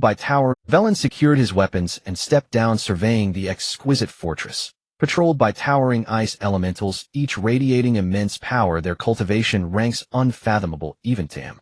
"Lord Veyrin, welcome. I am Lady Zyra's chief maid. Allow me to escort you within." A frost elf clad in refined maid's attire appeared before him, bowed low, and spoke with serene reverence. Veyrin nodded once and followed the chief maid inside. Along the corridors stood rows of soldier statues. Living or inert, none could tell. After traversing the long crystalline passageway, they arrived before the grand hall. The chief maid gently pushed open the massive doors, stood aside with hands folded demurely over her abdomen, and inclined her body slightly forward. "Please enter." Veyrin entered without hesitation, and there, seated upon the glacial throne, sat Lady Zyra, waiting in silent composure. "My lady, good afternoon." "Veyrin, welcome." Anastasia rose gracefully from her throne, descended its steps, and approached him, her voice warm and unhurried. "My lady, I come today to offer my sincere apologies for the recklessness of my subordinate. I am already aware of this matter." Anastasia waved a hand, idly conjuring a set of translucent ice chairs. "You are free to cultivate and employ magically evolved flora as you see fit. No restrictions apply." Thank you, my lady, for your gracious understanding. Veyrin settled respectfully onto the ice chair. There is, however, another matter requiring your counsel. Please speak. Veyrin recounted in meticulous detail the famine cult's preparations for the famine rite. Anastasia listened in thoughtful silence. Do you possess precise coordinates? Veyrin shook his head. He had no knowledge of where the cult intended to conduct the rite. After all, summoning a fell deity demanded sacrifice on a horrific scale. At minimum 10,000 lives in cases affecting one-third of a kingdom. The toll would likely exceed hundreds of thousands. Without exact location, this grows exceedingly complex. I offer 3 hypotheses. Please proceed. Veyrin straightened his posture, listening intently. Anastasia spoke slowly. First, the cult has infiltrated your kingdom's inner circles, shielding its operatives from detection. Second, they may perform the rite within a demiplane, achieving sufficient sacrificial mass. But such a method would shatter the wielder's demiplane, carrying immense cost. Third, an enemy nation has invaded your territory, sacrificing its own soldiers en masse to fulfill the ritual. My lady, could the third possibility truly be viable? The first 2 hypotheses seemed plausible, but the third struck him as profoundly unsettling. Before he finished speaking, Anastasia shook her head. I witnessed such a rite in my homeland, a demonic invocation. Suffice it to say, best to quash danger before it takes root. Should worst come to worst, I shall safeguard your domain. I shall remember your words, my lady. Sensing sorrow beneath her tone, Veyrin chose not to probe further. After sharing lunch, he politely declined Anastasia's invitation to stay longer and departed for home. At the border crossing, he reunited with Kale, then diverted toward the newly expanded frontier to assess Orlando's progress over the past 3 months. In the newly claimed territory, Orlando had just eradicated a band of marauding kobolds and was resting at the outermost watchpost, farthest from the fledgling frontier town. My lord, we eliminated 62 kobolds. 6 heads, valid proof of merit, have been severed and preserved. Additionally, we recovered 45 kobold teeth, 6 iron-tipped wolf-tooth clubs, 236 gene of grain, and 134 silver coins. Orlando took a sip of water, then turned to his subordinate. What were our casualties? No knights fell. Among the 2 infantry cohorts accompanying us, only 3 sustained minor injuries, reported a senior knight apprentice clad in gleaming plate armor, pride resonating in his voice. Well done, but strive ever higher. Orlando rose, clapped his subordinate firmly on the shoulder, and offered earnest encouragement. The senior knight apprentice struck his chest in solemn oath. For our lord, we pledge all we are. Though only 14, turning 15 next month, Orlando had already proven himself capable of commanding alone. Lord Orlando, this letter comes from your lord. A senior knight apprentice bearing the insignia of an ice bear stepped forward, struck his chest in salute, and presented the sealed missive with both hands. Orlando accepted the letter sent by his younger brother Hebron, and broke the seal immediately. Brother, urgent news. Our lord has returned, and arrives today for inspection. Return at once. Orlando rubbed his temples, staring at the crooked script. That boy must practice his calligraphy rigorously. My lord, what troubles you? A nearby knight, noticing Orlando's gesture, asked with concern. Nothing. Prepare the knights for immediate return to the frontier town. Also, dispatch Sir Landorf with both infantry cohorts to conduct a thorough sweep of the surrounding area. Ensure no stragglers remain. Yes, my lord. The knight hurried off to relay Orlando's orders. At 4 in the afternoon, outside the town of Kaichuo, Hebel, clad in armor, paced back and forth at the town gate. Seeing this, Andrew stepped forward to reassure him, saying, Hebel, there's no need to be nervous. Brother Andrew, the master is coming for an inspection. How should I report? Usually it's my brother who handles these matters, Hebel said anxiously to Andrew. Don't worry, if the master asks, I can assist you from the side, so there's no need to be overly concerned. Seeing the child in a sweat of anxiety, Andrew spoke kindly. Sigh. Hebel felt a bit regretful, thinking he should have volunteered to eradicate the wandering goblins earlier. Not long after, the sound of hooves approached, and 2 figures appeared in the distance. Form up. Hebel stepped to the front of the ranks and commanded loudly. 5 infantry squads, over 30 knight attendants, along with 300 militias swiftly assembled to present their best side. Andrew and 6 silver knights donned their helmets, standing quietly behind Hebel, the acting commander. Veyrin, riding on a red phosphorus horse, gazed into the distance, observing the town of Kaichuo that came into view along with the neatly arranged troops. Master, welcome to the inspection of Kaichuo town. Acting Commander Hebel reports to you. Hebel stepped forward, approached Veyrin, thumped his chest, and reported loudly. Good, you've grown up. Veyrin dismounted, came before Hebel, patted his shoulders with both hands, and examined him closely. Where is Orlando? Master, my brother is outside hunting down the wandering goblins. I have already sent someone to notify him. Then let's inspect the troops first and see the results of your work. Seeing the main figure hasn't returned, Veyrin also didn't waste time and began the inspection. Arriving before the 6 Silver Knights, Veyrin looked at the familiar faces. Andrew, Greg, Mike, Dosius, Yalfer, Adolf. Long time no see. Under Andrew's lead, the 6 Silver Knights thumped their chests in a military salute to express their highest respect. We greet the master. Immediately, Veyrin began to inspect the troops. Every soldier in the 5 regular army squads had entered the ranks of warrior apprentices, with quite a few having been promoted to mid-level warrior apprentices, which made him very pleased with Orlando's achievements. As for the 300 militia behind, nearly 100 had also become warrior apprentices. Subsequently, Andrew nudged Hebel, prompting him to start the report. Suddenly standing before Veyrin, Hebel suppressed his nervousness and began reporting, "Master, since the beginning of the exploration in January, it has been 3 months. Through our joint efforts, we have established a small town, 2 villages, 3 lumber yards, opened 6,000 acres of land, a 100-acre orchard, and built 5 outposts. Meanwhile, a mine was discovered in the southwest direction of Kaichuo town, with unknown reserves, and preparations for mining are underway. Additionally, during the exploration, we eliminated over 1,500 goblins, more than 500 dog-headed men, and over 30 Wurgens. We have 33 goblin chief heads, 21 dog-headed heads, and 28 Wargen heads as proof of military merit. Finally, during the exploration, the materials harvested are." At this point in the report, Hebel suddenly forgot what materials there were. Seeing this, Andrew took over and continued reporting to Veyrin. "Master, as the person in charge of managing the supplies for the exploration team, I will now report to you." Veyrin nodded, indicating for Andrew to continue. Seeing this, Hebel sighed in relief and stepped back, handing the stage over to Andrew. "Master, over the past 3 months, aside from the consumed food supplies, the exploration team currently has 421 gold coins, 1,732 silver coins, 6,738 copper coins, and a remaining food supply of 270,000 pounds, of which 180,000 pounds were confiscated from the monster tribes. In terms of weapons, we have collected various scrap iron and forged 127 iron swords, 373 spears, 23 crossbows, 3,000 arrows, 37 sets of leather armor, 7 sets of iron armor, 6 excellent grade staves, and 2 excellent grade wolf fawn clubs. As for other items, there are 600 pounds of fruit, wine, 30 pounds of honey." After Andrew finished reporting, he stepped back, waiting for Veyrin's next instructions. "Well done." Veyrin glanced around and generously praised. "In these 3 months, you have achieved this result. I am very pleased and look forward to your even more remarkable achievements in January next year." Hearing the Lord's praise, everyone present felt a great honor. Following the source of the sound, everyone turned to look, only to see over 30 knights approaching rapidly. Seeing the fiery pattern emblazoned on the chest armor, Veyrin understood that Orlando had returned. "Master, welcome your arrival." Dismounting, Orlando removed his helmet, revealing his golden hair, and thumped his chest in salute. Veyrin stepped forward to embrace Orlando, then said to him, "You've matured and produced results. Well done.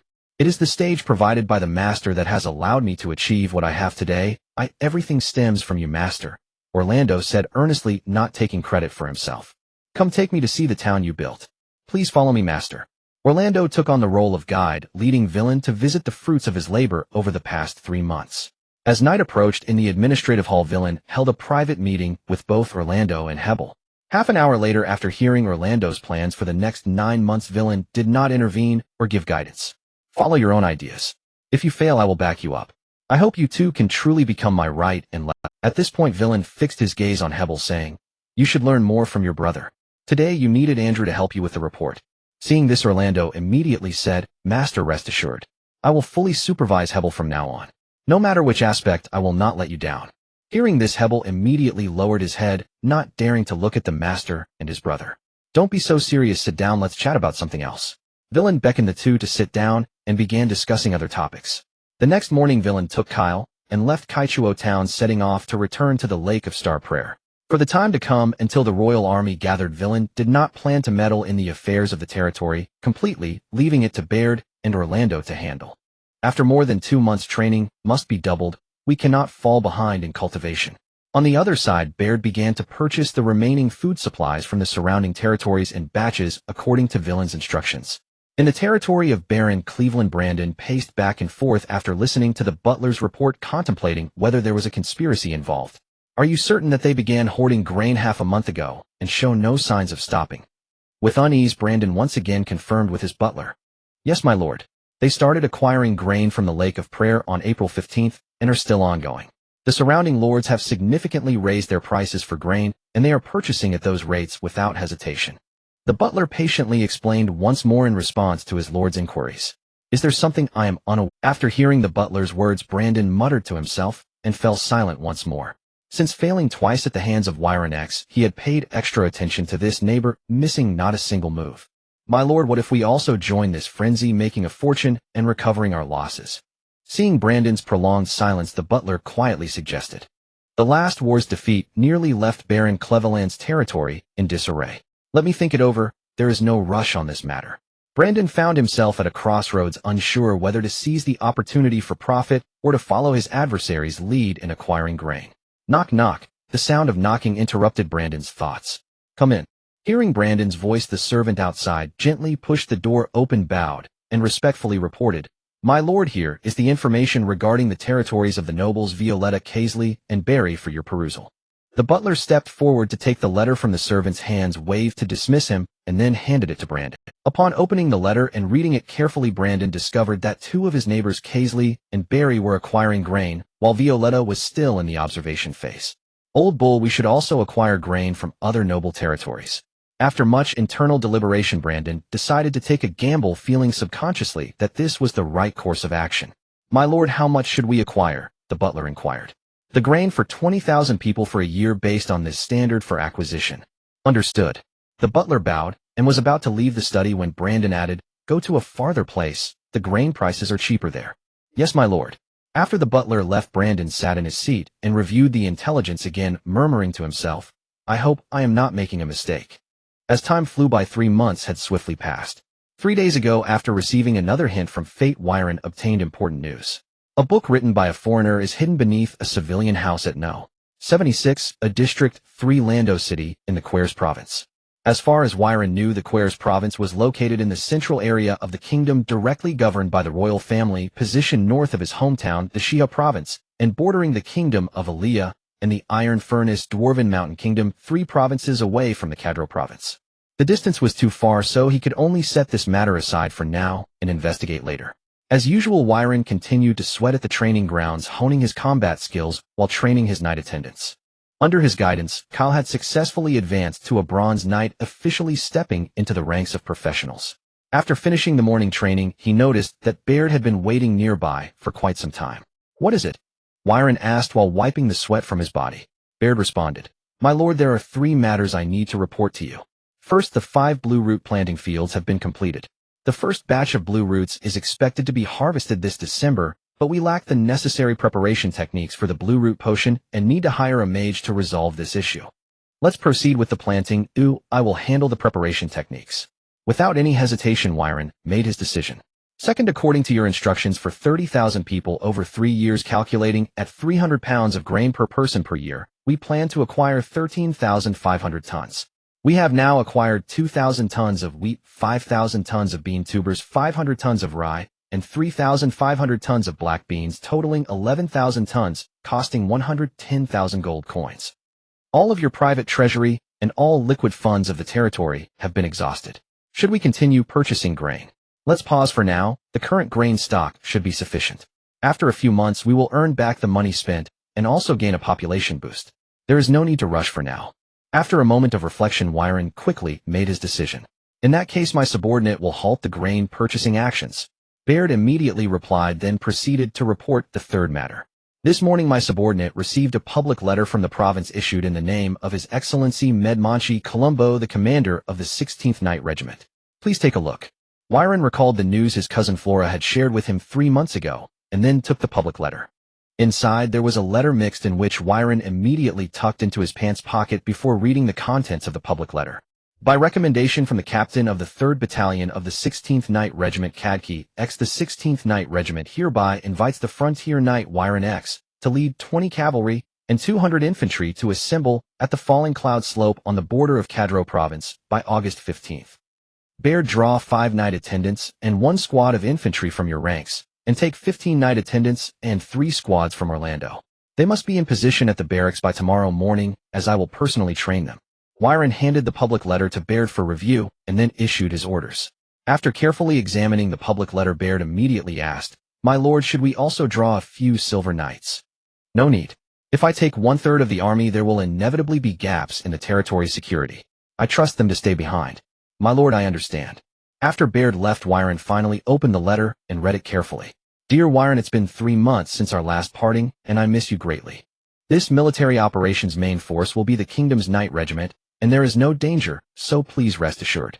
Additionally, I have already resolved the logistical supplies. You just need to bring enough troops. Be prepared, as my brother will create an opportunity for you to meet our commander, His Excellency Medmonshi Colombo, at the right moment to help you establish contact. Sincerely, Flora." It seems I must prepare thoroughly this time. At least the 200 infantry must undergo complete gear changes.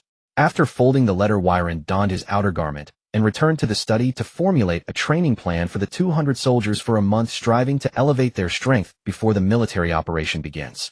The next morning, within the military camp, 200 infantrymen and 20 knight attendants stood fully assembled, arrayed in formation, awaiting the arrival of their lord. "Salute the lord." Deng, a bronze low-ranking warrior at the head, assumed the role of commanding officer and shouted the order. At his command, all raised their weapons in unison to honor Wei Lin. "Excellent, full of spirit," Wei Lin remarked as he handed his mount to his knight attendant Kair and ascended the training grounds dais. "Form up." Everyone lowered their weapons, straightened their bodies, and rendered a fixed salute to their lord. "From today onward, for the next month, you will be trained by me personally. During the training, address me uniformly as general." No sooner had Wei Lin finished than over 200 voices replied, in unison, "Yes, General." For the ensuing 6 weeks, Wei Lin indulged in the fierce satisfaction of acting as a general, driving the 200 men mercilessly through grueling drills within the limited time. In contrast, their rations were thrice the usual fare, which made them relish the effort without a murmur of. On August 10th, the month-long training concluded successfully. Re-equipped, the army led by Wei Lin, carrying 5 days' rations, set out 300 kilometers for the gathering at Luoyun Slope. Luoyun Slope, once a desolate and uninhabited place, had been transformed into a vast encampment. Qualified nobles from across the Kadeluo province converged here with their forces, preparing to take part in the forthcoming military operation. At the camp gate's registration office, the scribe of the 16th Knights was logging the noble levies. Name: Wei Lin Ikisi. The scribe, hearing the familiar name, looked up to scrutinize Wei Lin, then inquired size of the force. 20 cavalry, 200 infantry, Wei Lin answered. The scribe hastily recorded the information and beckoned a bronze cavalryman on duty. "Sir." The bronze cavalryman approached and saluted with a bow. "Escort this noble to Camp 6. "Yes. My lord, please follow me." Then Wei Lin with his troops followed the bronze cavalryman toward Camp 6. After some distance, Wei Lin arrived at a neat and orderly encampment. Wei Lin. Following the voice to its source, he discovered it was his cousin Bu Lian. "My lord, this is Camp 6. I take my leave." "Thank you." After thanking the bronze cavalryman, Wei Lin strode directly toward his cousin. "Wei Lin, I didn't expect you'd come. Impressive that you received an official summons." Bu Lian stepped forward, embraced him, and laughed. "Cousin, it was Aunt Fu Luo La's help that earned me this opportunity," Wei Lin replied with a smile. "Oh." Bu Lian's face lit with understanding. "Come, I'll take you to meet my 2 uncles." "Cousin, my men are not yet settled. We still have to leave them to Ai de Lian." The magic knight Ai de Lian, who stood behind Bu Lian, stepped forward to take charge of the unit and escort them to the camp for rest. Wei Lin no longer objected and followed Bu Lian to the tent to meet the 2 uncles. Upon entering the tent, Wei Lin laughed toward Ao Keet and A Dej, who were deep in discussion. "Uncles, it's been a long time." At the familiar voice, both turned. "You brat came too." "Indeed, Wei Lin, you made the cut for this campaign." "Come, Wei Lin, sit and let us converse." Bu Lian pulled him down among them, and the conversation ignited with lively talk. "You've done well. Your cultivation hasn't fallen behind, your physique has filled out and is solid. How many did you bring?" Ao Keet asked as he stroked his beard. 200 infantry and 20 knight attendants. The lowest among them are mid-level apprentices." Facing his elder's inquiry, Wei Lin did not withhold and answered directly. The 2 listened in stunned disbelief. Bu Lian's mouth fell open, utterly astonished. "You say they are all mid-level apprentices? You're not joking." "If you cousin and uncles don't believe me, you can go and see for yourselves later," Wei Lin said with a smile. "Good lad. When I first arrived here, it took me 5 years to accumulate what you have. You did it in a single year." Ao Keet regarded his nephew with newfound respect and admiration. A Dej was equally shocked. Thinking of his eldest son, he muttered to himself, "When I return, I must draw up a stricter cultivation plan for Alec. I cannot let that rascal run wild." Bu Lian, seated nearby, heard A Dej's remark and inwardly lamented for his friend, hoping their next meeting would not be so far apart. Cousin uncles, how many men did you bring? Pleased by their astonishment, Wei Lin then asked. Bu Lian answered, first uncles, allow me to introduce them to Wei Lin. Very well, Aokit replied. Adage nodded in agreement. Wei Lin, I brought 600 men, 30 bronze knights, 70 knight attendants, 300 infantry, and an additional 200 militia serving as laborers.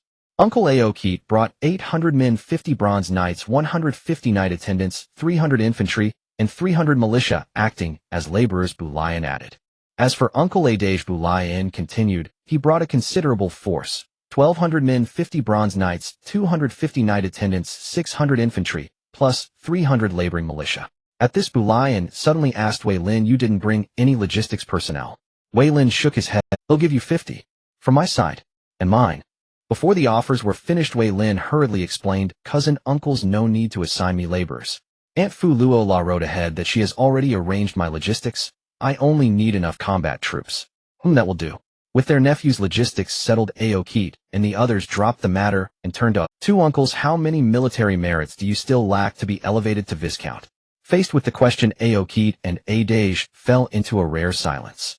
After a few minutes, Aokit spoke. According to the kingdom's promotion rules, a Barren ascending to Viscount must possess a fief population of 30,000, a qualifying army of 1,012 silver tier transcendent practitioners, 100 bronze tier transcendent practitioners, 3,000 military merits, and, most critically, 30 battle achievements. Our families meet all the other requirements, but we still fall short in battle achievements. We hope this campaign will bring us up to the standard, Adage explained to Wei Lin following Aokit's words. Weilan was naturally well acquainted with military and battle achievements. According to the kingdom's promotion system, submitting the heads of monsters contributing during non-war periods and receiving commendations from the king could all earn military merit. However, battle achievements could only be gained on the battlefield. In other words, they must be acquired during the kingdom's external wars, which were subject to strict review regulations. Moreover, there were no alternative means of obtaining them, and even the king could not arbitrarily bestow battle merits upon any noble. This military operation against the monster clan of the Grey Mist Wilderness, in a sense, was a form of external war, and joining the battle required meeting certain thresholds. Weilan, do you know how many noble families are participating in this military operation? Faced with Brian's question, Weilan was puzzled and asked, cousin, just tell me directly. A total of 17 families, less than half of the nobles in the Cardro province, Brian said, casting a deep glance at Weilan. He continued, and among the reserve nobles you are the only one. Weilan suddenly understood. Battle achievements were not something every noble had the opportunity to obtain. Participating in military operations also required certain thresholds. Uncle, how many battle merits do you still need? Weilan turned to look at Okurt and Edgar, asking. During my tenure as lord, I earned 13 battle merits, and along with the merits inherited from my father, I have a total of 27, still 3 short of the standard. Edgar replied first. Then Okurt also spoke. I have accumulated a total of 25 battle merits, still 5 short. If we are assigned to a secondary supporting position, this time, we might not earn much battle merit at all. We can only wait for the next opportunity. And that wait could be a decade or 2, as there aren't many battles along the western frontier, making opportunities to gain battle merits even scarcer. Listening to his 2 uncles and observing their ages, Weilan was well aware they were not exaggerating. My lord, a distinguished guest has arrived, claiming to be Lady Willin's aunt. A silver knight entered the tent, reporting to Okurt. Seeing everyone's gaze on him, Weilan explained, cousin uncle, it should be Aunt Flora. Please invite her in. The silver knight complied and exited the tent. Moments later, a strikingly graceful female knight entered the tent. Flora looked around, smiled at Weilan, and then formally introduced herself. Flora X of the Andusi Earl lineage, I greet all of you, my kinsmen. Okurt X of the Falcon Earl lineage. Edgar X of the Michith Earl lineage. Brian X of the Falcon Earl lineage. Weilan X of the Falcon Earl lineage. After everyone introduced themselves, Weilan spoke. First, Aunt, please have a seat. Flora was not polite and directly sat down next to Weilan. Subsequently, Weilan acted as a liaison, easing the solemn atmosphere. In less than a moment, everyone was engaged in lively conversation. Thanks to the family's good upbringing and ethos, the barriers among those who shared a common ancestor quickly dissolved. Flora, you have developed very well, much better than us, Okurt remarked with genuine admiration. Cousin Okurt, you shouldn't say that. You all have the support of your family.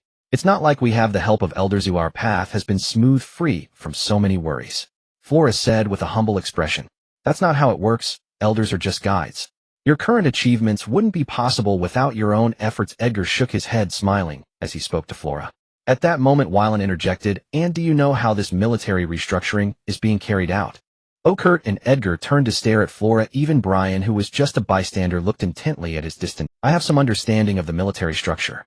Flora pondered for a moment and replied, according to the commander's plan, our knight regiment will serve as the central army, while the noble armies will be divided into left and right flanks, with the right flank serving as the logistical and cleanup force. Then do you know the roster? Okert asked somewhat tremulously. Flora shook her head and said, I'm not too sure, my elder brother might know. Suddenly Flora slapped her forehead. Oh, I just remembered why I came here. And why are you looking at me? Wylan asked in confusion as he saw Flora staring at him. Of course it's for something good.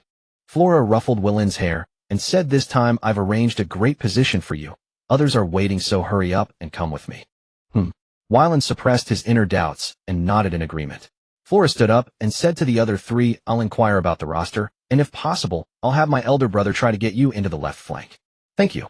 The three stood and expressed their gratitude. Then Flora pulled Wylan out, as only the three of them remained in the tent. If it can be arranged, we must not let them help us for nothing. We must offer something in return. Okit's words quickly gained the agreement of the other two. Relying solely on the kinsman's efforts while enjoying benefits without giving anything in return was not in accordance with their principles of conduct, nor was it in accordance with the family's principles. Thus the three agreed that if they could be assigned to the left flank, each would contribute 20 gene of mountain copper, totaling 60 gene as a reward for Flora's brother. At the Knight Regiment's base, Flora brought Wylan to the logistics department. Flora, you're late. A young female priest complained as she glared at Flora. Feeling guilty, Flora smiled awkwardly. Moira, I'm sorry I got caught up chatting with the kinsman and forgot about this. Sigh. The young female priest sighed. Forget it, this is your nephew, right? Yes. Flora quickly brought Wylan in front of Moira. Wylan, this is Moira Corleone, my good friend, a silver intermediate priest of the goddess of life, and also the head of the logistics unit.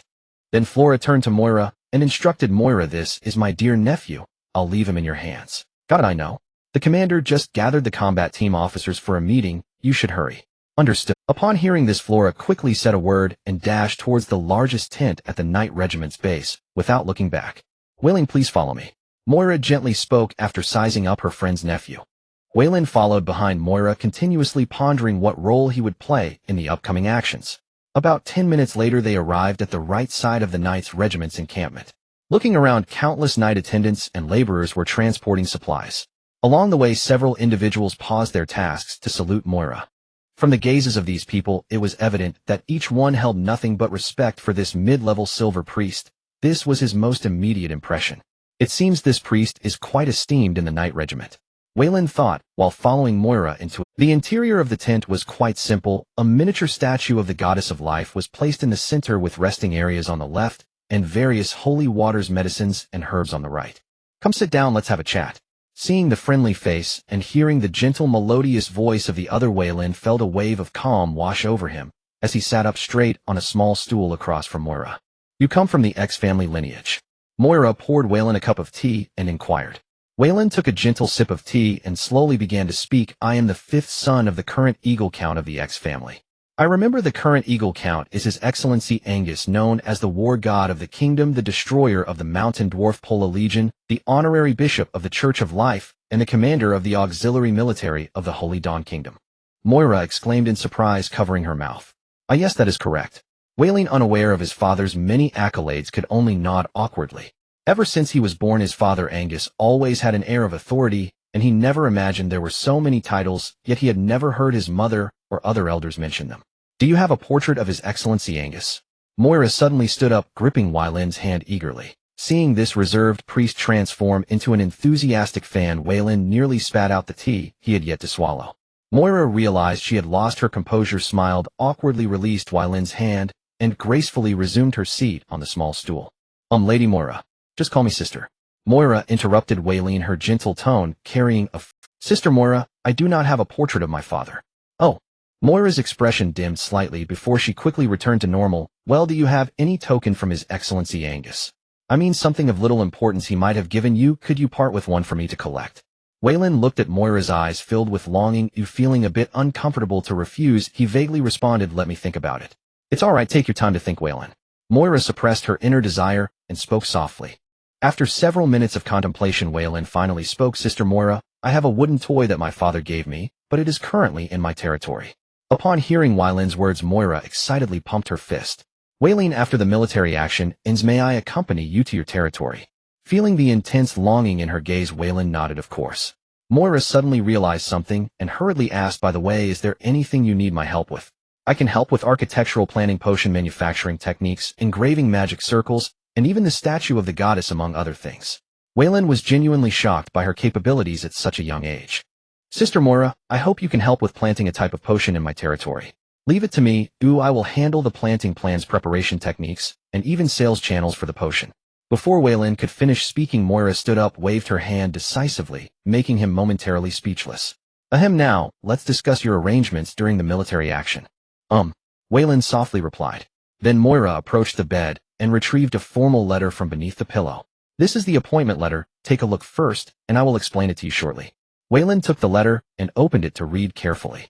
A few minutes later, as Moira saw Weyland close the letter, she began to explain, in the upcoming actions, you and your troops will be incorporated into the logistics unit under my management, primarily responsible for protecting the accompanying priests, transporting the injured, and gathering the remains of the deceased. This duty is considered relatively safe. Unless special circumstances arise, you will not be going into battle. Lastly, after the military action concludes, your contributions will be converted into military merit. At the end, Moira added, if the situation escalates, the amount of military merit will also increase. In any case, since Flora has entrusted you to me, I will ensure your safety. After hearing this, Weyland fell silent for a moment, then stood up and bowed to Moira, saying thank you. For the next half-day, Weyland incorporated his troops into the logistics system of the 16th Night Regiment, accepting the management of logistics supervisor Moira and familiarizing himself with the duties. On August 16th, the day after the scheduled assembly date, the reorganization began. The headquarters of the 16th Night Regiment, consisting of 11,000 personnel, was organized into the Central Army commanded by the regiment leader Medmonkey Colombo. 3 Barren families and 6 Viscount families totaling over 13,000 personnel were organized into the Left Army commanded by Monkas Lowick from a Viscount family with a history spanning 400 years. The 3,000 provincial troops from the Cartero province, along with 8 barons totaling 9,000 personnel, were organized into the Right Army commanded by the Deputy Governor of the province Cardmonk, responsible for logistical support to the Central and Left Armies and necessary security duties. Weyland, standing among the logistics team, watched the 3 noble banners moving towards the Left Army and glanced at Flora, not far away, thinking that he owed a great debt to his 2 uncles and cousin. Now even he did not know how to repay Flora for her help. Set off. Dozens of orderlies shouted loud. With the order given, the Central Army departed first. At the end of the line, Weyland sat in the logistics unit's wagon, gazing at the endless marching troops. Don't let the back fall behind. Wagons 15 to 20 need personnel. Ryan, take 10 people over. Those in front, don't delay. Keep up with the combat troops. Moira rode back and forth among the logistics troops, adjusting personnel structures, enhancing protection, and ensuring overall coordination, embodying the image of a strong woman far removed from her earlier, enthusiastic fan persona. In the following half-month, the Central Army advanced like a hot knife through butter, exterminating countless goblins and kobold clans. The entire operation went unexpectedly smoothly. Almost no traces of any medium or high-level monster clans were found aside from the low-tier ones. Within the logistics camp, a clerk numbly counted a pile of left ears from goblins and kobolds. Meanwhile, a continuous stream of monster left ears was being transported in. Busy to death or idle to death. Weyland sighed and continued to recline leisurely on a cart filled with straw, supervising the work. Since the military operations began, as a person with nothing to do in the logistics camp, Moira had no choice but to assign Weyland a supervisory position to alleviate his boredom. After counting a batch of monster left ears, a clerk approached Weyland and reported, "My lord, the count is complete. 1,327 goblins and 869 kobolds, no falsehoods, all genuine professionals. Since there's nothing else, bag them up, label them with the respective troop tags, and store them properly at the back." Weyland took the roster presented by the clerk and tucked it into his pocket, waving his hand to give instructions. Yes. The clerk withdrew and began directing the personnel to continue working. In contrast to Weyland's relaxed demeanor, the atmosphere inside the Night Order's central tent was extremely serious. The commander of the 16th Night Order, Medmonkey, flipped through the reports in his hand, his expression growing increasingly grave. The officers below, seeing their commander's demeanor all straightened up, lacking their usual ease and freedom. In such a vast area covering a full 100,000 square kilometers, there are only goblins and kobold clans, not a single silver or higher among them. Metamonkey closed the report and muttered to himself, Commander, there must be some conspiracy behind the gray mist plains that should be reported up quickly. A middle-aged man in the first seat on the left spoke up. Theodore, I recall the last monster attack on the western border was due to a dragon battle that forced the monster clans to continuously assault the western defenses. The middle-aged man in the first seat on the right stood up to respond. Yes, Commander, the kingdom's investigation team concluded just as you said. Suddenly a silver knight burst into the tent, kneeling on one knee and loudly reporting, Commander, a griffin knight has arrived. Quick, let him in. Metamonkey suddenly had a bad feeling and hurriedly said. Outside the tent, most of the silver transcendents, including Wyland, sensed that something significant was about to happen as they watched the griffin knight descend from the sky. In the border area, griffin knights are not used as messengers unless absolutely necessary. This is an unwritten rule. Sister Moira, do you know what's going on? Wyland approached Moira, watching the griffin knight head toward the command tent, and asked in a low voice. I don't know for now, but these leisurely days are about to end. Moira shook her head and replied. Inside the tent, the griffin knight first saluted Metamonkey to express respect, then took out a recording stone and placed it in the center of the tent along with a low-grade magic crystal to power the recording stone. Metamonkey, I am Jerome, Lading, the governor of the Lensa province and the overall commander of the western defenses. Hundreds of thousands of monsters are attacking the Lensa Isterdani 3 province defense line. I command your unit to send elite troops through the Cadero province teleportation circle to reinforce immediately. This order has been approved by His Majesty the King. A white-bearded old man proclaimed the order with an imposing presence. Metamonkey stood up, pounded his chest in salute, and replied, Yes, my lord.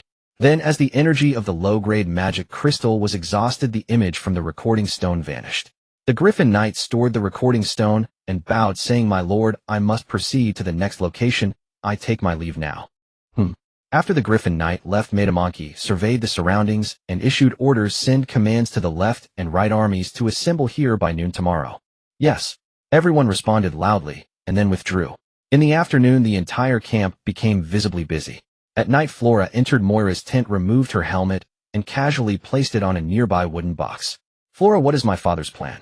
After finishing her prayer, Moira stood up, looked at her friend, and inquired with some concern. The commander's plan is quite complex. Flora approached Moira's bedside, lay down on the bed, and closed her eyes as she spoke. Moira climbed onto the bed, knelt at the head, and gently massaged Flora's temples. Is the plan for all knights and ordinary logistics personnel of the Knight Order to stay back, while the combat troops and mixed elite noble army move lightly to provide support for the Lensa Isterdani 3 province defense line?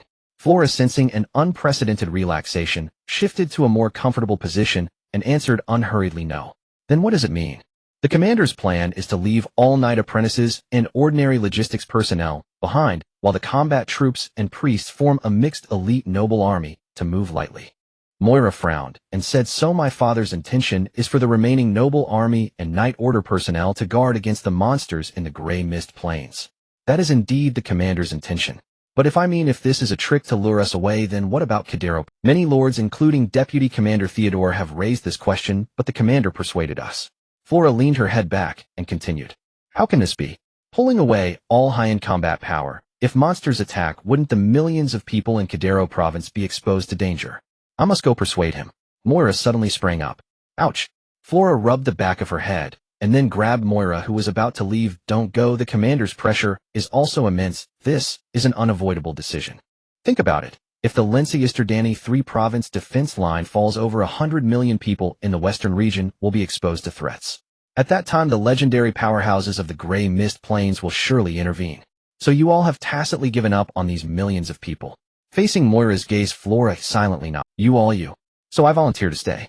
Flora interrupted Moira, smiling as she said, For the greater good, the commander and the others had no choice but to do this, but I can stay.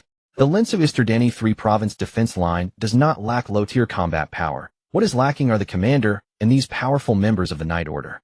But you cannot stay here. As a silver priest, your role is crucial. Flora sat up and looked at Moira seriously, saying, With you around, the Knight Order will lose far fewer people. After a struggle, Moe finally nodded in agreement.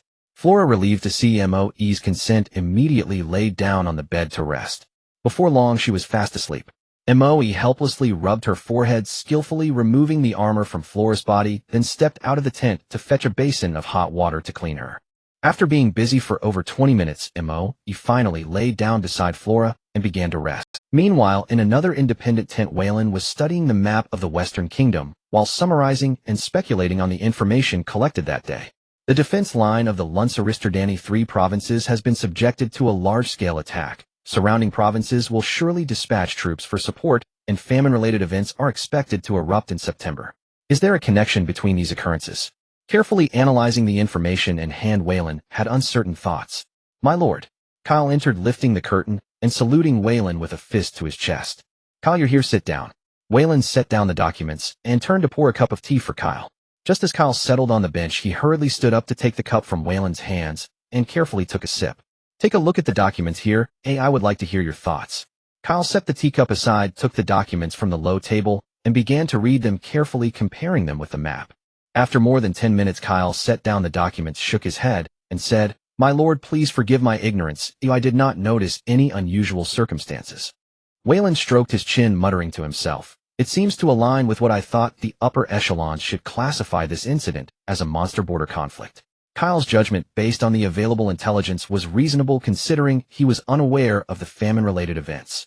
As a knight who had climbed up from being a serf, although Kyle lacked extensive knowledge, his judgment surpassed that of, "You may leave now, do not mention tonight's events to anyone." "Yes." Kyle stood and saluted before leaving the tent. Subsequently, Veyrin ignited the documents written on sheepskin and tossed them into the brazier, waiting for them to burn completely before extinguishing the oil lamp and beginning to rest.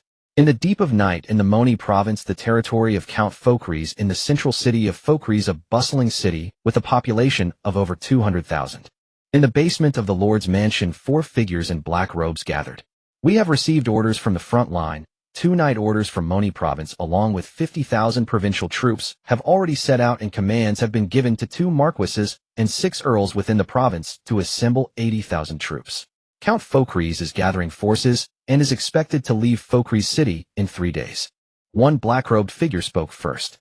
Immediately following, another black-robed figure reported, "I received a directive from the bishop of the Life Church in Moni province. The entire Life Church in the domain of Count Fokries needs to mobilize 300 priests and 800 church knights to the front lines, leaving just over 100 priests and 200 church knights remaining. It's the same on my end." A muscular black-robed figure spoke. "The Adventurers Guild in Fokries City needs to deploy 8 groups of over 100 bronze adventurers to the front lines. The rest are merely trivial and pose no threat. Let our people begin to act in 5 days and offer sacrifices to our God." The leading black-robed figure performed a prayer ritual while fervently cheering, "For our God." The other 3 bowed their heads in silence, beginning to pray. The next morning, a large number of noble troops arrived in succession, turning the entire camp bustling. In the logistics camp, Flora, after washing up, headed straight toward Wayland's tent. Kyle, standing guard at the entrance, saw Flora approaching and bowed, saying, "Good morning, Lady Flora. Is Veyrin still resting?" "Yes, my lady, he rested very late last night." Kyle stood firm at the tent entrance, showing no signs of moving aside. At the same time, Veyrin had just gotten out of bed and put on his clothes when he heard Flora's voice. Kyle let it, "Yes." Upon hearing his lord's command, Kyle stepped aside and lifted the curtain. "My lady, please enter." Flora nodded and then entered the tent. "Aunt, you've come." "Yes, it's been a while." Flora sat directly on the bench. Once Veyrin tidied up, he turned to Flora and asked, "And is there something you need?" "I believe you have received the message. The night order is set to depart for the defense line of the Lunsaristardani 3 provinces. Do you wish to stay or accompany us?" Seeing that Veyrin was about to answer, without hesitation, Flora interjected, "Think it through. Going to the Lunsaristardani 3 provinces defense line is a great opportunity to gain military merit. Such chances are rare." "And what about you?" Veyrin asked in return. "My team and I will stay behind," Flora said with a smile. "Is it for the safety of the Catalar province?" Flora nodded in response, indicating her agreement. Veyrin found this answer not far from what he had speculated. "And I do not have grand ambitions. I just want to develop my territory well. I generally do not engage in adventures, but if you need my help, I can stay behind to assist you." "If you stay, what will happen to the safety of your territory?" Flora inquired with concern. Veyrin shook his head and said, "In my territory there are 14 silver knights and 1 powerful guardian. Below the legendary level, they pose no threat to my land, but that is only applicable to my territory." "Good lad, did your father secretly send people?" Flora asked in surprise. "Aunt, you're overthinking it. This is my own opportunity and has nothing to do with my father." Flora was utterly astonished. She had thought she understood Waylon, well, only to realize she had seen but the tip of the iceberg, revealing a rather mysterious side. Then I, Flora, earnestly request you to stay and assist me. Flora suddenly stood up, her expression serious. I am willing to serve. Let's go have breakfast later. I have a meeting to attend. All right. In the afternoon, the meeting voted and most nobles agreed to send troops to support the defense line of the Lunsaristerdani 3 provinces. For them, military merit is hard to come by and opportunities are even rarer.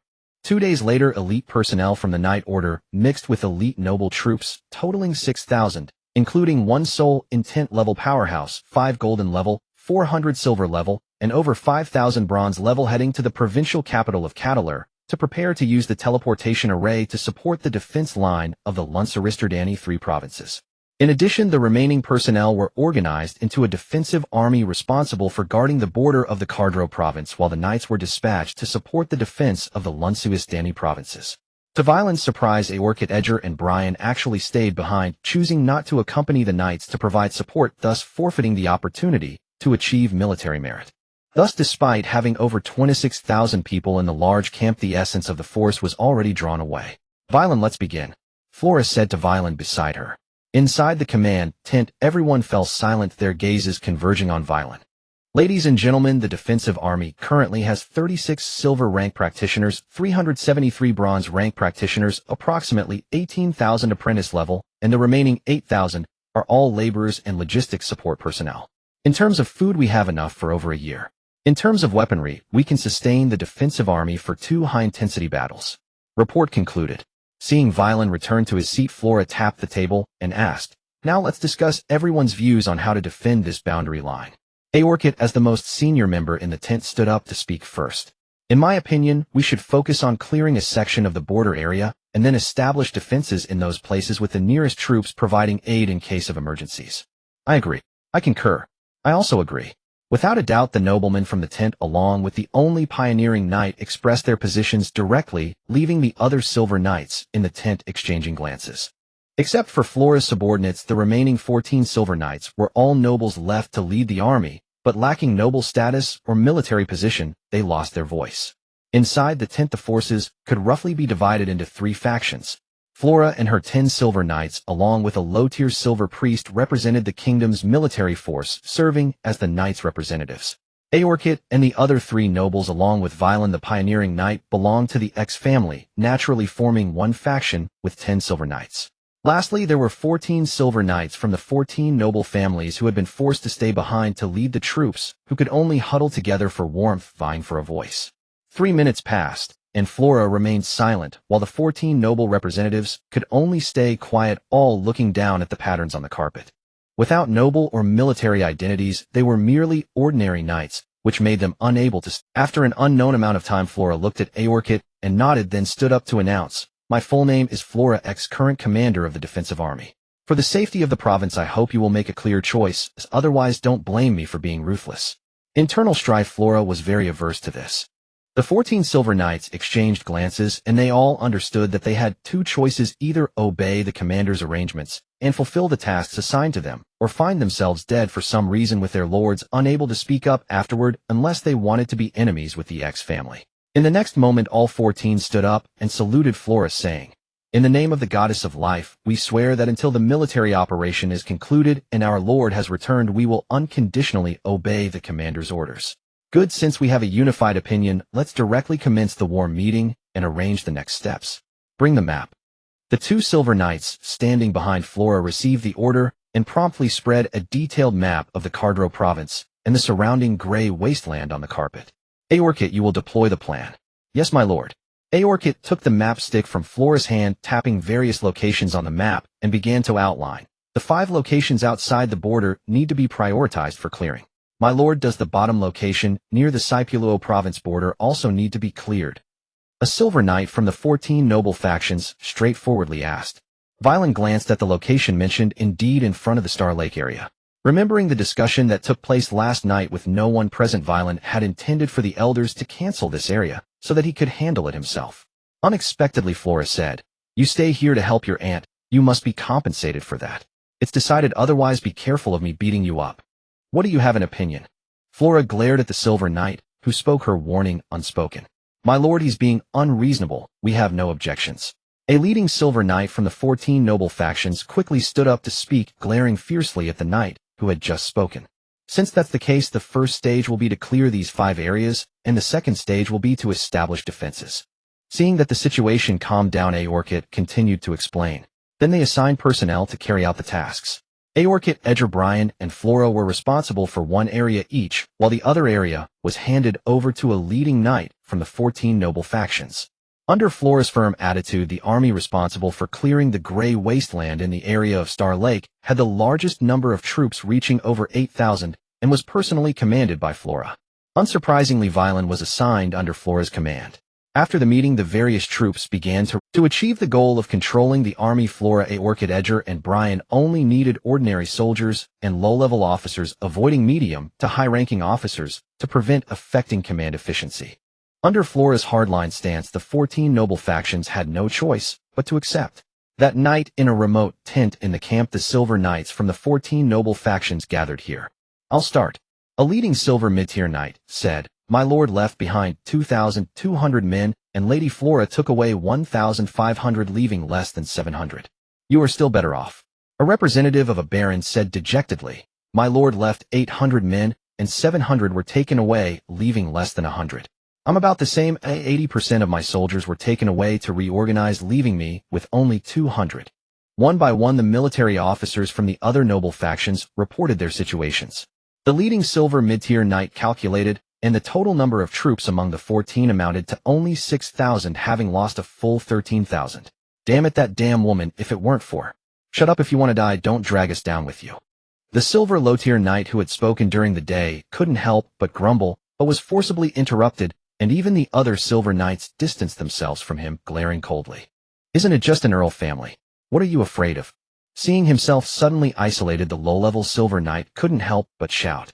"You fool, you don't understand the situation. Do you think the Eeks family is merely an earl family? As a Barren family from a nouveau riche background, I advise you to report to your lord and learn more about the outside world. Don't just focus on this small place of Cadro province. Now shut up, or I will make you disappear on the road to avoid bringing us disaster." All the silver knights around reprimanded, making the low-level silver knight realize the seriousness of the situation. He automatically retreated to the back, no longer daring to speak, and resolutely decided to remain silent until the end of his military duties to avoid bringing trouble to his lord. The high-level silver knight cast a cold glance, then resumed his warm expression. "This area is located at the northern border of Cadro province, near the boundary of the Iron Furnace Dwarf Mountain Kingdom. There are still many centaurs active outside the cleared area. Let's gather together and discuss it well. Yes, let's think from another angle.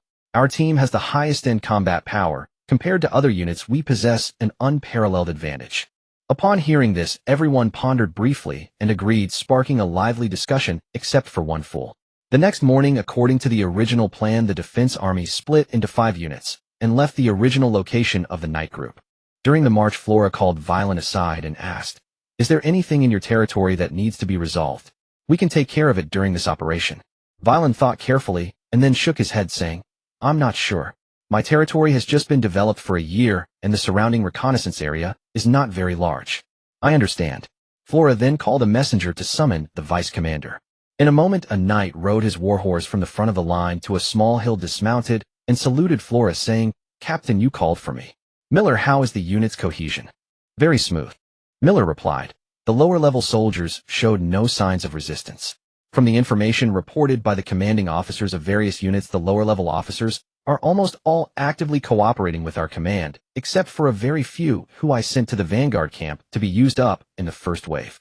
Well, let them pay attention to gradually mastering the unit during the march to avoid delays when the cleansing begins. Flora nodded in satisfaction. Secondly, within the existing area, let the reconnaissance personnel expand their reconnaissance range and mark tribes with over 300 monsters. Yes, Captain. Then Miller rode away from the small hill. Commander, I will also go down now, Veyrin said to Flora after Miller left. Yes, you can go down and take the opportunity to train more. Understood. Soon Veyrin mounted his red phosphorus horse and headed to the rear of the marching unit. As a silver knight, he had also gained command over a 1,000-man unit. To better control the unit, Veyrin mixed his 200 infantrymen with the 800 assigned to him. At the same time, he organized 20 knight attendants into a supervision team and messengers which would help him convey orders and command the troops. Looking at the orderly marching unit, Veyrin nodded in satisfaction. My lord, should we send someone to contact Lord Baird and the others in advance? Kyle rode up to Veyrin.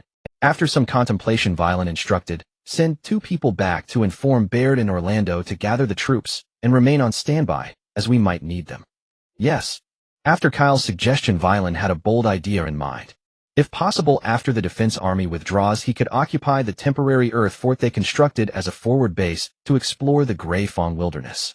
After 5 days of normal marching, the 8,000-man unit successfully arrived at the pre-planned location, Deer Gate Mountain, a defensible yet difficult-to-attack position. Veyrin followed behind Flora, stepping on the rubble on Deer Gate, looking at the surrounding earthen walls piled up with dirt, which had already become ruins.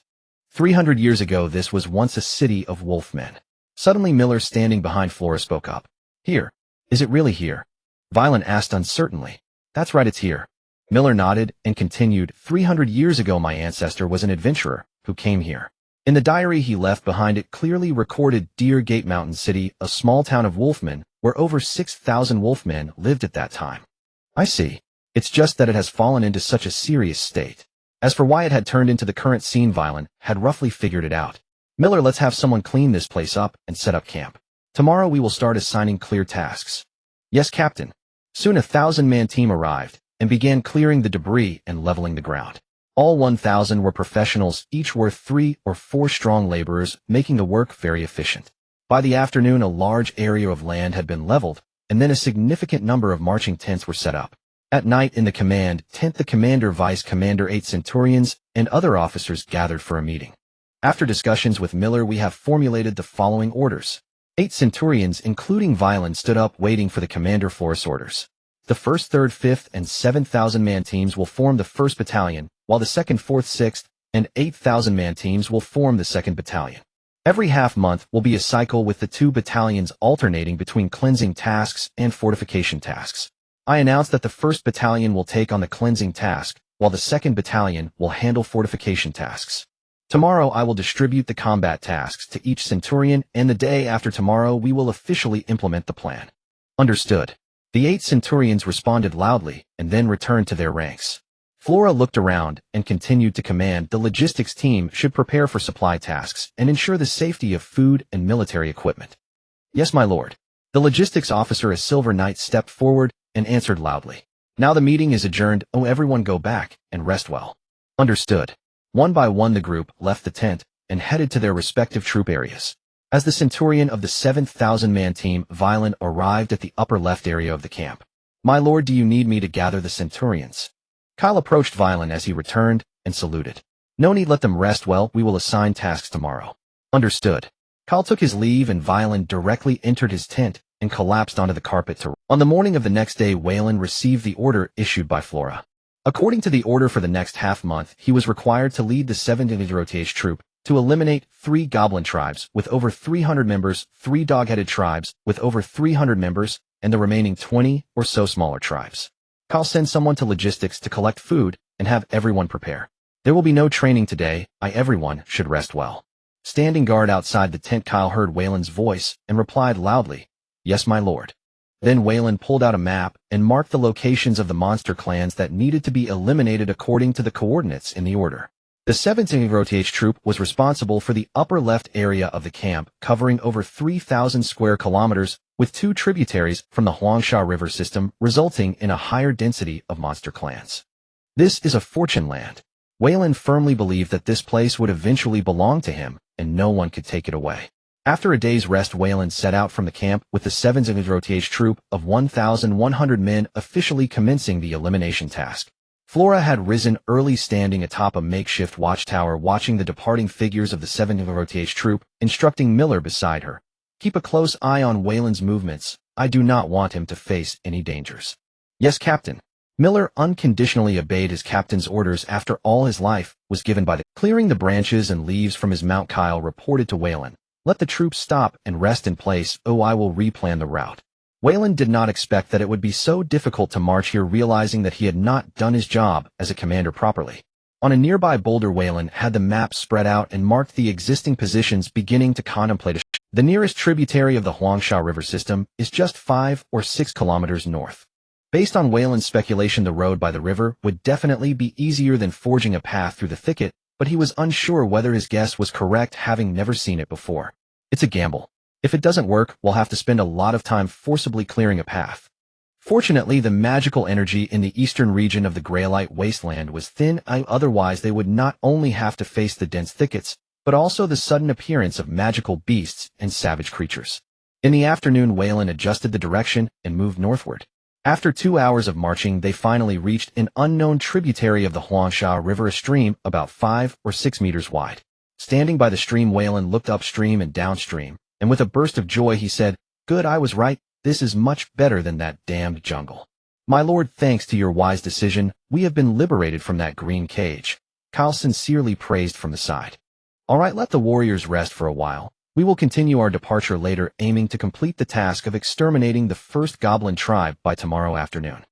Hearing the praise from his subordinate, Wayland felt quite pleased and instructed Kyle with a smile. Yes. Upon hearing that they could rest, over 1,000 men hurriedly found spots near the riverbank to sit down and enjoy the rare refreshment. The stifling jungle had only brought them misery, and under the strong pressure from the officers as low-ranking soldiers, they had neither the right nor the qualification to voice their opinions. "Blackhammer, your lord is truly kind to grant us rest time. Exactly unlike our Barren, who rides on his horse, while whipping us, complaining that we can't keep up with the pace." By the river, a small team sat together quietly conversing. "I, Blackhammer, am blessed by the gods to meet Lord Wayland. It is his grace that has brought me to where I am." Blackhammer spoke earnestly. They had heard this many times and did not find it irritating, rather they felt sympathy and envy for the 16-year-old boy. Compared to Blackhammer, who came from a serf background, they at least came from commoner origins with limited choices and pathways for advancement. "So, thinking about what our Lord looks like, I really want to take my family to the Lake of Prayers for the Stars," a soldier in his 30s complained. "You want to die? If your lord's officer hears you, you won't have a good time when you get back." An old soldier beside him was alarmed, quickly covering his mouth and looking around cautiously, and after confirming there were no officers in sight, he advised, "Old Mike, you shouldn't say that. If it weren't for I just don't know if there's a way." The others sighed in agreement, then fell silent as an officer approached.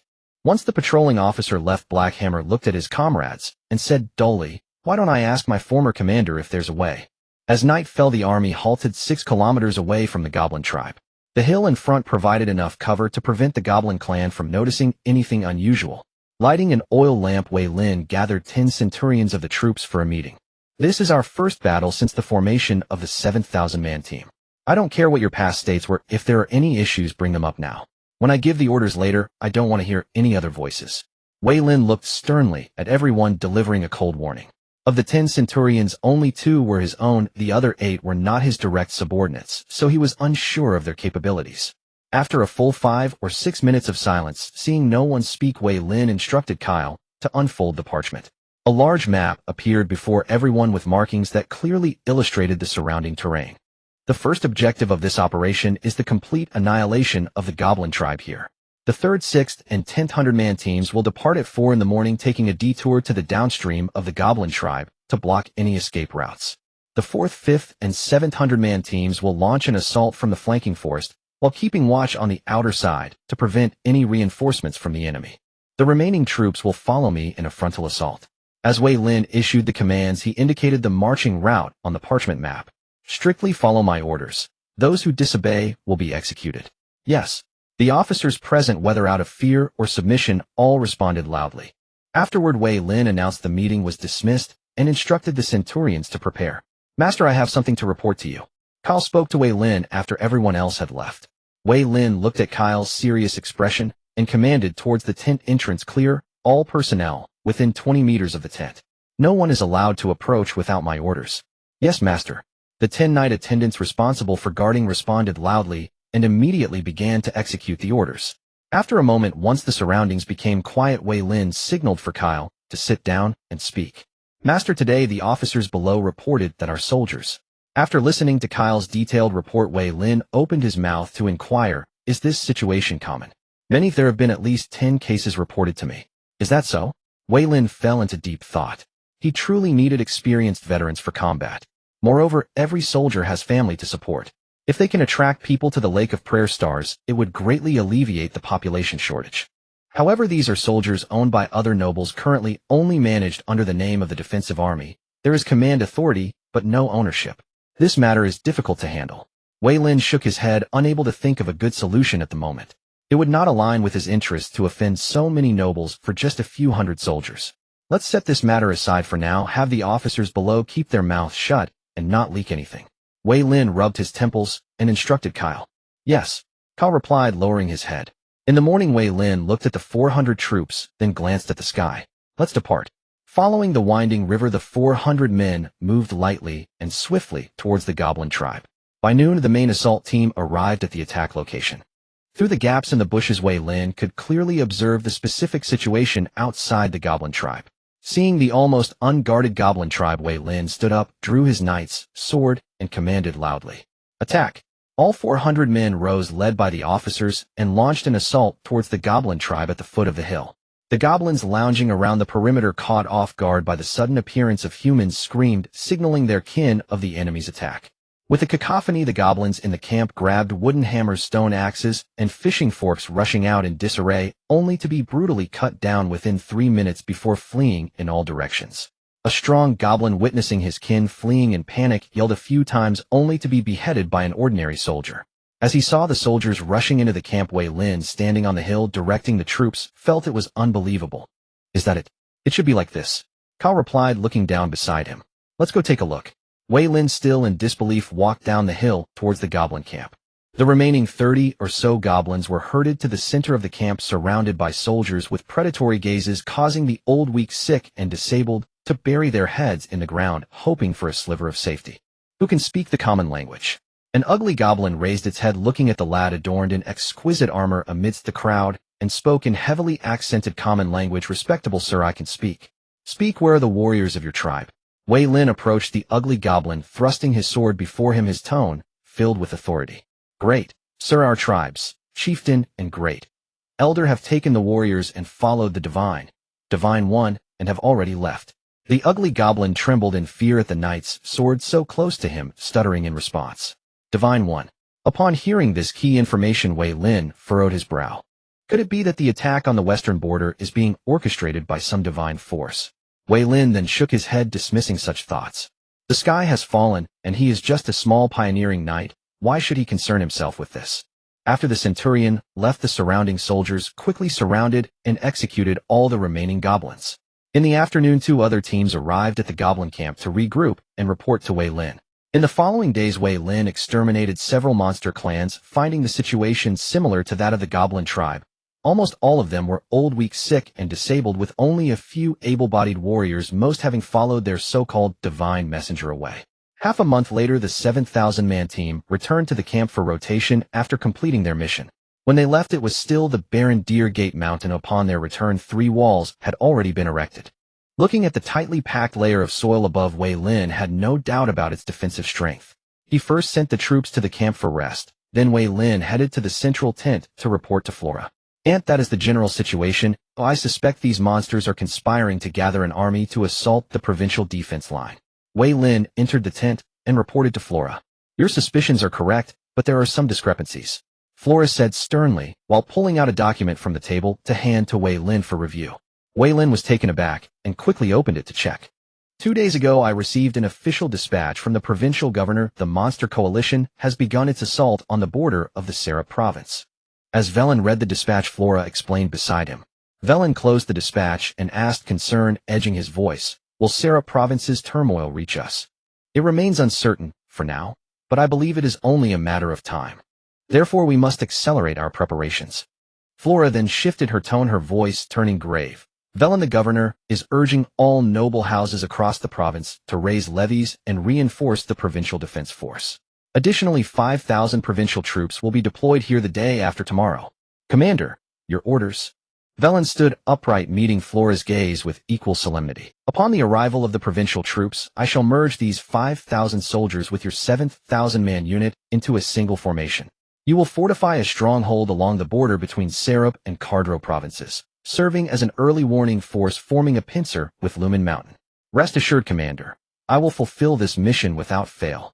Veyrin accepted the order with gravity, offering no resistance. Flora placed both hands upon Velen's shoulders, leaning close until their foreheads nearly touched. This is your opportunity to hone command over a force of 10,000. It will strengthen your standing when you later lead troops in mandatory service, securing higher rank, greater influence, and the unwavering loyalty of vassal nobles.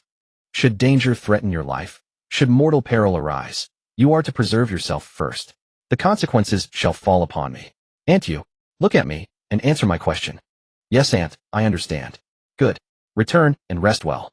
Thereafter Velen departed the command, dazed and contemplative.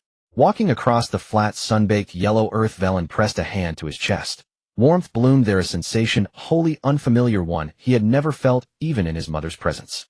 3 days later, Velen assumed command of the 5,000 provincial troops and commenced their 7-day. With Flora's full support, Velen resolved to replace every officer who resisted his authority within those 7 days, installing loyal subordinates instead, thereby seizing absolute control over the entire force. September 20th. Mani Province. The county of Furcris. Its capital city, Furcris City. Massive troop deployments had stripped the city bare. Aside from 600 constables, fewer than 2,000 city garrison troops remained, supplemented by church personnel and adventurers guild members totaling under 3,500 souls. Moreover, the castle, situated 20 kilometers outside Furcris City, stood virtually undefended. Only skeleton crews remained. No meaningful reserves were left to deploy. In the subterranean chamber beneath the Lord Mayor's residence, 4 figures convened: the High Priest of the Famine Cult, the Lord Mayor of Furcris City, a priest of the Church of Life, and the Guild Master of the Adventurers Guild. Tonight we offer sacrifice to our God. Yes, Your Eminence. Their eyes burned with fanatical devotion as they prostrated themselves before the idol, bowing low in reverent worship. Across Furcris City, over 1,000 cultists lurked in shadow, motionless and waiting. Hundreds of famine priests occupied strategic nodes throughout the city, poised to obey the High Priest's command. At nightfall, within the district housing the city's arcane defense towers, the Lord Mayor of Furcris City, leveraging his official status, gained effortless access to the central sanctum of the Mage Tower. Good evening, Archmage Watry. The Lord Mayor offered a formal salute to a silver-tier Archmage. Good evening, Lord Tefley. Might I inquire what brings you here this evening? The Silver Archmage inquired out of courtesy. Naturally, the Lord Mayor's form erupted, outward limbs twisted into razor-sharp claws, thick fur erupted across his body, his skull warped into a monstrous visage, the mouth alone consuming 1/3 of his grotesque head. Within moments, a 6 to 7 turtle abomination loomed before the Archmage. I shall devour you. A thunderous sonic blast hurled the Silver Archmage backward, staggering him. The Famine Beast. How could it be here? Master, what do we do? A bronze-tier mage scrambled to his feet and cried out to Archmage Watry. Flee! Get out of here, go! Before the Silver Archmage could finish, the Famine Beast lunged, rending the slower bronze mage limb from limb. An appetizer. Swallowing the mangled corpse whole, the beast exulted in profound satiety. Witnessing his students slaughter, Archmage Watry raged, launching himself at the monstrosity in blind fury. Dozens of searing fireballs coalesced midair, converging upon the beast, but against a gold-tier Famine Beast such assaults proved utterly futile. Within 3 minutes, the Famine Beast gripped the Silver Archmage's severed head, tossed it into its maw, and, chewing slowly, dragged the remaining corpse toward the tower's central control nexus. Inside the Mage Tower, not a single mage survived. Each was devoured whole, their essence absorbed as raw power. Hasten your pace. Yes, Your Eminence. The Famine Beast responded telepathically, surging upward through the tower's upper levels. 10 minutes later, the city's surveillance wards collapsed, and every defensive enchantment along the walls flickered and died. Simultaneously, legions of famine cultists emerged across the city, indulging in frenzied revelry before the final sacrifice. Scores of famine priests chanted incantations, channeling their own life force to weave a colossal sacrificial array, engulfing the city's entire population of 200,000 souls. Ha ha ha. 50 years of meticulous scheming, finally bearing fruit. Perched atop the bell tower, the famine cult's high priest gazed upon his masterpiece, unleashing decades of pent-up triumph. Half an hour later, a towering pillar of unholy light pierced the heavens, its malevolent aura radiating outward like a tide of corruption. Every soul within Furcris City writhed in agony, nobles enthroned in splendor and slaves buried in dust alike, twisted and consumed by the omnipresent divine corruption, transformed into mere fuel for the ritual. Even the cultists themselves willingly offered themselves up, expanding the ritual's reach ever wider. We arrived too late. 30 kilometers beyond Fort Chris City's outskirts, a rift tore open in reality. Several legendary tier beings emerged, watching the ritual's culmination with grim resignation. Your Grace, the High Pontiff, please intervene. This rite must not spread across the entire kingdom. A legendary knight knelt before the cleric, beside him, his voice unshaken by despair. Alas, the western provinces shall bear the brunt. How many faithful will return to the goddess's embrace? Saint Albert Tasman, High Pontiff of the Church of Life in the Kingdom of Illyria, and a legendary tier cleric, clutched his pastoral staff tightly, closed his eyes, and communed with the divine to unleash a sacred art. Instantly, a luminous, gentle radiance filled the night sky, pure and holy, clashing ceaselessly with the famine cult's profane energies. At that very moment, every temple of life across eastern Mani province blazed with light, forming radiant pillars that upheld the celestial veil against encroaching darkness. In the kingdom of Ilya, the forces of famine were firmly held at bay by a barrier unable to advance even a step towards the east, instead spreading westward unrelentingly. A vast expanse of land was tainted by the forces of famine, trees withering and rivers drying up. The closer one got to the Mani province, the more severe the effects became, gradually diminishing westward. Beneath the golden surface, one could neither sense nor see the spread of the famine's power, apart from feeling a gust of wind brushing by, and the surrounding area, becoming increasingly desolate, nothing seemed amiss. Within the icy domain of Lake Chishing, Anastasia awakened from her meditation, ascending to the highest point of the ice castle, gazing at the encroaching black fog in the distance. Evil power, yet it has diminished considerably. This must be the dark god's ritual that Veyrin spoke of last time. It has indeed come to pass. However, it is still a great distance from here. If we fully protect the entirety of Lake Chishing, we should be able to manage. With that, Anastasia descended to the lower level of the ice castle, harnessing the magical energy from the elemental pool to resist this minuscule storm of dark god power. The extremely thin forces of famine collided with the barrier that Anastasia had desperately erected, mutually countering and dissipating into nothing, thus safeguarding thousands of square kilometers of land around Lake Chishing. On the border of the province, the effects of the famine's ritual gradually became apparent when contrasted again. As dawn broke within the Mani province, the legendary knight gazed at the empty city of Fakris. Within a single night, 200,000 people had been inexplicably sacrificed. The legendary priest Saint Albert Tasman landed on the ground, silently reciting a eulogy. A legendary mage activated a time reversal spell, his mind flooded with scenes from the past decade in Mani province, gathering information. Bernier, what is the situation? In response to the legendary knight's inquiry, the legendary mage Bernier opened his eyes and replied, "This scheme has been in the works for over 10 years. I cannot ascertain who the mastermind is, as they are sheltered by a dark god, but I can trace the locations of the famine cults in other cities. It is not hard to guess." The legendary priest Saint Albert Tasman concluded his prayer and turned to the others, saying, "They have remained hidden for over 10 years, only revealing themselves when conflicts erupted at the border and the troops and main forces were withdrawn.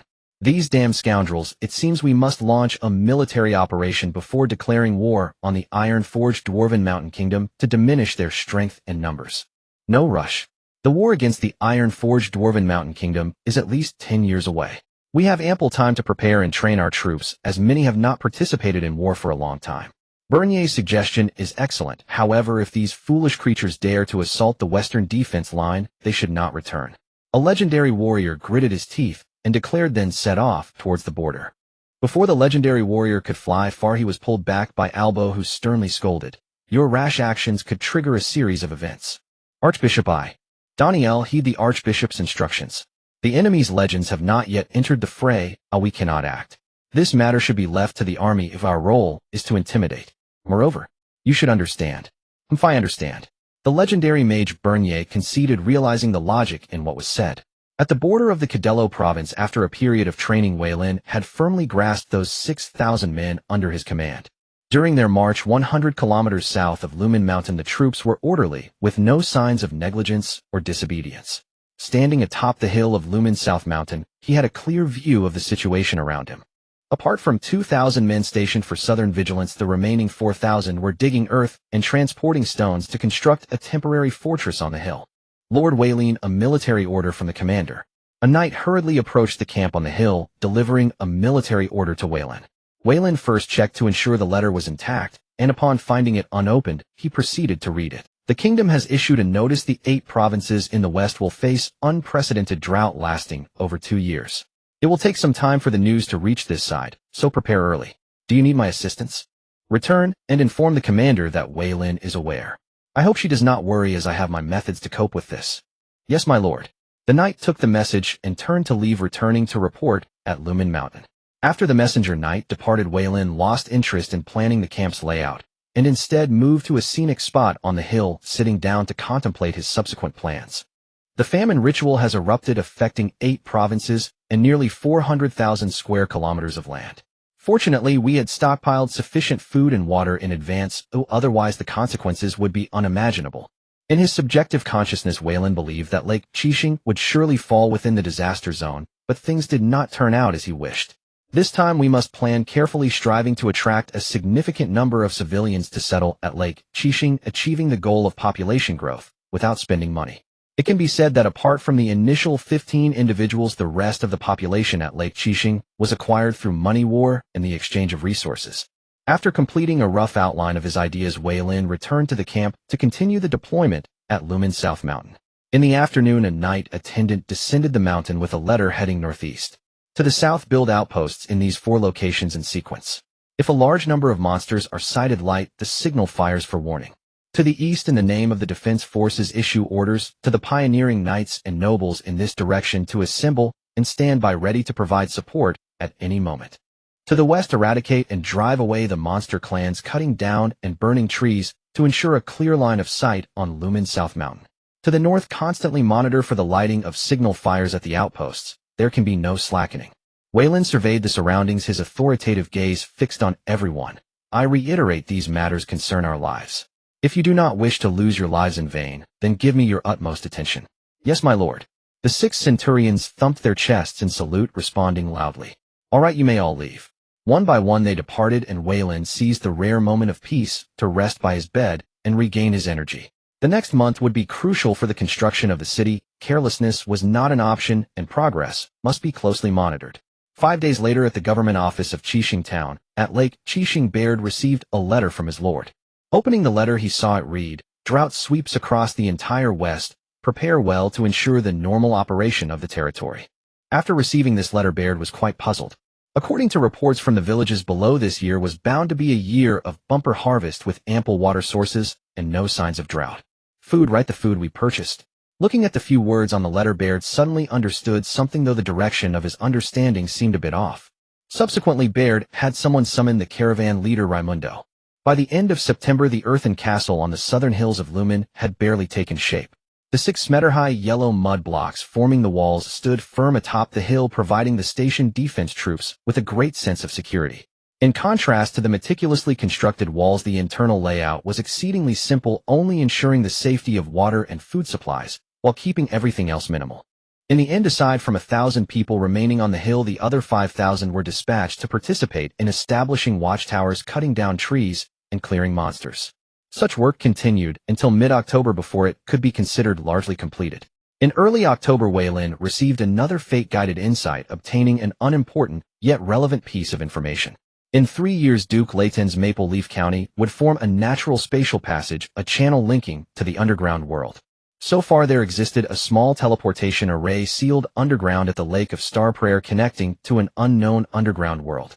Regarding this unusual event that spanned several provinces, Veyrin had yet to devise a proper approach, but he considered leaning towards commercial opportunities, preemptively purchasing and hoarding a large tract of land to profit significantly from the wealth of adventurers and noble offspring, although he needed to think it through carefully. As night fell in the camp, Veyrin assessed the intelligence gathered through reconnaissance, combining it with the current situation to conclude that the monster coalition attacking the Salop province might head north to seek another breakthrough.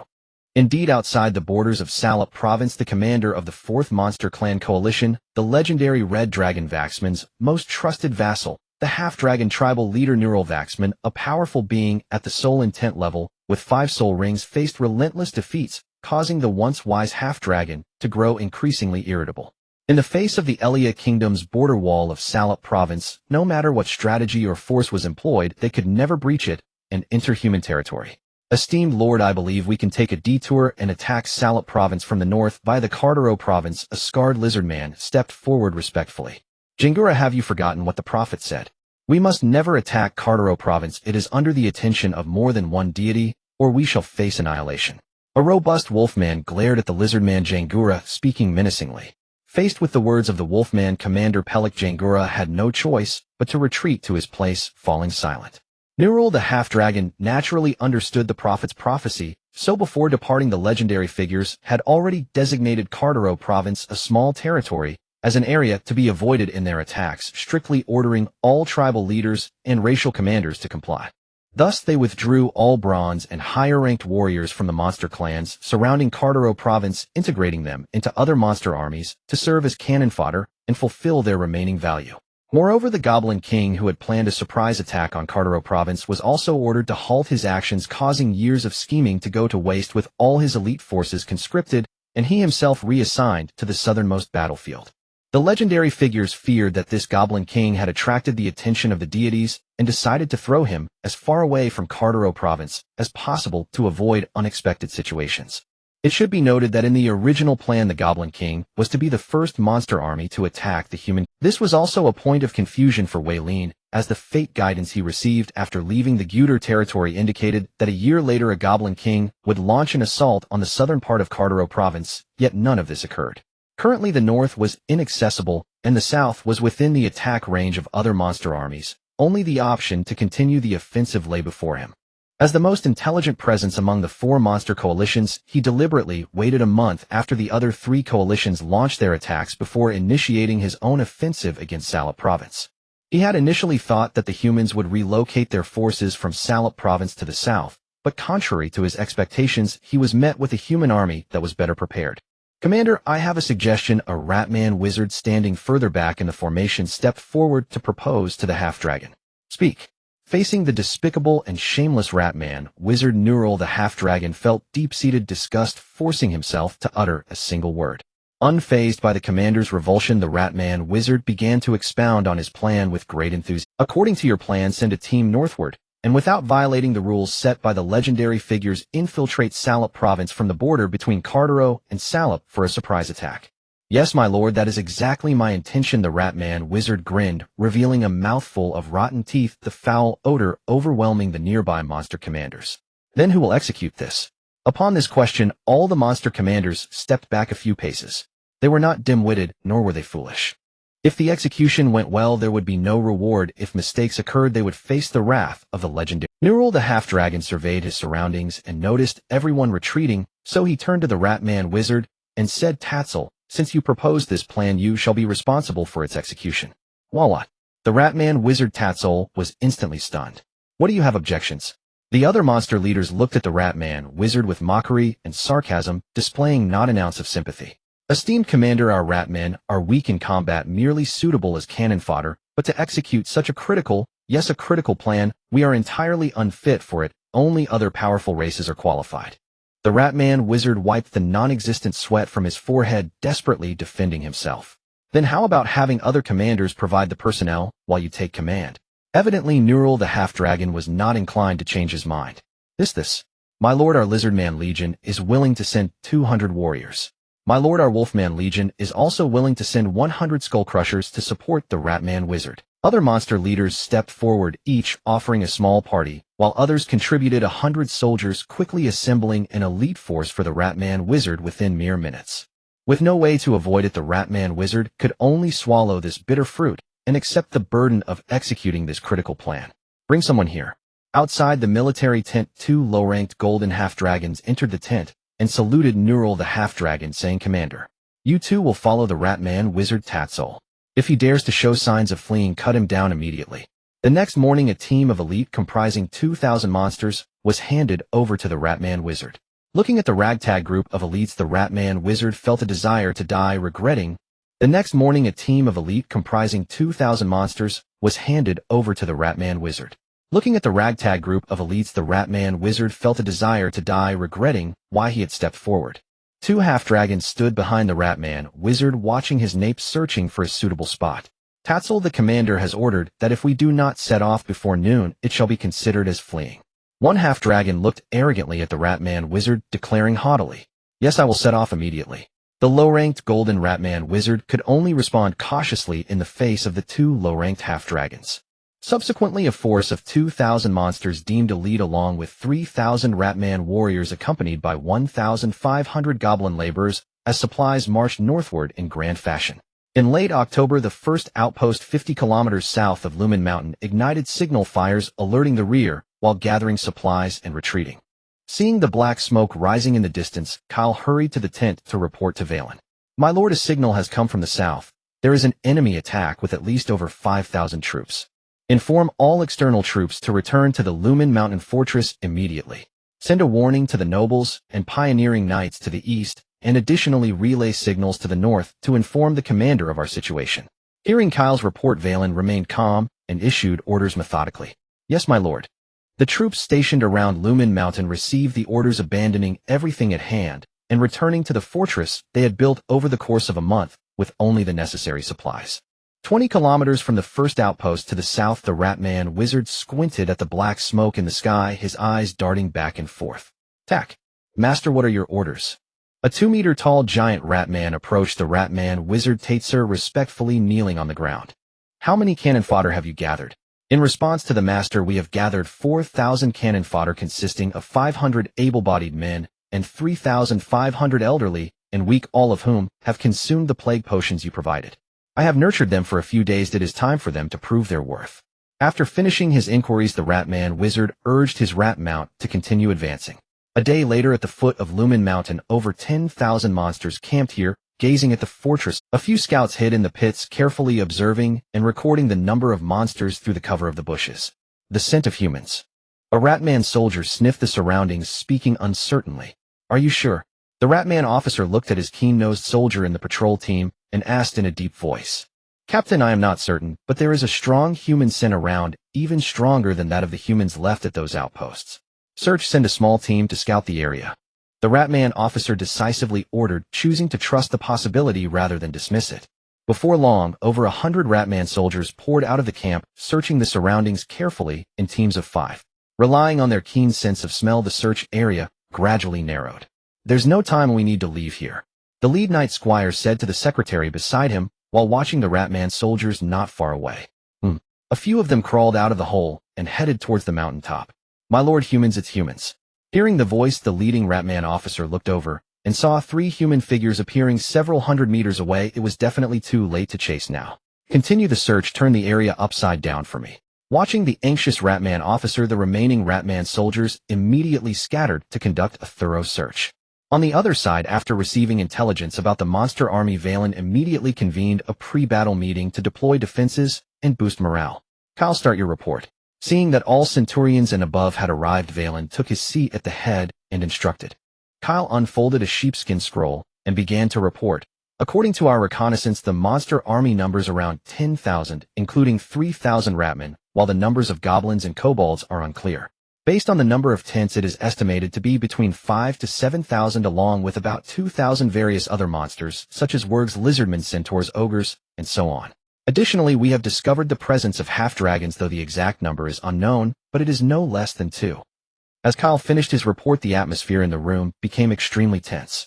They claimed to be a defense army, at best a second-line force capable of handling goblins, kobolds, and ratmen, but facing medium-level monsters like wargs, lizardmen, and even terrifying ogres made it hard for them to muster the courage to fight. "Everyone, I know this is very difficult, but..." Veyrin took a deep breath and loudly encouraged. "But I have already reported our situation to the commander. As long as we hold out for a few days, they will surely come to our aid.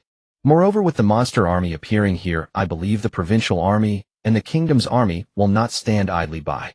Finally, danger often accompanies opportunity. As long as we can hold this group of monster troops, our military merits will not be few, and there may even be war achievements." With Veyrin's encouragement, the nearly 100 people in the room gradually regained clarity, in their eyes no longer enveloped by fear and numbness. A glimmer of hope welled up in their hearts. Then Veyrin stood up, drew his knight's sword, and planted it on the wooden table. "In this defensive war, I will stand in the most dangerous place and fight alongside you. If I flee in battle, you may direct your weapons at me and launch an attack." As soon as he finished speaking, the nearly 100 people began to whisper, turning the previously calm meeting room into a cacophony. A few minutes later, a centurion stood up and said, "My lord, your usual conduct is fair and just, and you do not show favoritism based on who is a direct descendant or not. Your character has earned my respect, and I am willing to follow your orders and fight alongside you. In the presence of the goddess of life, I am willing to follow you into battle, and if I flee, please kill me mercilessly." Another centurion stood up immediately after respectfully addressing Veyrin. Subsequently, the other 4 centurions also swore an oath to defend the Lumen Mountain fortress with their lives. The remaining centurions followed suit, swearing allegiance alongside their direct commanders. "Defend this city and thwart the monster's conspiracy. You will all be heroes." After the meeting was adjourned, the centurions began to spread encouragement down the ranks, gradually uplifting the fallen morale. Having already been surrounded, they feared that to flee was to die, and to fight bravely would also lead to death. Why should they fear the enemy, especially when even the high-ranking commander was willing to come to the front lines? On the morning of the second day, thousands of cannon fodder covered in festering sores and emitting a foul odor were driven to the front, followed by over 1,000 Ratman soldiers, escorting this batch of goblins and kobolds to assault the fortress. The Ratman wizard stood atop his rat mount, looking at his masterpiece with great pride. "Today we will defile this earthen fortress. Tomorrow we shall breach the city. Master is mighty. These humans will surely become the resources for your ascension, allowing you to quickly elevate to the soul intent level and restore the glory of the Ratman." The giant Ratman remarked obsequiously, "Ha ha, Tak, when I ascend you will not be forgotten. The position of Ratman commander will surely be yours." "Thank you, Master, thank you, Master." On the earthen walls of the Lu Min South Mountain Fortress, Wei Lin stood fully armed beneath the military flag, his sword planted firmly in the ground, within the line of sight of all soldiers and officers. The busy soldiers occasionally glanced towards the direction of the military flag, feeling a sense of reassurance. "Attack!" The giant Ratman Tucker bellowed, causing the rat soldiers behind to retreat several dozen meters. Behind the giant Ratman, 10 rat plague priests picked up the plague war drums and began to strike them. Affected by the drumbeats, thousands of goblins and dog-headed men had bloodshot eyes, their limbs and bones deforming, growing sharp spikes, with large lumps swelling on their backs, and a foul odor engulfing the entire battlefield, causing the surrounding trees to wither. Moments later, the drumbeats suddenly changed and thousands of plague entities charged towards the Lu Min South Mountain Fortress. The plague entities of the Rat Men have only 3 hours of activity. Enduring until then is victory. Now wrap the exposed skin and prepare for battle. Officers at all levels issued commands in an orderly manner, and soldiers executed them one by one, taking clean cloth strips from the gaps in their inner armor to wrap around their hands and mouths, leaving only their eyes exposed. Archers fire. On the walls, hundreds of archers first loosed 3 volleys at the plague entities, then began free shooting, expending all their arrows in the shortest time possible. The dog-headed plague entities at the front were shot down by hundreds, yet their speed showed no signs of slowing. Warriors advance and prepare to face the enemy. The archers retreated, and soldiers wielding swords and guns moved forward, closely watching the approaching plague entities below. A piercing, shrill sound filled the fortress, constantly testing the soldiers' psychological endurance. With a plop, the plague entities climbing the walls were eliminated one by one, their foul virus-laden fluids staining the earthen walls and corroding the mixed rubble within. As time passed, more soldiers made mistakes, being pulled from the walls and torn to shreds. Wei Lin stood on the general's platform, observing everything happening on the walls, his face expressionless, but his heart stirred slightly. As the spiritual pillar of the army, he could not show any expression on the battlefield.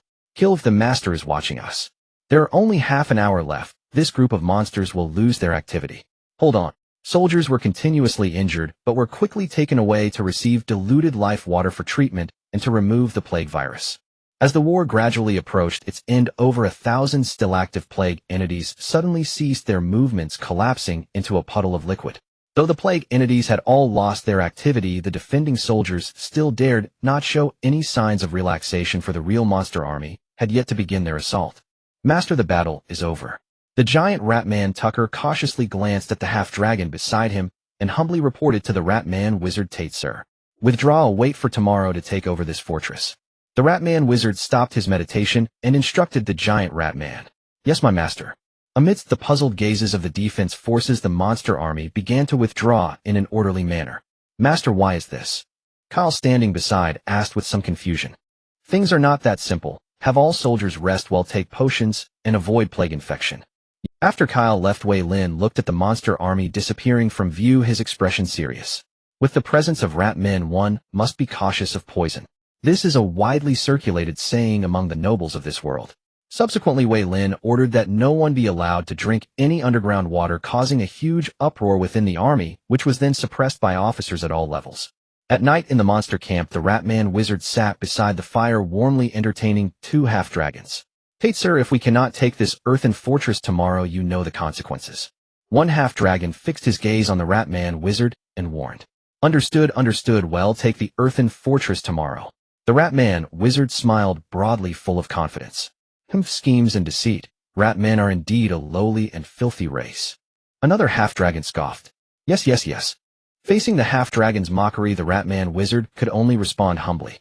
Others had half-dragon chieftains with legendary red dragons backing them, while he was merely a rat man without any background. Had it not been for his profession as a wizard, he would have long been thrown to the most intense battlefield as a commander of cannon fodder. In the deep night within the Lu Min South Mountain Fortress, many soldiers were parched and extremely short of water, constantly licking their dry lips. Looking at the well guarded by night attendants along with officers constantly patrolling the camp, many soldiers extinguished their thoughts of rushing for water. They were puzzled as to why the higher-ups issued such orders.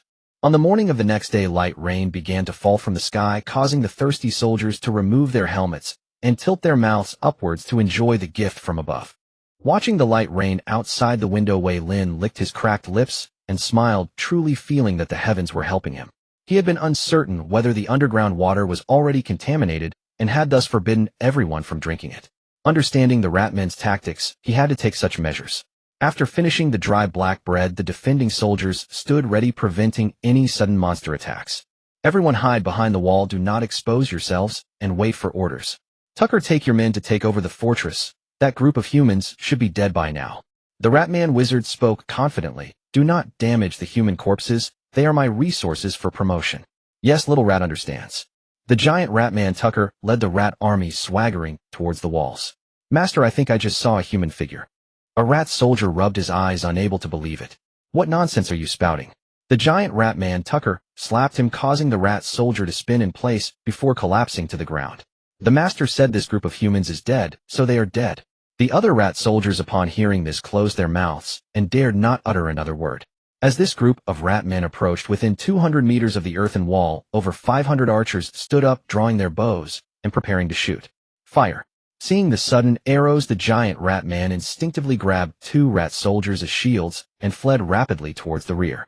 The other rat soldiers followed suit, retreating in a flurry. The monsters left behind over 600 rat corpses, retreating in defeat. "Hey, sir, is this what you meant by taking the earthen fortress?" One half-dragon wielding a battle blade inquired in a low voice. "It's impossible. They cannot not replenish water after the battle, as something must be amiss." The Ratman wizard shook his head and said, "Today is the deadline." The other half-dragon fixed a cold, unflinching gaze upon the Ratman's. "A frontal assault will surely secure victory." Since the human army remained alive and rain continued to fall, his painstakingly devised plan had irrevocably failed. "Tark, master, I am here." From the swarm of rats, the giant Ratman darted forward and knelt elegantly before the Ratman's sorcerer, his voice dripping with obsequious flattery. "Commit every unit. Take this earthen fortress by storm." "As you command, my master." Swiftly rising, the giant Ratman hurried off to relay the order. Half an hour later, over 2,000 Ratman soldiers stood arrayed at the vanguard, followed by hyenas, lizardmen, ogres, and a dozen other monstrous races, forming a motley coalition. While the Ratmen trembled with nervous dread, the other monsters moved with careless disarray, indifferent to whether the Deergate South Mountain Fortress fell today or not. Before departure, their commander had already instructed them go through the motions, but give no true effort. Watching his monstrous allies feign readiness, the Ratman sorcerer ground his teeth in impotent fury. "Advance." Under Tark's command, the 2,000 Ratmen advanced hesitantly, raising wooden shields as they crept step by step toward the fortress. Only after the Ratmen had advanced over 100 meters did the monstrous ranks behind begin to stir, obeying orders to the letter, yet refusing to risk their lives. "Slay 10 human soldiers and earn 1 low-tier magic crystal." Glancing around, he met only skeptical stares. "The reward lies before you." Counted by human. Suppressing a pang of agony, the Ratman sorcerer withdrew an ornate pouch from his spatial ring and upended it onto the ground. As the low-tier magic crystals gleamed with irresistible allure, every monster surged with restless fervor. Even the 2 half-dragons standing behind him exchanged a fleeting covetous glance. tempted to strike then and there, yet ultimately restrained themselves, choosing instead to wait until the old sorcerer failed utterly at the fortress before making their move. In an instant, the lethargic, apathetic horde transformed into a frenzied, unstoppable tide, rushing headlong toward the fortress. Along the way, many ratmen perished not by human hands, but beneath the trampling hooves and crushing blows of their own so-called allies. Filthy vermin, get out of my way. A silver-rank mid-tier ogre swung his spiked mace, clearing a path at the cost of dozens of ratmen. Make way, everyone make way. Seeing casualties mount, the giant ratman Tark urgently ordered his troops to scatter aside. After the chaos subsided, Tark stared in mute despair at the 300 ratmen reduced to pulped flesh beneath countless boots. Then with grim resignation regrouped what remained and trailed behind the monstrous vanguard. These magic crystals belong to the lizardmen, declared the lizardman captain, surveying rivals all around before issuing quiet orders to his subordinates. Captain, rest assured, I observed them yesterday. These humans are brittle as glass. To ratmen, they're hardened prey, out to us they're ripe plunder. A lizardman licked his lips as he scuttled swiftly forward.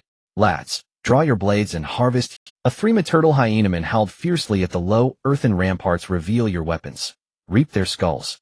Standing atop the wall, Veyrin watched the monstrous tide surge forward, a weight heavier than any armor settling upon his chest. There are no fewer than 200 silver-rank foes. My lord, allow me to stand here in your stead. Kale knelt halfway, beseeching Veyrin. I swore to stand with them, and I shall not break that vow even if I die here. Veyrin lifted Kale upright and removed his helmet. My lord, this battle is unwinnable. You alone are silver rank among our forces, while their silver rank monsters number beyond count. If you withdraw now, leaving these 6,000 soldiers to hold the line, you will escape unharmed. Kale persisted undeterred.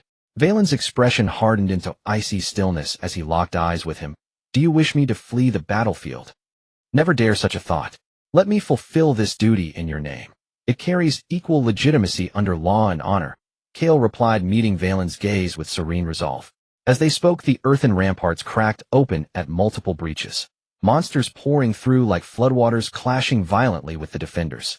A centurion charged against the current, gripping his iron sword, only to be shattered midair by an ogre's spiked mace. His organs ruptured, life snuffed out instantly. The regimental banner still flew defiantly atop the wall. Not a single soldier retreated. To retreat meant death, to advance meant death. So why not launch one final furious assault upon the monsters? Perhaps death is not the end. As the situation collapsed further, Veyrin drew his knightly longsword and leapt down, severing a rampaging hyenaman's head in a single brutal stroke. Surround him, kill him. Dozens of hyenamen converged upon their fallen comrades, striking relentlessly. Against 3 silver-rank hyenamen and over a dozen bronze-rank ones, Veyrin stood alone and faltered. A misjudged parry sent him hurtling backward, crashing into several soldiers. This is their commander. Take his head. We'll trade it to the ratman sorcerer for a fortune in magic crystals. Greed blazed in the hyenaman captain's eyes as he casually scooped up an iron sword and stalked forward, when suddenly a token flew from Veyrin's person and hovered silently in midair. A sigil, carve, a token. Perhaps salvation remains.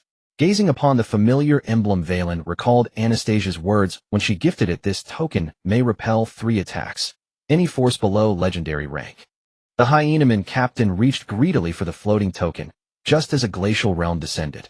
In an instant, the entire fortress froze, every monster encased in flawless, unyielding ice.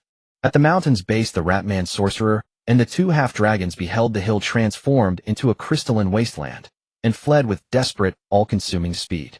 A familiar voice resonated, and every frozen monster shattered into glittering ice dust, scattering across the field. The token lingered in the air a moment longer before drifting gently back into Veyrin's palm. The surviving defenders collapsed where they stood, awestruck and breathless, dazed by the miracle that it's far beyond Deergate South Mountain. The ratman sorcerer struck without warning, stabbing a grotesque arcane artifact deep into the back of one half-dragon. Filthy rat. The second half-dragon lunged forward, cleaving the sorcerer's neck clean off with a single savage stroke. The sorcerer's severed head soared high, its grin unwavering as it gazed upon the half-dragon. Half an hour later, the unconscious half-dragon stirred awake, his eyes rolling slowly, then fixing upon the sorcerer's corpse beside him, flooded with profound relief. Soon after, the 2 half-dragons returned, bearing the ratman sorcerer's head. Mission accomplished. Inside the earthen fortress of South Mountain and Lumen, Kyle helped Wylan up from a pile of corpses. Water, is there water? Wylan licked his cracked lips, feeling somewhat disoriented and experiencing pain all over his body. Kyle instinctively wanted to fetch water from the well, but suddenly stopped, pulled out a small knife he carried, and cut an artery, bringing his hand close to Wylan's mouth. Sensing the warm source of water, Wylan instinctively began to suck, quenching his boat's thirst. A few minutes later, he gradually drifted into slumber. "You all come here." Kyle tore off a strip of cloth to bandage his wound, and called out to several night attendants nearby. "My lord." The few of them dragged their weary bodies to Kyle's side and respectfully said, "The lord is now asleep. You all take him back to his room." "Yes." As Wylan's deputy, with the lord now unconscious, he needed to assume the role of temporary commander, tallying casualties and managing the aftermath, while preventing monsters from returning. The next afternoon at 5 o'clock, Wylan slowly awoke from bed, feeling an intense hunger, wanting to "Don't move, lie down first." The familiar voice brought warmth to Wylan, and upon turning his head, he was surprised to see Flora sitting by his bedside. "Aunt, why are you here?" "I rushed over to collect your body," Flora reprimanded with a stern face. From his aunt's tone, Wylan sensed her anger and quietly explained, "Given the situation at that time as the commander, I had to fulfill my duty." "All right, I understand. Leave the rest to me. This battle is coming to an end. You focus on recovering these days, and they'll find an opportunity to introduce you to our commander." Flora's tone softened as she looked at Wylan's stubborn appearance. "Yes, Aunt." Kyle, standing outside the door, noticed the leader coming out and immediately clasped his chest in salute. Flora glanced at Kyle, having already heard of his actions. "Take good care of Wylan." "My lord, it is my—" Kyle answered resolutely. After Flora left, he brought in a pot of freshly boiled water. After the priest's purification, the toxins in the underground water had been removed and could be used normally. "My lord." Kyle set down the kettle and helped Wylan up. "That blow from the wargs nearly turned me in." Wylan sat on the bed and smiled at Kyle. "My lord, you have become famous this time. Everyone calls you the Frost Child." Kyle handed a bowl of water to Wylan and then respectfully reported, "Cough, cough, what a shameful title. How about I give the order to halt discussions on this matter?" Seeing this, Kyle hurriedly said. Wylan waved his hand dismissively and replied, "Let them be. By the way, what are our casualties?" After resting for a while, Wylan handed the bowl back to Kyle and inquired, "The casualties are significant." Kyle placed the bowl aside and answered somewhat dejected, "Before the battle there were 6,431, and after the battle only 2,786 remain. Of the 200 soldiers we brought 20 night attendants, now only 137 soldiers and 16 night attendants remain. War cannot avoid casualties." Wylan patted Kyle's shoulder to comfort him. "Cremate their bodies once this battle is over, bring them home." "Yes." Half a month later, the Lumen South Mountain earthen fortress remained peaceful, with no monsters. The soldiers of the defense army were discussing among themselves, with some speculating that this frost storm had been brought back by the half-dragons among the monster army, while others guessed that the southern battlefield had achieved victory and the monsters were about to retreat. At the syrup border within the monster army camp, the half-dragons once again summoned the leaders of various legions to hold a meeting. At the entrance of the tent, 2 severed heads were hung high on wooden poles for the passing monster leaders to admire. Upon closer inspection, one head belonged to a Ratman shaman, while the other was a half-dragon's head. The Ratman shaman, who had completed a soul swap at the cost of losing an extremely precious artifact, was immediately beheaded upon returning to the camp to report to the half-dragon Neural. Neural's confidants were aware that their leader possessed a unique ability to discern whether a soul matched its body at a glance. When the Ratman shaman returned to the camp with a sense of luck to report to Neural, it was already the time of his. The monster leaders entering the big tent looked at the grim expression on half-dragon Neural's face, recalling the half-dragon's head they had just seen. They stood in their positions, quiet as good children. Seeing that all the monster leaders had gathered, half-dragon Neural stood up from his seat and announced with authority, "Legendary ones have commanded, cease hostilities, immediately begin retreating, and prepare to face human retaliation." "My lord, why is that?" The warg leader immediately stood up, confused, and the other monster leaders looked toward half-dragon Neural, hoping for an answer. "Because the goddess of life has defeated the god of famine in the outer starry sky. All previous reports of her being gravely injured in the star realm were false." "How can this be? What does this mean for what we've done before?" "Exactly. If we had known earlier, we would have followed the previous 7-step probing policy, testing gradually, which would minimize losses. Why be so aggressive and overturn the previously established plans? Damn the famine cult, it was all their instigation. Bastards, my clan has suffered such great losses, and in the end we gained nothing. Those old fellows will not spare me. Gathered so many armies, and in the end it's all for nothing, and we have to face human retaliation." Damn it, I said why the other clans were not active. It turns out I was the one who was the clown. The entire tent instantly fell into chaos, and half-dragon Neural's expression grew even darker as he shouted loudly, "Shut up. You motherf." The Minotaur leader, enraged, was about to retort, but was directly punched out of the tent by half-dragon Neural, smashing 3 wooden towers and injuring or killing many goblin and dog-headed soldiers. In an instant, silence fell. The Minotaur army will hold the rear, the other armies will retreat, in order.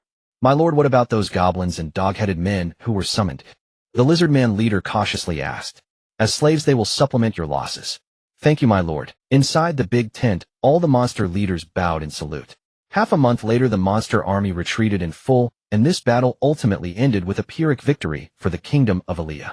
Hundreds of thousands of elite soldiers perished in this offensive and defensive battle, leaving the 4 border provinces severely weakened, while the 3 western provinces also suffered considerable losses.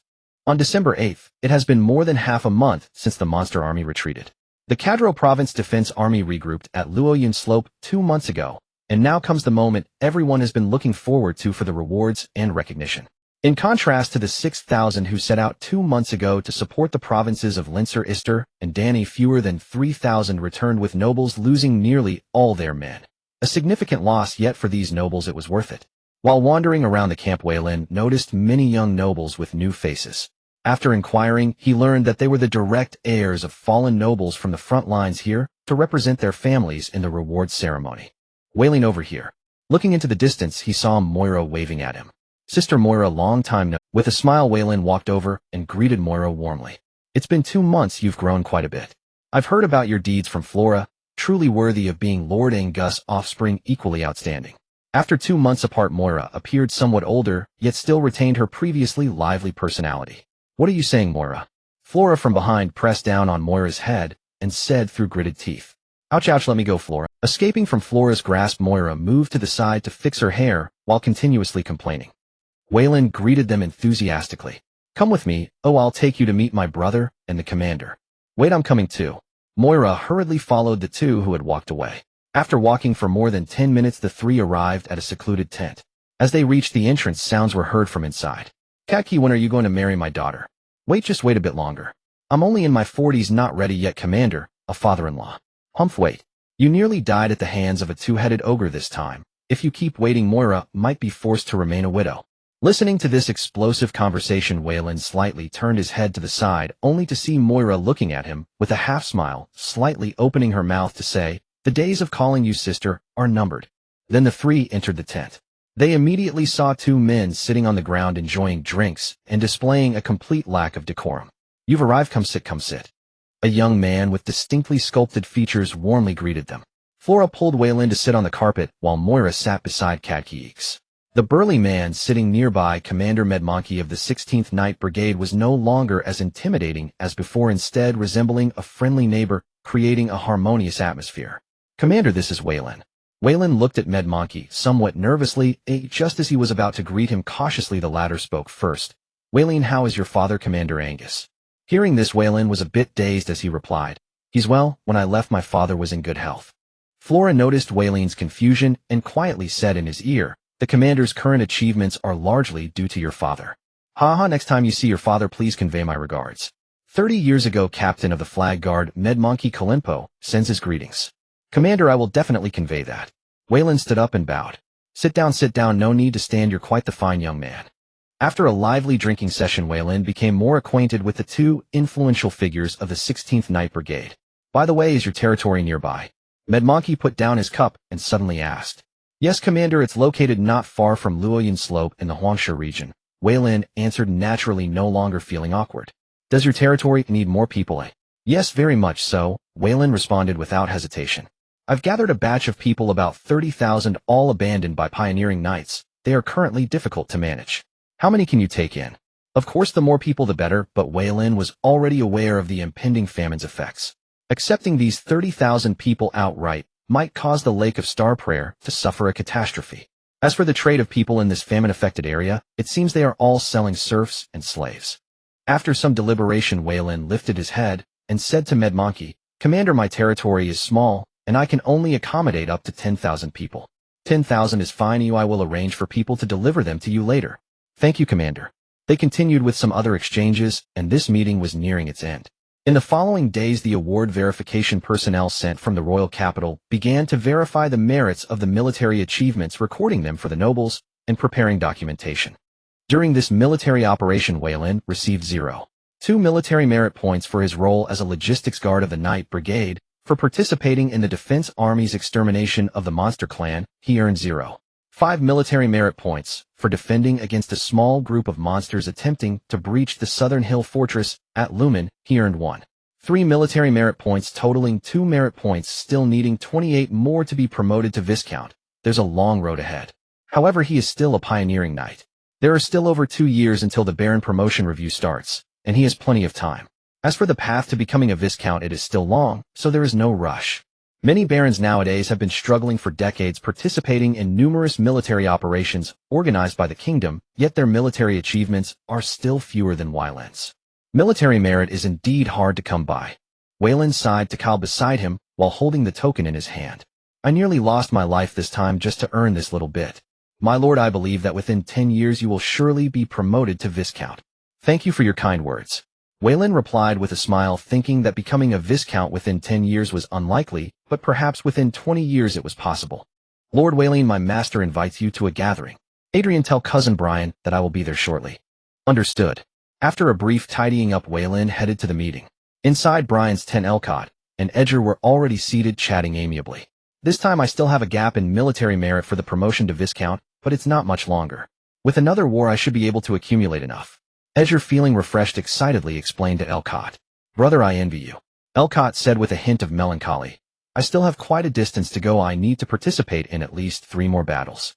Haha, I just got lucky, responsible for the direction, with a high number of monster clans winning by quantity, thus I gained an extra 0.5 military merit points. At that moment the curtain was lifted and Brian led Veyrin into the tent.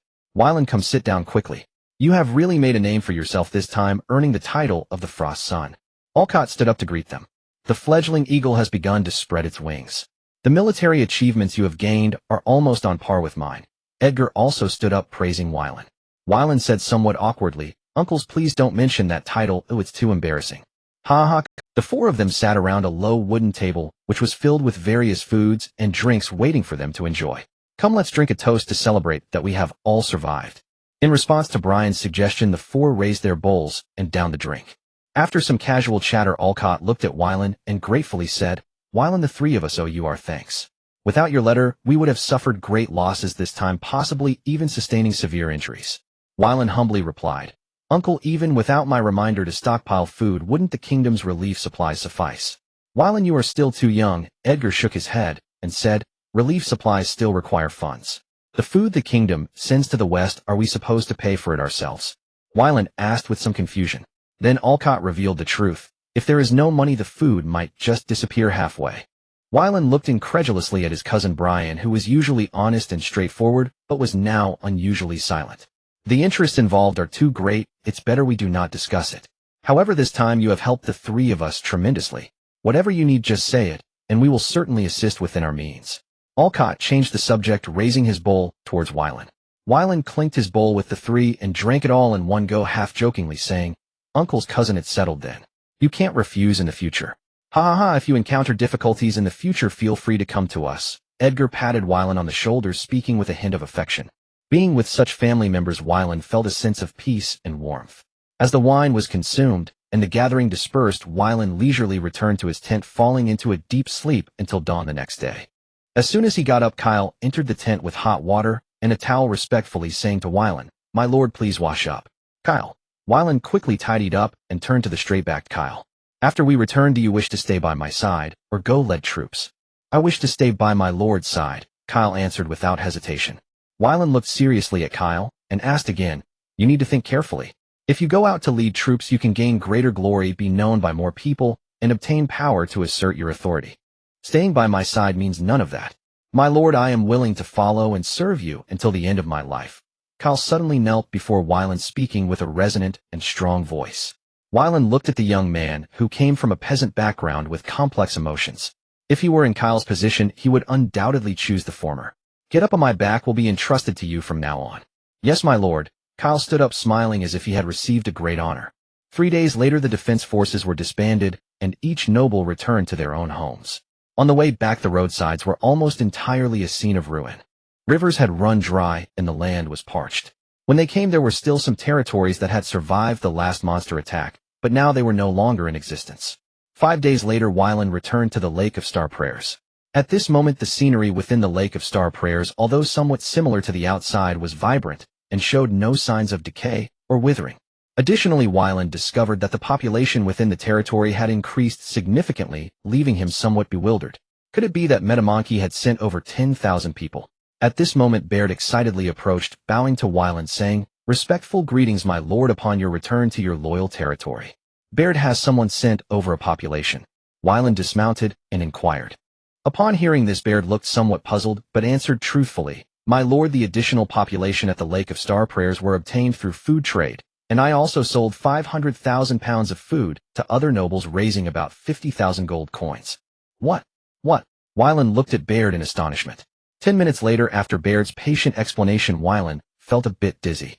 He had initially thought the food he bought was for disaster relief, but unexpectedly over 3,000 square kilometers surrounding the Lake of Star Prayers were unaffected by the famine rituals, thus the 2 million pounds of food he had spent his own money to buy became a significant hard currency. Moreover, since Weyland and several other nobles had been buying food extensively, it led to a disaster outbreak, causing nearby nobles to be in a state of food shortage, and they had to pay 3 times the previous price to buy some food, which unwittingly filled his coffers. By the way, my lord, regarding this year's autumn harvest, here are the accounts for you to review. Weyland received the bound account book and began to flip through it. Within Baird's jurisdiction, there was a total of 1 town and 3 villages totaling 6,500 people, of which 2,000 were those exchanged for food, and another 1,000 had migrated spontaneously over the past 3 months.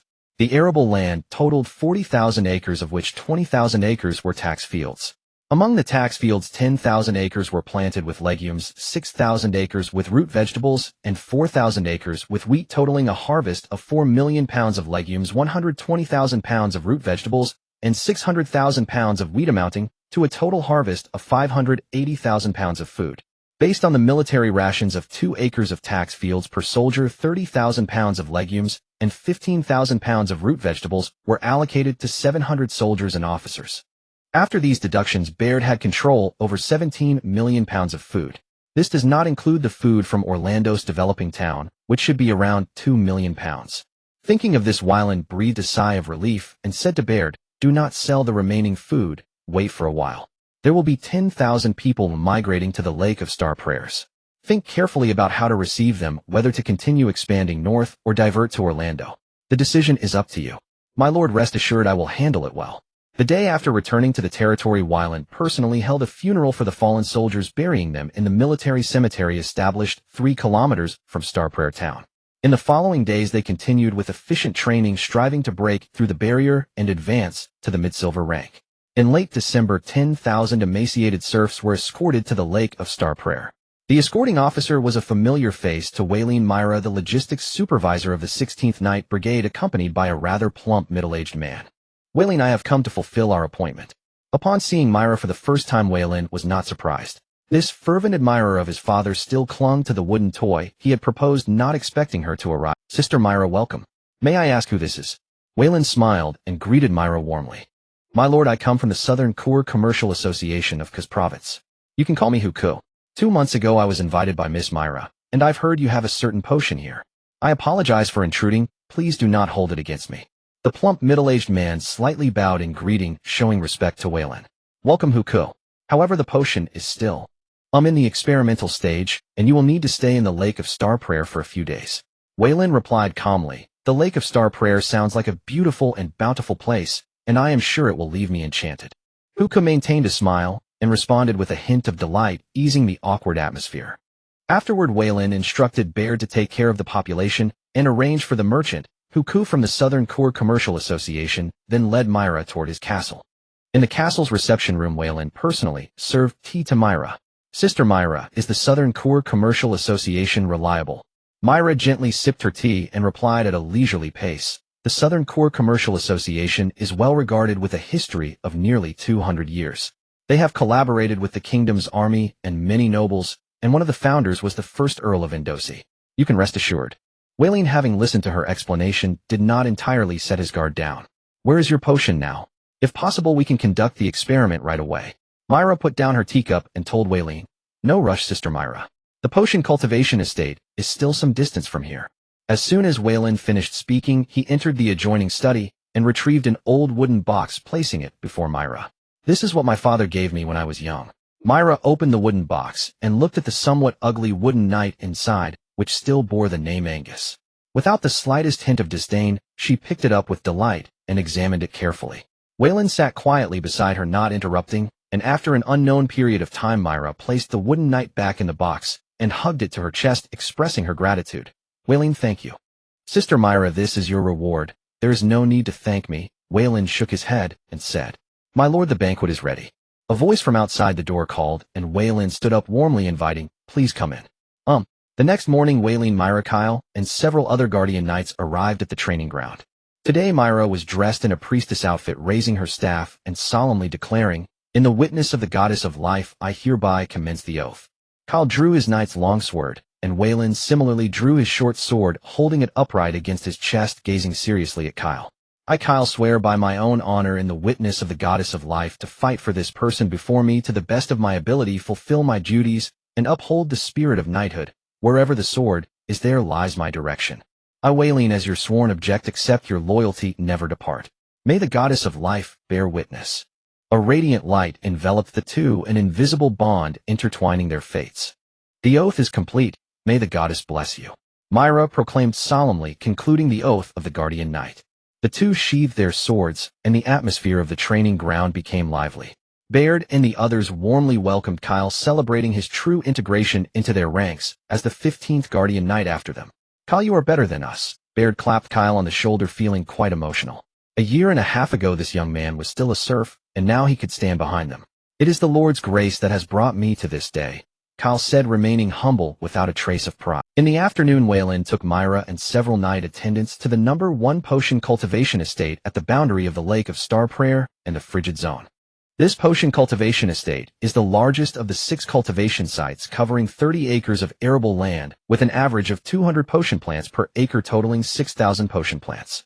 The entire estate spans 100 acres, reinforced entirely with massive stones, and the construction quality of the walls surpasses even that of his castle.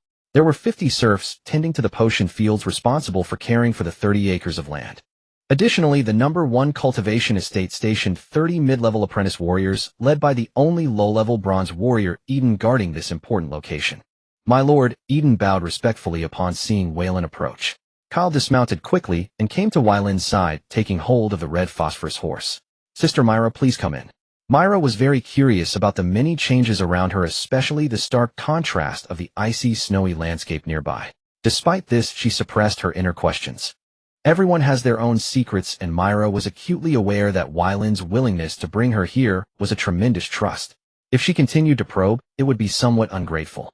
Following closely behind Wailing, Myra entered the estate and gazed at the otherworldly beauty in the potion cultivation field. The pale blue potion plants swayed gently in the breeze, harmonizing with the lightly falling snow around, creating a sense of ultimate tranquility and comfort. Sister Myra, these potion plants are mutated from blue vine grass, possessing rapid hemostatic effects, effective both externally and internally. Wailing pointed at the pale blue potion and explained to Myra, I still need to conduct some experiments which may take some time, after which I will begin etching the magic array and preparing the potion. Myra nodded, taking a potion plant from the ground, and asked Wailing, what else do I need to prepare for the complete process? Here is the list. Myra took out a list from her pocket and handed it to Wailing. It should cost around 20,000 gold coins, possibly more. If you don't have enough money, I can. Sister Myra, you underestimate me. I am not short on money, but I will need some time to gather these items. No rush, this time is just right for experimenting with the potion's specific properties. In the days that followed, Wailing busied himself procuring materials for the potion workshop, while keeping a close watch for any further suspicious behavior from Hyuk, the merchant of the Nankura Merchants Guild. 3 days later, the first bottle of potion was completed. Wailing held it in his hand, watching the pale blue liquid within as he gave it a gentle shake. Hyuk of the Nankura Merchants Guild stood to one side, listening to Mo Yila's explanation while fixating on the potion in Wailing's hand. Though he masked his greed, Wailing still perceived it. This potion's plant grows in exceedingly harsh conditions. I have named it Binglon grass, and the elixir in Weilin's hand is made from that herb, called the Binglan elixir. Mo Yila paused, took the Binglan elixir from Weylin, and explained in detail to them. The Binglan elixir is an excellent hemostatic, it heals all manner of wounds, and most importantly carries an ice affinity. When used in treatment, it produces a numbing, tingling sensation that soothes pain unlike the diluted holy water of life. So Hyuk, what do you value this Binglan elixir at? Weylin asked with a smile, anticipating his answer. After a moment's thought, Hyuk fixed his gaze on the elixir in Mo Yila's hand, and said, I will buy this potion for 3 gold coins, and our guild will collect it from you, covering all expenses along the way. He'll think it over. Weylin did not answer at once. He intended to dangle the offer and decide later. The next day, Weylin stepped up his watch on Hyuk to prevent any leaks that might invite unpredictable danger. Time flew, another year turned, and it was January 1st, 9722 of the Radiant calendar. 300 kilometers west of Qixing Lake, a legendary mage traversing the astral realm would remain for 10 days. Trade your most precious treasures with him, and you shall receive remarkable rewards. Weylin, who was overseeing the potion workshop, froze when he heard the news. What's wrong? Is something amiss? Mo Yila looked at Weylin, standing motionless, and asked, puzzled. No, nothing. Just something I remembered, Weylin replied with a smile. Continue. Mo Yila found it odd, but did not press. She continued, converting Binglan grass from raw material into a finished potion requires 12 processes. Each step demands 4 to 5 engraved magic circles, and a great quantity of arcane materials. Magic pearls, purple gold, sand, black green wood, and so on, amounting to roughly 1,000 gold coins. Second, for power supply, either hire several mages or construct an element pool for a one-time solution. Weylin pondered and asked, Mo Yila, what is required to build an element pool?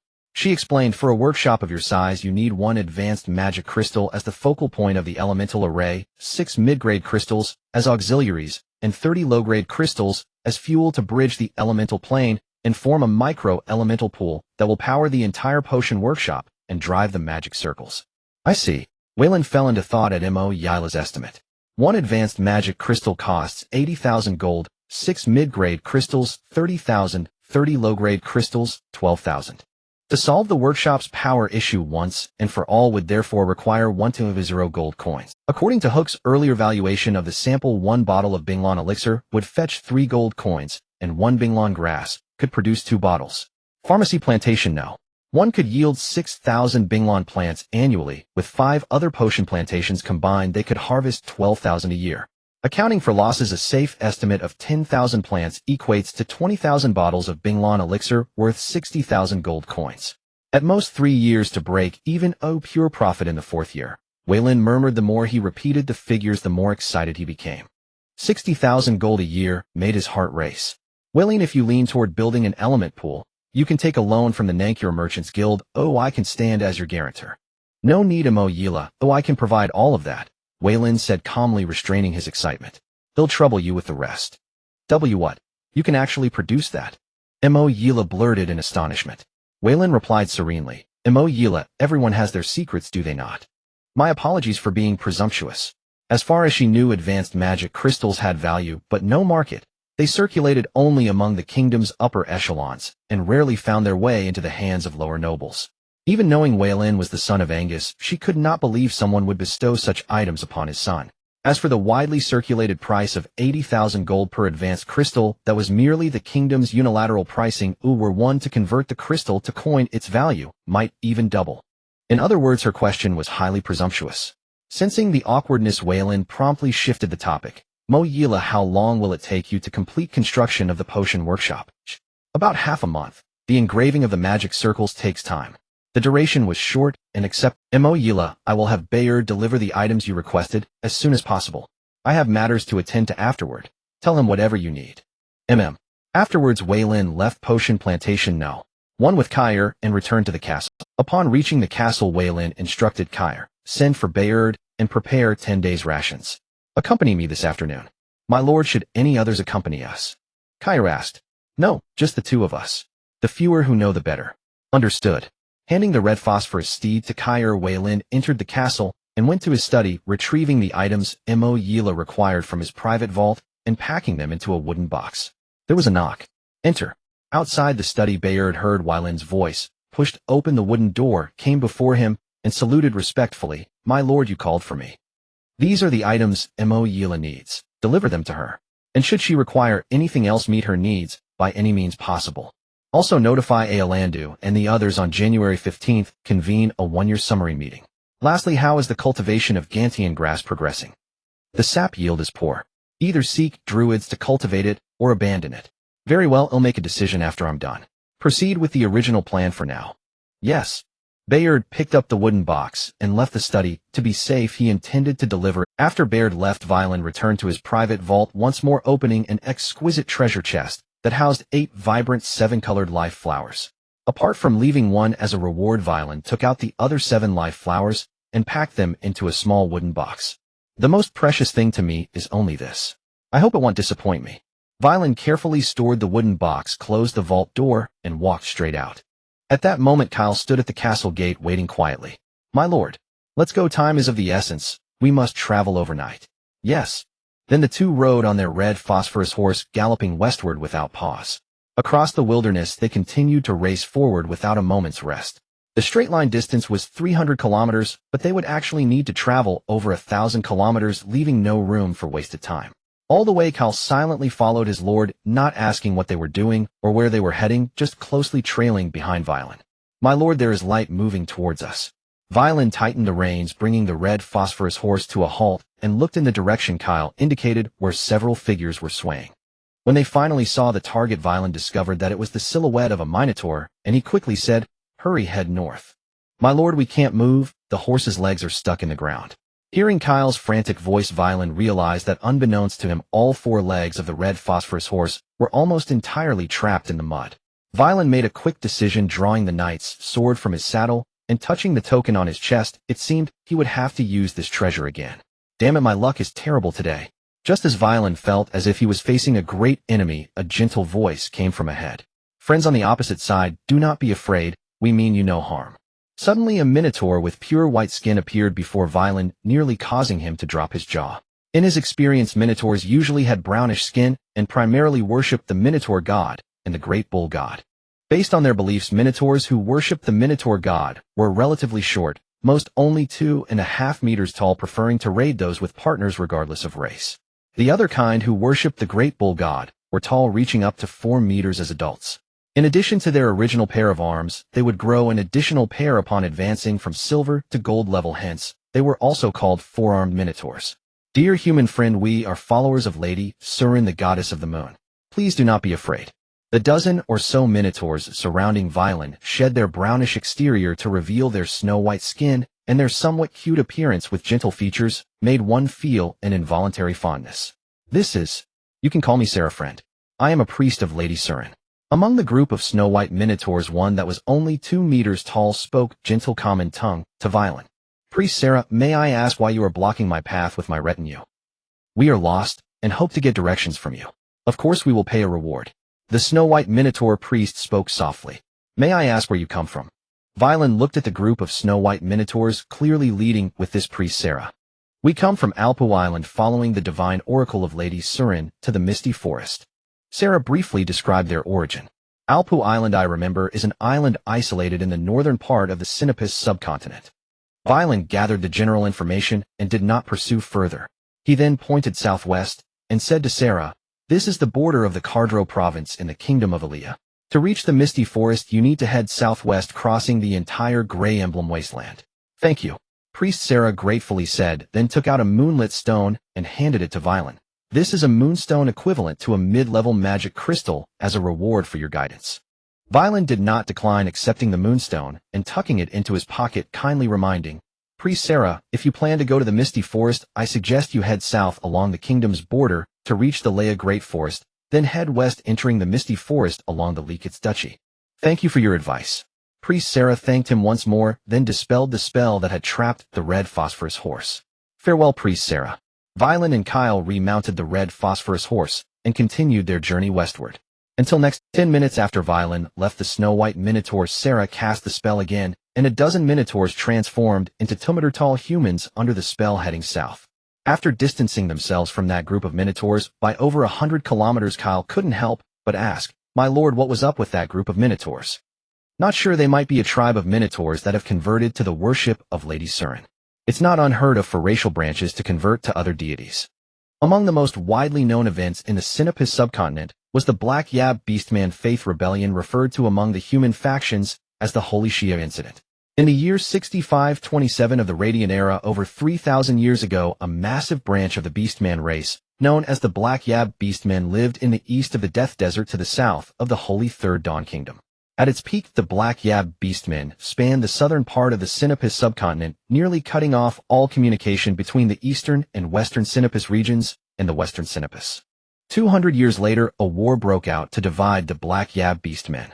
The human factions of the Sinapis subcontinent provided almost full support, causing the once dominant Black Yab Beastmen to turn into the disadvantaged side, and the rebellious tribal forces began to rise.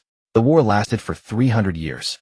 In the year 7027 of the Radiant Era, the Holy Shia Beastman Kingdom was established, and they renamed their race to Shia Beastmen, worshipping the Shia god, a subordinate deity of the Dawn God. The northern territories of the Black Yab Beastmen were invaded by humans. The Holy Third Dawn Kingdom annexed part of it, while the remaining territories supported the establishment of the Libervi Duchy, the Belfast Kingdom, and the Dawnlight Duchy. The human factions had a shared belief area, allowing all their deities to preach with the cost of having to suppress and weaken the Black Yab Beastmen's power. In response to the newly born Holy Shia Beastman Kingdom and human nations, the remaining Black Yab Beastmen united, giving birth to the Cole's United Beastman Kingdom. With the assistance of the Beastman factions, they managed to stand their ground, contending against the Holy Shia Beastman Kingdom and human nations.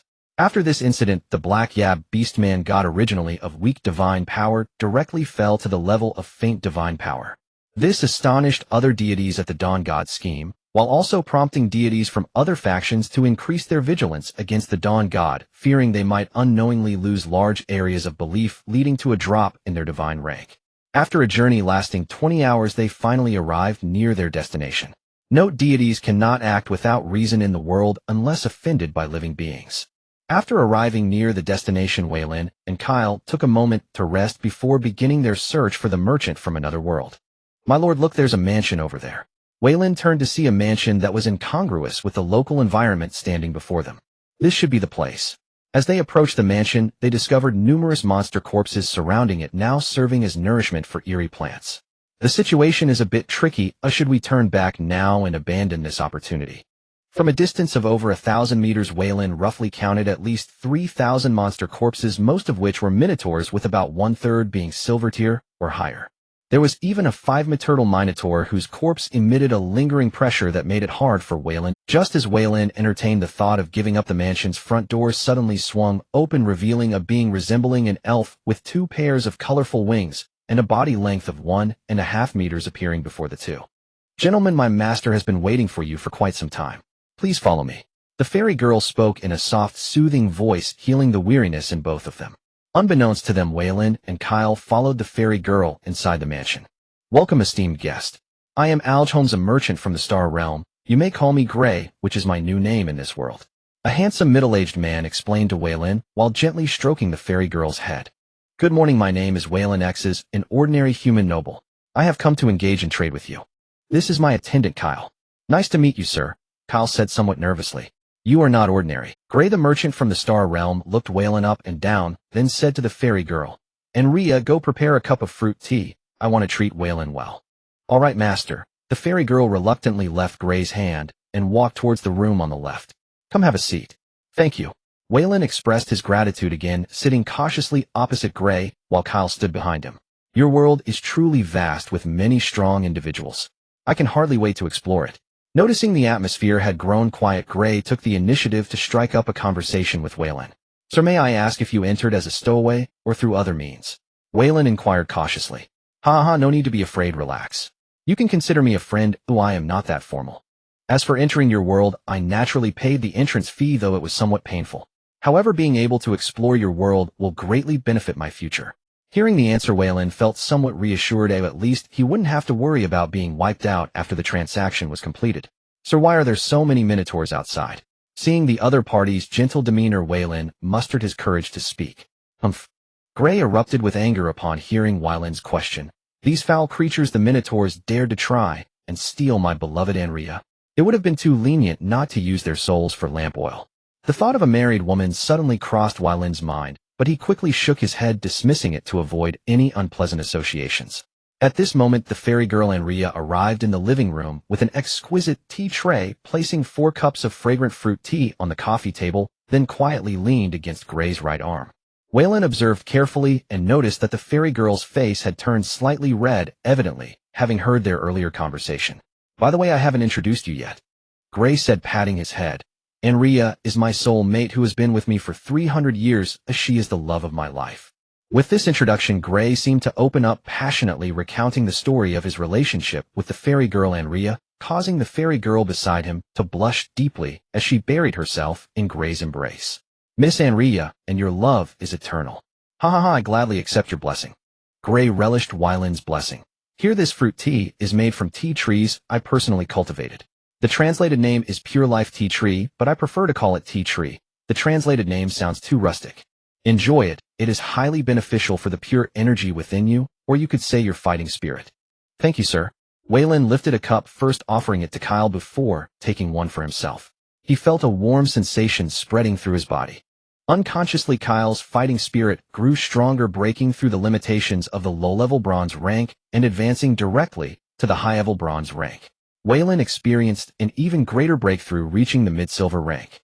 He could clearly sense that he was only one step away from the high silver rank, and with half a month of cultivation upon returning, he would achieve another breakthrough.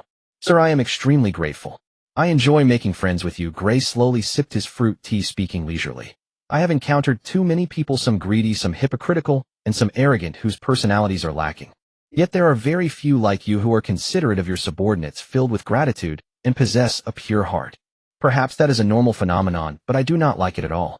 "You jest, sir." As the atmosphere relaxed, Waylon took out a small wooden box he was carrying and gently placed it on the coffee table, slowly opening it for Gray to see. "Sir, these are the items for our trade, the 7-color life flower, my most precious treasure. Please take a look." Without hesitation, Gray used his mind to conjure a mage's hand to hold a 7-color life flower. Knowing everything, Gray muttered a spell, and all information about the 7-color life flower flooded into his mind, including its characteristics, uses, growth conditions, and how to cultivate it. In just 10 minutes, Gray fully comprehended all the information. "Waylon, the 7-color life flower is of immense value, but according to my usual practice regarding plant types, no matter how precious or rare, I only accept one. However, today, I have decided to make an exception for you. I will take all 7 of the 7-color life flowers for a price of 2,000 trade points." Following that, a highly futuristic little sphere appeared before Waylon, with a virtual panel displaying various items and their information and images. Upon hearing the other's words, Veyrin stilled his mind and carefully perused the information displayed, along with the transaction points marked beside each item. Botanical item, unyielding vine. Tier silver. Description: absorbs ambient magical energy from the air and produces unyielding crystals. 1 crystal equals 1 low-tier magic crystal. In low magic environments, yields 10 crystals annually. Value: 10 transaction points per plant. Drawback: cannot reproduce via seed. Maximum growth height is 10 meters. Withers after 100 years. Veyrin noted the parenthetical explanation, likely added by Gray based on the unique characteristics of his world. Though the first item stirred his interest, Veyrin restrained himself and continued scanning, hoping the following entries would prove even more exceptional. Weapon: luminous magic sword. Tier gold. Description: a treasure from a minor plane imbued with a sentient sword spirit, willful and unruly. Purchasers may elect to erase the spirit's memories. Value: 200 transaction points.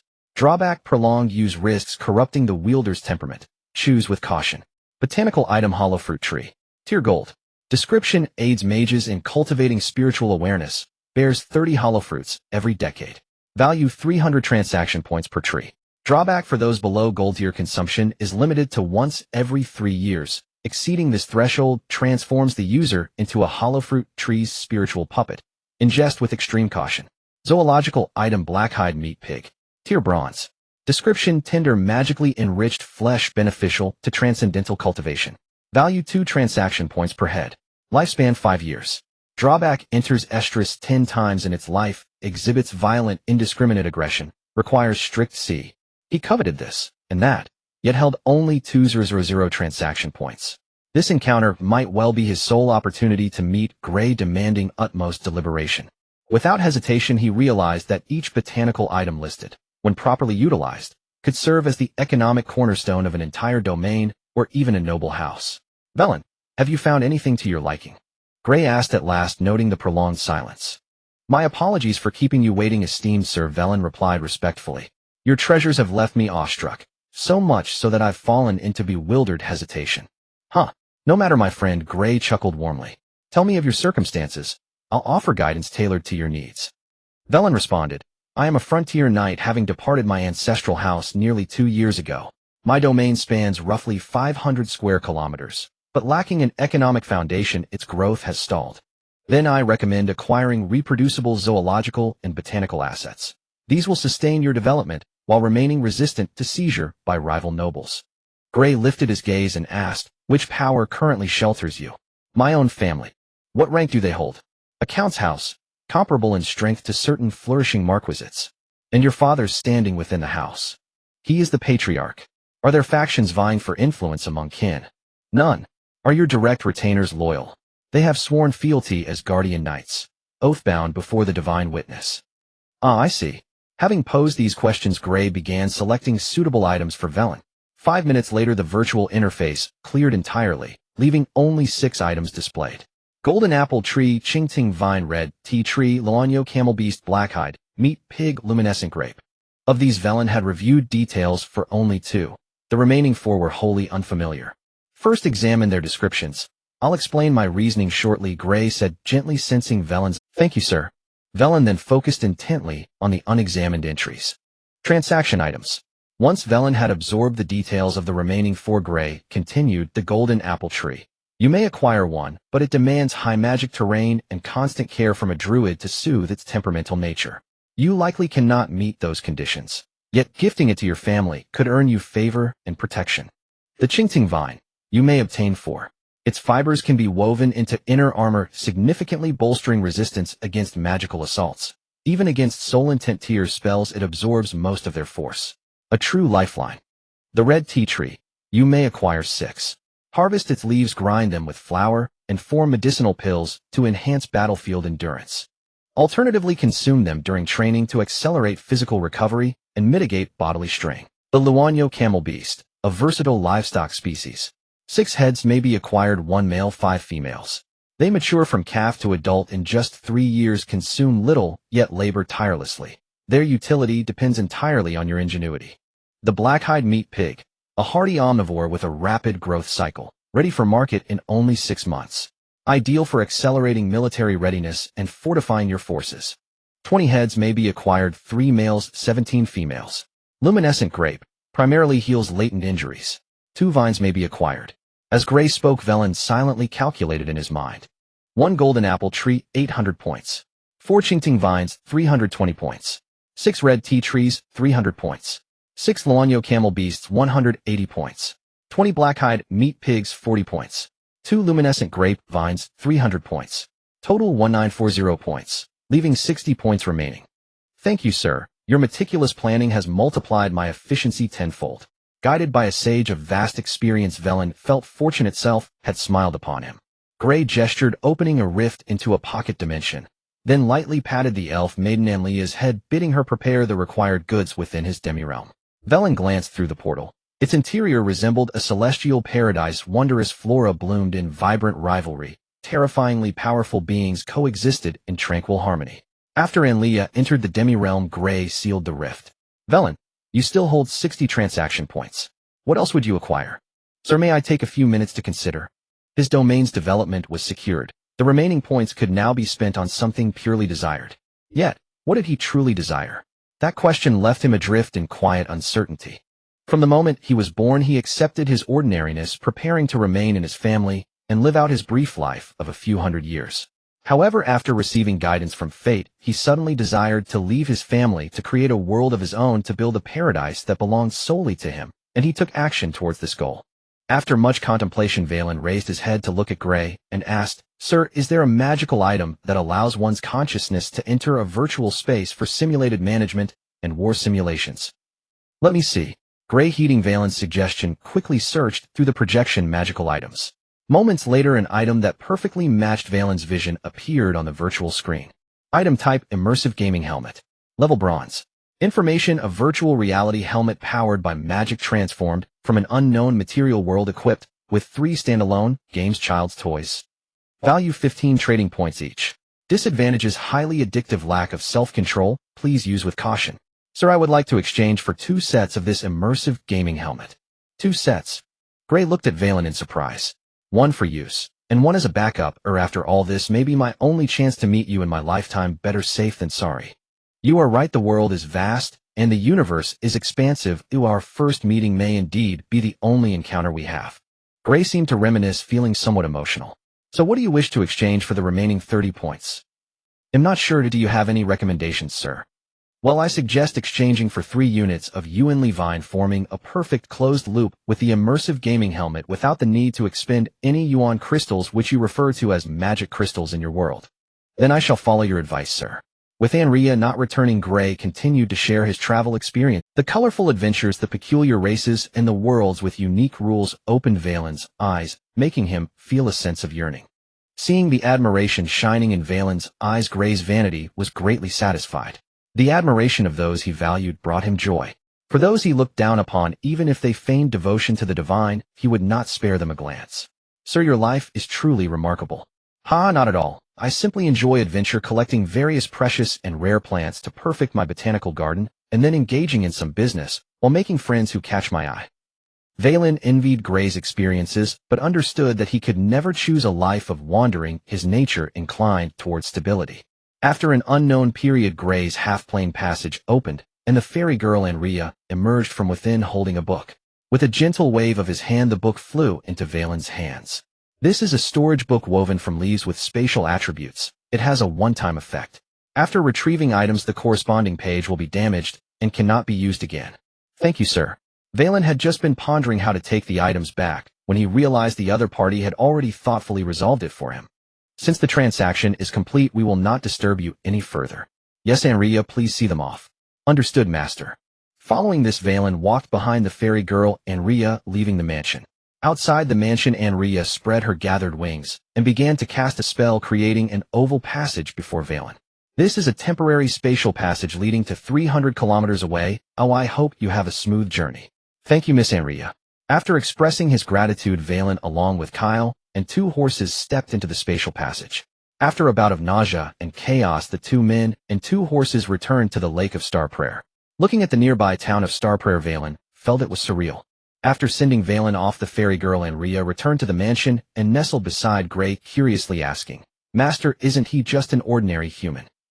He is anything but ordinary. I have glimpsed destiny within him, Gray gently explained while stroking Anria's head. Anria raised her head and asked, So is this your investment in him, master? Not quite. It's at most an equivalent exchange with a bond of friendship involved. I feel somewhat sentimental. Perhaps we can visit him when we leave.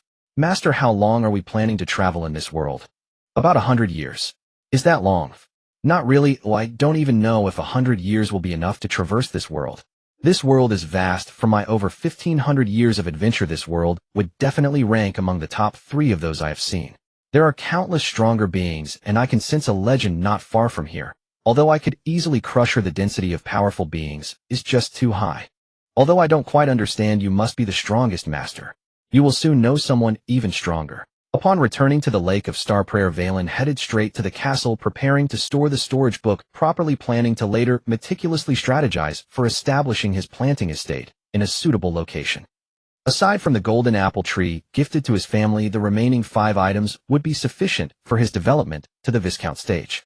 Sigh off to distant lands again. I hope to bring things back this year. Veyrin rubbed his temples. He truly did not want to leave his territory unless necessary. Riding for less than 3 miles, Veyrin noticed many people on the road, most of them shirtless, working hard to smash large stones to pave the path, while soldiers were on duty nearby. My lord. At this moment, an officer approached from a distance, saluting Veyrin. Veyrin pointed to the civilians repairing the road and inquired of the officer, What is happening here? My lord, recently too many freemen have surged into the Lake of Star Prayer. Lord Baird is concerned about potential chaos, so he organized the able-bodied young men among the freemen to work on road construction and land reclamation, providing 2 meals a day to ensure they can survive. Understood. Continue with your duties. Veyrin nodded, patting the red phosphorus horse and heading up the mountain with Kyle. Yes, my lord, I will remain loyal to my duties. The officer looked at Kyle following the Lord, feeling quite envious, lamenting his own lack of ability to become a knight, forced to tread the path of a soldier instead. Upon returning to the castle, Veyrin issued a direct order to establish 2 pastures on the northern side of the castle, one covering 300 acres and the other 500 acres, preparing to raise black-skinned pigs and llama beasts, first expanding the scale to prepare for future military training. Following Veyrin's command, Barren promptly drafted most of the commoners into the construction. Even some free young men within the territory who were repairing roads were pulled to the north side of the castle to work on the pastures, and the newly arrived free men were all sent over to complete the Lord's orders at the fastest speed. Gathering the strength of the majority of young adults from Lake Chishing, the 2 pastures were largely completed in less than 10 days, with only some details remaining to be perfected. On January 15th of the year 9722 of the Radiance era, all 15 of Veyrin's Guardian Knights gathered in the castle to participate in a year-long summary meeting. A year later, Orlando and the Hebrew brothers had matured considerably, and those working alongside them, such as Andrew, subtly began to look up to them. Salute to the Lord. In the meeting room, upon seeing Veyrin enter, 14 people stood up and bowed. Sit down, everyone. Veyrin approached the main seat, smiled at the others, and then took his seat. Hearing this, the 14 sat on their stools. Kyle, as Veyrin's personal guard, stood behind him, watching everyone present. A year ago, I promised that whichever side achieved victory would receive my reward. Now let the reports begin. Let's start with Orlando and his group. Hearing this, Orlando stood up, bowed to Veyrin, and began his report. During the year-long expansion operation, we developed an area of 600 square kilometers, established a small town, 3 villages, 2 lumber yards, a mining site, a breeding farm for blue-purple horses, and 12 outposts, with a population of 8,500 and a farmland of 32,000 acres. Regarding the military, apart from the 15 knights and 150 soldiers from 3 squads that the Lord drew away, the current army consists of 800 men, of which 300 are professional soldiers, all having entered the apprentice stage, while the remaining 500 are militia, with about a third having become soldier apprentices. My unit currently has 95 knight attendants. I have 35, the Hebrew has 30, and under Andrew's mentorship system, there are also 30 knight attendants. As for supplies, a few minutes later, based on Orlando's report, Veyrin had a basic understanding of the intelligence regarding the expanded area. Overall, the newly developed area greatly exceeded Veyrin's expectations and proved Orlando's capabilities. From now on, the small town will be renamed Orlando Town as a subordinate administrative district of Lake Chishing, with a military quota of 800, and the remaining number of soldiers is to be filled by you at your discretion. Thank you, my lord. Orlando responded excitedly to his lord's words. Sitting next to Orlando, the Hebrew was even more thrilled, nearly jumping up in this serious setting. After allowing Orlando to sit down, Veyrin looked at Barren, signaling him to begin. Lake Chishing originally covered 150 square kilometers, and this year expanded northward by 300 square kilometers, now totaling 450 square kilometers, with 1 town, 3 original villages, and 4 newly established villages within the past 3 months, making a total of 7 villages, 5 lumber yards, 1 salt mine, 6 ice blue grass potion cultivation gardens, 6 outposts, and a population of over 16,000, including 7,000 newly migrated free men. The army consists of 1,600 men, 500 professional soldiers, 300 garrison troops, and 800 militia, of which both the professional soldiers and garrison troops have become soldier apprentices, and about 100 militia have embarked on the path of professional soldiers. Currently, there are 37 knight attendants. In terms of supplies, we currently have 60,000 gold coins, 15 million jean of food, and 550 sets of leather armor. Barren indeed could maintain an advantage even in front of a talent like Orlando. Veyrin looked at Barren, who had severe dark circles under his eyes, nodded in admiration, and then said to everyone, "I declare Barren the winner." Upon this announcement, no one objected. The facts were before them, leaving them no choice but to acknowledge their lord's judgment. Even Orlando had to admit that this time Barren had won. For instance, take the ice blue grass, a magical plant. Without Barren's careful discovery, Lake Chishing would not have been able to produce an economic pillar to support their rapid development. I'll have someone bring the items in. Yes. A few minutes later, 2 knight attendants brought a large wooden box into the meeting room. Veyrin stepped forward to open the box, revealing numerous items: 6 low-level magic crystals, a mithril dagger, 3 sets of fine knight armor, 3 fine knight swords, and a 7-colored life flower, all displayed inside. These items now belong to Barren and his team. How they are distributed is up to you to decide. After addressing the matters of the previous year, Veyrin returned to the main seat, leaned back against the chair, supported his chin with his left hand, and spoke. This year we have 3 goals. Upon hearing this, Baird and the others straightened their postures and directed their gazes toward Weyland. First, we shall expand at least 400 square kilometers of territory to the north. Andrew, Greg, Mike, Dorcius, Alfred, Adolf. With each name, Weyland, called a guardian knight, stood up, and you 6 shall be detached from Orlando's command to form a new exploration team. I will allocate 200 soldiers, 3,000 population, and some supplies to you, hoping that by this time next year you can bring me surprises. We will not fail your expectations, my lord. We will fight with our lives to complete the task. Weyland nodded, then allowed them to sit down and continued to speak. Second, we must absorb more population and, taking advantage of this favorable wind from the east, expand the territory's population as much as possible. Both Chishing Town and Orlando Town must be well prepared to establish relevant industries and attract more people while avoiding unrest that could endanger the territory's security. Yes, my lord, Baird and Orlando both responded. Randolph, a knight with an ordinary appearance, stood up and bowed to Weyland. Next, you will be responsible for following me and handling the layout of 5 industries. The task is heavy, so I hope you are prepared. Understood, my lord. Randolph calmly accepted this task without much excitement. In the new year, let us all do our utmost to make our homeland even stronger. Randolph will stay, the rest may disperse, yes. After everyone had left, Weyland called Randolph to his study. So how has it been working under Orlando for the past year? Has he made things difficult for you? Weyland gestured for Randolph to sit down, while smiling and inquiring.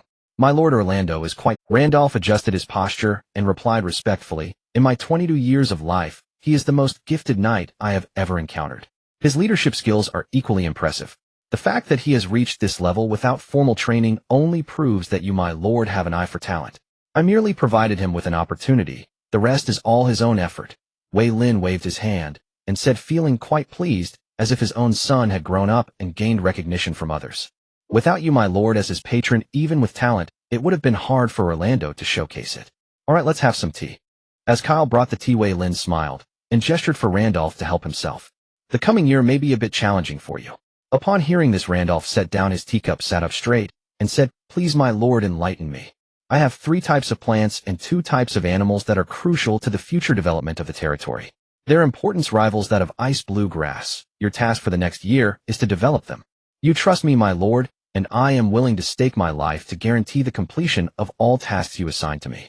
I know your abilities, and that is precisely why I chose you.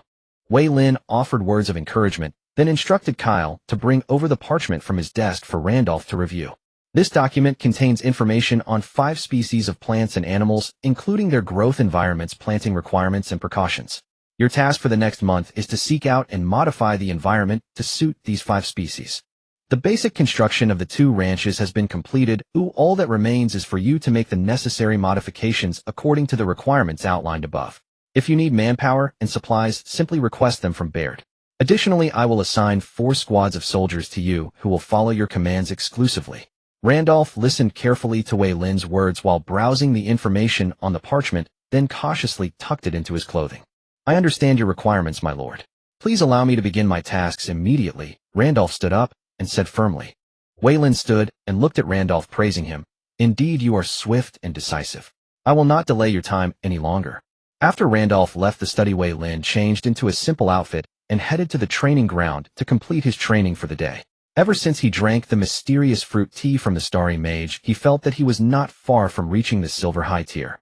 2 days later, Weyland, accompanied by Kyle and several knight attendants, headed to Orlando Town to inspect the Purple Blue Horse Ranch.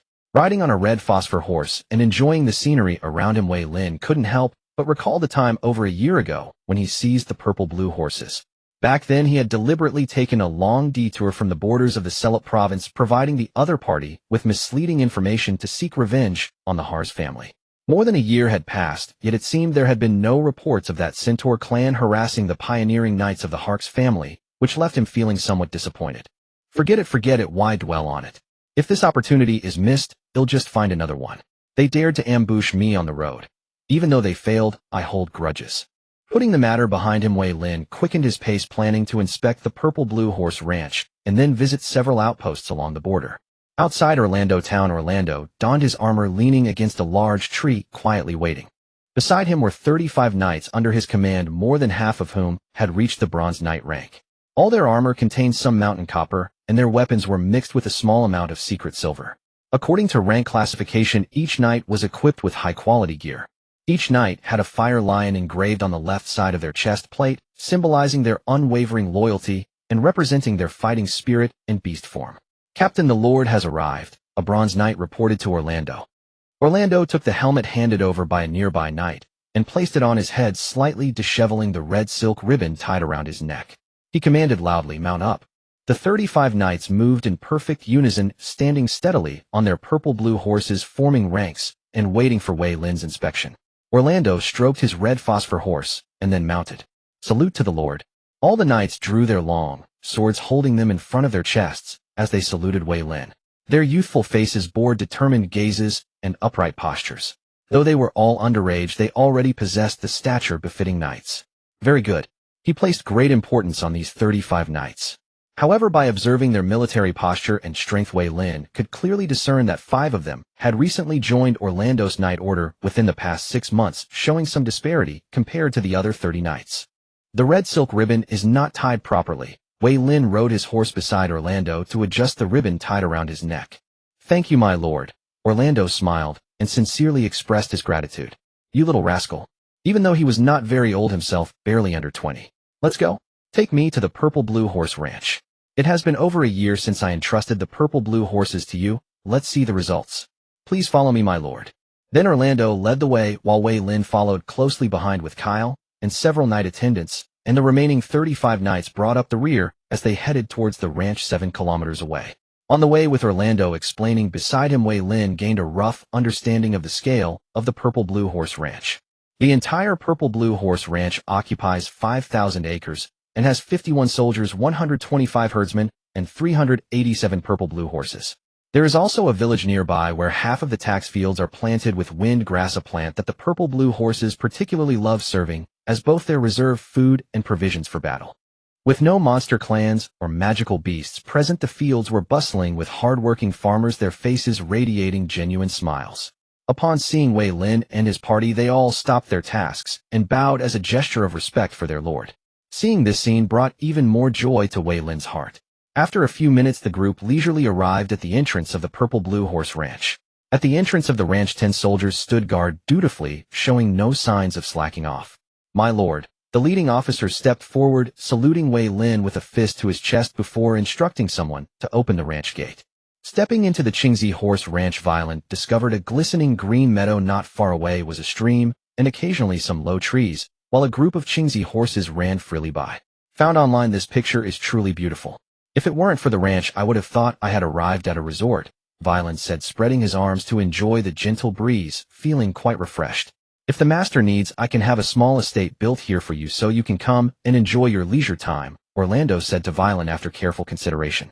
"Then it's settled," Veyrin replied with a smile, then reminded, "Do it without hindering the development of Orlando town, as development is the priority now." "Understood," Orlando noted, taking this matter to heart, planning to surprise his master on the next visit. At this moment, a herder rode up on a Qingzi horse, dismounted, knelt on one knee, and respectfully said, "My lord, I am Hal, the manager of the Qingzi Horse Ranch." "Get up and show me where you live," Veyrin instructed. "Yes, my lord, please follow me," Hal replied, rising, brushing off the dirt, and mounting his Qingzi horse to lead the way. After a kilometer's journey, the group arrived at a gathering area, where stables were neatly arranged and numerous Qingzi horses were caring for their foals inside. Veyrin dismounted, handed the red phosphorus horse to Kyle, and approached the stables for inspection, noting that the hygiene was very clean. "The environment is excellent and the cleanliness is commendable. You are very responsible." "My lord, this is what we should do," Hal, the manager of the Qingzi Horse Ranch, responded respectfully. Veyrin reached out to pet a young Qingzi horse, while inquiring, "Please introduce the situation of the ranch to me." "Certainly, my lord." Hal had a herder bring over a map of the Qingzi Horse Ranch, respectfully spreading it out on the stable floor, and began reporting. "My lord, as you can see, the entire ranch is divided into 3 areas. We are currently using Area 1, which occupies 1,500 acres, and includes a stable, a living area for herders, a fodder yard, a military camp, and 3 rest areas for patrolling soldiers or herders to take breaks. In Area 1, we currently raise 387 Qingzi horses, including 20 males as breeding stallions, 170 females, and 197 foals, with an expectation of 80 warhorses to be ready for market by the end of this year. Additionally, aside from the nutrition needed for the foals, the ranch can produce 500 pounds of horse milk every month. Due to storage issues, we turn it into horse cheese. Oh, bring some for me to taste," Veyrin said, feeling tempted at the mention of cheese. Please wait a moment, my lord. After a short while a plate of horse cheese was served, Veyrin picked up a fork, speared a small piece, and slowly tasted it. The flavor was quite good with a unique taste. How do you usually handle this cheese? Veyrin asked again, taking another small piece to eat. Part of the horse milk is for our own use, and the rest is made into cheese for storage. Minutes passed, and Hal, seeing Veyrin remain silent, felt anxious and nervously lowered his head. Orlando, are you aware of the horse milk production at Qingzi Horse Ranch? I am aware. I let them handle it themselves as a form of compensation for the soldiers and herders at Qingzi Horse Ranch, Orlando replied respectfully. I see, Veyrin responded. How? Here, my lord. Since Orlando allowed you to handle it, I won't interfere further. You are permitted to sell horse milk and horse cheese, and aside from taxes, all profits will belong to the ranch for you to allocate as you see fit. However, Veyrin suddenly emphasized, causing Hal to kneel directly on the ground in fright. If you dare to disregard the safety of the Qingzi horses and overproduce horse milk, you know the consequences. Yes, I understand. Thank you for your lordship's grace. Get up, Veyrin said. After addressing this small matter, he chose a Qingzi horse and prepared to take Orlando to explore the ranch. Running freely on the green meadow was exhilarating. Soon after, the two dismounted their Qingzi horses, letting the horses graze while they sat by the stream. Good lad, your strength is increasing rapidly. You've reached the intermediate silver level so quickly. My lord, you are not slow either. You seem to be even stronger than me. The recent pioneering efforts should not be halted. We need to expedite the cultivation of land. My lord, is there some change? By mid-year, I estimate that the famine will be at its worst. At that time, a large influx of free people may come here, and we must absorb this population. I understand, Veyrin said, picking up a stone and throwing it into the water, his gaze deep. He was quite familiar with the nobles. In this turmoil, most nobles would only rescue their serfs, as they are their property and cannot afford to lose them. As for the free people, they either sell themselves into slavery or leave for distant lands. At the current stage, Veyrin urgently needed quality population, so he had his eyes set on this group of free people. In the broader context, the price of slaves in the Cardero province had plummeted, but why pay when he could replenish his population for free? The two conversed about other topics, and as noon approached, mounted their Qingzi horses to return to the gathering area. After lunch, Veyrin headed southwest to inspect the border outpost. My lord, each outpost has 8 soldiers stationed. 2 are on permanent duty, while the other 6 are divided into 2 groups for regular patrols along the border, recording the situation and reporting to Orlando town each month. Veyrin looked at the outpost built in the jungle, using the trees for cover with the outer walls painted in similar greens for some protective effect. At that moment, 2 soldiers inside the outpost immediately ran out, bowing to Veyrin, saying, "Greetings, my lord." A soldier Chucks from Outpost 6 pays his respects to you. "Show me the outpost," Veyrin commanded. "Yes, my lord." The 2 soldiers replied respectfully, leading the way as Veyrin followed closely into the outpost, which occupied only 150 square meters and stood 3 stories tall. My lord, the first floor has 5 rooms, 2 store food and other living supplies. 1 room holds weapons and equipment, and the other 2 rooms are where we live. My lord, the first floor has 5 rooms, 2 store food and other living supplies. 1 room holds weapons and equipment, and the other 2 rooms are where. Subsequently, Veyrin went to the top level, the observation platform of the outpost, where he could overlook vast wilderness and scout the surrounding movements. After completing the inspection that day, Veyrin stayed overnight in Orlando town, and the next day returned to the castle with his companions. For the following half-month, Veyrin set everything aside and focused solely on his cultivation, preparing to break through. On January 28th, as usual, Kyle stood nearby with a towel in hand, quietly waiting for Veyrin to practice fulfilling his duties as a guard. Veyrin immersed himself in the martial arts training, continuously swinging the knight's long sword in his hand, with wooden attribute chi enveloping his body, alleviating the tearing pain throughout, while beads of sweat continued to roll down his forehead, yet he showed no signs of stopping. Utilizing external energy, he upgraded from low-tier silver to mid-tier silver, leaving his foundation somewhat unstable. Thus, the pain he experienced during this improvement was at least 3 to 5 times more than that which an ordinary silver mid-tier would endure when advancing to high tier. Damn, it hurts so much. Enduring the excruciating pain, Veyrin allowed the wooden attribute chi to flow throughout his body, transforming it. He resolved that he must never take shortcuts in the future, for the pain ahead was beyond what he could bear. After more than 10 minutes, Veyrin lay gasping on the stone slab of the training ground, feeling a cool sensation and a thin layer of wooden attribute chi surrounding his body, which was a sign of his promotion to high tier silver. The primary condition for advancing to gold level is to integrate this layer of chi shell into the outer layer of the skin. Next, it is necessary to strengthen every part of the body to endure chi for extended periods. And finally, the chi within the body must be integrated into the heart to become a new vessel for the chi. For the profession of knight, or rather melee extraordinary professions, if below gold level, is a contest of skills competing in who can better attach chi to their weapon for battle to exhaust their opponent.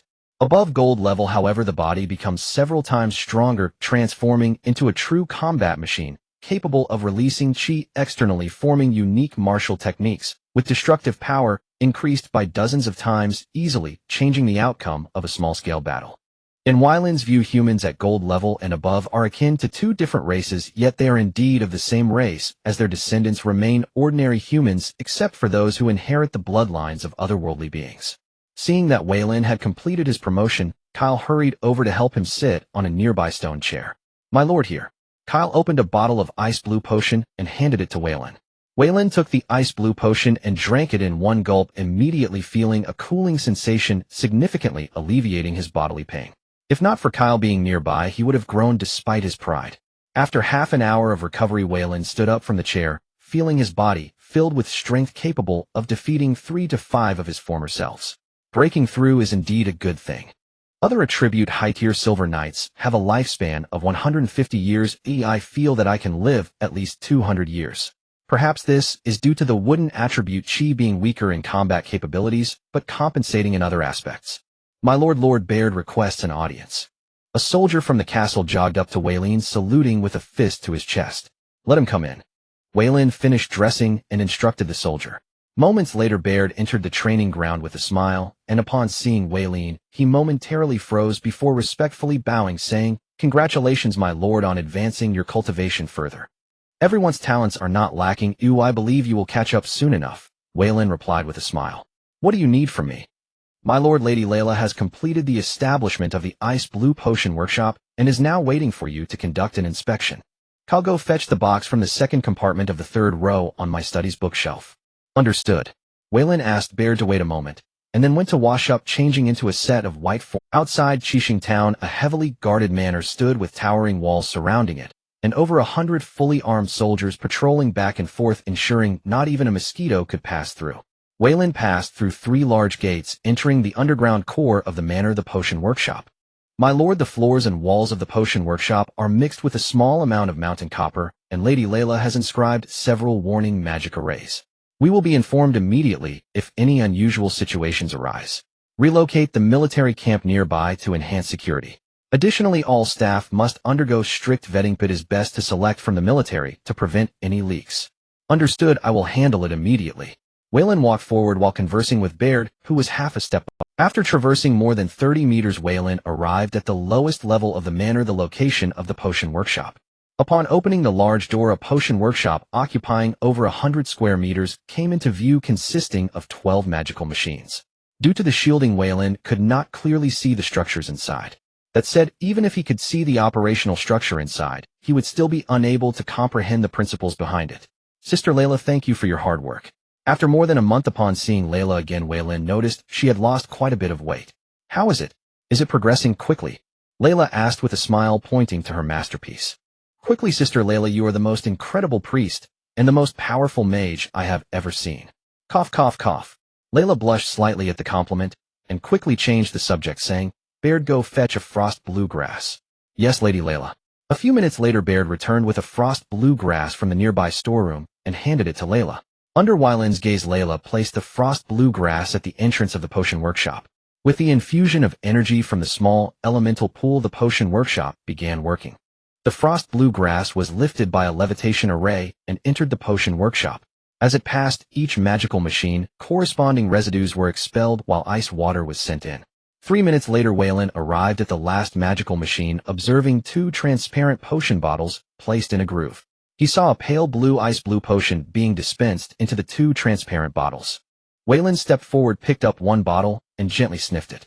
It had a slightly different scent from the potions made by Layla herself. Seeing that Weyland noticed the anomaly, Layla explained from the side, "The potions processed by the workshop have somewhat weakened effects, roughly only achieving 80% of the potency of those I personally made." 80% effectiveness is still quite good. Wei Lin felt no dissatisfaction. If the potion workshop could perfectly replicate handcrafted products, this world would not have a profession for potion crafters. I'll bring the items over. Kyer stood behind Wei Lin bearing a wooden chest. He tilted the opening toward Lai Yila and slowly lifted the lid. Within lay an exquisite dagger, its surface emitting a silver-white sheen. Is this dagger made of mithril? Lai Yila asked uncertainly. Sister Lai Yila, your eye for detail is sharp. 80% of this dagger's material is mithril. Wei Lin picked up the dagger and handed it to Lai Yila. Thighs is far too precious. Lai Yila held the mithril dagger in her hand and roughly estimated its weight at about 1 jin, roughly 500 grams. By her knowledge, mithril cost 4 gold coins per gram, with 80% mithril content amounting to 400 grams. The dagger's material alone was worth 1,600 gold coins. However, that official price had been set by the kingdom. In private transactions, mithril usually fetched 10 gold coins per gram. On the market, the dagger could easily sell for at least 4,000 gold coins. Converted into coin, the dagger's worth would not merely hire an ordinary mage, but could not secure the services of a mage of your caliber or a priest versed in potion craft. Moreover, this mithril dagger is only in a basic shape, at best a fine grade. To realize mithril's true value, you would need to commission a magical artificer and a master smith for further work. But you have already been paid. Lai Yila continued to decline, unwilling to accept. Would I feel right having invited you here with merely a trinket? Next time, I might not even have the face-to-face Aunt Fu Luo La, Wei Lin said, feigning reluctance. Seeing this, Lai Yila wavered inwardly, then nodded and accepted the gift. Sister Lai Yila, how is the potion workshop's output? Anything we should be mindful of? Wei Lin asked, tapping the outer casing of the magical apparatus. Lai Yila placed the mithril dagger into its box and replied, the potion workshop can process 1 ice blue herb in 3 minutes, producing 2 bottles of ice blue potion. The separated residue is not as perfectly refined as handcraft and still contains a small amount of potion components. Residual potion components. Wei Lin murmured, rubbing his chin as a notion sprang to him. Perhaps it could be made into facial masks to sell to noblewomen for extra profit. Unaware of Wei Lin's thoughts, Lai Yila continued. Although the potion workshop can run continuously with the support of a small elemental pool, I still recommend halting operations for 3 hours every 12 hours to prevent high-intensity magical arrays from suffering damage. Bay Erda, note that. Yes, my lord, I will record it in the processing manual, Bay Erda answered at once. When the tour of the potion workshop concluded, Wei Lin sent a message to Huku of the Nankura Merchant Guild arranging trade negotiations the next morning at the Qixing Town garrison headquarters. By then, Huku had been in Qixing Town for more than a month, spending his days in feasting and pleasure while enjoying the various sights around Qixing Lake. Master a knight asked me to inform you that tomorrow he will go to the Qixing Town garrison headquarters to discuss the potion matter, the servant waiting at the inn said with respect as Huku entered. It seems the ice blue potion can be produced on a large scale. My days of ease are numbered. Huku patted his belly with some regret. Seeing the servant hesitate, he added, I am in a good mood today. If there is anything you wish, ask without reserve. Master, I would like to know why you would willingly wait here for over a month. Even if Lady Lai Yila is the daughter of His Excellency Mai de Mengqi, it would not normally justify such a long wait. Very simple, Huku answered, stroking his beard. First, the third largest shareholder of the Nankura Merchant Guild is Count Anduxi Lord Oust. By rank, the local lord here is Lord Oust's nephew. Second, given Lady Lai Yila's close ties with the local lord, I deduce that His Excellency Mai de Mengqi must be closely connected to him. Third, the ice blue potion holds tremendous commercial value. Reselling it to those in demand could easily double or triple the price, and that would be a conservative estimate. Master, you are wise. Though the servant still harbored doubts, he feigned sudden comprehension and flattered Huku. The master is in a good mood today. You may dine at the same table. Thank you, master, thank you. The next morning, Huku arrived early at the Qixing Town garrison headquarters to wait. Near 9 o'clock, Wei Lin entered the main hall of the headquarters. Huku, you are early. Lord Wei Lin, a month apart, and you remain as debonair as ever. Ha ha ha, come sit. Wei Lin took the principal seat and sat first. Turning to Huku, he said, I called you here today to settle matters regarding the trade of the ice blue potion. Kyer, give the samples to Huku. Hearing his lord's command, Kyer placed a wooden box before Huku and then stood behind Wei Lin. Huku offered Wei Lin an apologetic smile, then carefully opened the wooden box. Inside were 12 bottles of ice blue potion. He casually took one, removed the cork, and inhaled gently. Lord Wei Lin, forgive me if I use other methods to test the ice blue potion. Proceed. Wei Lin grew curious about what method the merchant would employ. Huku murmured an incantation, and a magic circle appeared on the floor. With a rustling sound, a bird-like creature suddenly manifested before Wei Lin, causing his expression to turn instantly cold. Sensing danger, Huka stood and hurriedly explained, "Please do not misunderstand, my lord. I swear by the god of wealth and the goddess of life that I have not spied upon any of your territory's secrets. This white-feathered bird is my summoned familiar skilled at analyzing all manner of potions." Continue. Wei Lin's expression eased considerably upon hearing the explanation. Still, the incident served as a warning that the defenses of vital facilities must be strengthened before it was too late. Huku then conversed with his familiar in bird speech, which Wei Lin did not understand a single word of. After some minutes, Huku turned to Wei Lin and said, "Lord Wei Lin, I have ascertained the properties of the ice blue potion. Our guild is willing to purchase at 3 gold coins per bottle and will collect the goods ourselves. What is your annual output?" The offer matched the price mentioned earlier. Huka had not lowered his bid because of any reduction in potency. 6,000 bottles. I can supply you 6,000 bottles each year. Wei Lin did not state production figures. He gave the shipment volume instead. Huka's eyes darted as he quickly worked the numbers in his head. 6,000 bottles cost 18,000 gold coins at procurement. Teleportation fees between the two provinces were estimated at 6,000 gold. At a conservative retail price of 8 gold per bottle, the minimum profit would be 24,000 gold coins. Lord Wei Lin, our guild wishes to sign a 10-year commercial contract with you. Wei Lin felt something amiss, but signed the agreement nonetheless, shortening the term from 10 years to 3. After both parties inscribed their names, the contract suddenly radiated a golden light, and then stilled a few seconds later. This was the final rite, invoking the authority of the gods to seal the pact and ensure neither side would breach it. After signing the commercial agreement, both parties agreed to pick up the goods every March. That afternoon, after completing his tasks, Hook left the Lake of Praying Stars with his servant and guards, returning to the Kuz province. 3 days later, after a trial operation of the potion workshop, the produced ice blue potions met the standards, indicating that Layla was about to conclude this journey and return to the 16th Night Order. To this end, Veyrin held a small farewell banquet for Layla. "Sister Layla, you will be heading back tomorrow." "Yes, I have been away for almost 2 months. If it weren't for the recent absence of warfare and my request for leave from my father, it would be a serious dereliction of duty." Veyrin replied, "I signed an order for 6,000 bottles of ice blue potions with the South Kuz Chamber of Commerce. After reserving my share, I still have plenty of ice blue potions on hand. You can explain to Sir Metamonkey when you return. If he agrees, I can sign a purchase agreement for ice blue potions with the 16th Night Order, but the quantity may not be large." "Thank you, Veyrin, I will inform my father."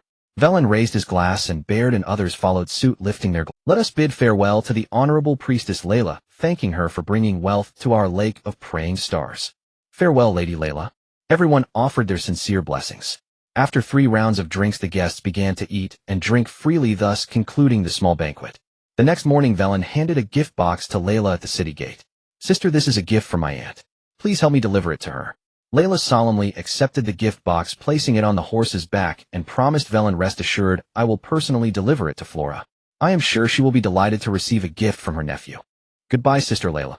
As Veyrin waved to officially bid farewell to Layla, when the convoy set off, Layla heard Veyrin's voice and waved back, marking their formal goodbye.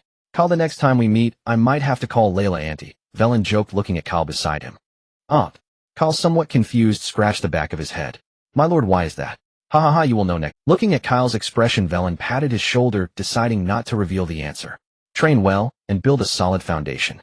In a few months, I will arrange a fortuitous opportunity for you." "Yes, I will work hard." After seeing off Layla, Veyrin enjoyed a few leisurely days before starting a busy schedule with the returning Randolph. In the castle study, Randolph had thoroughly explored all areas inside and outside the Lake of Praying Stars, gathering a wealth of information. "My lord, the 2 pastures have been rebuilt and are ready to go. We just need the black-skinned meat pigs and the roan llamas to arrive, and we can put them into use. As for the environmental requirements for the 3 plants, the vine tree, the black tea tree, and the luminous grape, I have also completed the investigation. Among them, the vine tree has the lowest environmental requirements. A hill located 20 kilometers north of Orlando town just meets the criteria, and it is within our territory. I have already ordered people to seal off the hill and clear away the trees, shrubs, and weeds. The next is the black tea tree, which requires silver-grade flesh for cultivation and has no stringent geographical requirements. I selected a canyon covering over 10 square kilometers to the west of the icy region, which is outside our territory and will require expansion." "Well, tell me what is special about this canyon." Veyrin pointed to the location on the parchment and asked Randolph. Randolph explained, "This canyon is a battlefield relic with no less than 30,000 beings having perished here. A bloody aura pervades the area, and the surrounding magical energy is tainted with blood. The soil is rich in special magical energy similar to that contained in silvergrade creatures' flesh, which is sufficient to meet the black tea tree's needs for silvergrade flesh, and we won't even need to hunt silvergrade creatures. From now on, this will be my territory. I will send people to plant flags tomorrow. This canyon seems destined for cultivating the black tea tree, and Veyrin firmly resolved that anyone who dared to compete with him would be eliminated. Then Randolph continued to explain, "My lord, the luminous grape requires a specific magical environment. I have scoured the surrounding areas, but found no suitable environment." "None at all?" Veyrin asked reluctantly. "None. As you know, the eastern part of the Grey Light Wasteland is notorious for being a low magical energy zone." Randolph shook his head and replied helplessly, "Forget it, we will leave this matter for now. I will handle the planting of the luminous grape at the end." "Understood." Then Veyrin took the storage book and headed to the pasture to release the black-skinned meat pigs and roan llamas stored within. Standing outside the pasture fence, Veyrin opened the storage book, tore out the page for the black-skinned meat pig, and threw it into the center of the pasture. A beam of light instantly enveloped the page, slowly forming a spatial sphere that began to expand rapidly. After a moment, one by one, the black-skinned meat pigs with their ugly black fur were ejected onto the muddy ground of the pasture. After covering themselves in mud, these foolish pigs immediately began to mate. One black-skinned meat pig looked at Veyrin and the others and rushed toward the fence, eagerly squealing. "Damn it!" Veyrin quickly stepped back a few paces to avoid the mud splashing onto him. "I thought the information was joking, but it turns out this group of black-skinned meat pigs is truly always in heat. My lord, from another perspective, this also benefits us in expanding the breeding scale of the black-skinned meat pigs." "That's true, but the breeding staff of the pasture should be more mindful. I don't want any bad rumors circulating in the—" "Understood, my lord." Then Veyrin went to another pasture to release the roan llamas. As soon as the roan llamas appeared, they startled the onlookers. Measuring 3.5 meters in length and 2.2 meters in shoulder height with 6 legs, they were quite a colossal sight. In the clean pasture, 6 roan llamas grazed quietly, occasionally raising their heads to glance in Veyrin's direction before lowering their heads to eat grass again, displaying a very docile demeanor. Curious, Veyrin stepped over the fence and walked towards the roan llamas. "My lord, be careful," Randolph quickly warned upon seeing this. Veyrin waved his hand to reassure him, then approached the roan llama, gently patting its head as it grazed. "Moo moo." The roan llama responded to Veyrin's touch with a soft sound. "Quite gentle. It seems they can be used for more than just logistical transport." Veyrin mused, plenty of ideas racing through his mind. After instructing the pasture staff to take good care of the roan llamas, Veyrin set off towards the Chingting Mountain, a name newly bestowed by Weylin upon this unnamed modest hill. Rising over 80 meters in height, the mountain spans approximately 3 square kilometers. At its base, a broad expanse had been cleared, and a stone-paved path wound upward into the slopes. Nearby, a temporary encampment had been erected where numerous soldiers trained. Weylin did not visit the camp. Instead, he ascended the mountain accompanied only by Kyle, and Landorf planted Chingting trees at carefully chosen locations and then departed. The following day, a 500-strong detachment marched northwest from Orlando town, intent on securing the canyon. Simultaneously, a northern expeditionary force arrived near the same canyon. "Young master, this is the site we selected." A knight stood respectfully beside a luxurious carriage. "Have we arrived?" A man clad in mage robes drew aside the curtain and leapt down, surveying the desolate surroundings with disdain. "What wretched place is this? Go look nearby. Find somewhere suitable for settlement." "Yes, young master." The knight bowed and withdrew. The young noble descended, glanced at the 200-odd gaunt, emaciated slaves trailing behind, and ordered his captain of guards, "Keep these wretches far away. I won't have them cluttering my sight." "Yes, Lord Charles." The newly appointed captain replied tremulously, still haunted by the fate of his predecessor, who had merely voiced mild dissent and was publicly burned alive. Given the choice, he would never have served such an unpredictable, capricious frontier lord. At that moment, 2 blushing maids alighted from the carriage and unloaded an ornate set of furniture from a second carriage, arranging it neatly upon the grass. 2 footmen fetched milk and bread from another carriage, placing them reverently before Charles. "Dreadful fare. I truly miss life in the capital." He took one bite of the soft loaf, then flung it aside. Starving slaves stared hungrily at the white bread lying on the ground. Even the sentries standing guard swallowed hard, forcing themselves to look away from its tantalizing allure. "A pack of wretches," Charles declared openly, his voice dripping with aristocratic arrogance and contempt. "Had I not offended someone at the Royal Academy of Magic, would a noble like me ever deign to set foot in this accursed wasteland?" Suddenly the scout knight returned and reported to Charles. Young master, large forces have appeared nearby. We may need to relocate. Relocate? Impossible. I suffered humiliation leaving the capital. Do you imagine there's anyone here I cannot offend? Young master, this lies along the frontier. Not like other provinces, the knight cautioned urgently. Silence. You're but a servant. What right have you to speak? Charles hurled his half-drunk milk onto the knight's chest and berated him without mercy. Clenching his fists, the knight lowered his head in mute humiliation, refusing to meet the madman's gaze. With my father's and uncle's names behind me, should I fear some provincial noble from this backwater hamlet? Charles declared haughtily, then commanded the knight to lead the way. The knight could only obey in disgrace, praying silently that this fool would commit no irreparable folly. Meanwhile, Veyrin surveyed the canyon and confirmed Landorf's assessment. It was enveloped by unique arcane energy, and its soil pulsed with vitality, rivaling that of Silvertear flesh.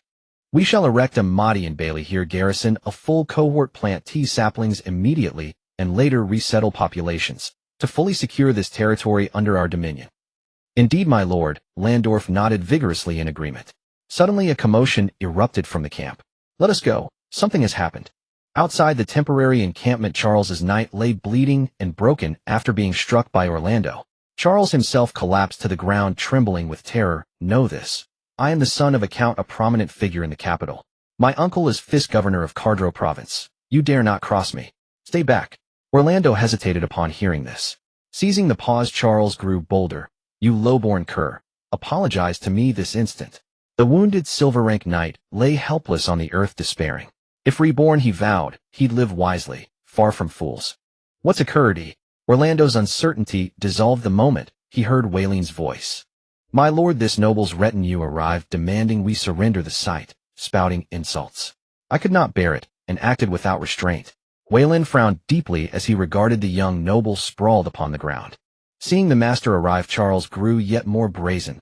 You've doomed yourself. My uncle is Governor Fisk of Cardro province. I'll see you. If your uncle possesses such authority, let him come test it himself. Now, leave this wilderness with your men, or feed the goblins. You, my lord, our transgression is grave. Forgive us. The bleeding knight surged upright, clamped a hand over Charles's mouth, and hastily apologized to Veyrin before dragging his party away. Once they vanished from sight, Orlando asked, puzzled, My lord, shall we truly let them go? I told them to leave, but said nothing about departing with their possessions.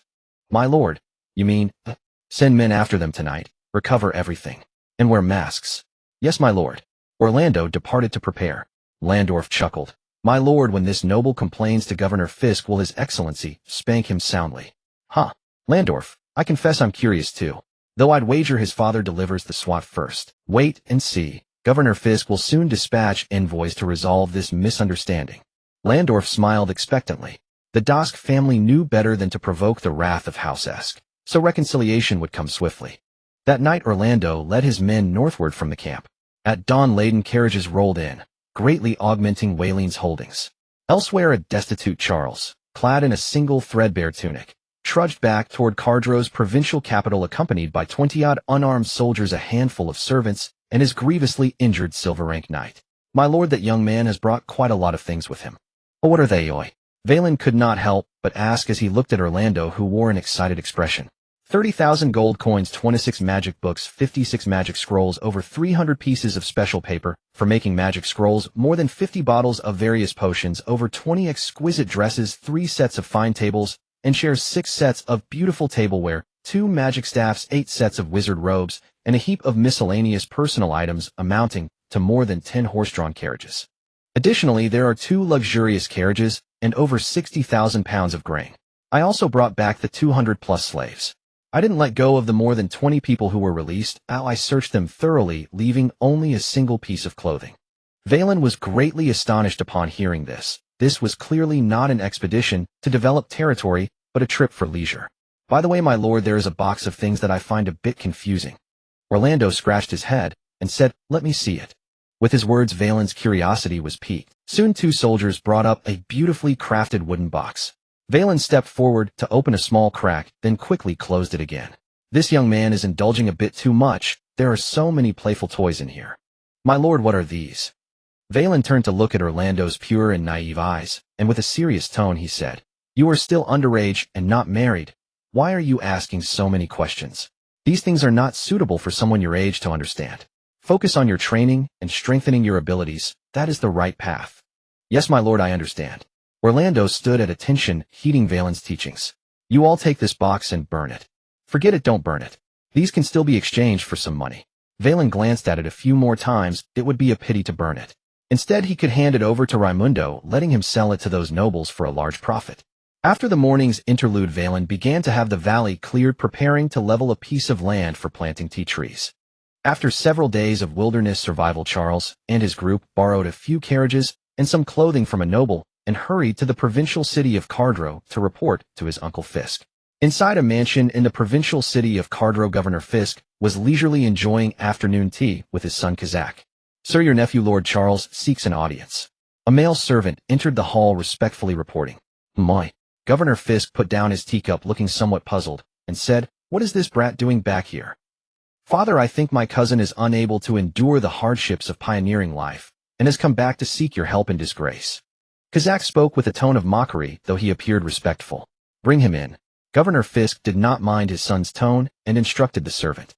After the servant left, Governor Fisk shot a glare at Kazak and said earnestly, Speak more gently, and do not be so harsh or impulsive.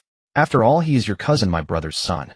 That brat has caused so much trouble upon his arrival. If it weren't for your intervention, he would have ended up in deep trouble. All right, stay calm, and don't be so hasty. Governor Fisk took a leisurely sip of tea. Uncle, you must stand up for me. At that moment, Charles, dressed like a beggar, entered the hall and directly prostrated himself on the ground, crying out. Governor Fisk hurried forward to help him up, asking, What has happened? Why do you look like this? I left for almost a month and returned in this state. It's truly embarrassing. As expected, Kazak calmly spoke hurtful words. Uncle, you must stand up for me. Charles cried, even harder at these words, tears streaming down his face, leaving one to wonder how a fire mage could produce so many tears. Tell me who made you like this. I will stand up for you, Governor Fisk said with righteous indignation. This gesture boosted Charles' confidence, and he exaggeratedly recounted the general course of events. You were gone for a month and only reached the border. Uncle, are you perhaps paying attention to the wrong things? Charles, seeing Fisk's irrelevant response, stopped crying and asked, somewhat wronged. In others' territory, why did you let them leave? No, Uncle, you. At this moment, Governor Fisk suddenly changed his demeanor, declaring sternly, In a few days let Kazak take you to apologize to them. Uncle, you must be mistaken. I am your own nephew. Charles clung to Fisk's leg, crying and sniffling. If you cannot obtain others' forgiveness, then you are not my nephew. Fisk said decisively, instructing servants to take Charles to wash up and change clothes. After Charles was taken away, Fisk sat angrily in his chair. This brat took a month just to reach the border. Does he think he is just touring? And this brat chose to provoke someone our family cannot offend. His head is filled with straw, nothing but a youth. Father, calm down. Do not let your anger harm your health. Kazak said calmly from the side. Stay calm. Do not be so impulsive. Kazak, after a few days you will take this brat to apologize. Whether we get our things back or not is secondary. After this matter is settled, send this brat away out of sight and out of mind. Leave it to me, my dear father. Kazak turned to leave, but then stepped back, asking Fisk, Father, what should we prepare for the apology? Prepare 3 bolts of cloud silk fabric to send as an apology in hopes of obtaining the other party's forgiveness, Fisk said, somewhat pained. Yes, Father, I understand. He naturally knew why his father was so decisive. The family of a certain captain from the 16th Night Order had a long-standing friendship with their family. Upon arriving in the Cardro province, he detailed which families the senior members of the Night Order came from and which factions they belonged to. Watching his son depart, Fisk murmured, This family atmosphere is unacceptable. I must write to my brother. Otherwise, in a few years it will decline. Our Dosky family has spent 200 years losing no fewer than 200 clan members in battle, and after expending vast resources finally acquired the support of a significant figure, gaining a good position and achieving substantial military merit, rising from Viscount to Earl. He did not seek for the family to prosper like the X family. He only wished for stability, that the family would not decay. It has been more than a month since the red tea trees were planted in the Red Tree Gorge. During this time, Waylin has been inspecting the Blackskin Meat Pig Farm and the Luo Nyotoa Beast Farm almost every day, occasionally visiting Ching Tung Mountain and the Red Tree Manor to check on the conditions of these 4 types of flora and fauna. As the 4 future pillars of the territory, he cannot afford to be indifferent. If any mistakes occur during cultivation that lead to crop failure, he would have no place to cry. A few days ago, a gold-ranked warrior from the Nankar Chamber of Commerce came to the Lake of Prayer Stars, took away 6,000 bottles of ice blue potion alone, left 18,000 gold coins, and then departed. Looking at the spatial equipment the other party carried, Veyrin felt envious. A piece of spatial equipment with only 1 cubic meter in size can sell for over 200,000 gold coins, and it is often in high demand. My lord, a knight who claims to be from the 16th Knight Order, requests an audience. Carl entered the study and reported to Veyrin. Let him in. After a few minutes and numerous checks, a young knight entered the study, clasped his hands to his chest, and said, Lord Veyrin, I am the financial secretary of the 16th Knight Order, and also the disciple of Lord Madaminchi. You can call me Cake. Cake, welcome to your arrival. Veyrin asked Kyle to prepare tea, and then invited Cake to take a seat in the nearby guest room. How is Commander Madaminchi lately? Cake replied, elegant and refined. My master led the Knight Order to support the kingdom's borders last year, achieving great merits. The military department has upgraded the 16th Knight Order to a 3rd-level Silver Knight Order, and he is currently busy expanding the personnel of the Knight Order. Please convey my congratulations to Lord Madaminchi. Veyrin was not clear on how many Silver Knight Orders there were in the Ilia Kingdom, but he understood the classification of Silver Knight Orders. Silver Knight Orders are classified into 5 levels from low to high: Aduz Lamon, St. Clo Carolyn, and the highest level Mijia, named after the 5 most outstanding monarchs of the Ilia Kingdom. As for how the other levels of Silver Knight Orders are structured, Veyrin was not very clear, but he knew the true structure of the Mijia level Silver Knight Order. A Mijia level Silver Knight Order consists of 1 soul in 10th level commander, 3 soul in 10th level vice commanders, 100 gold-ranked knights, 1,000 silver knights, 3,000 bronze knights, 5,000 high-ranking knight attendants, and a team of 300 full silver-level priests. The Eeks family has 3 Mijia-level Silver Knight Orders, the strongest of which is under his father Angus, named the Eagle Knight Order, and he can only command this Knight Order in the name of the Eagle Count. The other 2 are under Count Anducio Soot and Count Hurricane Ivelios. As for how the other Mijia-level Silver Knight Orders configure their logistics, he did not know, but one of the soul in 10th level vice commanders of the Eagle Knight Order possesses a large storage space ring that supports the entire Knight Order's logistic operations. It is impossible to sustain this Knight Order solely on territorial taxes. As far as he knows, no powerful noble family can sustain a Mijia-level Knight Order solely on their territorial taxes. They mostly rely on the income generated from their family businesses to support their troops, thereby also increasing the loyalty of the Knight Order. In fact, Veyrin is quite confused about the taxation system of the Ilia Kingdom. Some counts and lower nobles can only rely on squeezing their territories, draining their subjects to maintain their noble status and family power. A barren territory with only 20,000 people can yield 50 to 60,000 gold coins a year, which is quite absurd. Most counts and higher nobles implement medium or low taxation in their territories, averaging less than 5 silver coins per subject, as their annual tax revenue is less than 1/10 of their total income. It can be said that noble families with face and status do not rely on taxes for their livelihood. Moreover, the higher the title, the more powerful the family, the more they need to maintain their dignity, at least on the surface, treating their subjects well. My lord, I have come here on behalf of my master and the 16th Knight Order to conduct a transaction with you. Cake said softly, looking at the lost in thought Veyrin. Oh good. Veyrin snapped back to attention and asked Cake, how much ice blue potion can you consume in a year? Cake, seeing the question directed at him, without anger calmly replied, Lord Veyrin, the Knight Order is currently expanding its personnel, and the military funds provided are limited. We can purchase around 2,000 bottles at most. However, rest assured that after a few years, once the Knight Order's expansion is complete and the military funds increase, we will definitely increase our procurement of potions. Worried about the other party's displeasure, Cake added, Cake, I am not angry. Veyrin waved his hand and said, transactions like this require mutual consent, and given Lord Madaminchi's assistance to me, I would not be so petty. The acquisition price of ice blue potion at the Nankar Chamber of Commerce is 3 gold coins per bottle. Can you accept that? No problem, we completely accept. Cake immediately replied, and then took out 6 1,000 gold note bills and placed them on the table. Kyle, prepare 2,000 bottles of ice blue potion. Yes, my lord. After chatting for another half an hour, Kyle came in to report that all goods had been loaded onto the carriage, and Cake immediately proposed to take his leave. Veyrin tried to keep him a little longer, but seeing Cake decline, he personally escorted him out of the Lake of Prayer Stars. Upon returning to the study, just as Veyrin sat down, he saw Kyle hurriedly walk in. My lord, Lord Baird has sent someone to report that Kazak, the son of the governor of the Kardro province, has arrived in Qixing town and wishes to meet you along with that arrogant noble's son from a month ago in the Red Tree Gorge. No rush, let him wait. Just say I have matters to attend to, and we will discuss it tomorrow. Yes. In an inn in Chishing Town, Kazakh received the message, his expression somewhat unsightly. Cousin, this country bumpkin is looking down on you, daring to treat you so dismissively. After the attendant left, Charles couldn't help but incite. Shut up. Kazakh scolded Charles. It's all your fault for being useless and blind, otherwise how would I end up in this place? Cousin, you. From now on, shut up.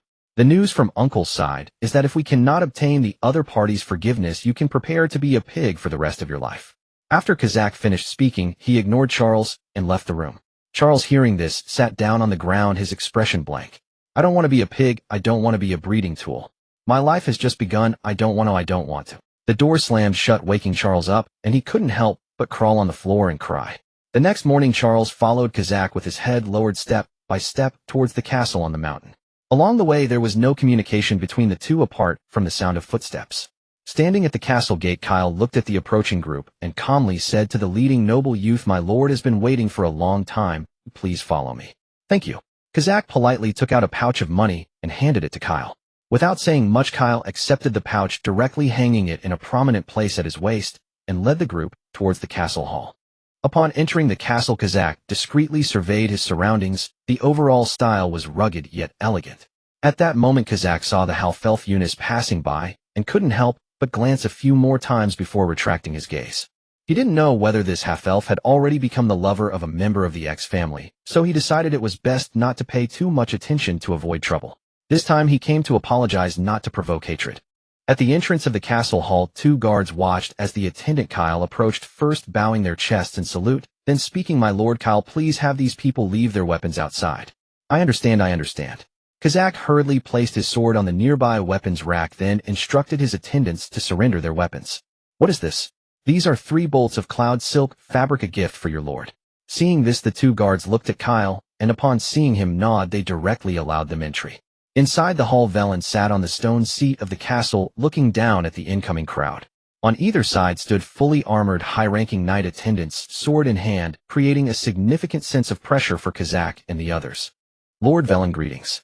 I am Kazakh, son of Governor Fisk. Today I have come to apologize on behalf of my reckless cousin, hoping you will forgive his rudeness towards you. With his head lowered, Charles gritted his teeth and knelt on the ground humbly, saying, please, my lord, forgive my previous arrogance. I am willing to pay any price for it. Veyrin, wearing a mask, looked at Charles, who had once been arrogant and sought revenge against him, now kneeling and pleading for forgiveness, feeling grateful to have such a united and powerful family. Due to the mask obstructing his view, Kazakh could not see the expression of the other party, so he proactively broke the deadlock and said, my lord, these are 3 bolts of cloud silk fabric, a specialty of our family, hoping to win your forgiveness.